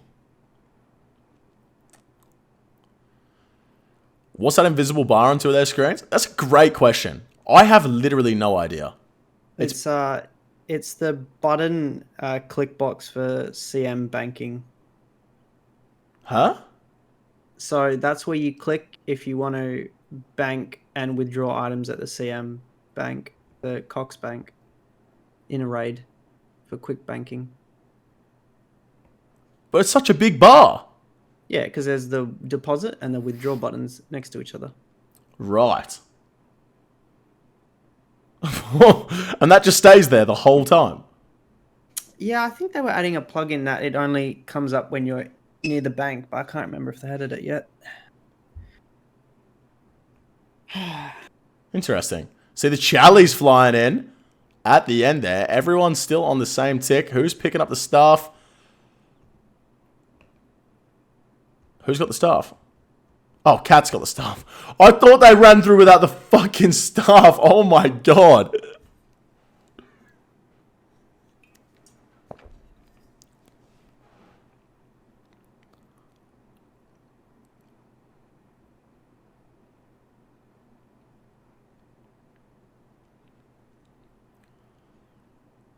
See the recharge of the staff here from Kevsy.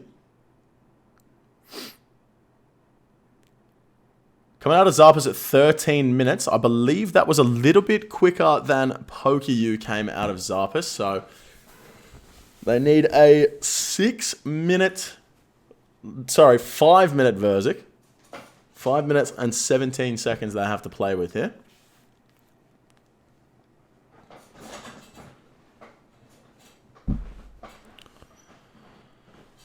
It was a 6-second quicker exit from Zarpas, I believe, so they're pretty level. Wow, okay. Very, very close here. All the specs are used. Quite a few tile markers again from Tony P here. And incoming thralls. All 3 players with the thralls. Wait. Was there a mage cape that I missed? There was a mage cape on the floor. Wow, oh wow. I've been sat here the whole time talking about the mage cape. And someone finally did it. So they've decided that, I believe it was Kev? I think it was Kev. That was on the mage roll. We'll switch on over to thralls just for that little extra DPS. And if there was a 6-second quicker coming out of Zarpas and they have the extra thralls, should have the advantage here. And it's just going to come down to RNG if they don't make any mistakes.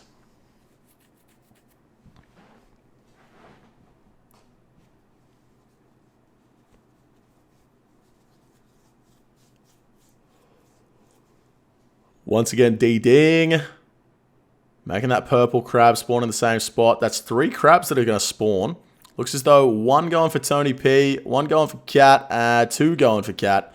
Tony P just took a big 40 to the dome just then.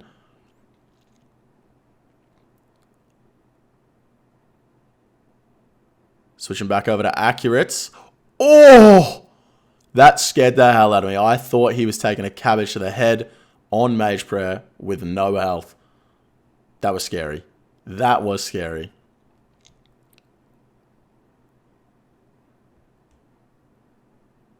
Alright, 20% left. Are they going for the 2 down? They are going for the 2 down. Are they? Tony's still hitting his crab. I guess they're not going for the 2 down here. And instead they kill the crabs. Well, to the best of their abilities anyway. See, 11% left on the boss. Let's see how close they would have gotten with the 2 down here. Yeah, fair enough. Only 7%, so pretty good call not to go for the 2 down.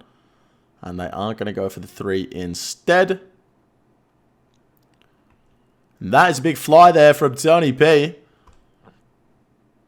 Taking a little trip with Verzik Airlines.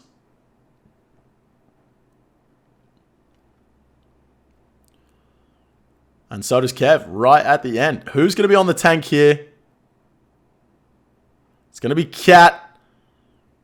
I hope the FPS holds up here, because otherwise I'm going to have to watch someone else's perspective.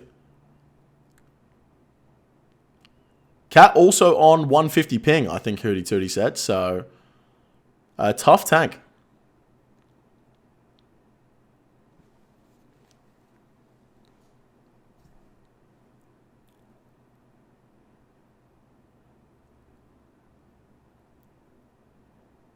No melee chances just yet. Actually, a very good tank from Cat here. There goes the pot share with the stamina potion. In they go for webs. Tony P with half a brew in the inventory. Kev with 2 whole brews. Cat with half a brew. 31%. They're going to proc purples here before the end of webs. Should proc it on this hit. Down to 16. One more hit. Gets them down to 10%. They should skip yellows here. RNG dependent, obviously, but they should skip yellows. And that's a really good time there for Ozmyth. Let's see what they end up with. 1917 to beat. And they get an 1856. So Ozmyth gonna take out the TOB 3s regular. That's a quick time, 1856. They were 6 seconds up going into Verzik and managed to wipe off another 20 seconds off that. Pretty good there, Hootie Tootie. It's going to get quite confusing when Ozmyth is performing very well in OzTob and we've got a team called OzTob. Yeah, it's a very good time. I think they'll be quite happy with that. And yeah, I mean, comfortable win in the end. Very comfortable win. Over 20 seconds there. So they're going to be pretty happy with their performance in the Theatre of Blood. 2 bosses remain. It's currently a 1-2 to Ozmyth. They only need 1 more point to take it out. Hootie Tootie. And coming up next is Vorkath. Was that their pick? That was an Ozmyth pick, yes. Okay, so we are going into an Ozmyth picked boss for the next one, and they are currently up 2-1. So they have a good chance to take it out here. We're going to go ahead and jump straight back into the action. We'll be watching PokeU's perspective of Vorkath. And we see Anonym is going to be running. He's currently sat at the Shrine of Eludin, or whatever it said. Eludin's Shrine. And this is a God book, ladies and gentlemen. A God book. We're going to see someone God booking Vorkath. Now, for those that don't know, a God book will use up 25% of your special attack energy. And the reason people use a God book is to get an extra 5% when they use their special attacks. The Zarite crossbow uses up 75% of special attack. So if you go in with 95% spec and you use up the 75, you will get an extra 5% saved. So we're going to see the God book here from Anonym. I'm sure Hootie Tootie just put that in to show us one time. We won't have to watch him do it every time, but that's the reason. We'll be watching for another cycle. It'll be 3/4 of the way to the next spec where they're going to poke Vorkath, but I think it's quite close because, you know, that death charge, if you're using death charge, is pretty much always going to result in you getting your claws. I think God booking and using claws and death charge is, I think there's just a 2-hit window in there where you would have killed it, or you wouldn't have gotten your claws, but that God booking does. So it's potentially saving like 2 seconds or 4 seconds or something like that. Two hits, did you say? I think it's either 2 hits or 2 ticks. Okay. I cannot remember what. So either saving 1.2 seconds or saving 4.8 seconds. Somewhere in between. But over the course of 10 kills, that's going to add up, Hootie Tootie. So we can see why these players are opting for the God book. And the kill starts off. This is a really fast start to the kill. 359 hit points left on Vorkath for Anonym here. Coming into the first one. The run energy goes back on. Whoa! Look at that switch. My word. Anonym kind of gaming out here. That man moving his mouse so fast. I'm worried about his hand movement. And let me tell you, his girlfriend must be happy about it. That's some quick fingers. Chucks on the toxic staff as well for the Crumble Undead. And I'll put some respect on that. There goes the claws. Unfortunately hitting a 0 with the claws.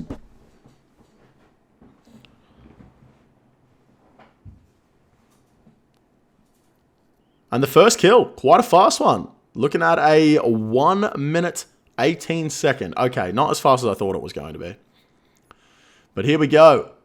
Another 100. Very nice there. Straight into the 2 blowpipe hits, wasting no time with that one.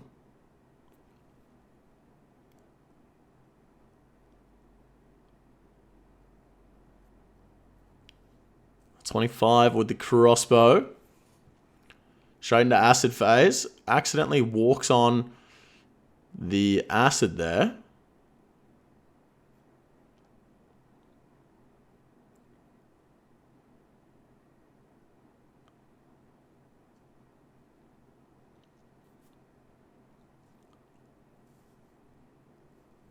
$61 coming out of acid phase. 305 hit points left on the boss. 240 now. Quick switch into the Torva. Very, very fast switches on the man. Got to put some respect on his name.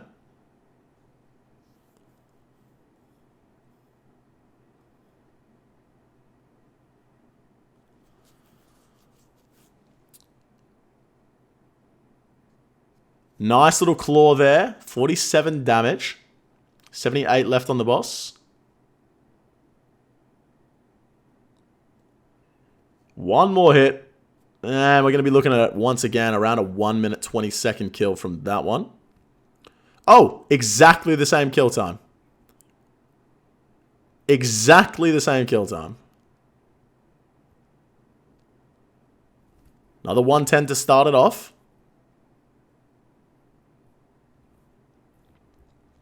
And another 100. Popping off like a frog in a foreskin at the start here is Anonym.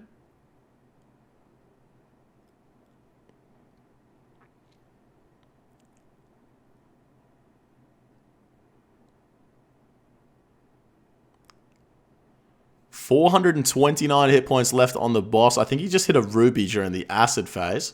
That's going to half the damage, unfortunately.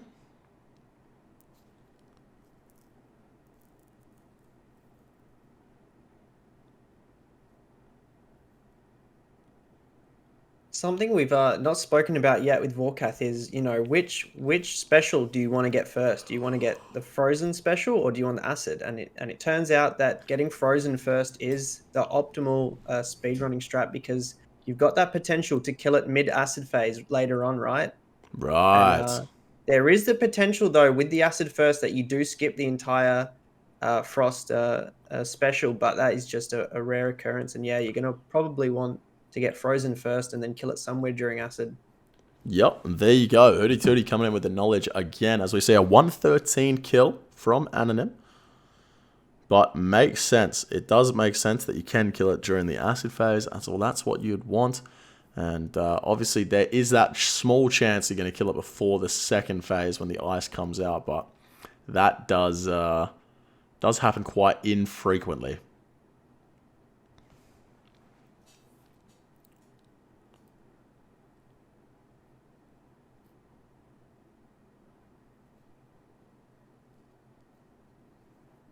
$498 hit points on Vorkath going into the acid phase. Once again, another acid start. And as we've just heard from Hooty Tooty, we'd prefer to have the ice.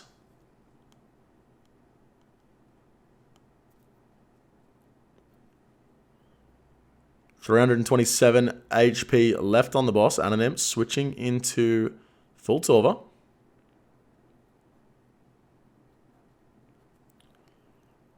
Here comes the zombified spawn. And we're going to see these claws come out. Big claw there. Very big claw. Almost 100 damage. That was a 98 with the claw. Wowee. And that's a 112. Very consistent kill times here from Anonym. Sat around a 115 average at the moment.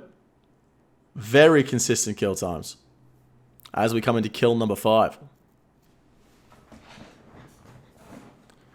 And he gets an elite clue scroll as well. That's a PogChamp. Hooty Tooty, did he go complete the elite clue in the middle of this run? No, but I kind of hope he did. But no, we didn't get that. That is unfortunate. Hopefully we'll get him next time.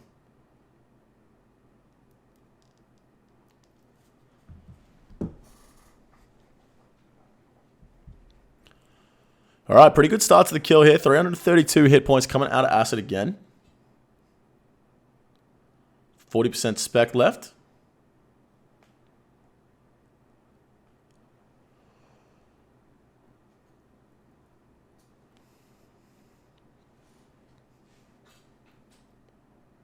Oh, it was actually the spawn first, not the Acid. I'm not even watching the tournament.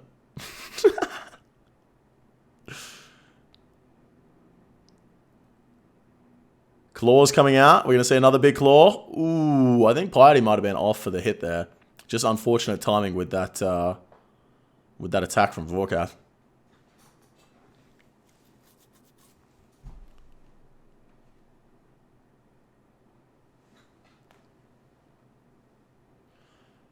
Interesting choice of gold book as well. Goes with the ancient gold book.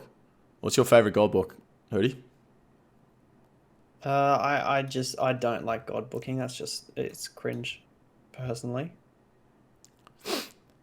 Runs a whole speedrunning competition. Thinks god booking is cringe.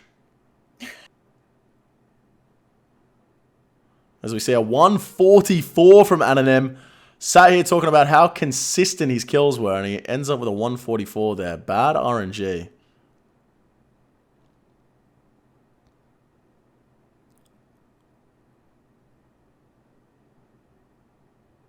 Fuck the trading and gold book meta. And fuck the high level community.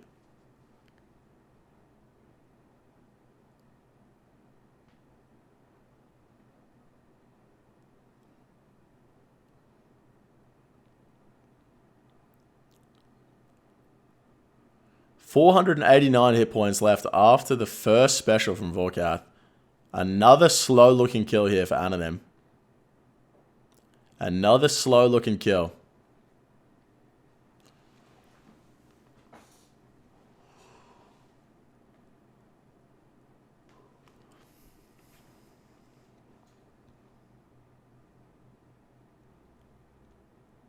Coming out of Acid, 300 hit points left on the boss still. This is going to be a very slow one for Anonym. Potentially even going to see a third special here. We might see another spawn come out.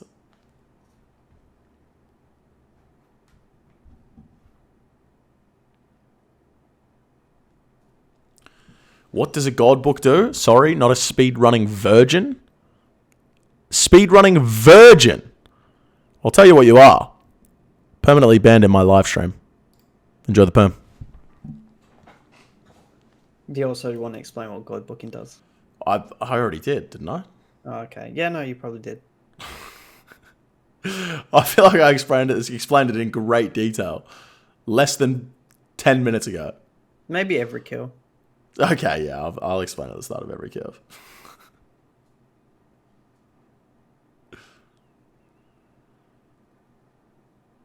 Oh, we have a special guest in the chat, guys. Shawnee. The man that was actually binned from his team after the last Speedrun Cup because of his Inferno performance.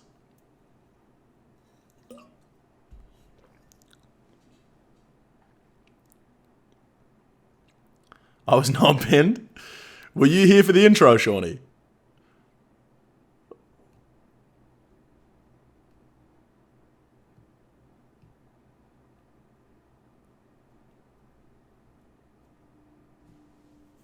Been at work? Ah, you missed a very funny intro then. This is looking like a pretty quick kill here from Animan. If he gets a couple of hits here, could be looking at like a 118, 120. Maybe a 125.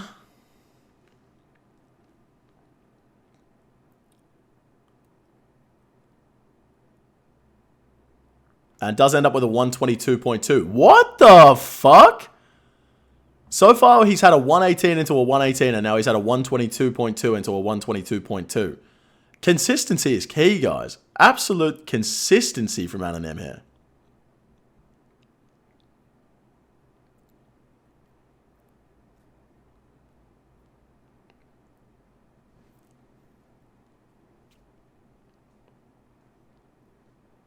Acid for the first phase, 435 hit points left on the boss.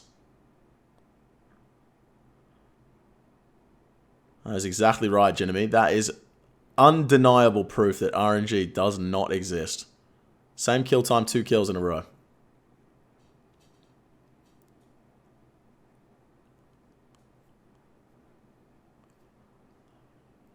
$278 hit points left on the boss. Into the Zulrah. Looking at around a 120 average, I reckon. 127 hit points left on the boss. Should see the claws come out straight after. Perfect timing. 84 hit points.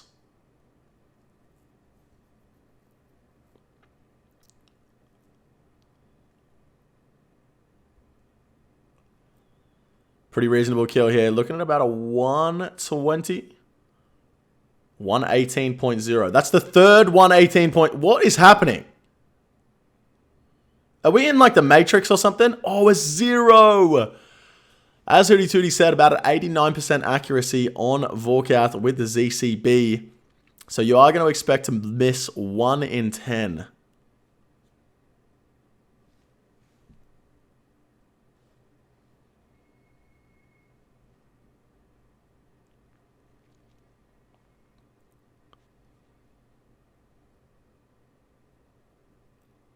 $2,040 Vorkath KC from Anonym as well.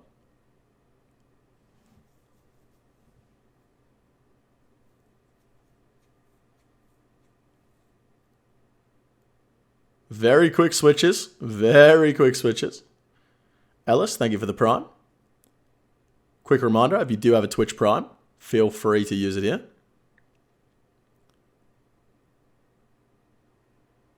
$65 of the Dragon Hunter Lance. 154 hit points coming out of the second special. Pretty decent claw, 100 hit points left. Uma the Boomer, thank you for the Prime.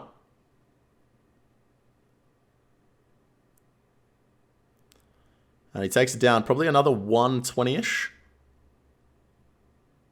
120.4. Very, very consistent kill times here. Very consistent kill times. The Ruby does pop off for kill 10. Can we see a very fast time for the last kill here for Anonym? Another Ruby. Goes the Ruby into the 70, into the Ruby. Into the 52.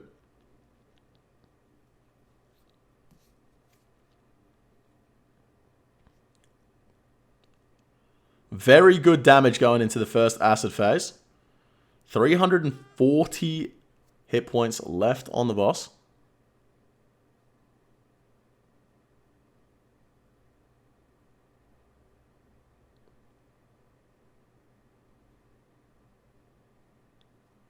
$48. Gets a 6. Oh, the hits have not followed up here for Anonym, unfortunately. He was looking very good at the start of this kill.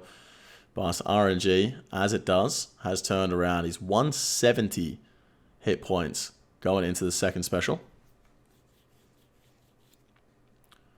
Let's see the claws. 392 XP drop. That's a massive claw. Wowza, Bowser. He's going to end up with about a 110 here. That's a very nice kill for the last one.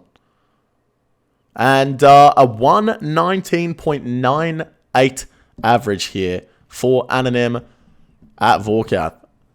I believe, did we see Kirby with like a 110 average or something like that, Hootie? So far we've had a 116 from Kirby and a 122 from their opponent. So yeah, 116 is the quickest we've had so far. Okay, well not too bad there as a 119 from Anonym. We'll probably be pretty happy with that, but his opponent might have something to say about that. We are going to be watching Ozmyth's perspective of Vorkath. Coming up next, they are currently up 2-1 in this quarterfinal matchup against PokeU, and they have a 119.98 to beat. Let's not waste any time. Let's jump on into the action, and we have Kevzy once again running Vorkath. And hits a 0 with the ZCB spec to start it off. Are we going to see... We see no death charge from Kevzy either. So, Oh, we do see the gold book in the inventory. I didn't realize that there was a gold book in the inventory. So both teams using the exact same strategy with the gold booking.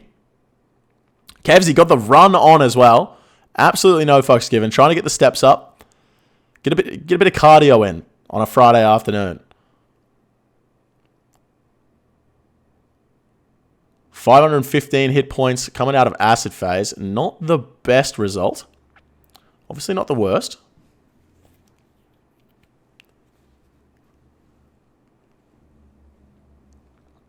No differences in the inventory except for the Slayer staff. If I see him equip that Slayer staff and not manually cast, okay, thank the good Lord. I thought we were about to see him click on the zombified spawn, and I was about to have an absolute fit. Very nice switches from Kevsy here. Oh, a 1-1-0-0 for the claw spec. Unfortunate. Won't be too happy with that one.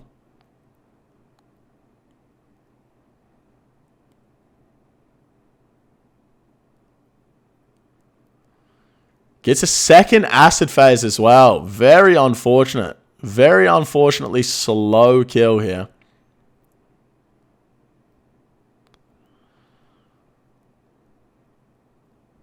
And does he get the last hit? Oh, wow. This is not good. Kill number 1 here for Kevsy. There's a 1 minute 45.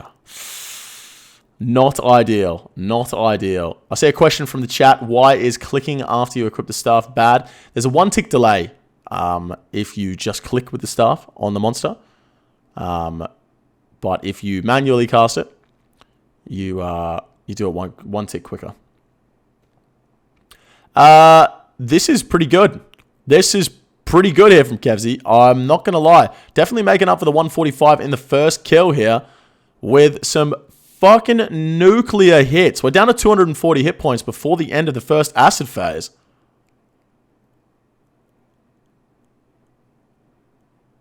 Here we go. A 32 into the 67. He's not even going to get his second claw back. 57. It's 1 hit from death. 46. Oh, he misses it. Wow, this is a quick kill. This is sub 1 minute. Sub 1 minute. A 50-second kill from Kevsy there, making up for the first one.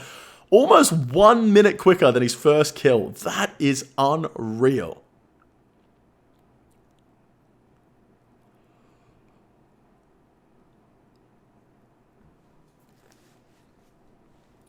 RNG gives and RNG takes.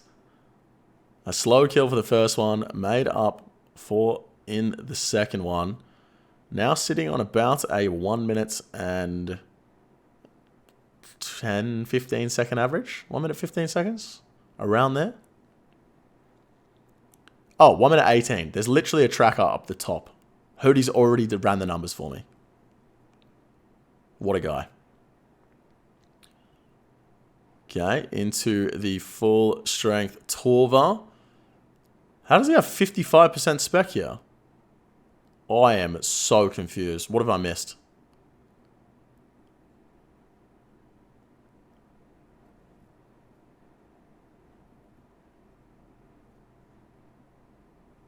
Death charge? No, he's on the regular spellbook.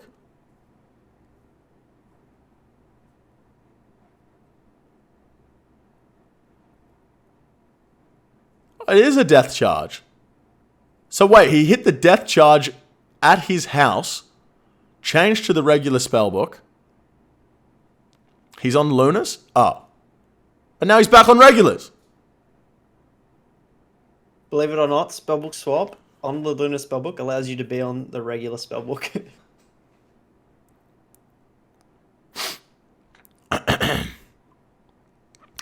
So, anyway.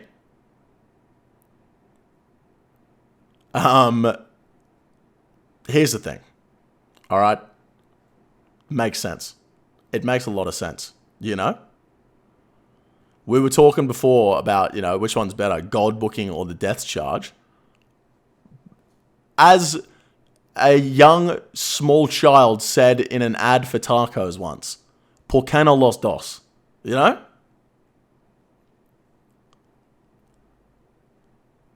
As we see another very fast kill coming in here for Kevzy. One more hit. One more hit. Oh, no. That is just pain. That is just pain.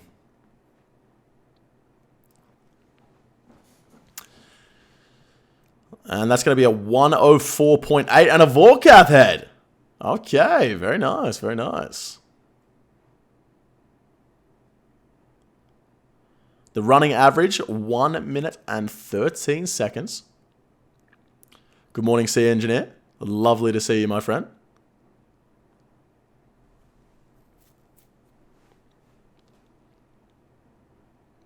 A nice little proc there, Ruby. Not a proc, just a 75.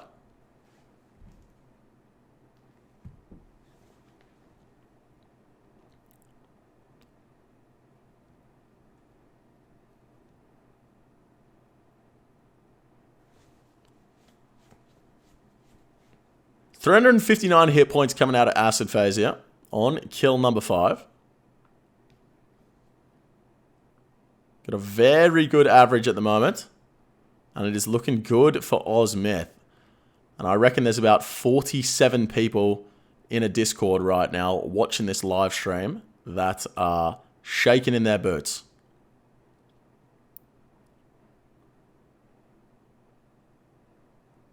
Gets the spec back.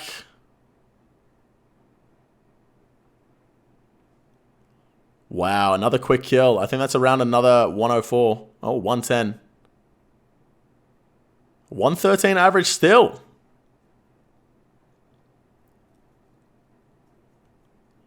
Big spec. 110.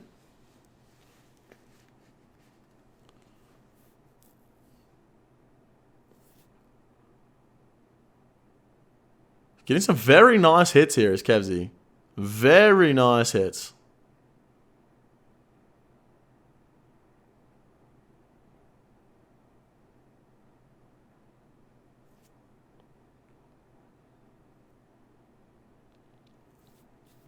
Going to be looking at about 350 hit points coming out of Acid.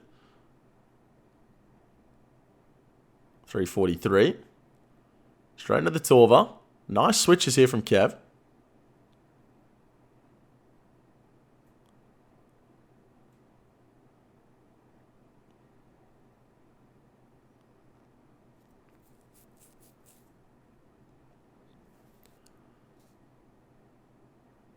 See the zombified spawn come out. The claws. Are they going to be big? 410 XP drop. That is a large and in charge claw. One more hit is going to take down the boss. One more hit is going to... There it is. And a 117.4. Taking the average up to 113.9.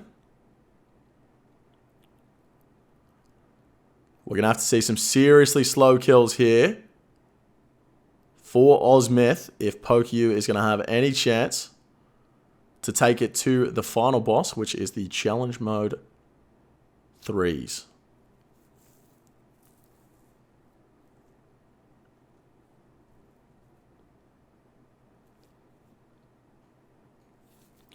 Really good average here from Kevzy. If he keeps this up, this will be the fastest time in the tournament so far.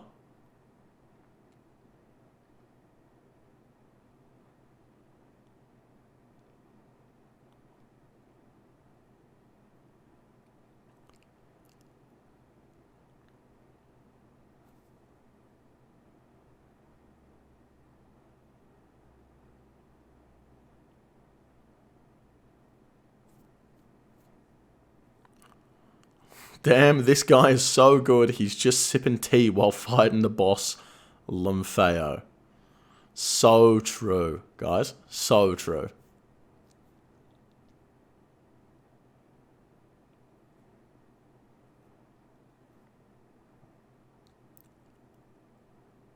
$197 hit points left after the second special. Maybe we're going to see a third special here. We are going to see a third special. Acid, potential to kill it during the acid phase. But we are going to see a pretty slow kill here. We're looking at like a 130, maybe even higher.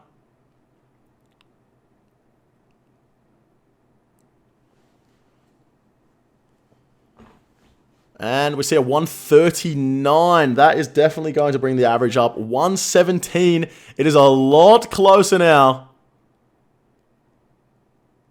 With 3 kills to go. There's only 2 seconds in it.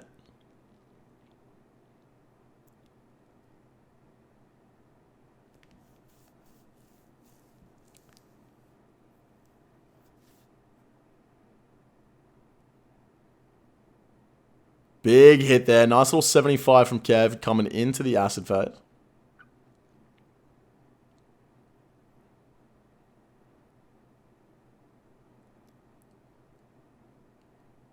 We're looking at about 350 HP coming out of it again.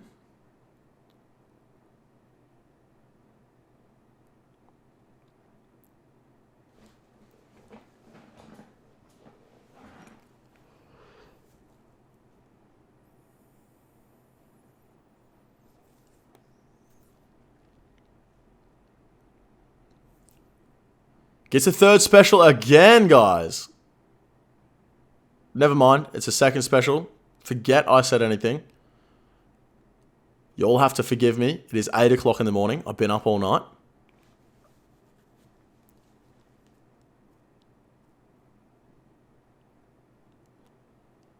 And there it goes. Pretty reasonable kill time there.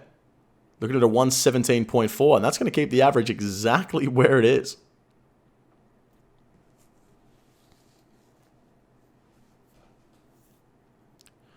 Missed with the Zarite crossbow spec to start this kill off.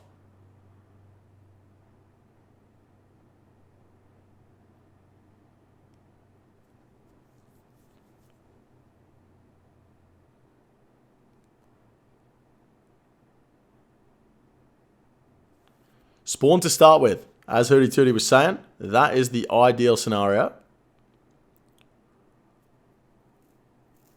499 hit points to go.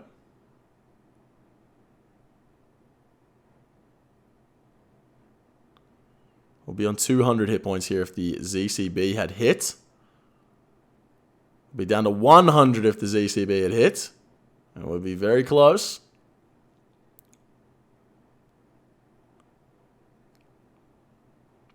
%55 spec.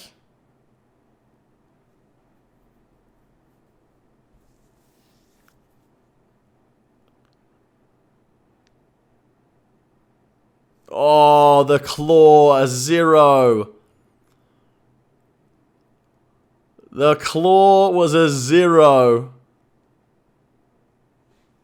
The lance could kill it at any hit now. Any hit now. He has to spellbook swap into regulars. That is so unfortunate. We're looking at a 1 minute 30 second kill time here. Potentially even higher. 134. Takes the average up to 119.4, ladies and gentlemen. Oh my god. He has 5 seconds to play with here. 5 seconds to play with here. He has to get a 124 or lower, or Pokeyu's going to take it out. If he gets a 124 or lower, Ozmith are going to be moving on to the semifinals.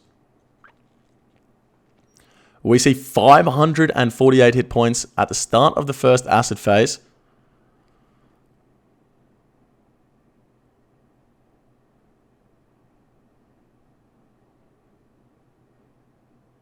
See a T on the ground at the front there. 500 hit points. It's not looking good, guys. It's not looking good. 60 with the Dragon Hunter crossbow into the lance. 2 zeros. Oh, no. We're currently sat at about a minute here. Let's see if the claws go nuclear. They do. 411 XP drop. A 33 of the lance. 23.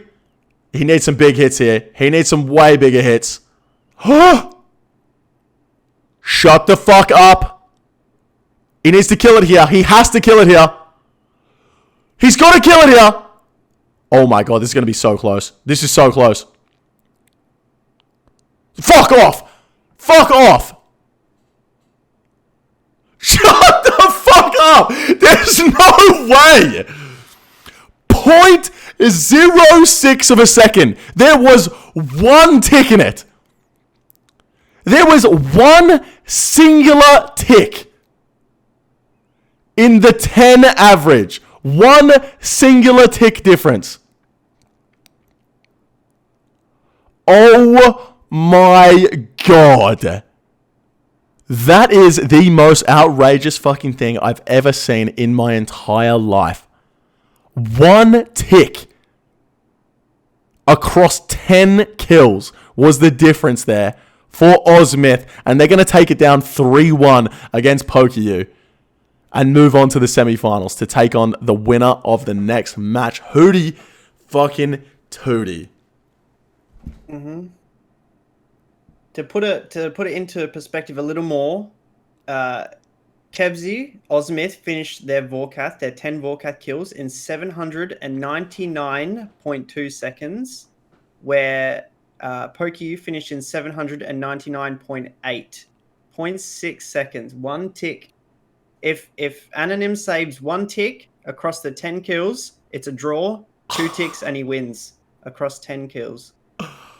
Oh my god. One tick across 10 kills. Yep.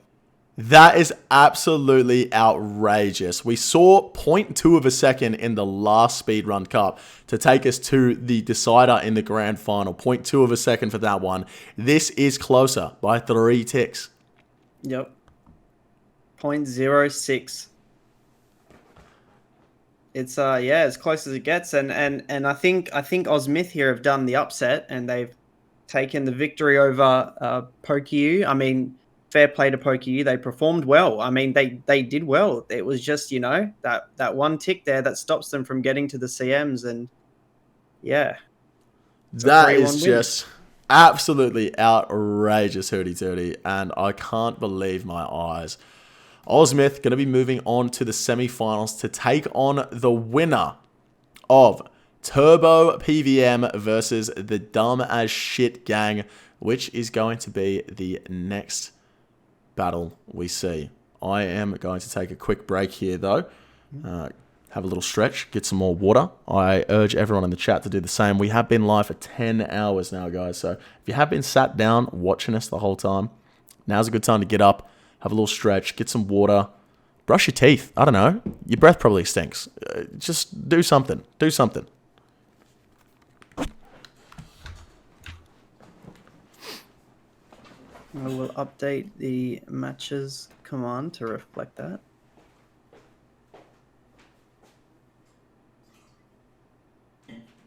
But yeah, we are one more match and we're done for the day. We're getting there. We're very close.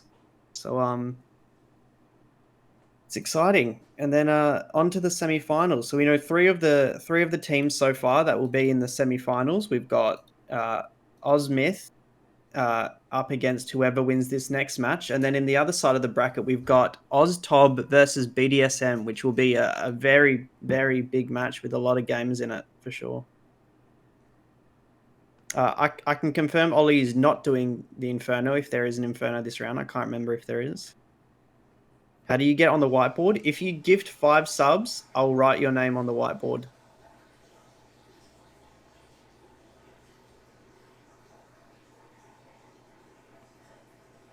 Only 5. Only 5.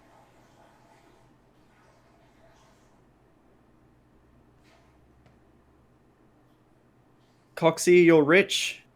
If you'd like to get your name on the whiteboard, you can gift 5 subs. Thoughts? Maybe?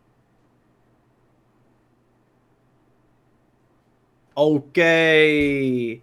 Sinferniana with the 5 zifted. TY. Let me just write your name, dude. Thank you so much, Sinferna. As much of an idiot as you are, I do, and Jake, I'm sure, appreciates the 5 gifted. It will all be going to him, none to me.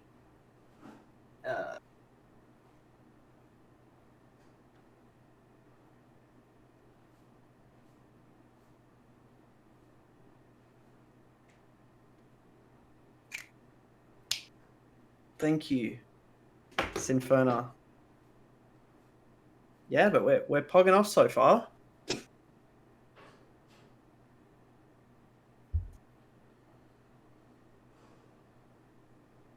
Okay. Holy. Another 5 zifted. Boom.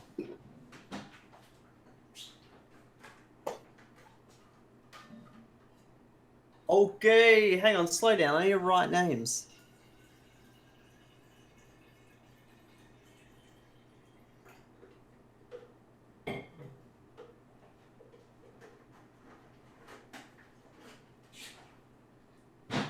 Is it? I'm not very good at writing. I don't know if you can tell. I'm a terrible artist. So.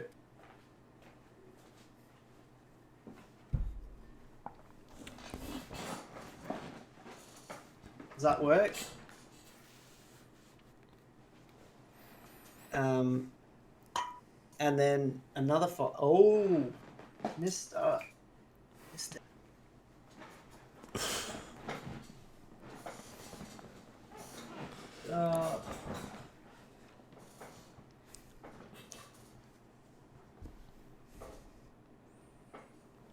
Poggers. TY.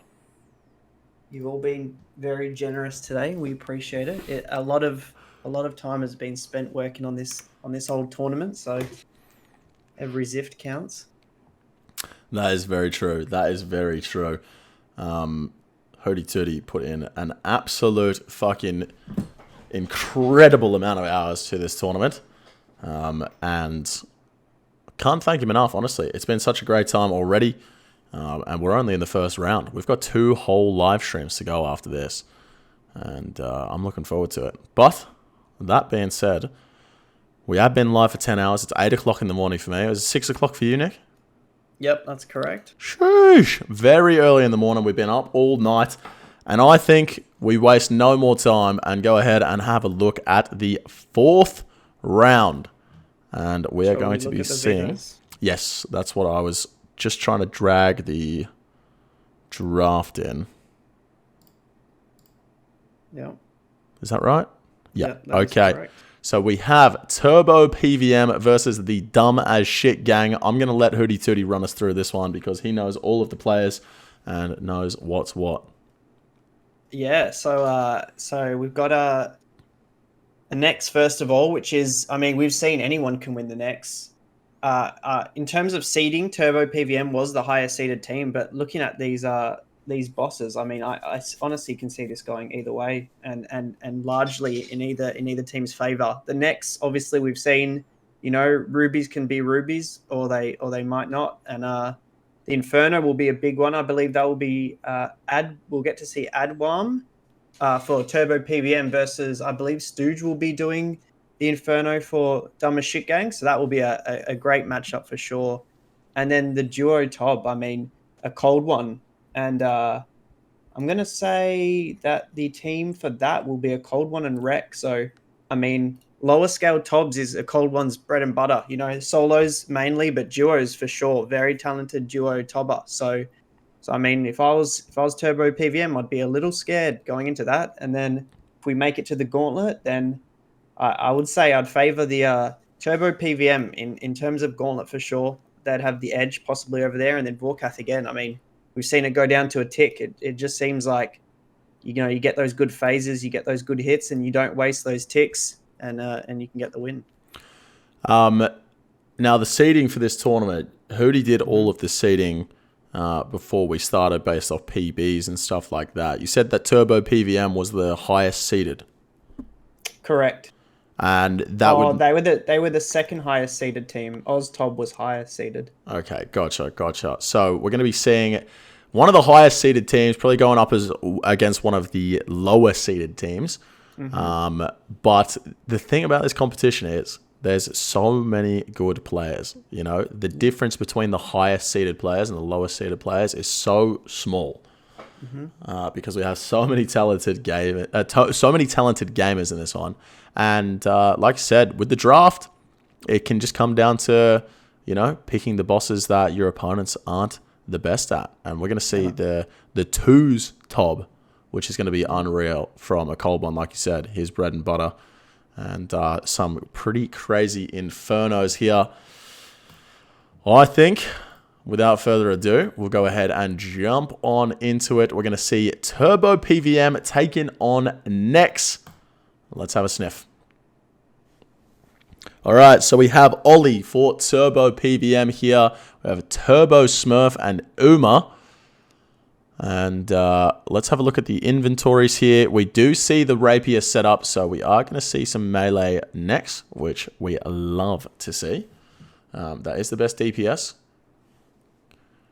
And Ollie going to take the cough here, and his teammate immediately runs into him.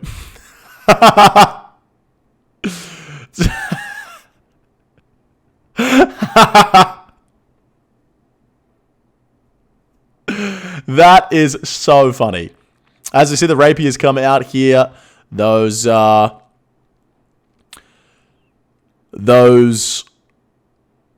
crossbow specs at the start. We see in Ollie's chat box here that Uma has written down their hit points for the phases. So we see 2720, 2040, 1360, and then 680. I would say there's a good chance that these boys aren't too well versed at Nex, considering they have to write down at what point they phase. That is a really cool XP drop here from Rookie.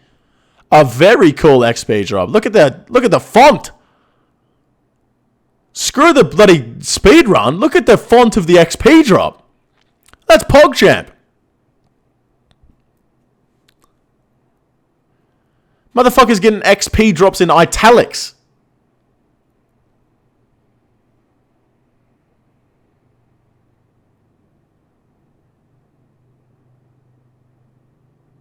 $104,000 dragon arrows in the inventory as well. We're going to need to see Nex get down to 2,040 hit points here. 2160. We got 2040 now. Who's going to be the Umbra tank? It's going to be Ollie.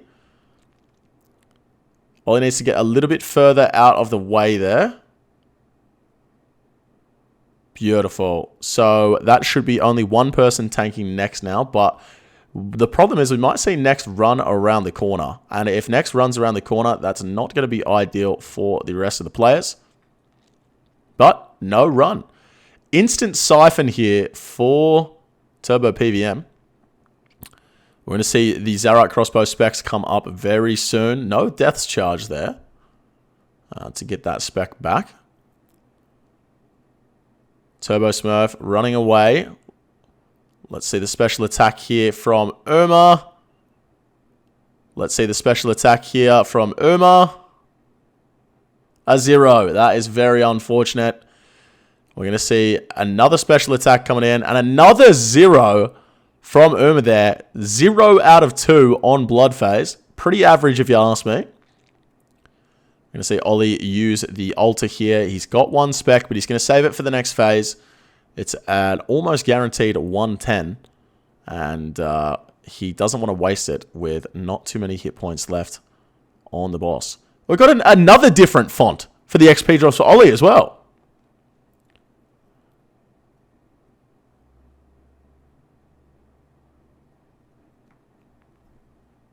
Are they going to get Crewer down before the blood spawns? They do. Very nice. There's probably only 1 or 2 hits in it there before they saw a big heal. And Ollie, launching the spec in, does get the XP drop and a 110 hit.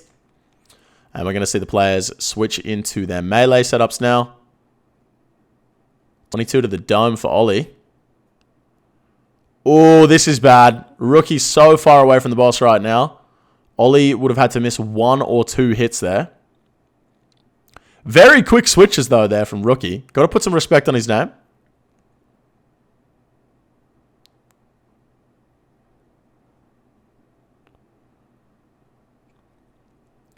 Glacey's coming out. Rookie in a very bad position here, especially with the contain. He's going to have to run all the way around before he can get a hit on the boss.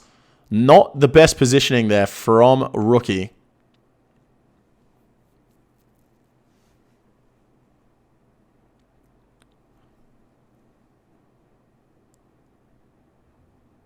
Big punch to the dome there.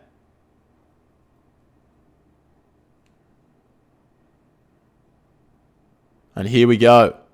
The final phase, 55% spec there for Uma. Not going to get his spec back in time for it to be useful, you would think.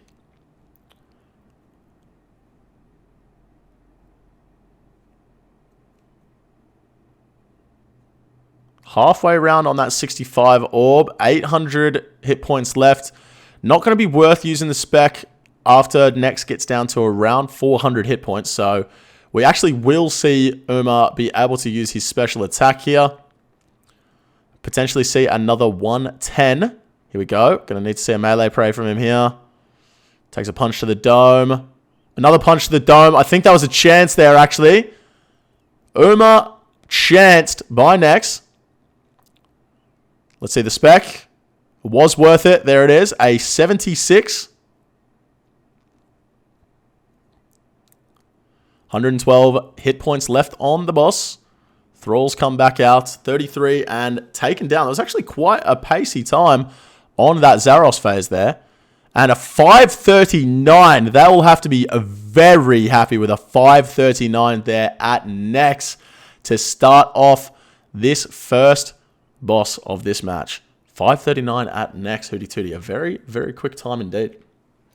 Yeah, it's just shows like what this team is capable of. They're just well-rounded gamers, you know. They know how to play the game properly and efficiently, and you put them in the next room and they perform. And that's just what they've done right there. Yeah, and that's it. We saw going into the next room that they had written in their chat boxes the hit points that it phases.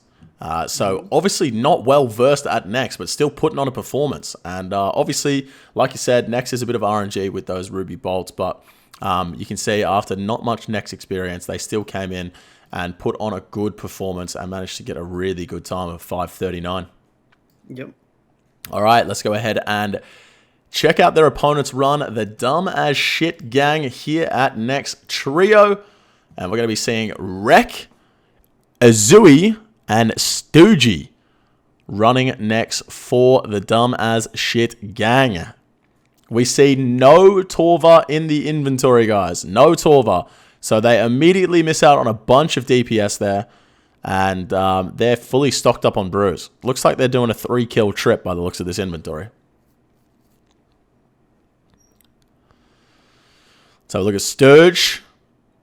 Is he going to get the spec off? 3 specs and 3 zeros. That is so unfortunate for them at the start. Hootie, I'm not sure if you've run the numbers on Nex for the Zarite crossbow spec, but you got a pretty high chance of hitting a 110. Yeah, you'd like to think so for sure, and they've missed them all there. But there's one, you know, they're coming back. Yep, Zarite crossbow. You can get some just regular ruby hits as well, and they still count as a 110. But you would have hoped those specs would pop off, and if they did pop off at the start, they would have had a much quicker P1. That being said, pretty fast P1 regardless, and they're going to be going into P2 with a pretty nice time.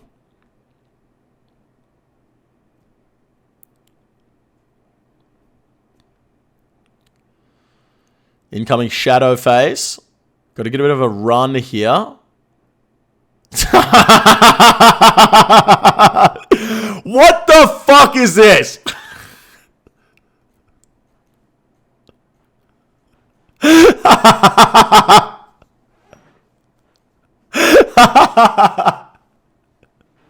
Frosty, what the fuck, man? Why is there a picture of me holding a fucking Glock in your inventory and then a bald me in your chat box? This is just not fair.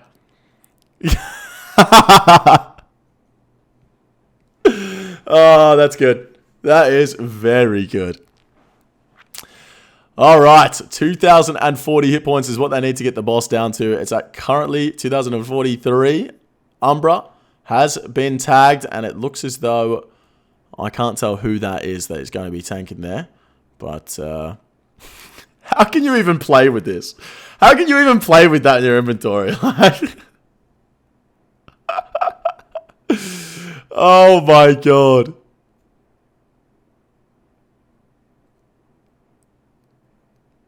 All right, coming into the blood phase. Let's have a look. A blood sacrifice. Let's see a big spec here. A 0 for Direct. A 0.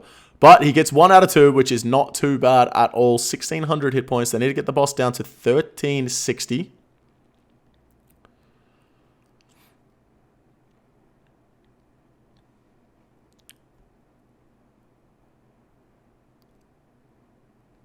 Blood Reavers come up. Gonna need to see some nice hits here. Blood Sacrifice. Players with the Blood Sacrifice has to get 6 tiles away from the boss. Otherwise, they're going to take big damage and heal the boss for a lot.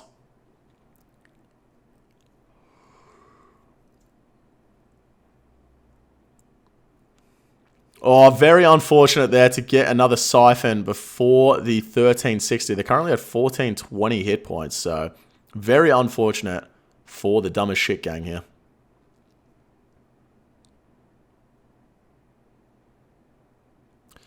Crewer has been spawned.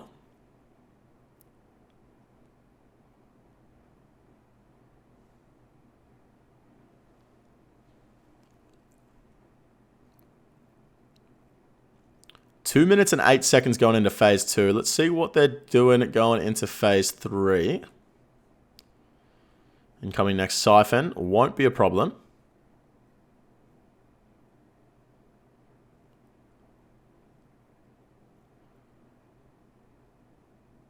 Or a lot of ticks lost there by 2 players.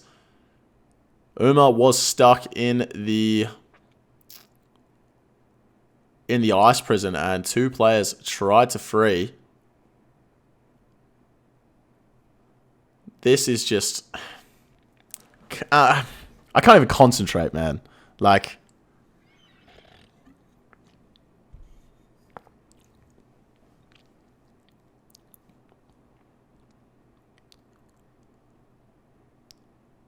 No ticks lost on the second ice prison, though, so they made up for the first one.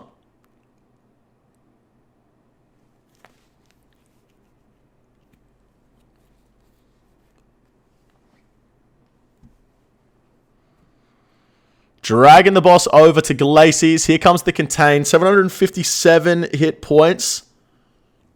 Not the best position. I can't tell what player that is over there, but not the best position. I'm going to see Wreck hopefully run in here.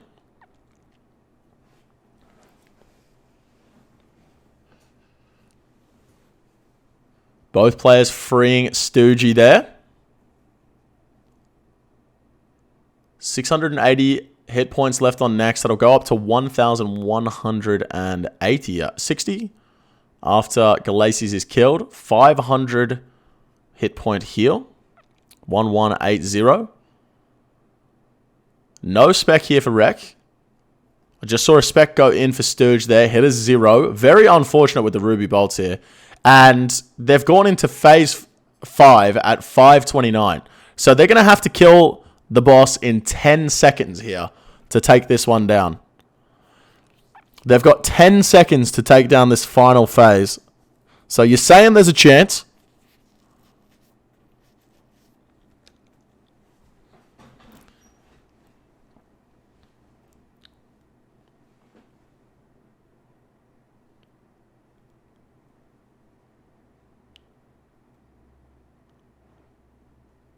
All they've got to do is hit 10 rubies. Exactly a cold one.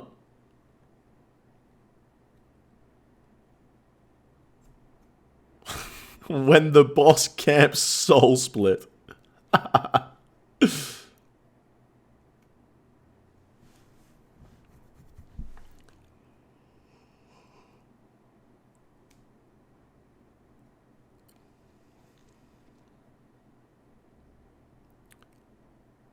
$300 HP left on the boss.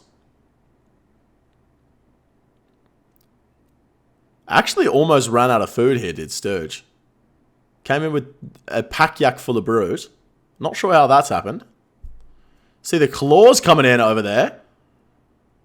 And the expected value RuneScape inventory, hopefully to finish it off.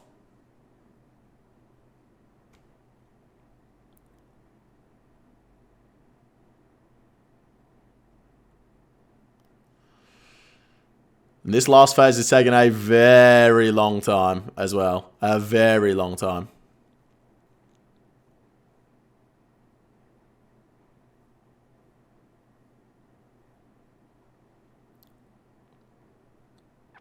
And there it is. Taste My Wrath says next. Onyx Bolts for the boys as well. And that is a 7-minute 36-second. They've lost that by 2 minutes.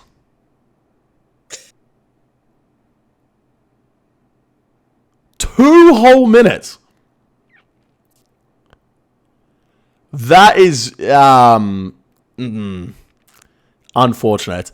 I think what we saw there was the difference between the players bringing the rapier setup and just camping range. If you're just camping range and you get lucky with rubies, obviously you're going to get a good time. But it's such a massive, massive DPS increase to bring the rapier setup hooty tooty. Yeah, exactly. Yeah, you basically summed it up there in a nutshell. It's some players more comfortable bringing the melee switch and confident that they're not going to lose ticks, you know, on those hits where you so easily can when meleeing, and then you've got the other side where they were just sort of hopeful for the ruby bolts, and in this case it didn't work out for them. But you know, I'm sure they're still confident. You know, there's 4 more bosses potentially to work their way through, and Inferno next is a good place to start. You know, Stooge, we won't be seeing Ollie, even though he does have a solid sub 53. We won't be seeing him on his team. We'll be seeing we'll be seeing Adwan for him versus Stooge for Dumb Shit Gang, and it's going to be a good matchup for sure. It is going to be a good matchup. Currently, we are 1-0 for Turbo PVM here going into the Inferno. And Turbo PVM is the perspective we're going to chuck on first. Let's send it in. We're going to be seeing Adwam, the current world record holder for the Inferno. And you see Hootie Tootie stood there officiating all of the runs. And in he goes. The Ring of the Gods. We have Crystal, the Zuck Helm. It is looking good. And I'm very excited to see the world record holder for the Inferno take it on before our eyes. We see the Blood Fury for Adwam as well. We saw the Ferocious Gloves for Addy.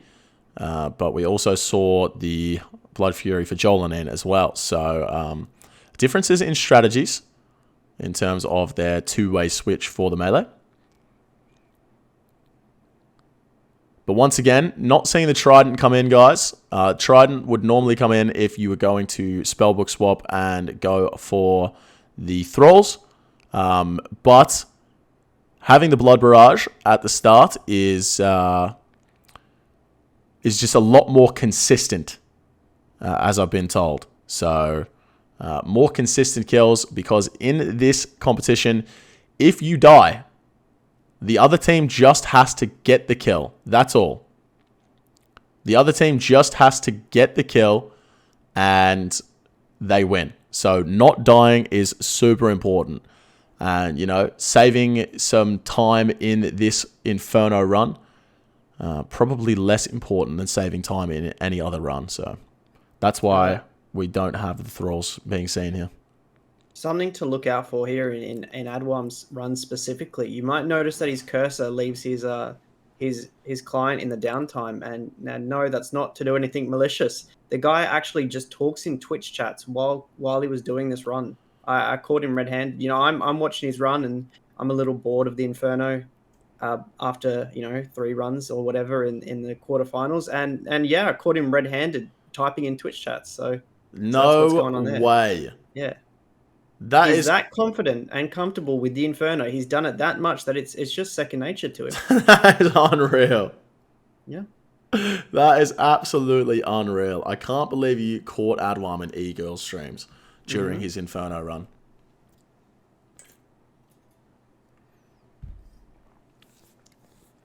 His account must have a lot of KC. This is actually his first kill count, so if he gets it, that is.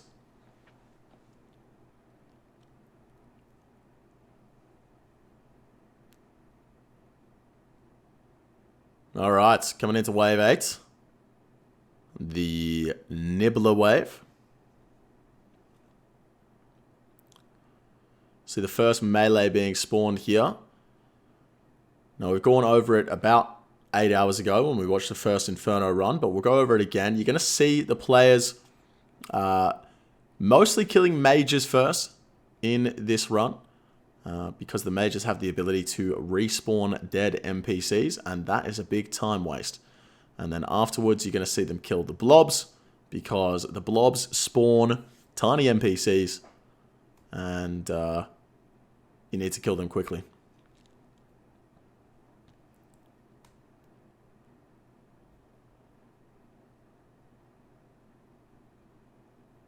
If this guy's so good at the Inferno, how come he's not wearing the cape? Exactly, guys. That's what I've been saying. We only see 3,000 chins in the inventory here for Ad 1. Only 3,000. Like, Adicon had 200,000. How broke is this guy? You know what I mean? Oh, nice little chin there. Gets the extra damage off on the melee minion as well.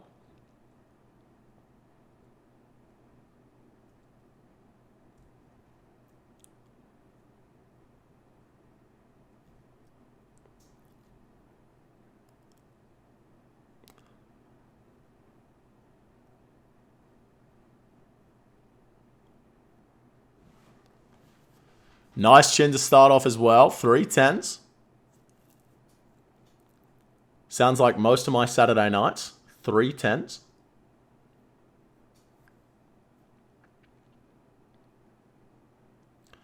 And another big chin.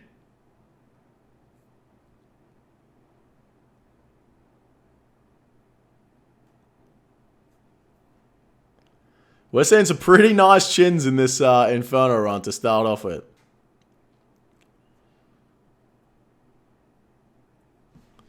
More like 10 threes?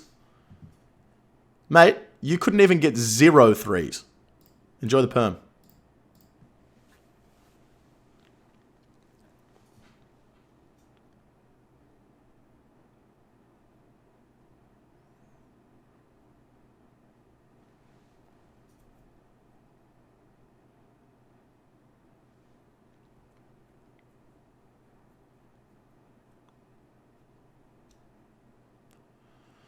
Alright, the double blob wave.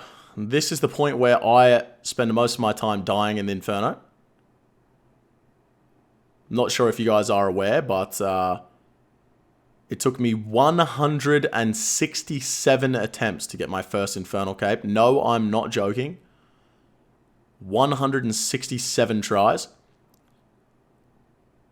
Had one of the JMods check it for me and confirm. And the double blob wave here, wave 15, I died 5 or 6 times. Yep. How many Zucks? It was 23 Zucks. Took me. 23 Zucks. But you use an Eagle Eye and ACB? Exactly. Corbin? Exactly. I used an ACB and Eagle Eye. Got it tatted on my body just to remind me where I came from. You know what I mean, guys? Just got to remember where you came from.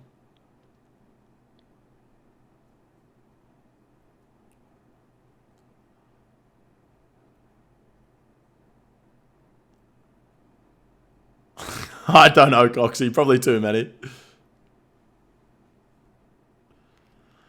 All right. A 6-19 split going into wave 18.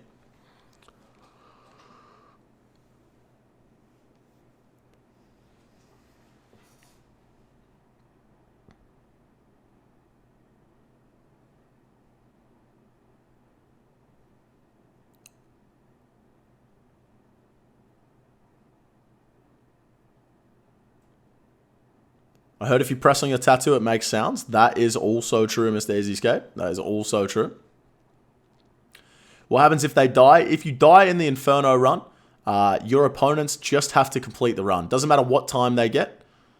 Your time is basically a DQ. Unless both teams die, in which case they would rerun.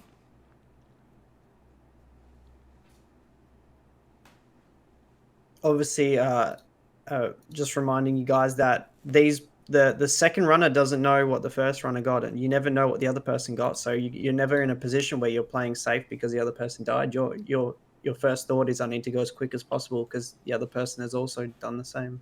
Correct. And we kept it that way in this tournament just to make sure no team had the advantage over the other one. Because obviously, yeah, if you know that your opponents have died, you're just going to play it as safe as possible. You're going in with the SGS. You're actually going to take it, you know? And we want these guys to be going as fast as possible. And we don't want one team to have an advantage over the other one.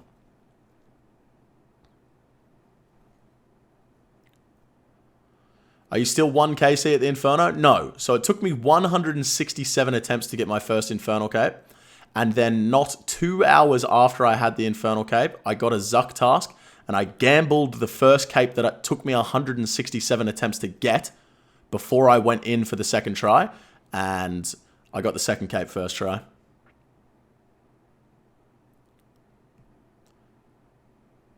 Three months it took me to get my first cape, and I gambled it immediately.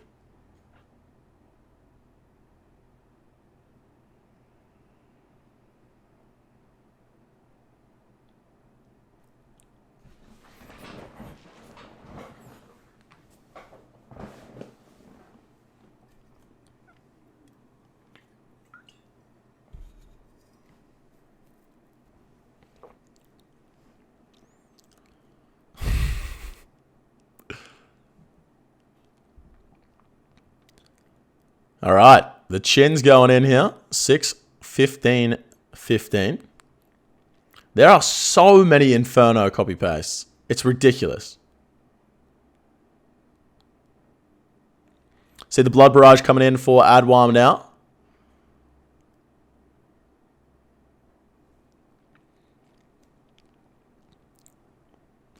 How does a blob work? I actually don't know. I bought my cape, so.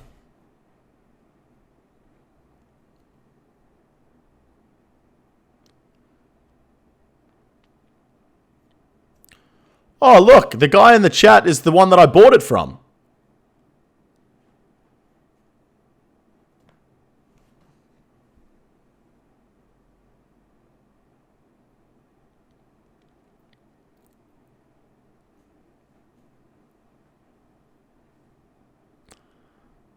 I wish you guys could see how big the smile on my face is right now. And who would that be? Coxie, don't act like it's not you. Come on, mate.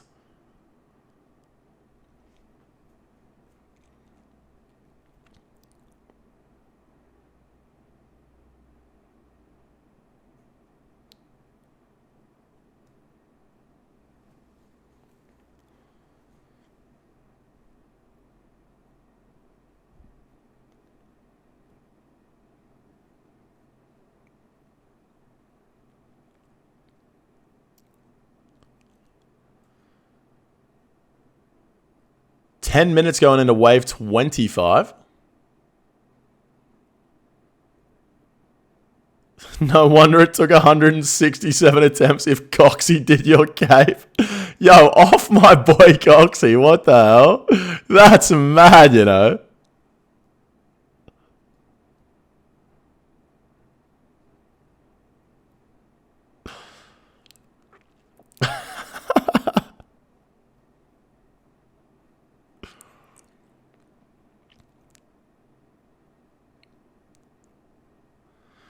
Three scythes there from Adwam to take down that Ranger. He's not going to be happy with that. That's minus 10 ticks.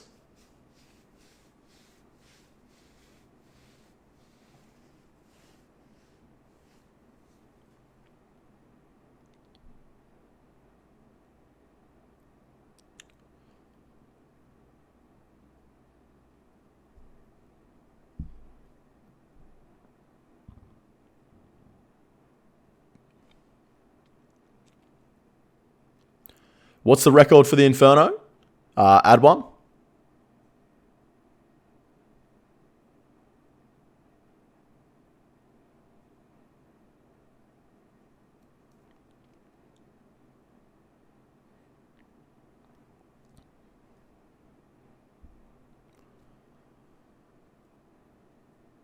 Wave 29 so far. Supplies looking good. Hasn't used a single SGS spec yet.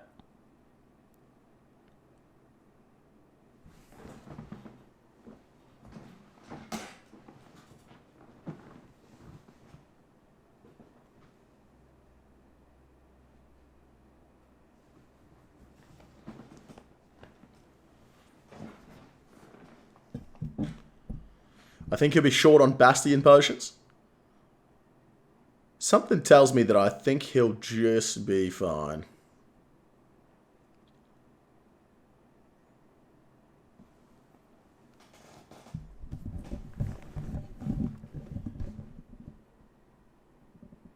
Quick question for the chat. Y'all mind if I recline real quick? Is that okay with you guys?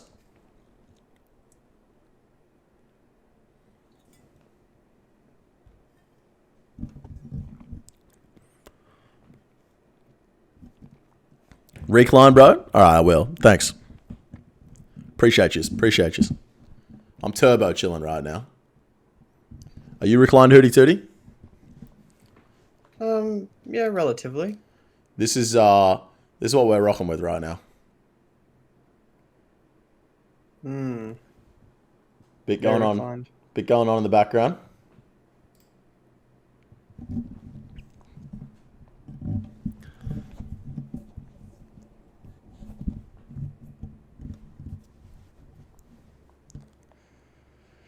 Three nibblers still on the pillar to the west. Posture check. It's immaculate, Max. Hootie's not reclined enough. I agree. I agree. You want to know why Hootie's not reclined, guys? Not only has he put hundreds, if not thousands of hours into this tournament prior to tonight, while we're watching these runs, he's editing tomorrow's runs.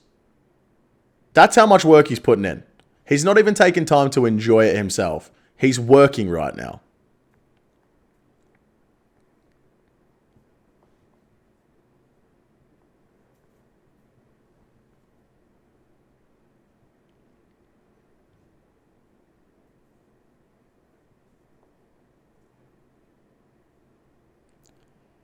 Two rangers right next to each other.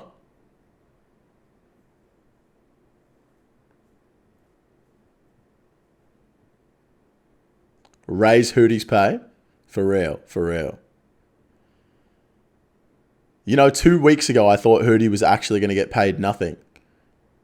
Because I told him he can have the sponsors. And 2 weeks ago, we didn't have any. But luckily, we managed to grab some.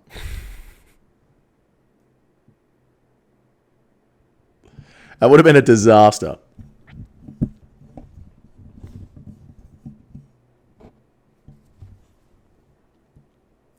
Give Hootie the prize pool. Hard agree. Hard agree. Speaking of the prize pool, we've had some donations during the stream. We're now up to 1.75 bill. Wow. Okay. Prize pool getting bigger. Yep.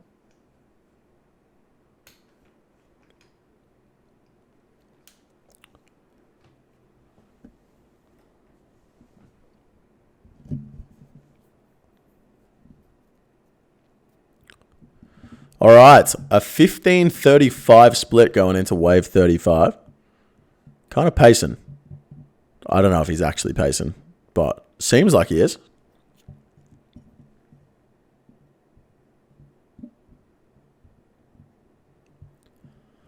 Once again, guys, Turbo PVM up 1-0.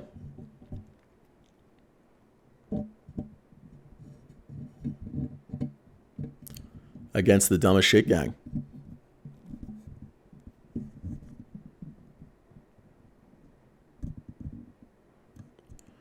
$1.75 bill prize pool.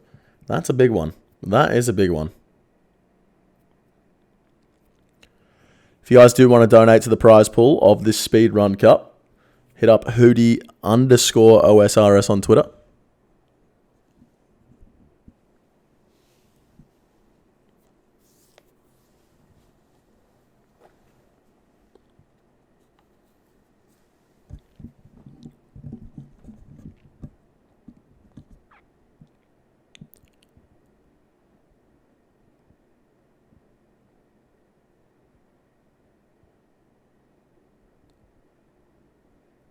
So some big hits on these majors here.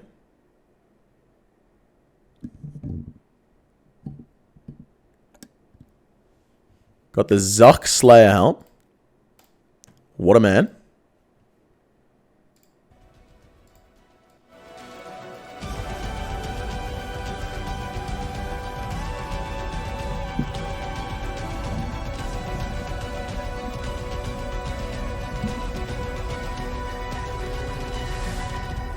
How close was Addy versus Jolin? It wasn't close at all. Addy died.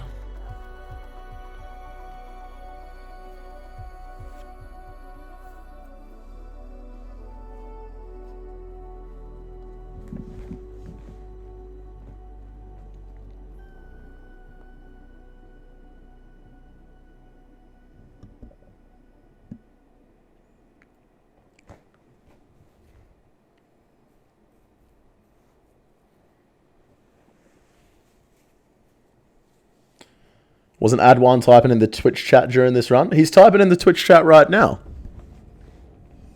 He's typing in the Twitch chat right now.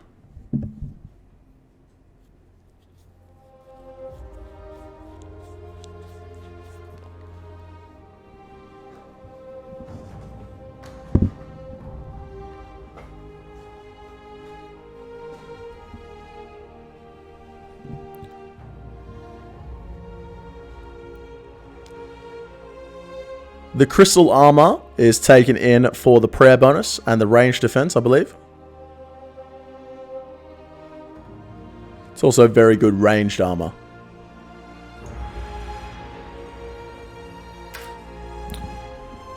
Do we watch the whole run? Is this how it works? No, so what we do, Brown Vet, is we start at wave 1. And we're going to watch it all the way up until he gets to triple Jads. And then we don't watch the rest.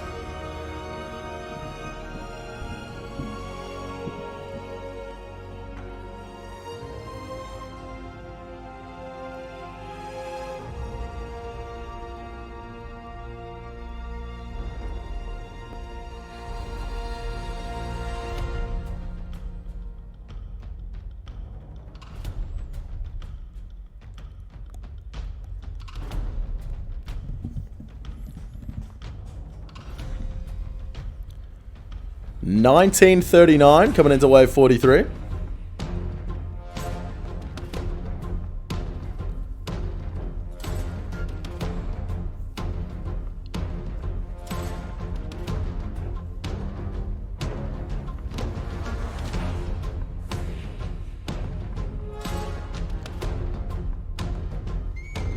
The year RuneScape was born?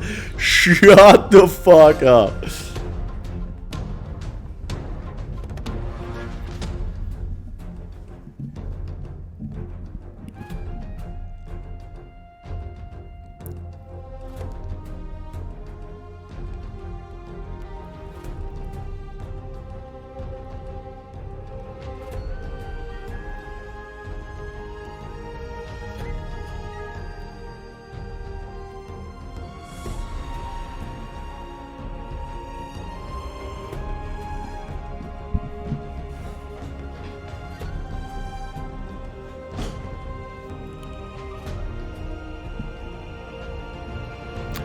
The Jalt I'm Koss. Do you reckon that was a pun?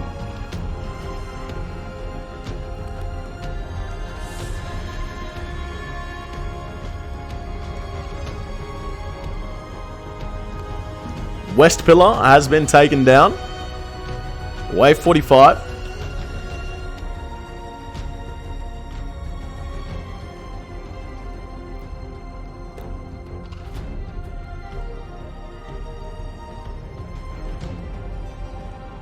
Guys, there's 24 waves to go, and he only has 2 pillars left. Do you think he can do it?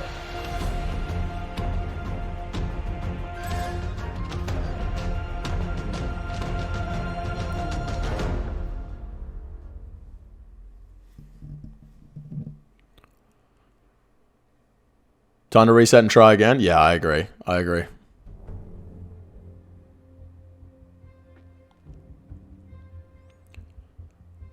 Going for the big chin here.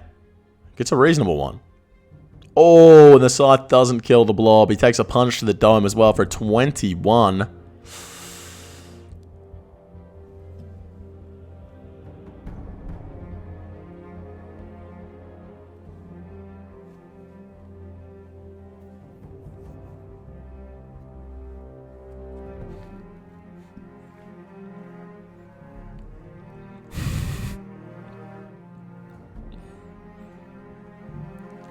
Some pretty good hits there.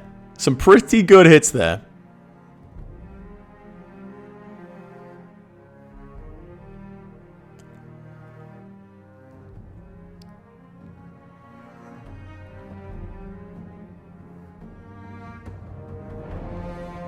Mage not dead. Does respawn the bat.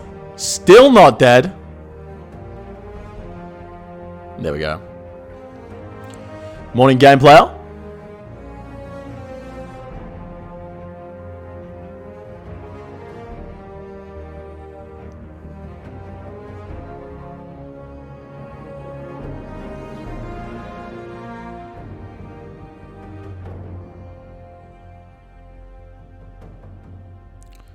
Second pillar taking an absolute beating here. And that chin from way downtown.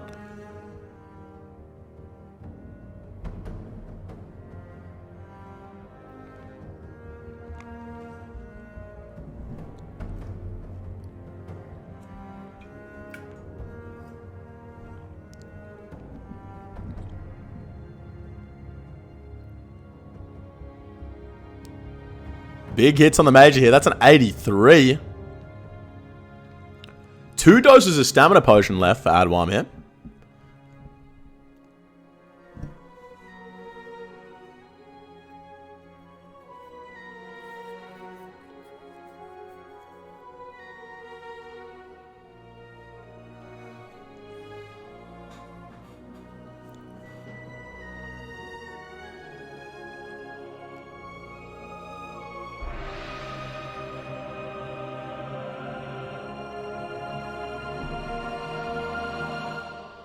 Opting to go for the Blood Barrage. Sat at about half hit points.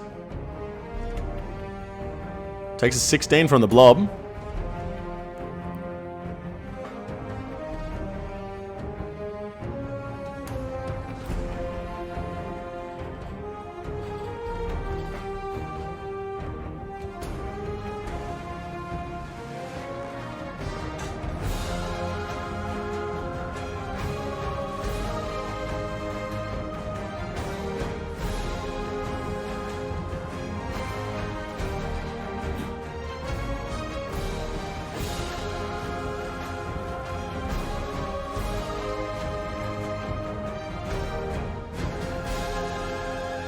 Approaching wave 50 now. See what the split is saying when we get there. The chin, not taking out all the nibblers. Sat on about 30 hit points here and opting to chin instead of going for the Blood Barrage. Interesting strategy. Let's see if it pans out. He's got both melees on the same tick. Kind of gaming here, guys. Kind of gaming.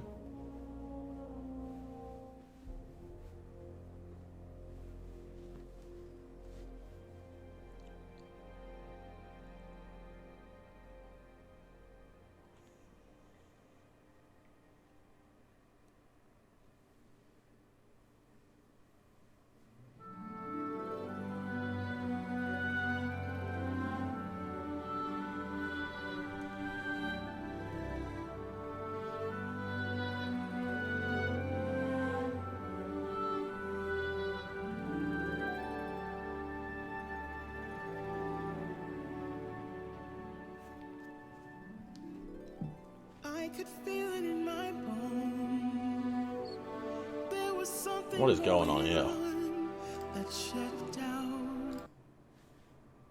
Don't know about that one.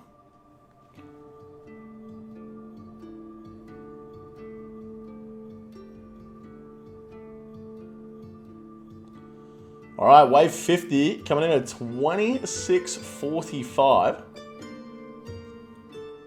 Big Blood Barrage there. Going to take out all 3 nibblers in one hit.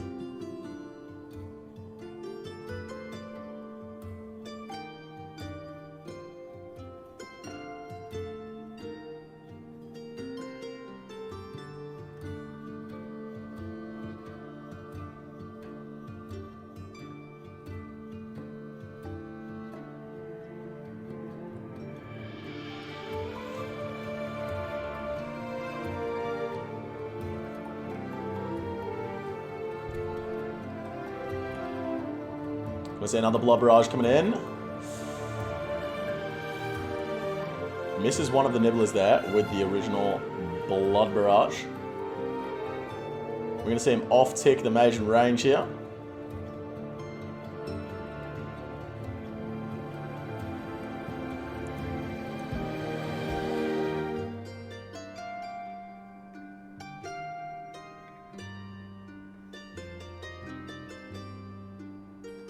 This man is a gamer. This is just some incredible scenes.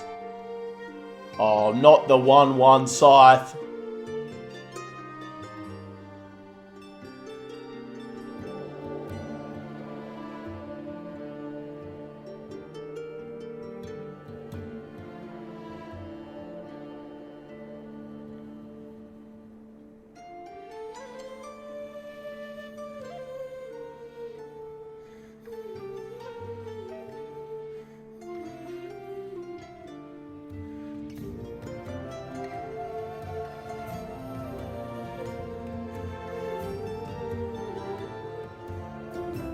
Blob go down. Let's see the chin here.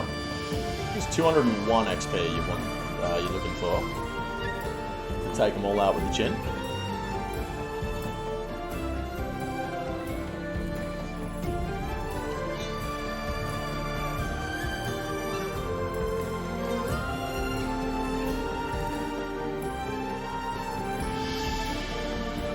Pretty nice spawn for Adwam here.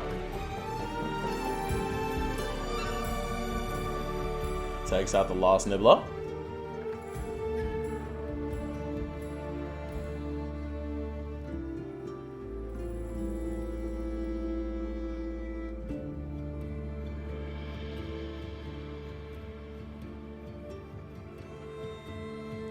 Big chin. Big chin. Ah. Big chin.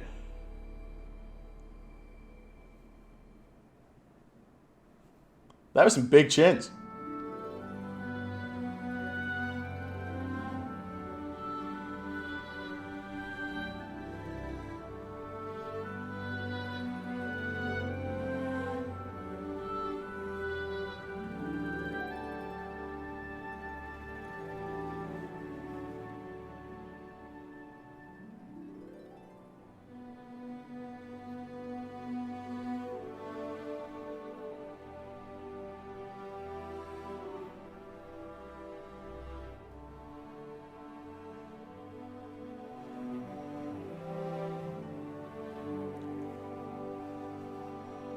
$26.45 going into 50.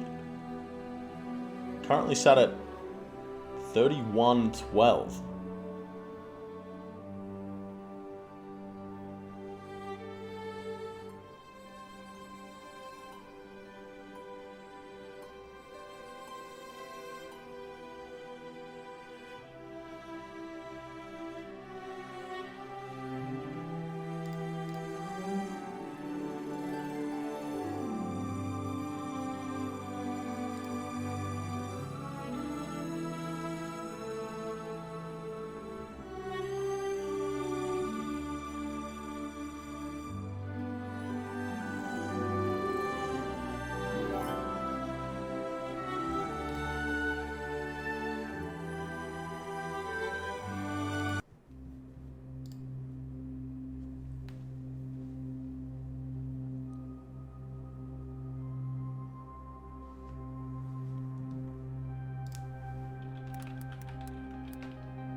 All right, wave 57 coming up.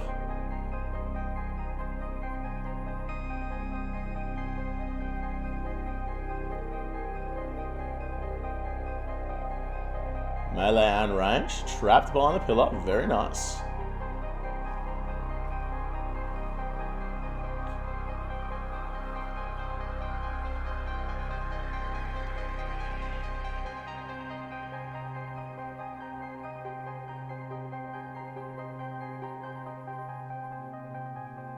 Still has the south pillar as well.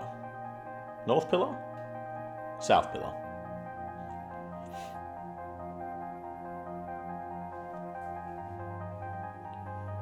32-24 going into 58s.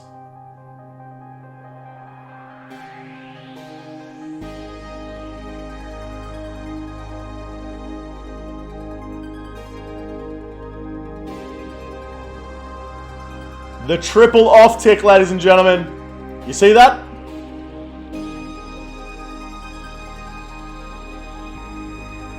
Adwam's not here to fuck spiders. He's here to game.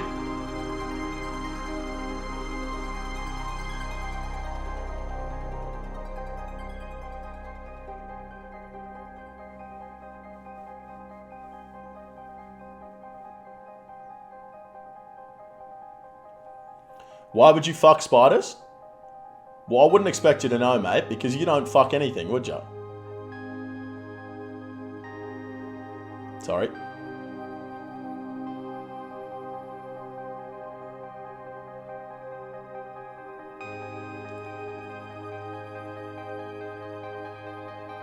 My apologies. Can only apologise.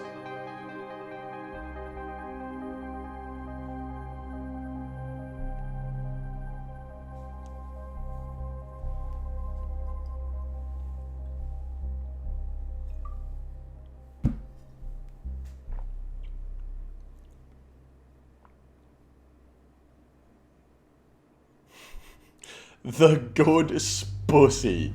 Look, man. This has gone too far.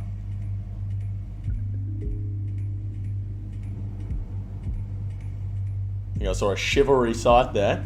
Coming into wave 60.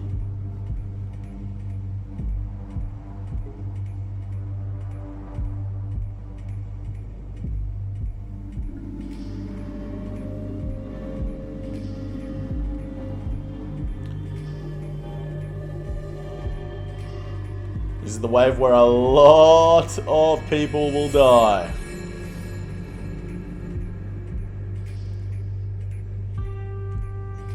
Why chivalry and not piety? Just to save prayer points, mate. He definitely deliberately clicked on it to save prayer points.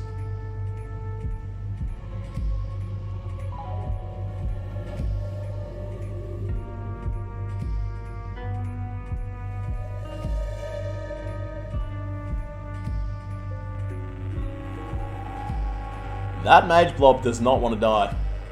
There goes the side.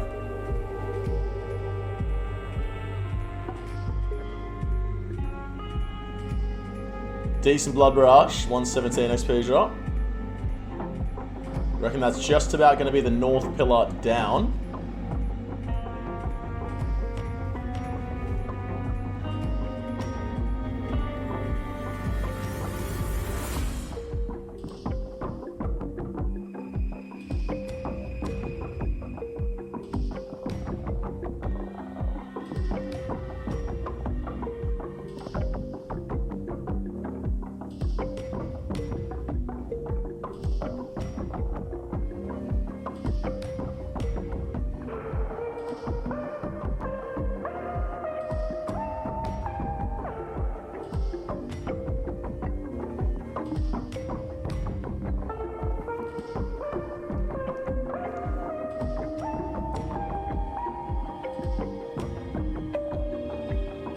"35 minutes going into 60.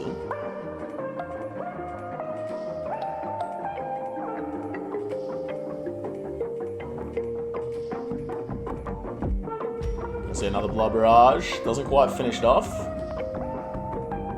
See how he solves this wave. Looking pretty good. Is he gonna kill the melee here? Like, for real, for real? Look at that off tick. Oh my god. Absolutely fucking unreal moves from the man. Whoa, at 22?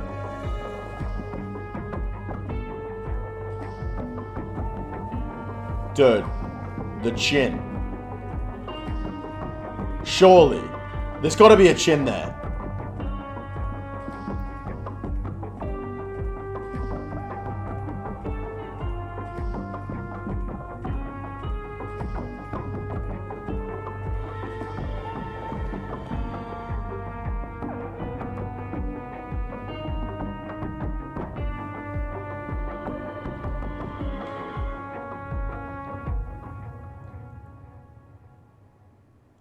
38 minutes on the clock currently. About to enter wave 63.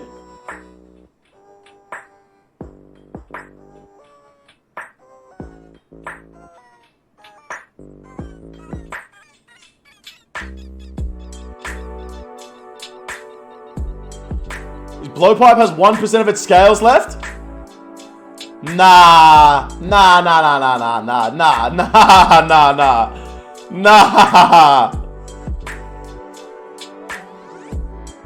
There's no way this is real. There's no way this is real.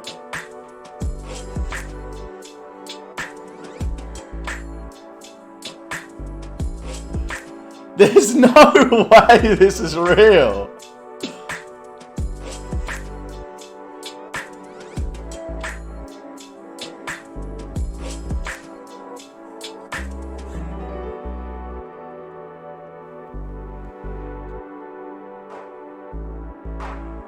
The chin from downtown, saving some scales.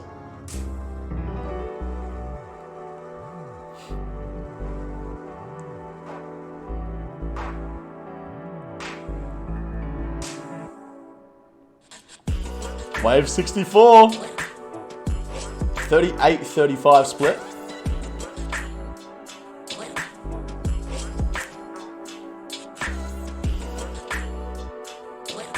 The chin!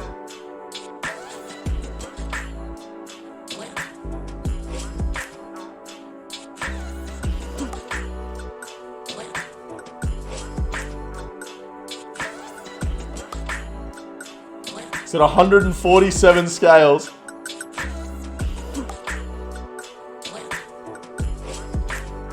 There's no way. There's no way he runs out, right? Surely that's enough.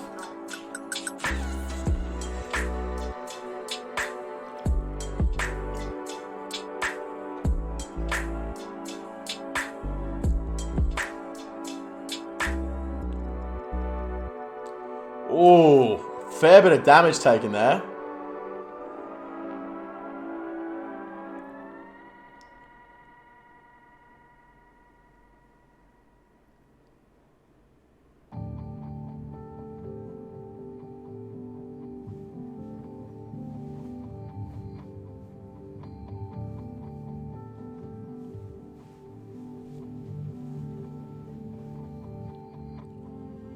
Should still have about 73 scales left at the end of this run. That's fair.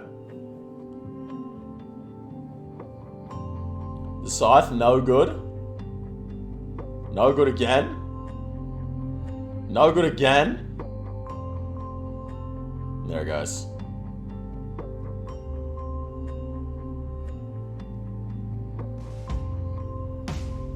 $82.6 if you account for inflation. And there it is.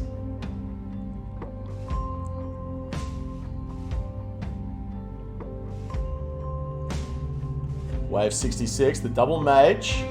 There's 73 to finish it off. The pillar's not going to go down in time by the looks of things.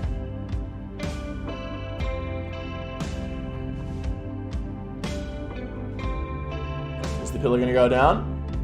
Any damage? Nope. And down goes the pillar. Yad? What are you doing here?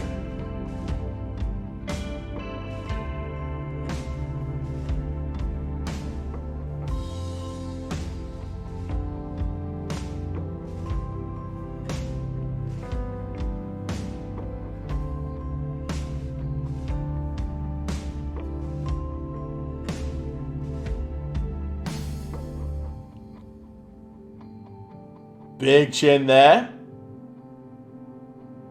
And there we go. Gonna take no damage. He's got 3 lined up for the blood barrage at the end of the kill. Very fast Jad here. Could have killed it with that hit. Unfortunate. Could have killed it with that hit. Once again, unfortunate. And splashes the blood barrage. Average. Very average.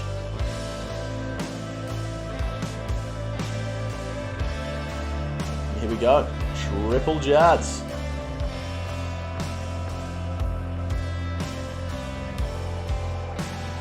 Adwam opts to brew up.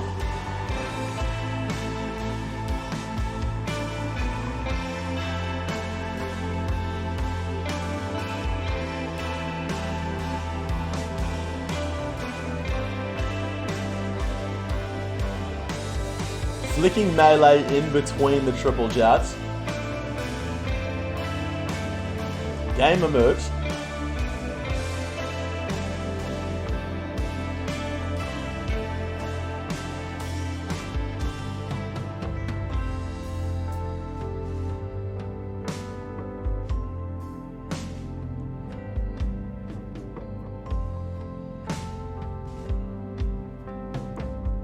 Here come the healers. Manages to trap one behind his own body. Super smart gaming.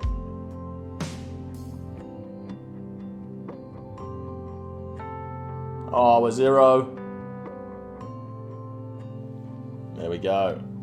Down to the single Jad. 126 scales remaining. That is going to be plenty. I don't know what you were all worried about, honestly. 43 minutes in triples.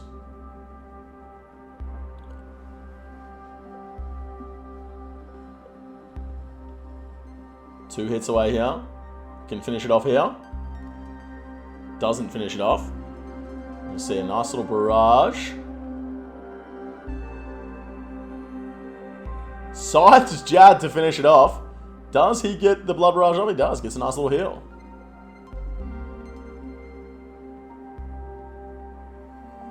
And here we go. Adwam going into Zuck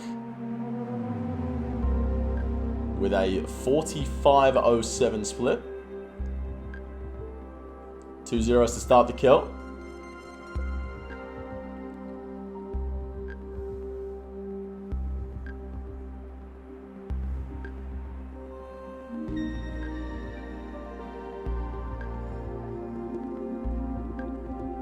Not getting lucky with his hits at all. Double checking to make sure that he is using dragon arrows.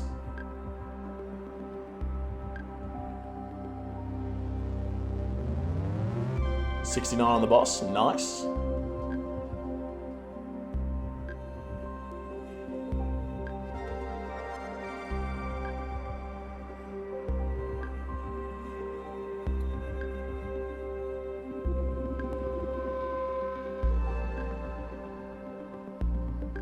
Gonna see him blowpipe both of the sets here.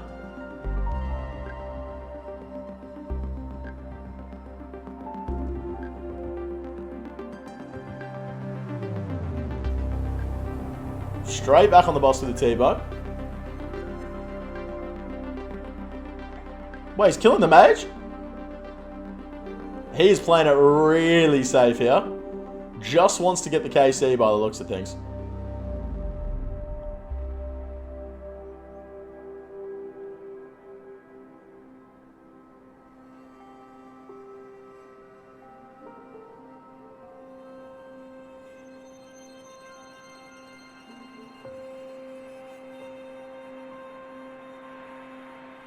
Playing it very, very, very safe.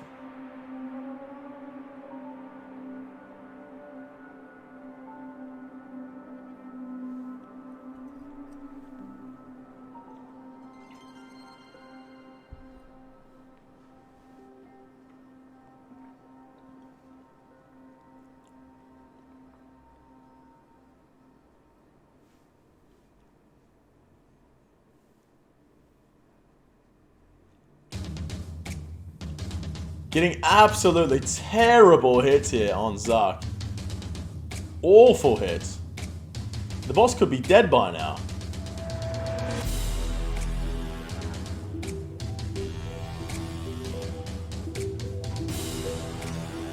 Still hasn't spawned Jad.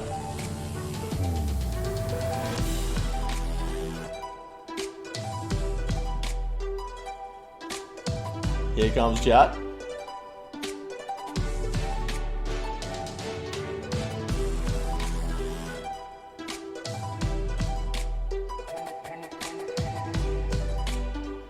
Gonna see the Jad skip at least. Shin in the middle.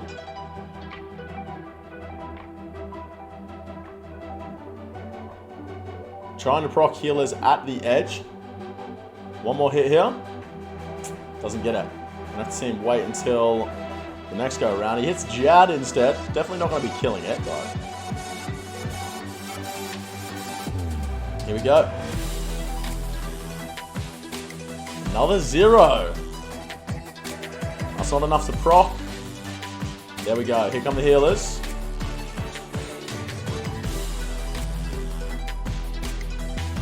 Tag them all. Is he going for the healer skip? He is.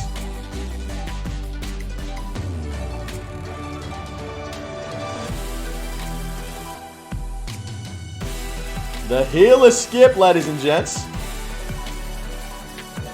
We'll see him brew up here shortly. 175 hit points left on Zuck.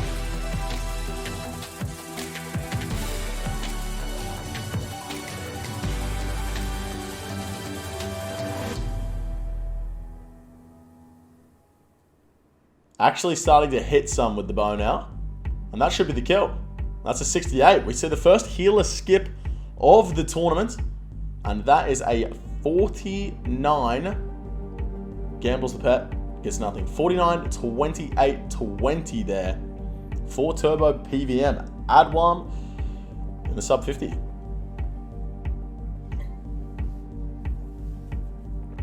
Hooty tooty. What do you think about that run, mate? It's just Adwam being Adwam, right? There's a reason he's the best in the game. And it's because he can pull that off while simultaneously talking in Twitch chats. As he was doing. And yeah, I mean, there you go. Turbo PVM did well. He's a big pickup to get him on the team. And yeah, there's exactly why. Definitely a big pickup and a good run. Manages to get the sub 50. Even killing the major at the end there. Just trying to guarantee he gets the kill, I guess. But still going for the healer skip, which I thought was pretty wild. Especially in a tournament this big. So apparently these guys have gotten so consistent at the Inferno that, you know, even those sort of maneuvers are just a second nature to them, and they've got nothing but faith to pull it off. That is exactly right. Hundreds and hundreds of capes done by Adwam on his own accounts. And no, I'm not even going to say that. Let's go ahead and jump on into the next run. This is going to be the dumb as shit gang. That is when you see the Jad appear on the screen and not when the Jad is dead. Definitely a different way of doing it. That is how the Inferno runners do it, and I can't tell you why, but that's just the way they do it. Hey, we're not here to argue with the best of the best. No. That is a nice barrage there on the Nibblers for Sturge. Getting the kill.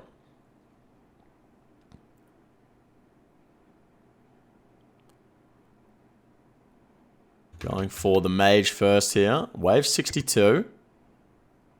38-35 was the start for wave 63 for Adwam. Sturge was 5 seconds slower at wave 50 on the splits.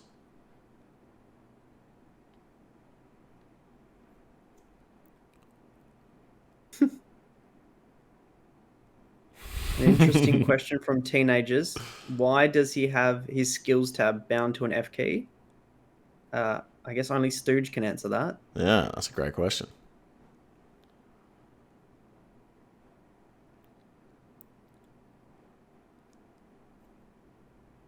Oh, the chins. The chins! Doesn't get the blood barrage off either. Here we go. Wave 63 starts at a 38-27. So, oh, wow. I'm scared for him. I'm scared for him. 38-27. Adwam was at 38-35. So we see a 8-second difference, which means he's made up 13 seconds. Impressive from Stooge. Very impressive. Going up against the world record holder and holding his own.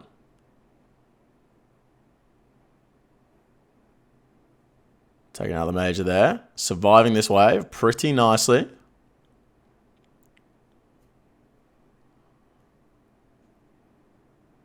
I'll take out both blobs at the same time now.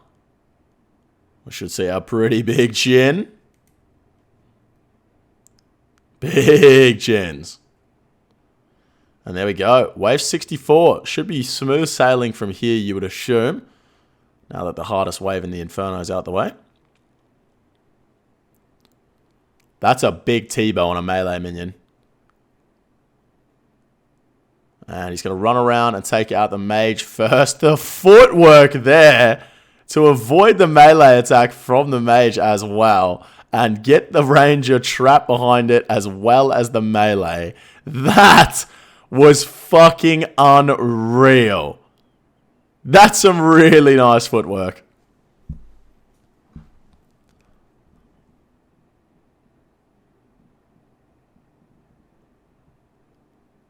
Just allowing that Nibbler to chew away at the pillar as well. Try and do some damage on it.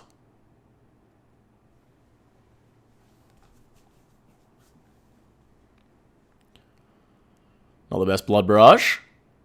All three Nibblers going to survive there. And this will allow him, I guess, to potentially use the pillar for the next wave to take out one of the mages.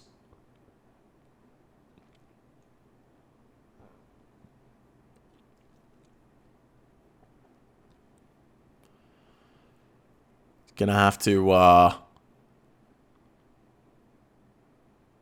barrage these Nibblers here pretty soon, you would imagine. Or a chin. Not the biggest chin. Did he just kick it?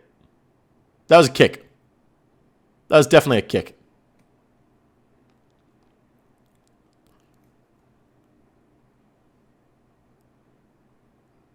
All right, here we go. Wave 66. Double major. Let's see the spawn. Is he going to use the pillar? I don't think he's going to have enough time here. No, he won't have enough time to get the major down, will he? I don't think he did. No, just missed it there. Going to kill both the mages at the same time. The mages have the ability to respawn dead NPCs. So you can get stuck in an infinite loop, can you not, Hootie Tootie? I believe they can only respawn each NPC once. But if you respawn a new mage, and then that new mage can then respawn another mage, I think you can get. I think you can get stuck in an infinite loop. We've seen the step out thing there. That's similar to what Addy did. Will the healer get stuck in it? Let's find out. No. No. Is that just unlucky there, Hootie Tootie? That's just, I don't think he had the spawns. He that would have done it. Gotcha. I'll be honest. I've not done a whole lot of Inferno, and I'm probably not the wisest about this exact piece of content. But I'm gonna join you on that sentiment, mate. I don't know if Meerkat Phone has anything to offer in the chat.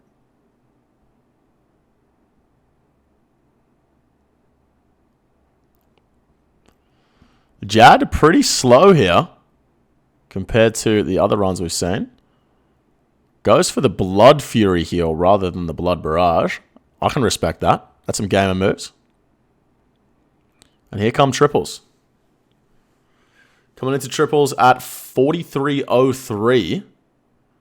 He's got a 49.28 to beat from Adwam.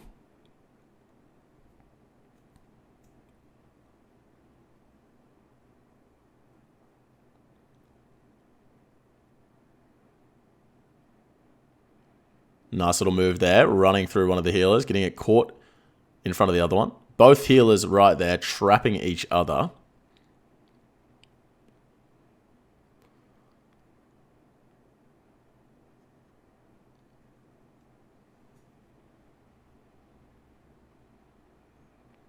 Really quick Jad here.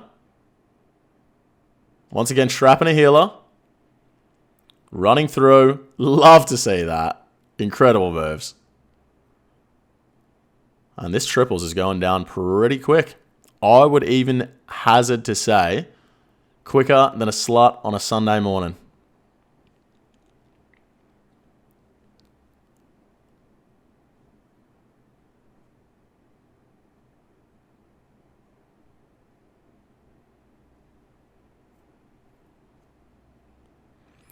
Coming into the last Jad here. Getting some massive hits. Oh, my word.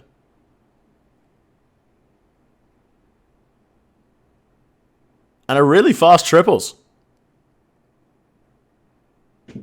Got to be happy with that if you're Stooge here.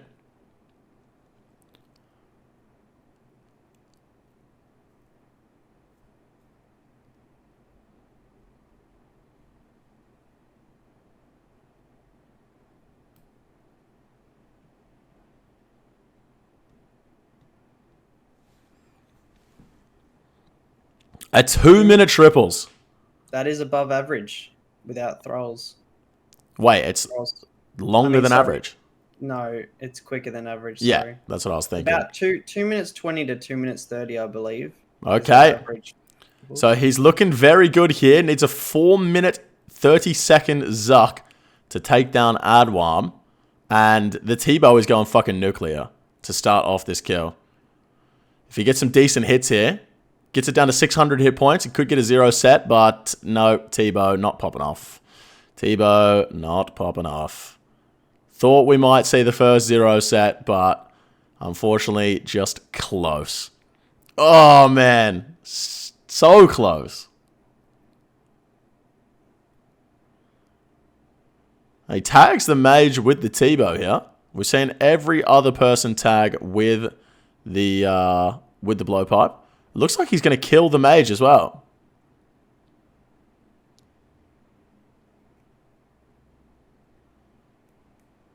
So both Adwam and Stooge deciding to kill the mage.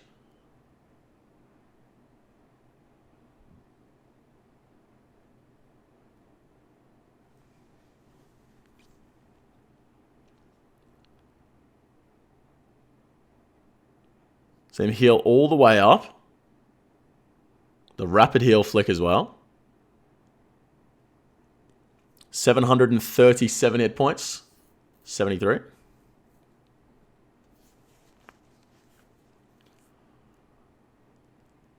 T-Bow starting to do some work here. Jad coming in at 480 hit points.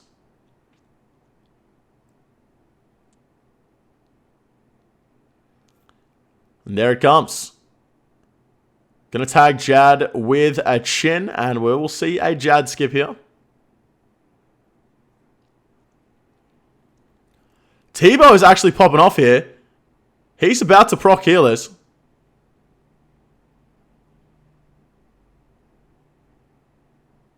One more hit, and he's proccing healers. Oh, he's got to hit it here. That's not a proc. He's going to have to wait until he gets to the other side of the shield here. If you're wondering why he's waiting so he can get the perfect hits off on the healers to tag them all as quick as possible, and he needs the shield to be moving the other direction. He needs to hit here. It has to happen here. Oh my word. That is not good. That's 2 rotations of the shield wasted there because the T-Bow just doesn't want to hit. No way. There's no way. There's no way. I don't believe it. Here go the healer procs. Okay, gets it off on the 3rd try. See how quickly he tags the healers here. 354 hit points on Zuck. We're going to see the healer skip.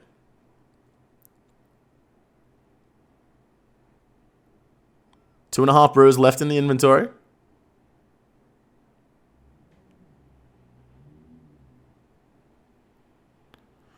$264 hit points left.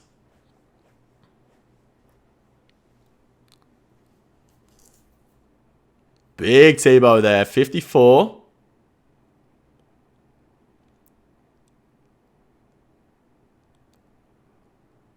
$133 to go, 94. Oh, massive T-Bow. 1 hit away, that's a 73. And that is going to be the kill, and he's going to take it down. He is going to take it down. A 48-56. Ladies and gentlemen, for Stooge here, the dumbass shit gang, winning the Inferno against the Inferno world record holder. Stooge taking that one down for his team, and we are at a 1-1, Hootie Tootie.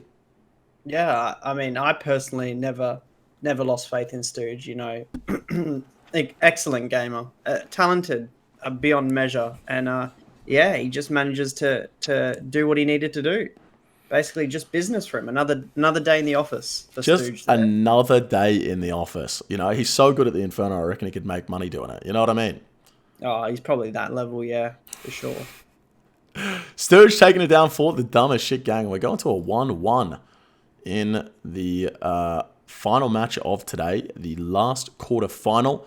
And up next, we have Turbo PVM versus the dumbest shit gang in TOB. And it's going to be TOB Duos. That is correct.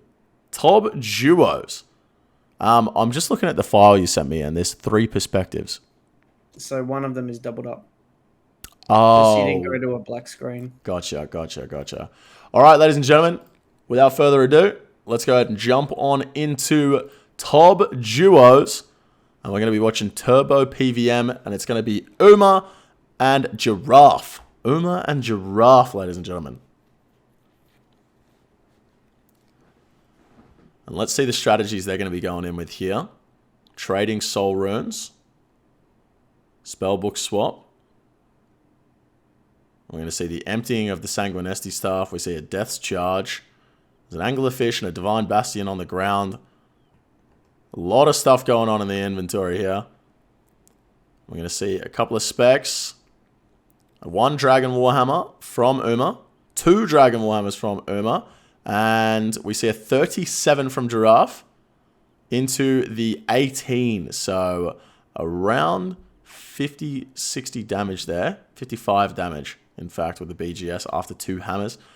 Not going to be 0 defense, but not something you would expect in a duo to get made into 0 defense. And we're going to see, I believe, Uma going to be on the freezers here. Going to see a stack at the back as well. Pretty nice. We see Blood Barrages, most likely. Definitely no chins. We see a Scythe there. Big 34 Venge.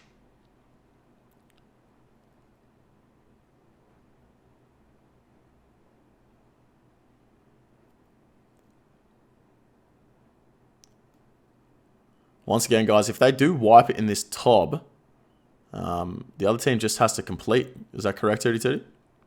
That is correct. So these players will be playing it safe. Obviously, you can bring some other things and make the time faster, but playing it safe, just going for the KC as well.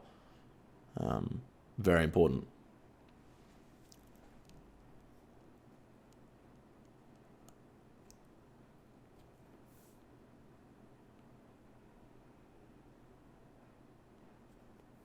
See another Venge coming up for Giraffe here. 30s proc. Uma going for the freezers. Oh, did he get 2? Yeah, he did. Didn't even see the XP drop for that one. That was absolutely incredible. So fast. Giraffe gonna have to eat up here. Yeah, it does end up eating up. And then just running away from the boss. Uma, pretty low on hit points.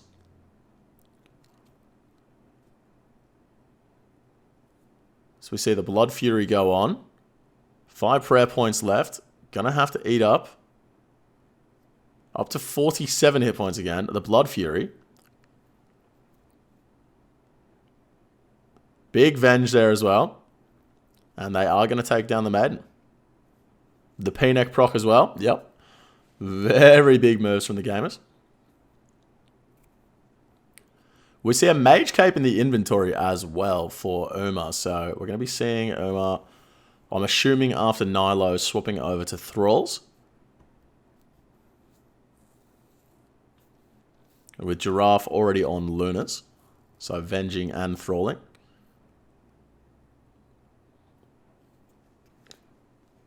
A 232 Maiden. I'm pretty sure we saw a team do 3s. And get a slower Maiden than that before, so...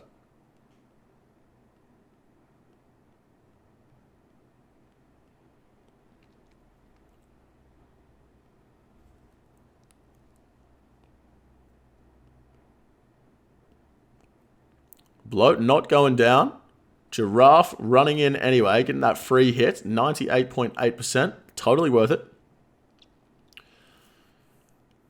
They're going to be looking for the 3 down here on Bloat, I do believe. One more hit into the Chally. We're going to see a Tiki. Doesn't go for the Chally there, Giraffe. Interesting. Not sure if it was a misclick or...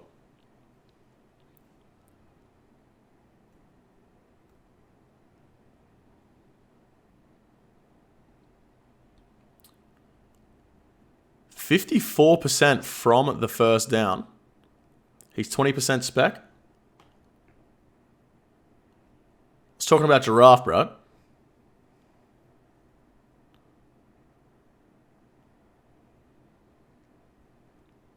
I think I couldn't find it if I remember correctly. You had it equipped at one point. You're looking in your inventory. Did you try looking at your equipped tab? It was hiding in there.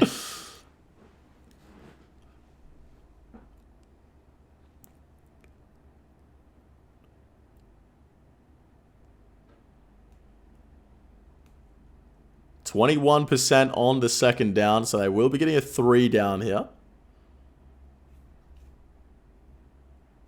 21%, 2 players. Do they enter with the Chally? They don't go for it.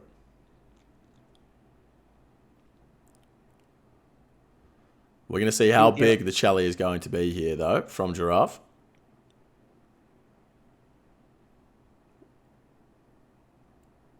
They did get the 3 down. They stuck it out. That was scary. If they didn't get it there, they were dead. They had to kill the boss there. Wow.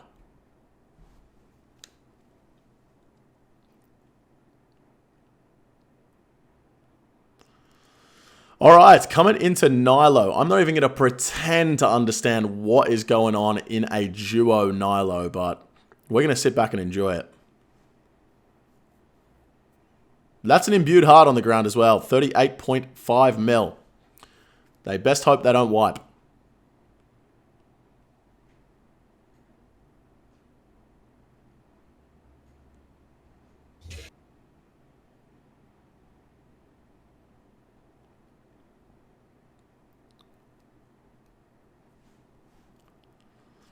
We see Uma is going to be maining Mage and Giraffe maining the range. And then I guess they'll split up the melees.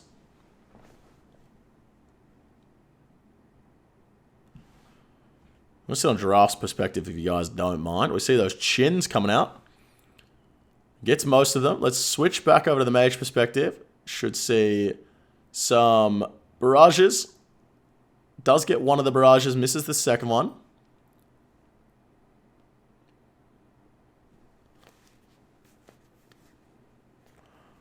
And there's the imbued fart on the ground, showing up for Giraffe. We'll probably pick it up and give it a little sniff, the imbued fart.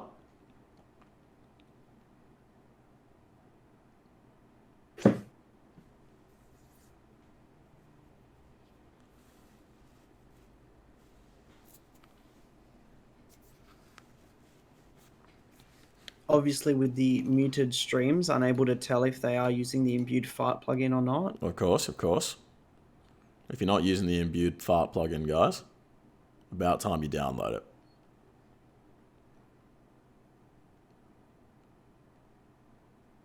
Giraffe just there waiting for anything green to come out. And they're completely ignoring the melee at the moment. We see a freeze over here from Irma. We see the chin there from Giraffe.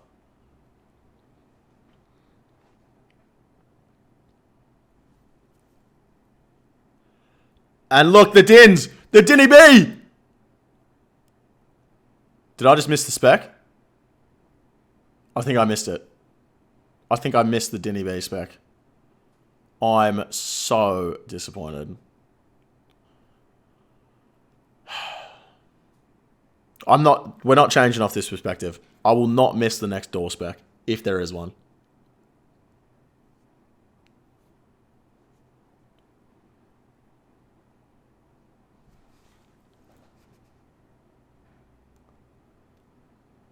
Rewind. I wish I could, but if I hover over the thing, I'm then going to see how long it runs for.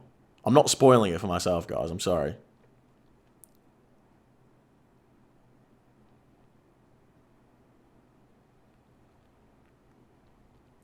Someone clip it. Oh, wait, that won't work. I was the one that missed it. Listen, guys, it's 10:30 in the morning, all right? I haven't, you know, like, I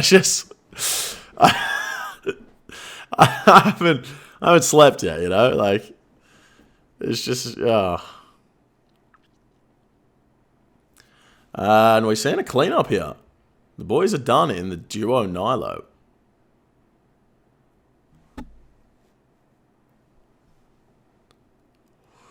The imbued fart still on the ground. Good morning, good morning.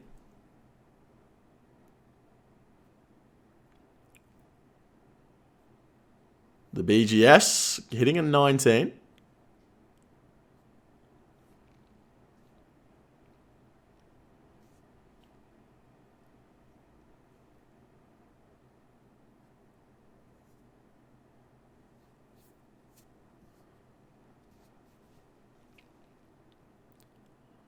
Giraffe picking up the fart, using it right at the end.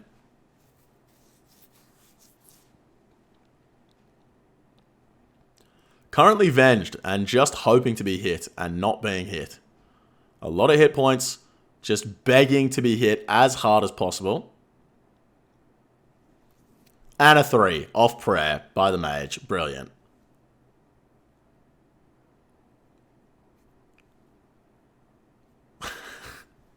That is such a troll, man. Such a troll.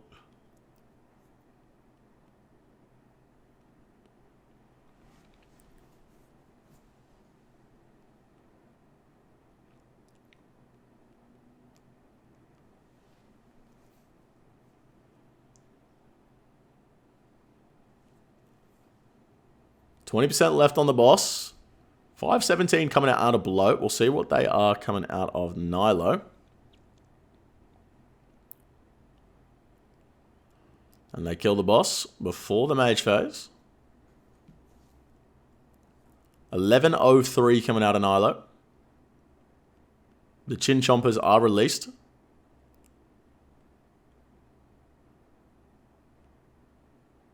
Ooh, a little bit of a misclick there.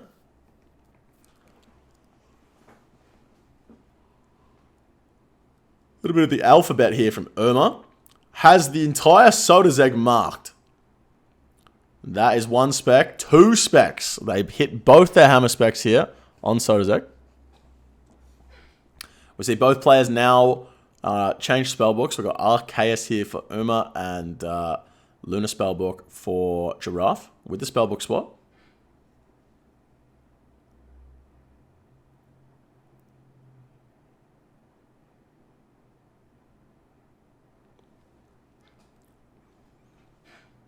Pretty fast P1 so here for 2 players.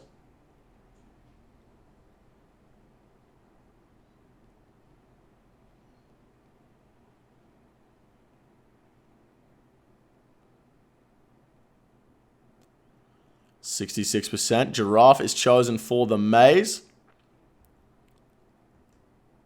There's a big ball coming. Very nice maze there from Giraffe. Followed along quite nicely by Uma. Tick perfect. Are we going to see hammer specs here? Doesn't look like we are. Oh, we saw 1 hammer spec from Giraffe. Not sure if he hit or not. Coxie says 3 out of 3 hammers. I'm assuming that means he did hit.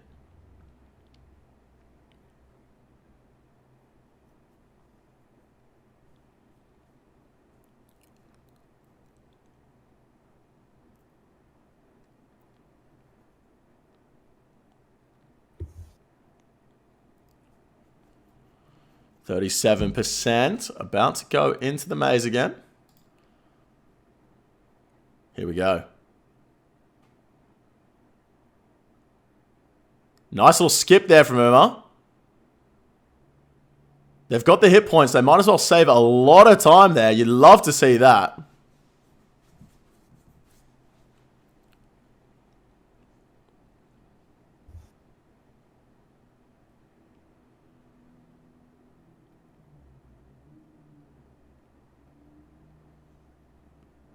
Uma hits a hammer as well.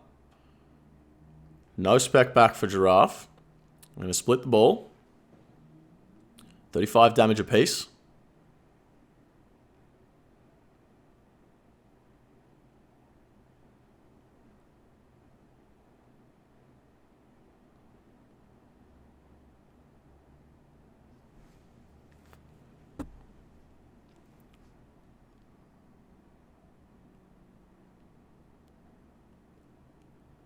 And a pretty fast soat there, guys. Pretty fast soat for the duo. Coming out of Soda's egg at 14.19. 258 in the duo.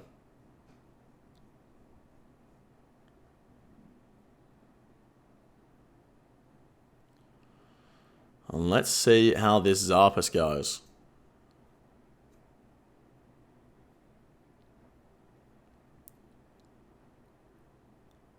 Now, if I'm not mistaken here, Hootie Tootie, if you're in a duo and you miss all your hammers, are you pretty doomed here as Zarpus? I don't think he's here anymore. Hello? Sorry, I was muted. You can still just DD and kind of move your way around and then start T-bowing it or whatever. I think you're still... It'll just take a little while. Not doomed, just slow. I see.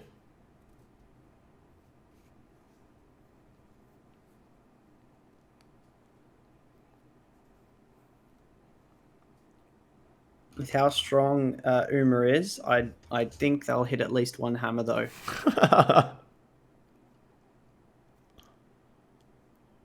That's 2 hammers.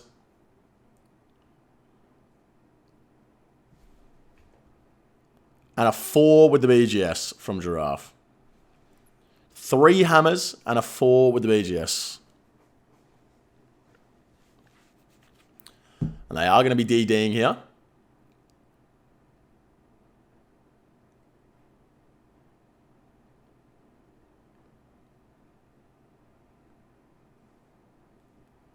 Both on the same tick. This is really cool to see.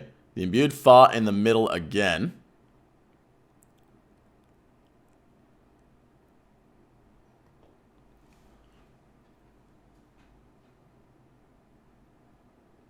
Great movement from the boys there. And have a look at that.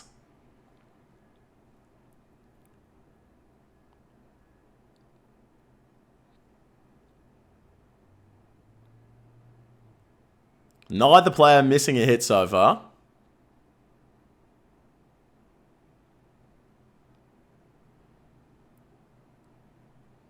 The boss already down to 37%.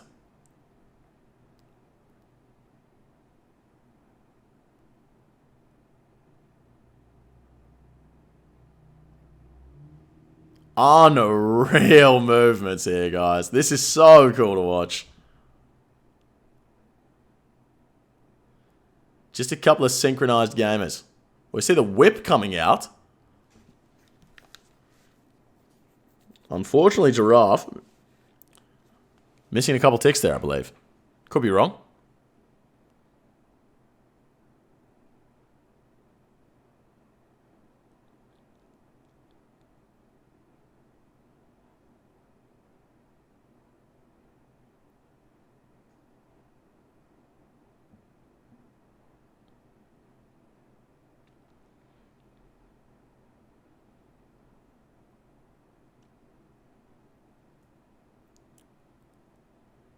%, Shelly. A nice little 42.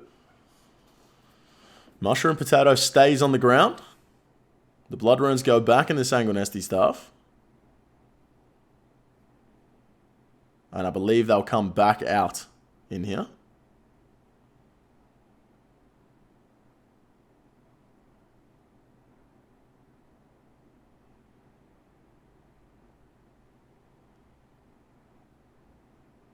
There they are. See the Thrall come out.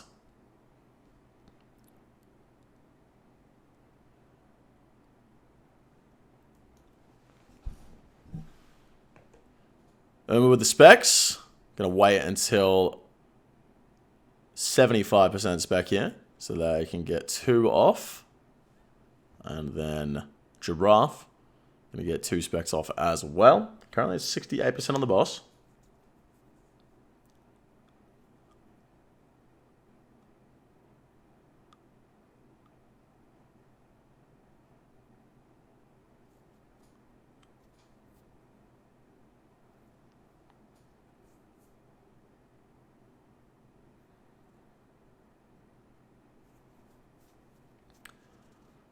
Holding on to those specs is Uma. Now only doing 1 and dropping. Interesting. Gonna see the double here from Giraffe. Pillar goes down. Giraffe just gonna tank 1. A 53. Hits the Venge though. Too bad it doesn't do anything.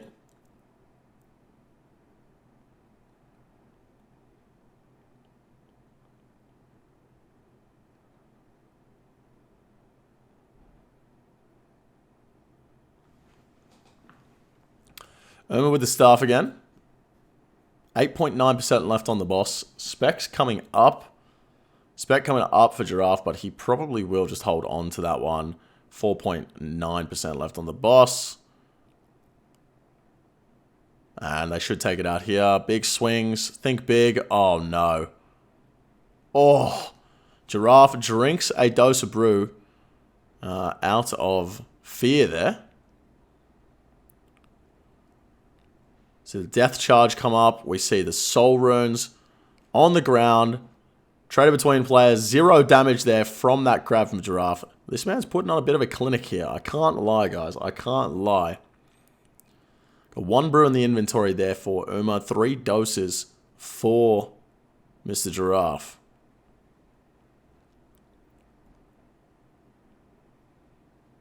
Not a whole lot of brews going on. But a couple of mushroom potatoes, a couple of sharks. I'm sure these fellas will be fine.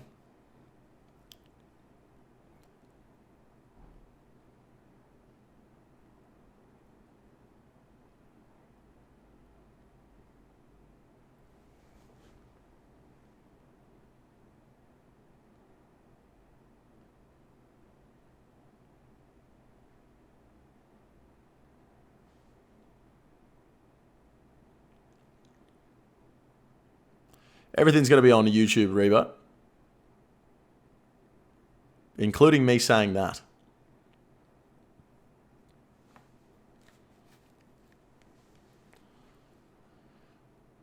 %45%. Shorty Bop, making fun of my Australian accent. Enjoy the perm.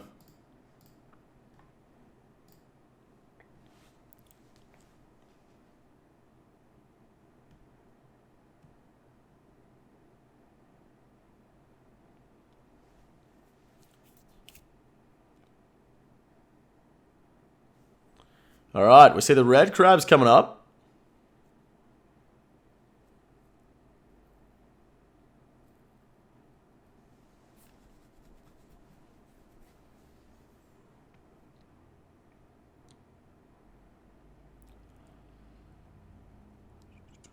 Spellbook swap into the death charge. 90% special attack back here for Giraffe.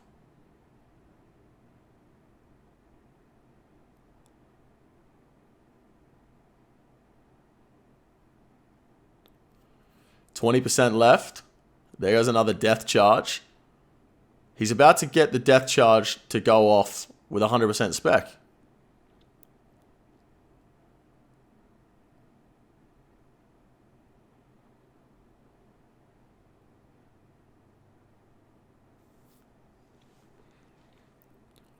Gonna get the boss down to about 10% here. Death charge goes off, gets to 65% back. And they're going to go for it here, guys.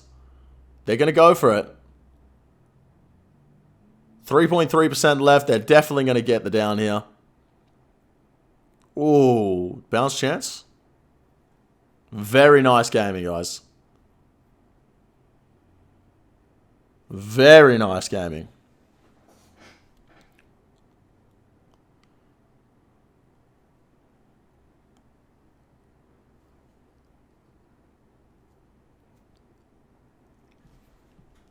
See Giraffe on the tank.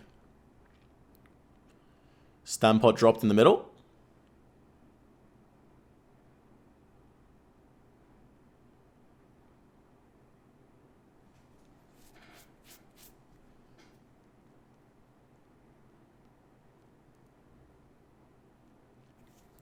Big Chelly. 61% going into webs.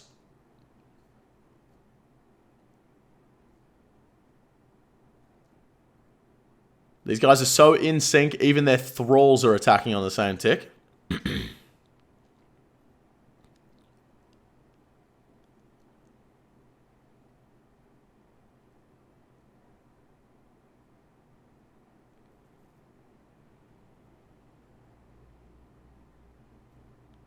28 damage taken there from Giraffe. Didn't get the Mage Prayer on in time because it was Spellbook swapping.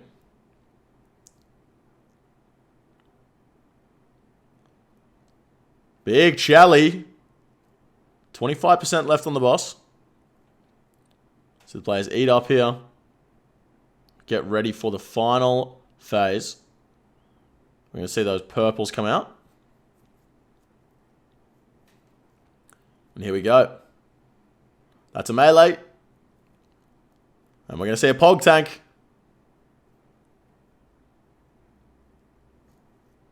Have a look at that, fellas. The Pog tank. And the redemption proc there with the green ball. Very juicy.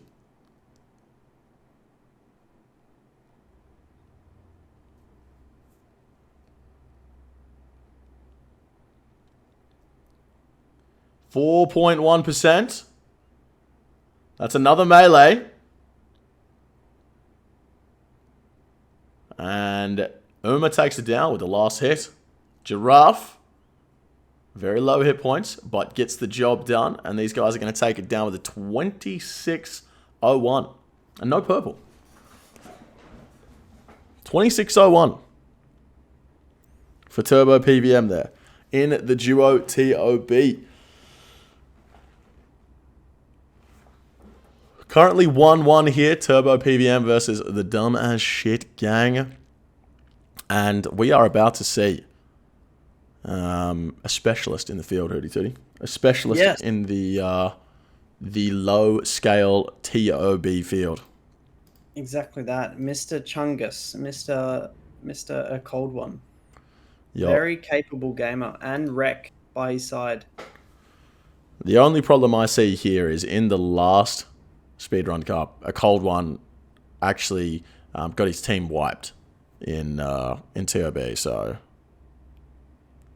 A lot has happened since 2020. This is a one-person perspective, by the way. We accidentally did render this with just a Cold One's perspective, so I stick to that the whole time. Okay. Well, without further ado, let's go ahead and watch a Cold One's perspective of the Dumbest Shit Gang TOB duo run. He has Wreck by his side. And here we go.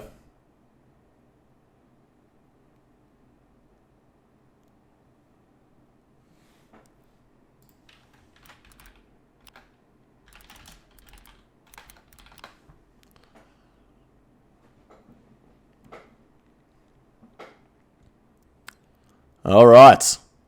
Cold One waiting for Wreck to start the raid. See the Blood Fury. One hammer. Two hammers. Let's see the BGS. That looks like a 22. And a 50. Okay, so pretty decent. Maiden's going to be on very low hit points. I mean, defense. You know what I meant. Would you say that the Dumbest Shit Gang have the advantage in the duo top here, Nick?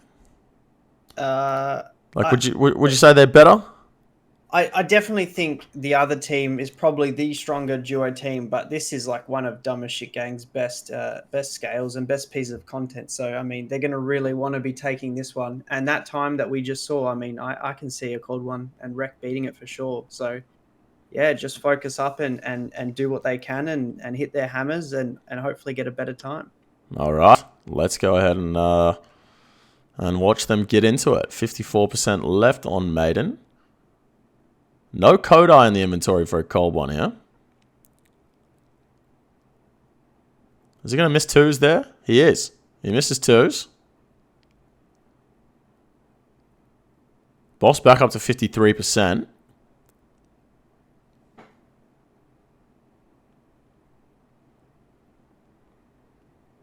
Gonna need to see that Blood Fury come in clutch here.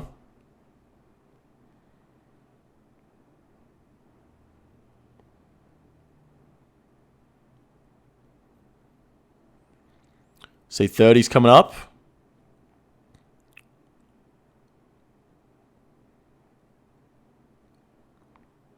Gonna be able to stack up 3s and 4s here.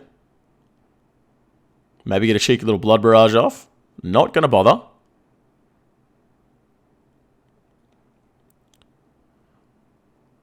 We see Wreck is on very low hit points as well.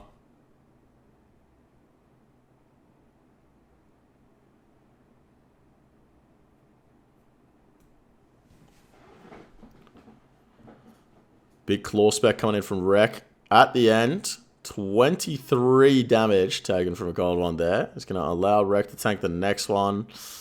19. Oh, man, the hit points are very low here. Oh, and Wreck is going to go down. A cold one. Puts in the Chally. Nah.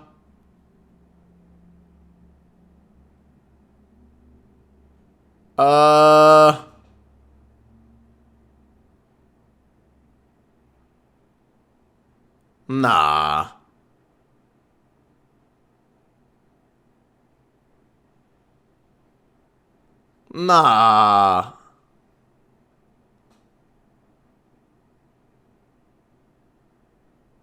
Dude. Nah. Ugh. A cold one, bro.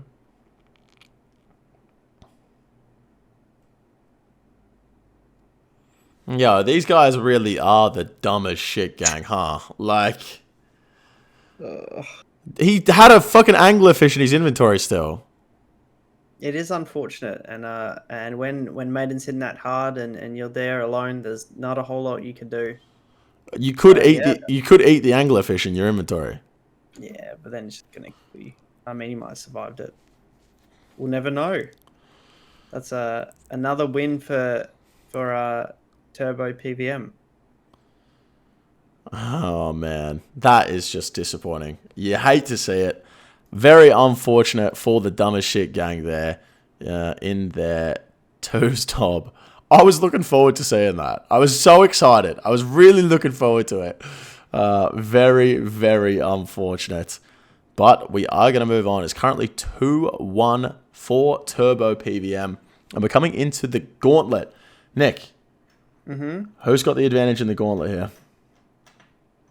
Oh, let me just pull up my sheet, and we're gonna see quite some fast PBs from Turbo PVM. They got a 5:33 for Ollie, a 5:01 for Rookie, and a 5:01 for Uma. So I mean, those are just ridiculously quick gauntlets. And then on the other hand, we've got a 5:30 with Rec, a 5:08 with Stooge, so pretty similar, and then Frosty with a 6:20, the outlier. So I think, I mean, a death happens on the Turbo PVM side, and I think dumbest shit gang can easily walk away with this, or maybe even a bit of RNG on their side. But yeah, definitely seeing Turbo PVM with the advantage for this.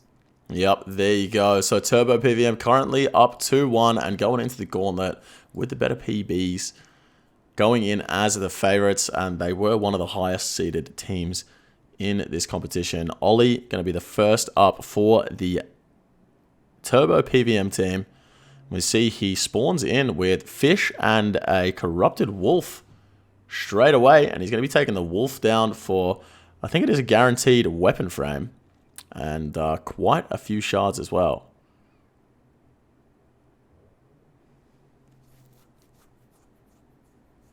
Does find the dragon straight away here, though.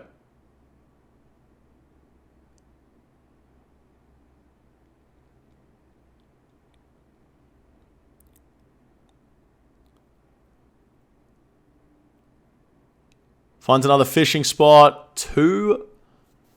He's got the trees and the farming spot. Doesn't know which one he wants to take here by the looks of things. Running around like a headless chook.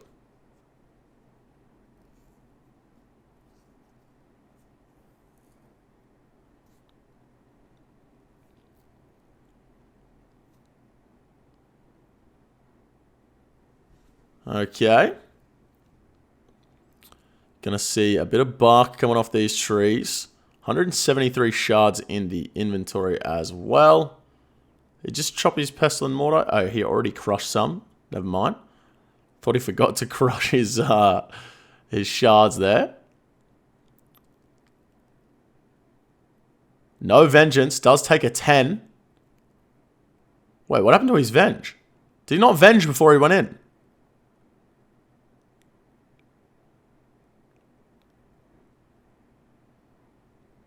I had venge? Did you lose your... Where'd you lose your venge? Oh, do you have your public off?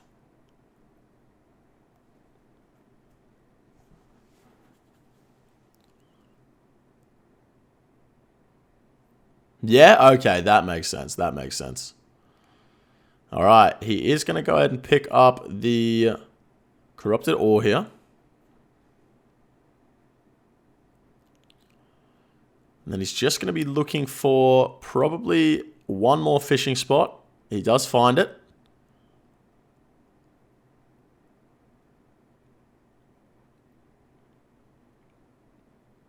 He's going to be going in with 8 fish, doing a 5-to-1, 2 prayer potions. Is he going to take the last 2 fish here? It looks like he is. Maybe he is looking for a second boss here. Or maybe just needs a few more shards. 155 in the inventory. Believe he should be alright with 155 shards. 120 to make the armor.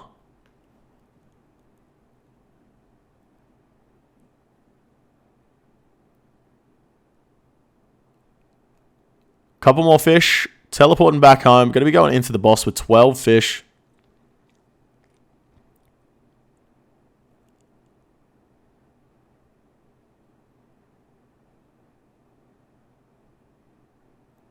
Doesn't have the legs here.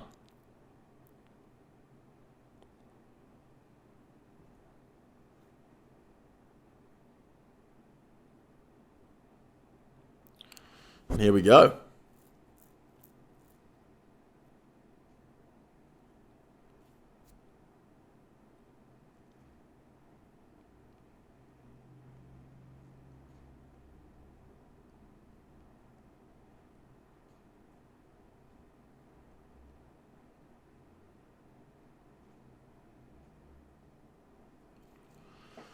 Coming into the hunt left with 12 fish. Has the tier 3 staff, tier 2 bow. And just going to be using the boot for the melee switch.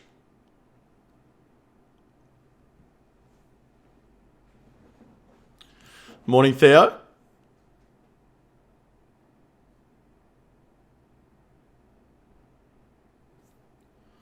$730 hit points left on the boss.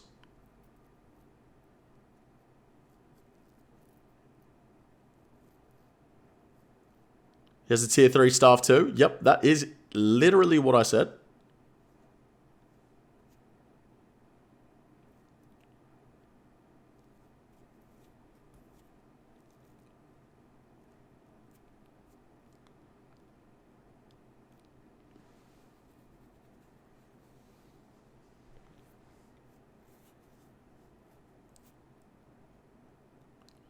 $530 hit points left on the boss here for Ollie.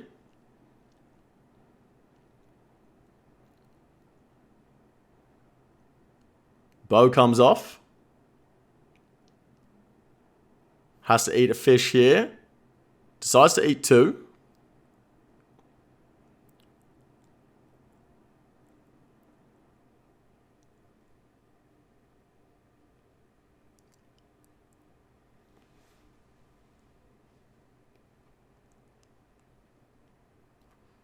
473 hit points left on the boss still here.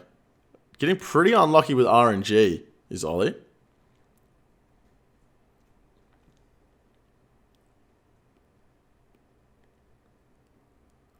So we see 6 minutes on his timer.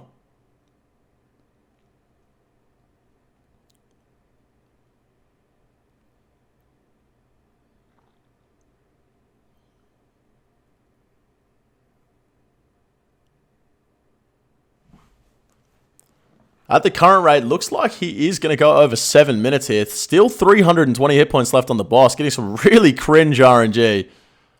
Just not getting many hits here.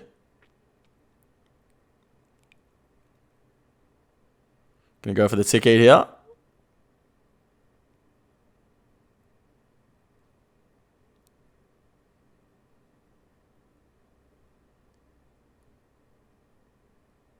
$224 to go.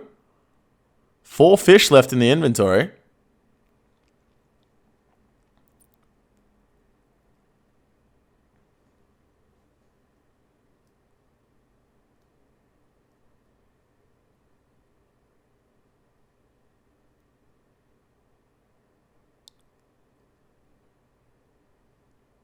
This is such bad RNG. Oh my god. As we see it go up to 7 minutes and 30 seconds on the timer.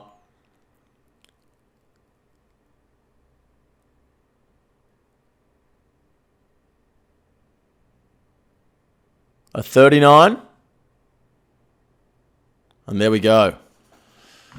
Wow, oh wow. That's a 7 minute and 40 second kill. And now we're going to see Rookie.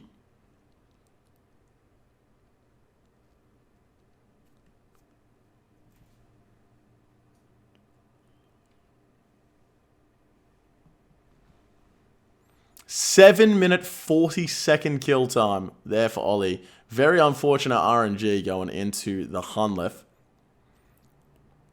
And not the best on the prep either.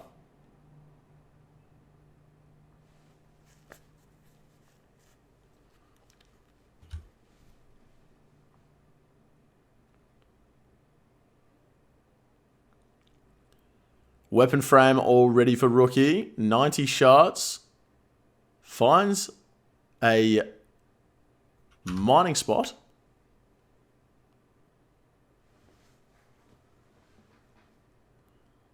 Trees as well, so a really reasonable start.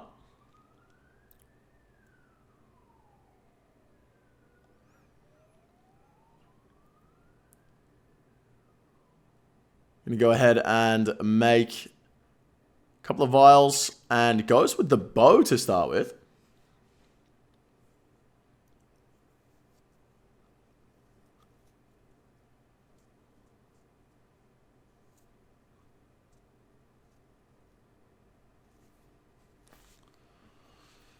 Interesting to see him go bow to start. Not sure what's going on there. I always thought it was the staff that was the best DPS, but could be wrong.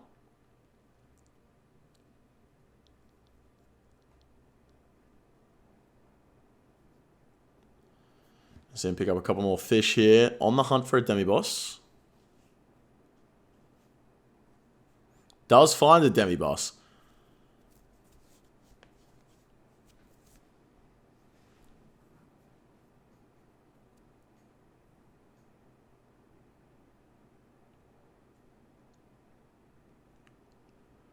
Still does need to find a farming patch.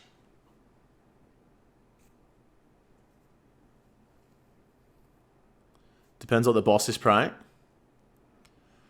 Wouldn't it only matter what demi-boss you find first?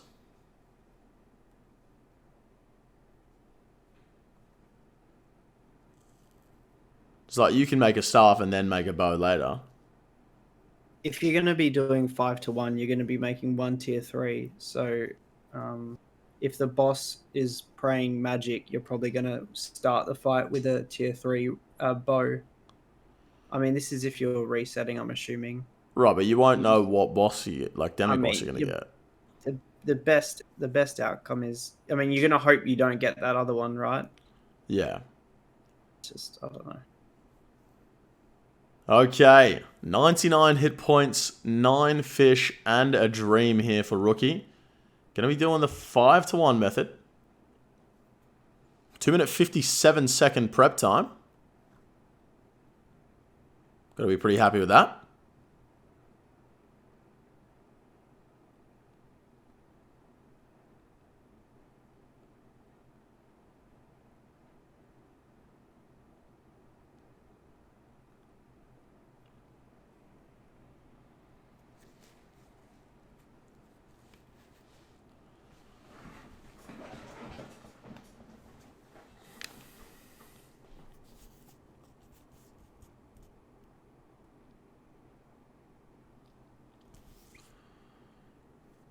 Been in the boss room for a minute already, taken down 25% of the hit points.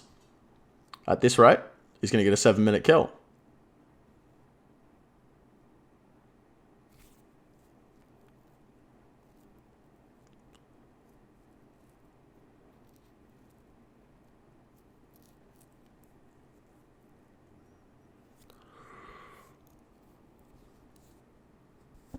Another spawn of tornadoes. Still hitting the 5-to-1.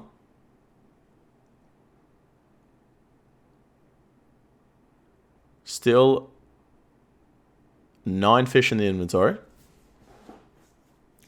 Going for the redemption as well. Does get it. Very quick movements here from Rookie. Very smooth on the clicks. So we've watched some people in this competition today that have very rugged clicks. But everything we see Rookie doing here seems very calculated, very smooth, very precise. This ain't Rookie's first rodeo, and it's probably not his second or third. He's done a few. Yeah, because I was going to say, 2 rodeos is still a very low number of rodeos. Yeah, I'd say he's done at least a handful. Yup. 250 hit points left on the boss. See, 5 minutes and 23 seconds on the clock.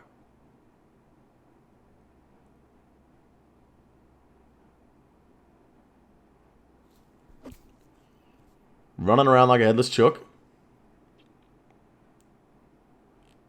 Oh, that is unfortunate. The boss is now praying range. We're going to see 5 staff hits here now.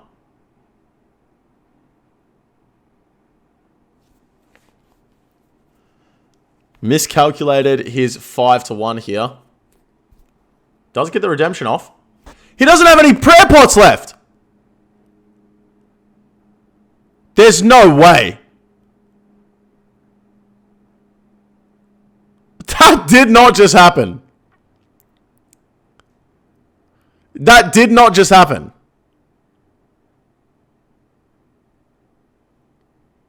Is this... What the fuck have I just witnessed?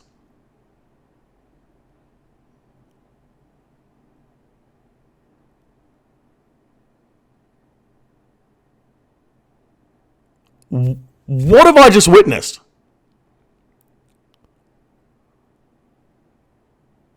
We can see Uma here abusing the rules as well.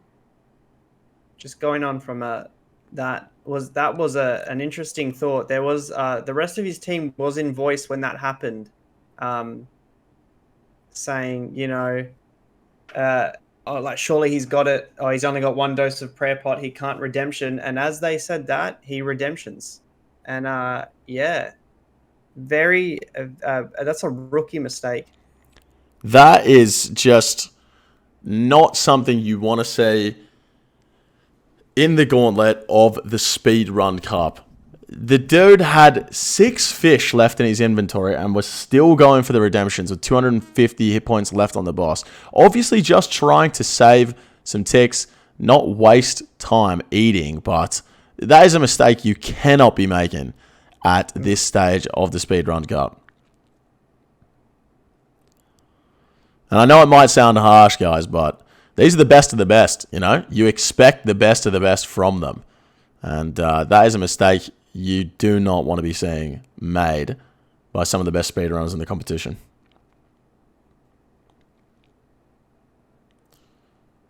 I see the advantage here from Uma.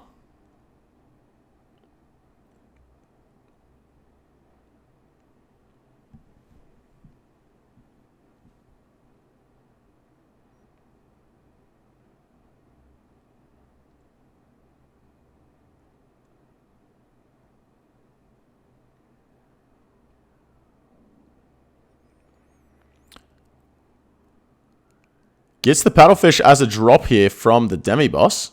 Still choosing to fish them anyway.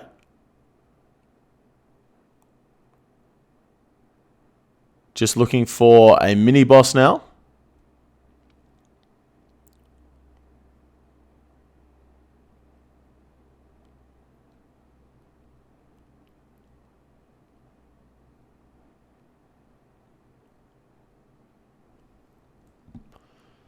So I'm just seeing in the chat here, people asking how he was able to reset at the start. And Hootie Tootie's come in and said, technically the rules said the run starts when you enter a second room.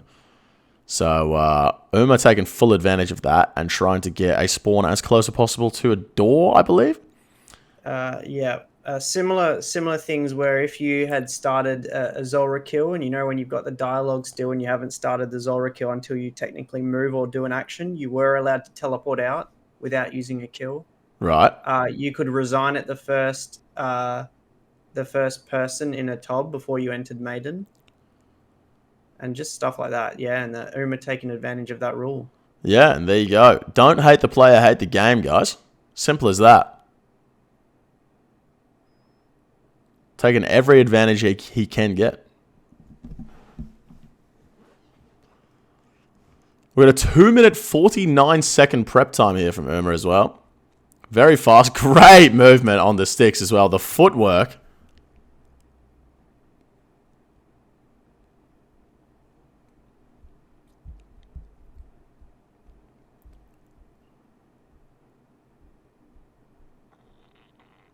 Gonna see a punch here.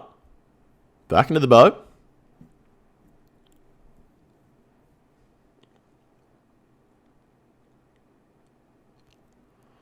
$750 hit points left on the boss. 3 minutes and 40 seconds on the timer. Looking very pacey here for Uma. And he's going to have to get a very fast kill because his teammate died. He's going to run through here. Oh, just missed the tiles. I thought he was actually going to get caught there for a second, but this man knows what he's doing.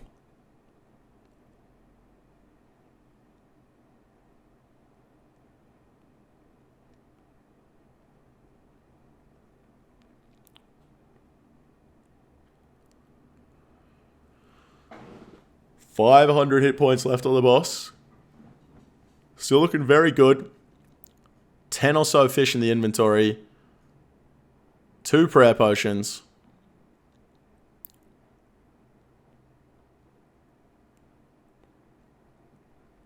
And hitting the redemption flicks while the tornadoes are up as well. This man's got some pretty fucking massive balls, if you ask me.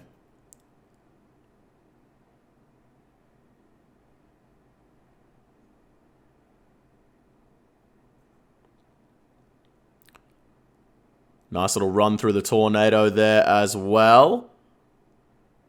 Hits the punch during the tornadoes as well. This guy is very, very good at what he does.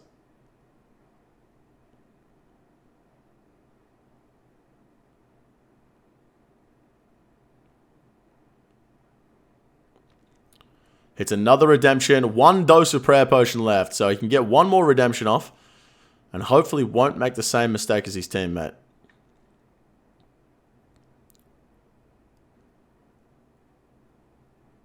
Exactly 14 hit points left. Opts to go for the eat here instead of the redemption.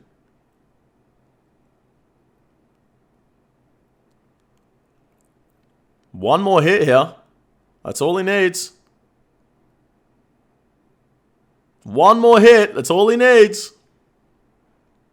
And he's going to take it down. That is going to be a 558. 559.4 there for Uma. So a very, very good time. And Turbo PVM finishing up with a 753.20 average, which is not ideal. Obviously, that one death coming in, and that potentially will come back to bite them. 753 average. So basically, at this point, the dumb as shit gang just needs to not die. Simple as that. All I have to do is not die, and they're going to take it down here. But the question is, will they not die? If a cold run's wanting the gauntlet, I don't know about that one.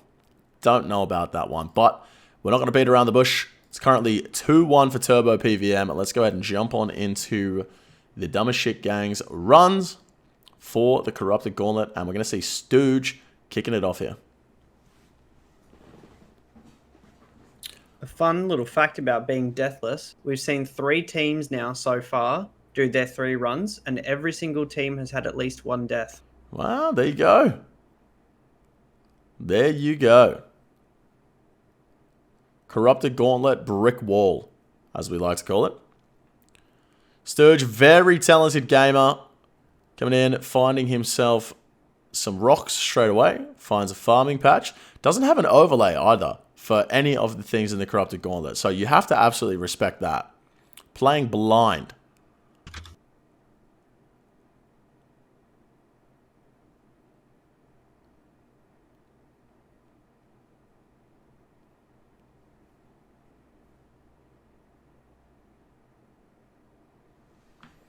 I wonder why his overlays aren't set up. It's a great question. Honestly, I don't have the answer for you. I can't think of a single reason. Does find a nice little tree to drop here as well. And then he's just going to need to find a demi-boss, and he'll be ready to go. 8 fish already in the inventory.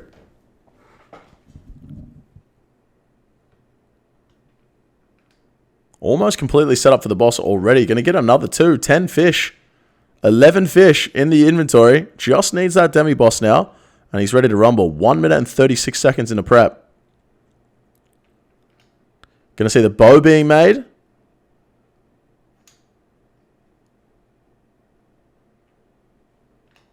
And off he goes. Quickly find a demi-boss. Get a kill. Straight into the boss room. 1 minute, 55 seconds on prep so far.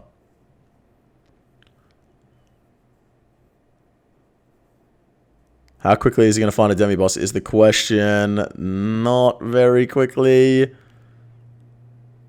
He's going to go for some more fish as well. Just playing it real safe here is Sturge. Wow. Has the opportunity to pick up 4 more fish. Decides to take it. Finds the ranged demi-boss. So he's going to get that corrupted bowstring.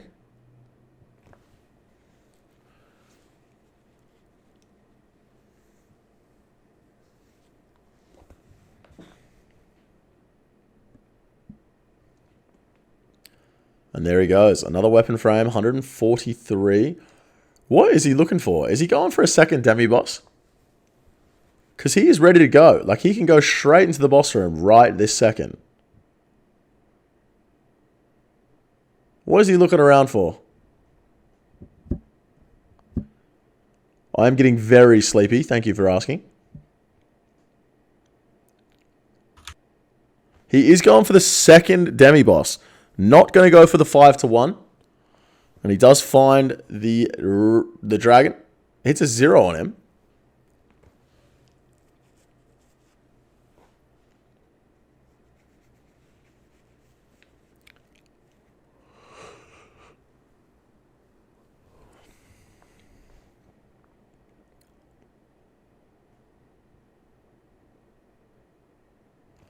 Takes down the dragon, picks the orb up.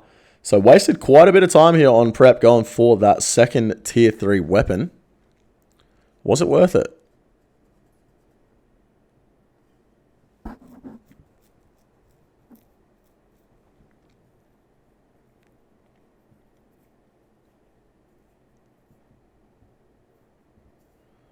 Going into the boss with approximately 73 fish here.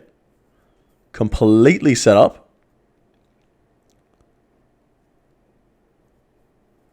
Going to need to kill the boss in 4 minutes to maintain the average of the opposition team.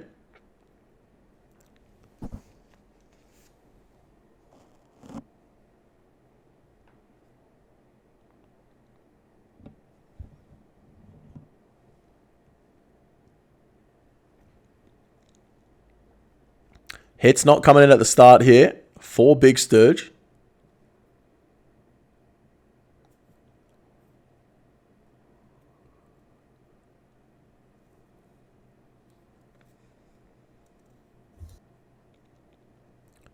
That is something we also have to take into consideration. Something could go terribly wrong. Gonna have to eat here. Probably on about 11 hit points.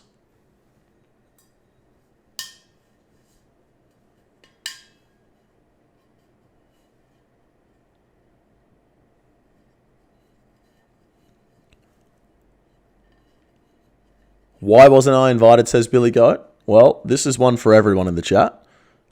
It was open sign-ups. Anybody could have signed up for the Speedrun Cup this time. And I've seen a lot of people in chat today talking about all of the bad movements that have been made by the people that are in the Speedrun Cup. But I didn't see a lot of sign-ups. Think about that.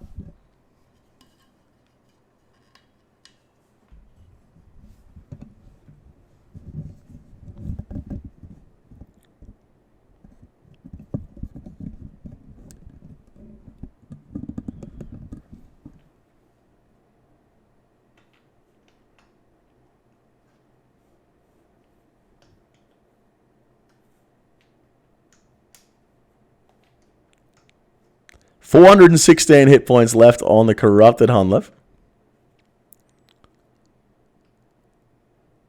6 minutes, 15 seconds on the clock. He's got around 2 minutes. A minute and a half to kill this boss.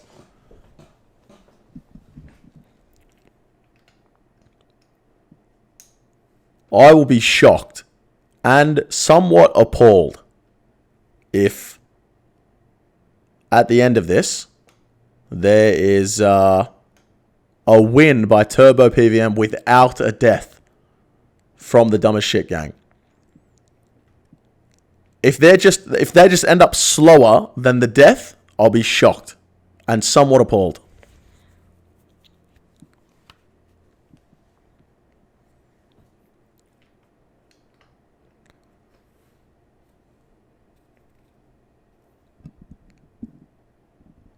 Seven minutes, 7 seconds on the clock. 63 hit points left on the ball. Oh my god. The tornadoes. Sturge. You're scaring me, Sturge. One more hit left on the Corrupted Hunlef. And that is going to take it down a 728.2. And that means currently in the lead is the Dumbest Shit gang. We're going to see a cold one going into the Corrupted Gauntlet. And this man has only ever died in Speedrun Cups. That's all he's done. So, fingers crossed. Fingers crossed for the gold one. Can he survive? Can he survive?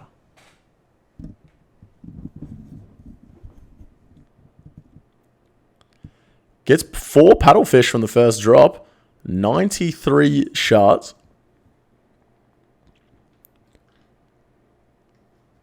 I love that we have the view of a cold one doing the gauntlet from the International Space Station.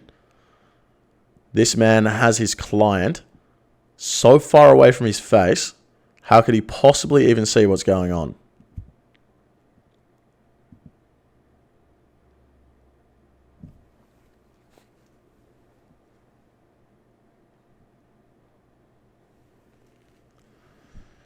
Manages to find the bear first.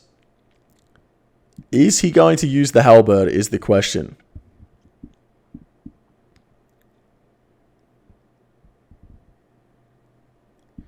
Has a second demi-boss as well, so he's going to have 2 tier 3 weapons. Going to use the Venge here, 15. Venge is back in 11.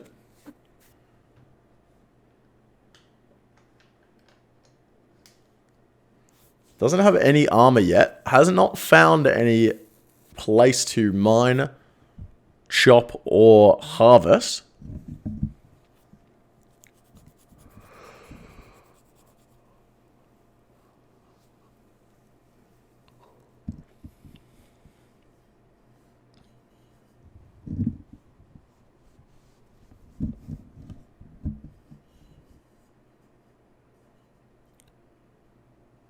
There we go. Nice spot to mine. Nice spot to harvest.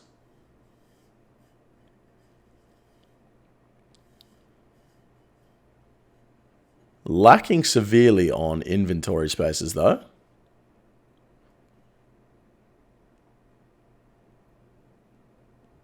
Is back at the start.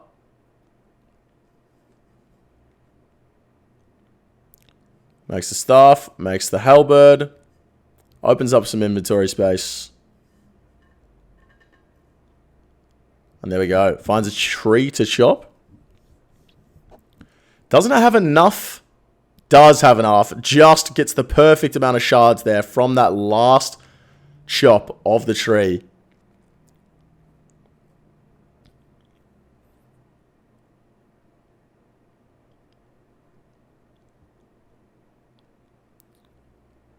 Not sure what he's going for here.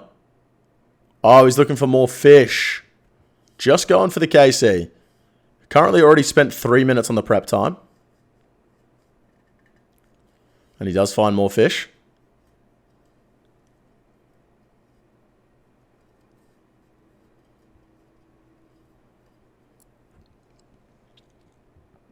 All you got to do is ask there. All you got to do is ask, mate.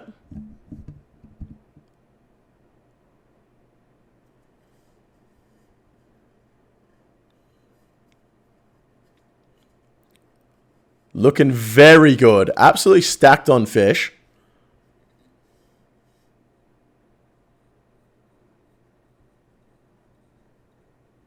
There are 17 fish in the inventory. Have I counted that wrong?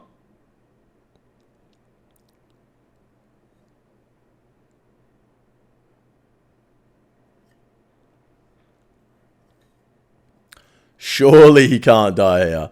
Surely he can't die here. There's simply no way, right?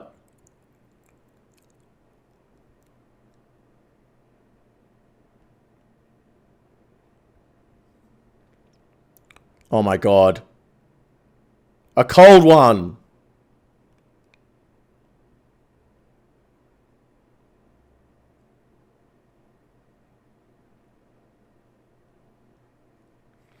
Oh, man.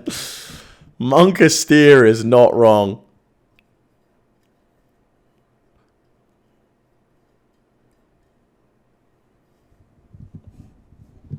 Monkasteer is not wrong.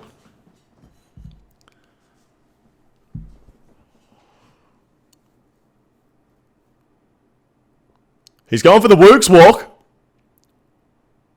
And he is pulling it off. Very dangerous, though. Wow. That was kind of PogChamp, guys.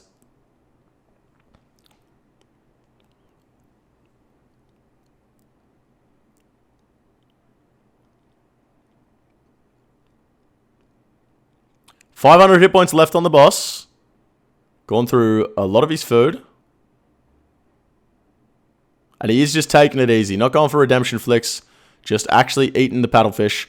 Oh, no. Oh, oh, dude. Oh. Thank God. That was pretty pog, guys. That was pretty pog. That's a 20 from the floor tiles there. Almost hit the Ron Plays Games death. 280 hit points left on the boss.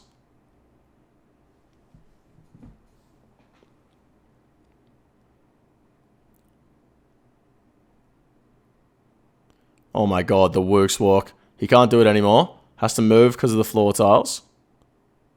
221 hit points left on the boss. 4 fish left in the inventory.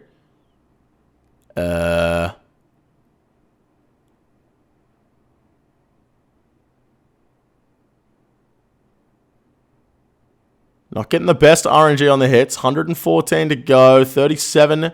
Nice little bit of damage into a 21. Okay, looking pretty good now. 56. 18. And this should be the KC. And a cold one survives, ladies and gentlemen. For a 6 minute and 50-second kill as well. Taking the average to 7 minutes and 9 seconds.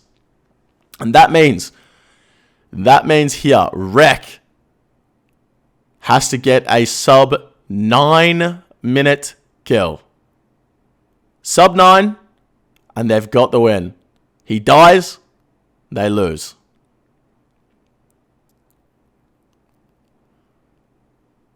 Two of the mini bosses to spawn again. Doesn't pick up the leaf there.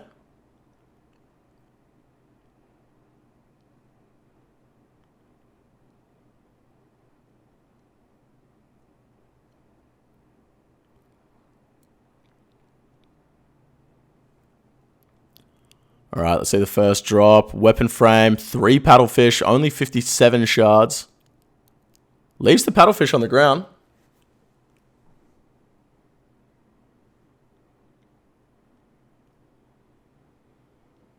Runs back, makes a staff. Goes to the second kill. Going to pick the paddlefish up on the way back through.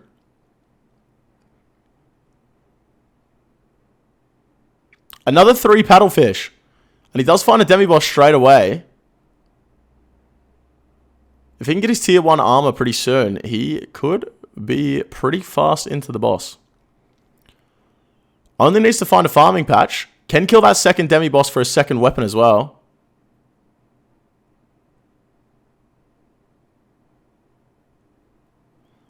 Dragging the bear over to the mining spot so that he can mine while he hits.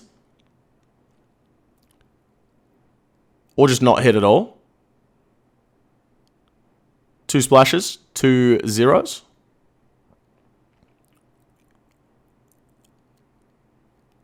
Not mining while he attacked there. Interesting. Another 4 paddlefish. This guy has been so lucky on the drops.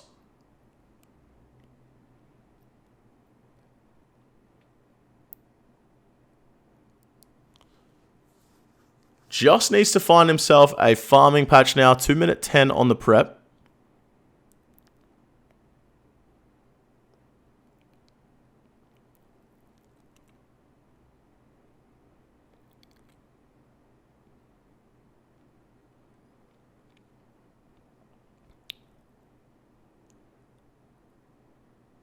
Once again, only has to get a 9-minute kill here. Probably about an 8-minute 30, I believe. Anything less than that, and he's looked after his team. Does find the farming patch.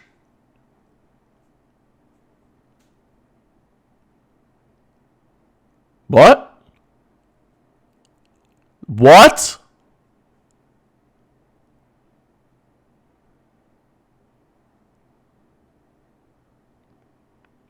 What have I just witnessed?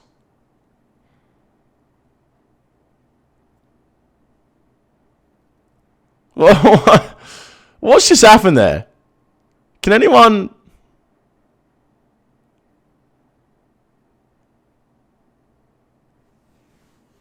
Going for more shards? There was 3 monsters he could kill.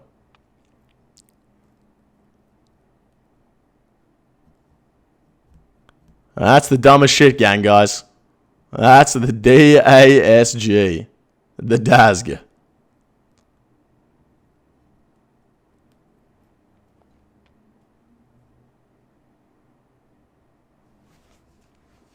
They're shit shards. What, the monsters that guaranteed drop them? Compared to mining something that isn't guaranteed.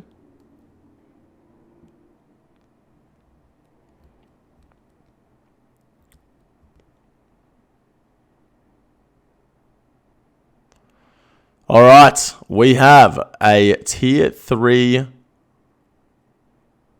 Wait, hang on. What's just happened there? Didn't he kill the second bear? What is happening?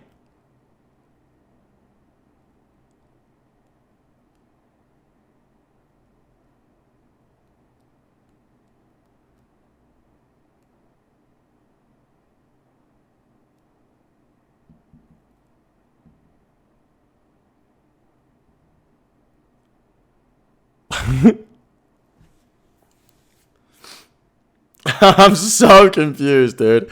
That's a 5-minute prep time. Wait, that's a 5-minute prep time.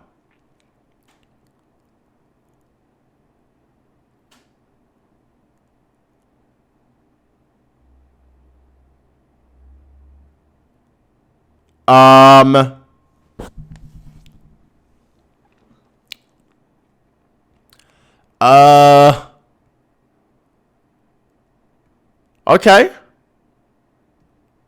It's fine, guys. 8 minutes, 30 seconds. You know, he's just got to beat that time.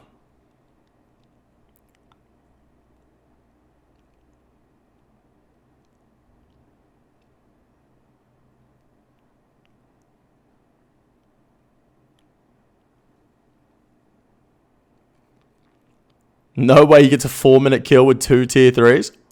You would certainly hope not. But stranger things have happened.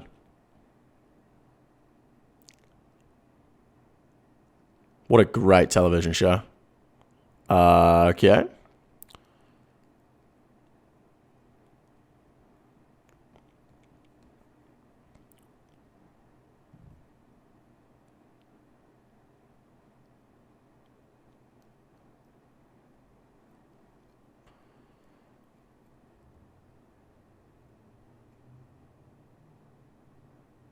$575 hit points left. 6 minutes on the clock.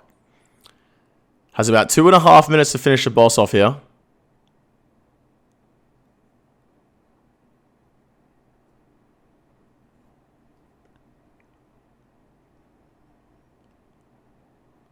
Six fish left in the inventory. Oh, guys, I've got the worst feeling right now.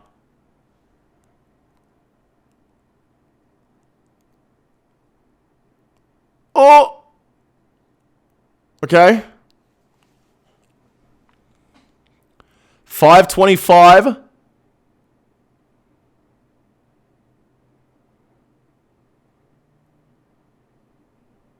Redemption doesn't go off. 14 hit points. Still no redemption. There goes the redemption. 412 HP. 7 minutes, 13 seconds. He has to get it done in like 8 minutes, 30. Wow, some nice footwork there, though. Let's see the redemption. Missed the redemption flick. Missed it again. 11 hit points. He's going to have to tick 8. Does get the tick 8 off. 328 hit points left on the boss. 7 minutes, 37 seconds on the clock.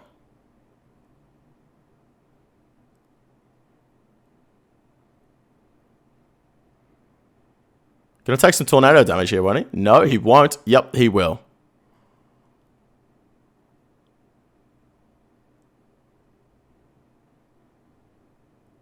Wow, oh wow.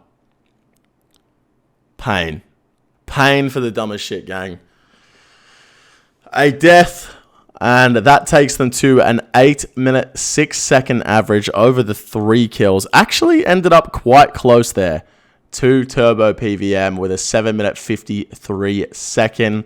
But that is going to end with turbo PVM taking out a 3-1 against the dumb as shit gang. And that is it for the quarterfinals. Hootie tootie.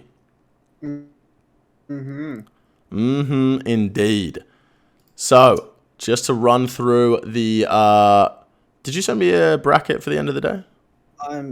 It's uploading to you right now, and I hope that's the right one.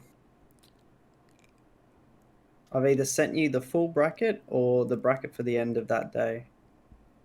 Okay. That's the right one. Let's go ahead and just quickly move to a different screen already, because I don't want to accidentally leak anything. We'll just talk quickly about how good the prize pool is. Hey, Nick? Yeah, I've also sent you an updated photo. Since then, we've had another 250 mil in donations. Wow. We're now up to 1750 mil. So, and that getting split between 60% of the prize pool goes to first, 30% goes to second, and 10% going to third in that little third place playoff that we'll see on on Sunday. So we do have money for the third place playoff.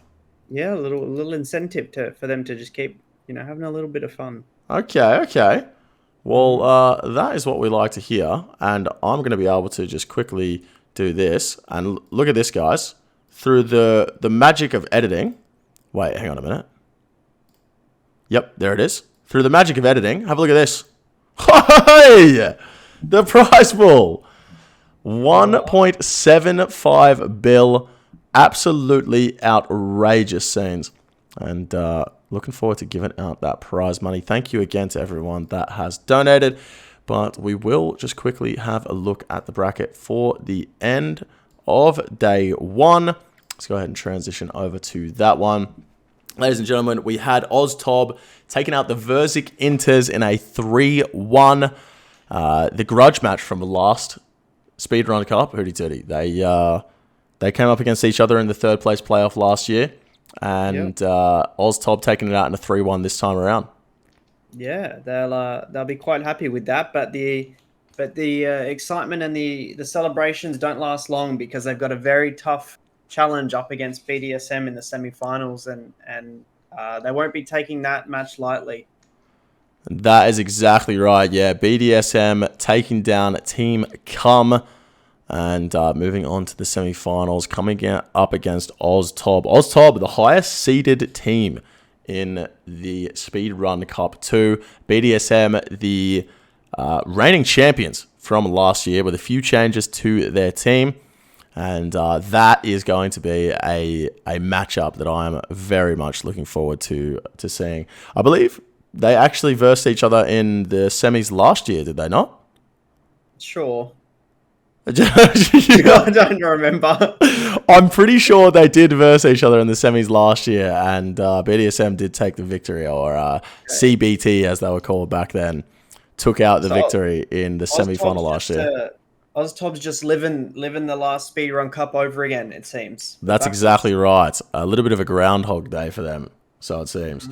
But then we had Ozmyth taking out PokeU in a 3-1, moving on to the semi-finals. And then we just saw Turbo PVM beating the Dumb As Shit Gang in a 3-1 as well. So 3 3-1s today, Nick, and a 3-2. A very close one between BDSM and Team Cum. But Turbo PVM versus Ozmyth tomorrow.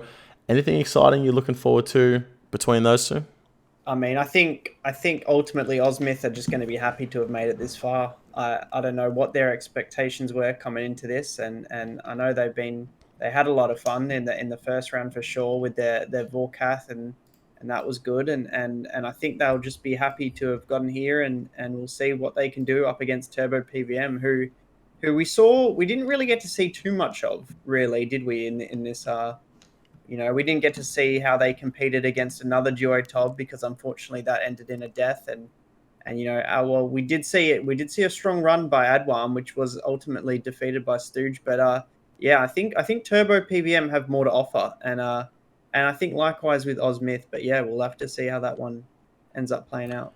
Yeah, definitely going to have to see how that one goes tomorrow. Ladies and gentlemen, that is it for the quarterfinals of the Speedrun Cup. We will be back to live stream the semi-finals in 10 hours and 32 minutes from right now. It's 10 p.m., 12 p.m. GMT? Yes, correct. 12 p.m. GMT, we'll be back to stream the semi-finals. Just want to say a big thank you to all the teams that went out today. Going out in the first round definitely sucks, but it's not possible to put on a show like this without people participating. And you guys put on an awesome show for us today, and I think everyone in the chat would like to thank you as well. It was a great show, and a big thank you to Hootie Tootie. What an effort this man has put on, not only today, but for the last couple of months organising the Speedrun Cup. So huge thank you, and especially to the people in the chat today watching us along. Lots of support as well. I see a lot of names up on that whiteboard, so appreciate all the support today. And we will be back tomorrow for the semi-finals of the Speedrun Cup 2. Thank you.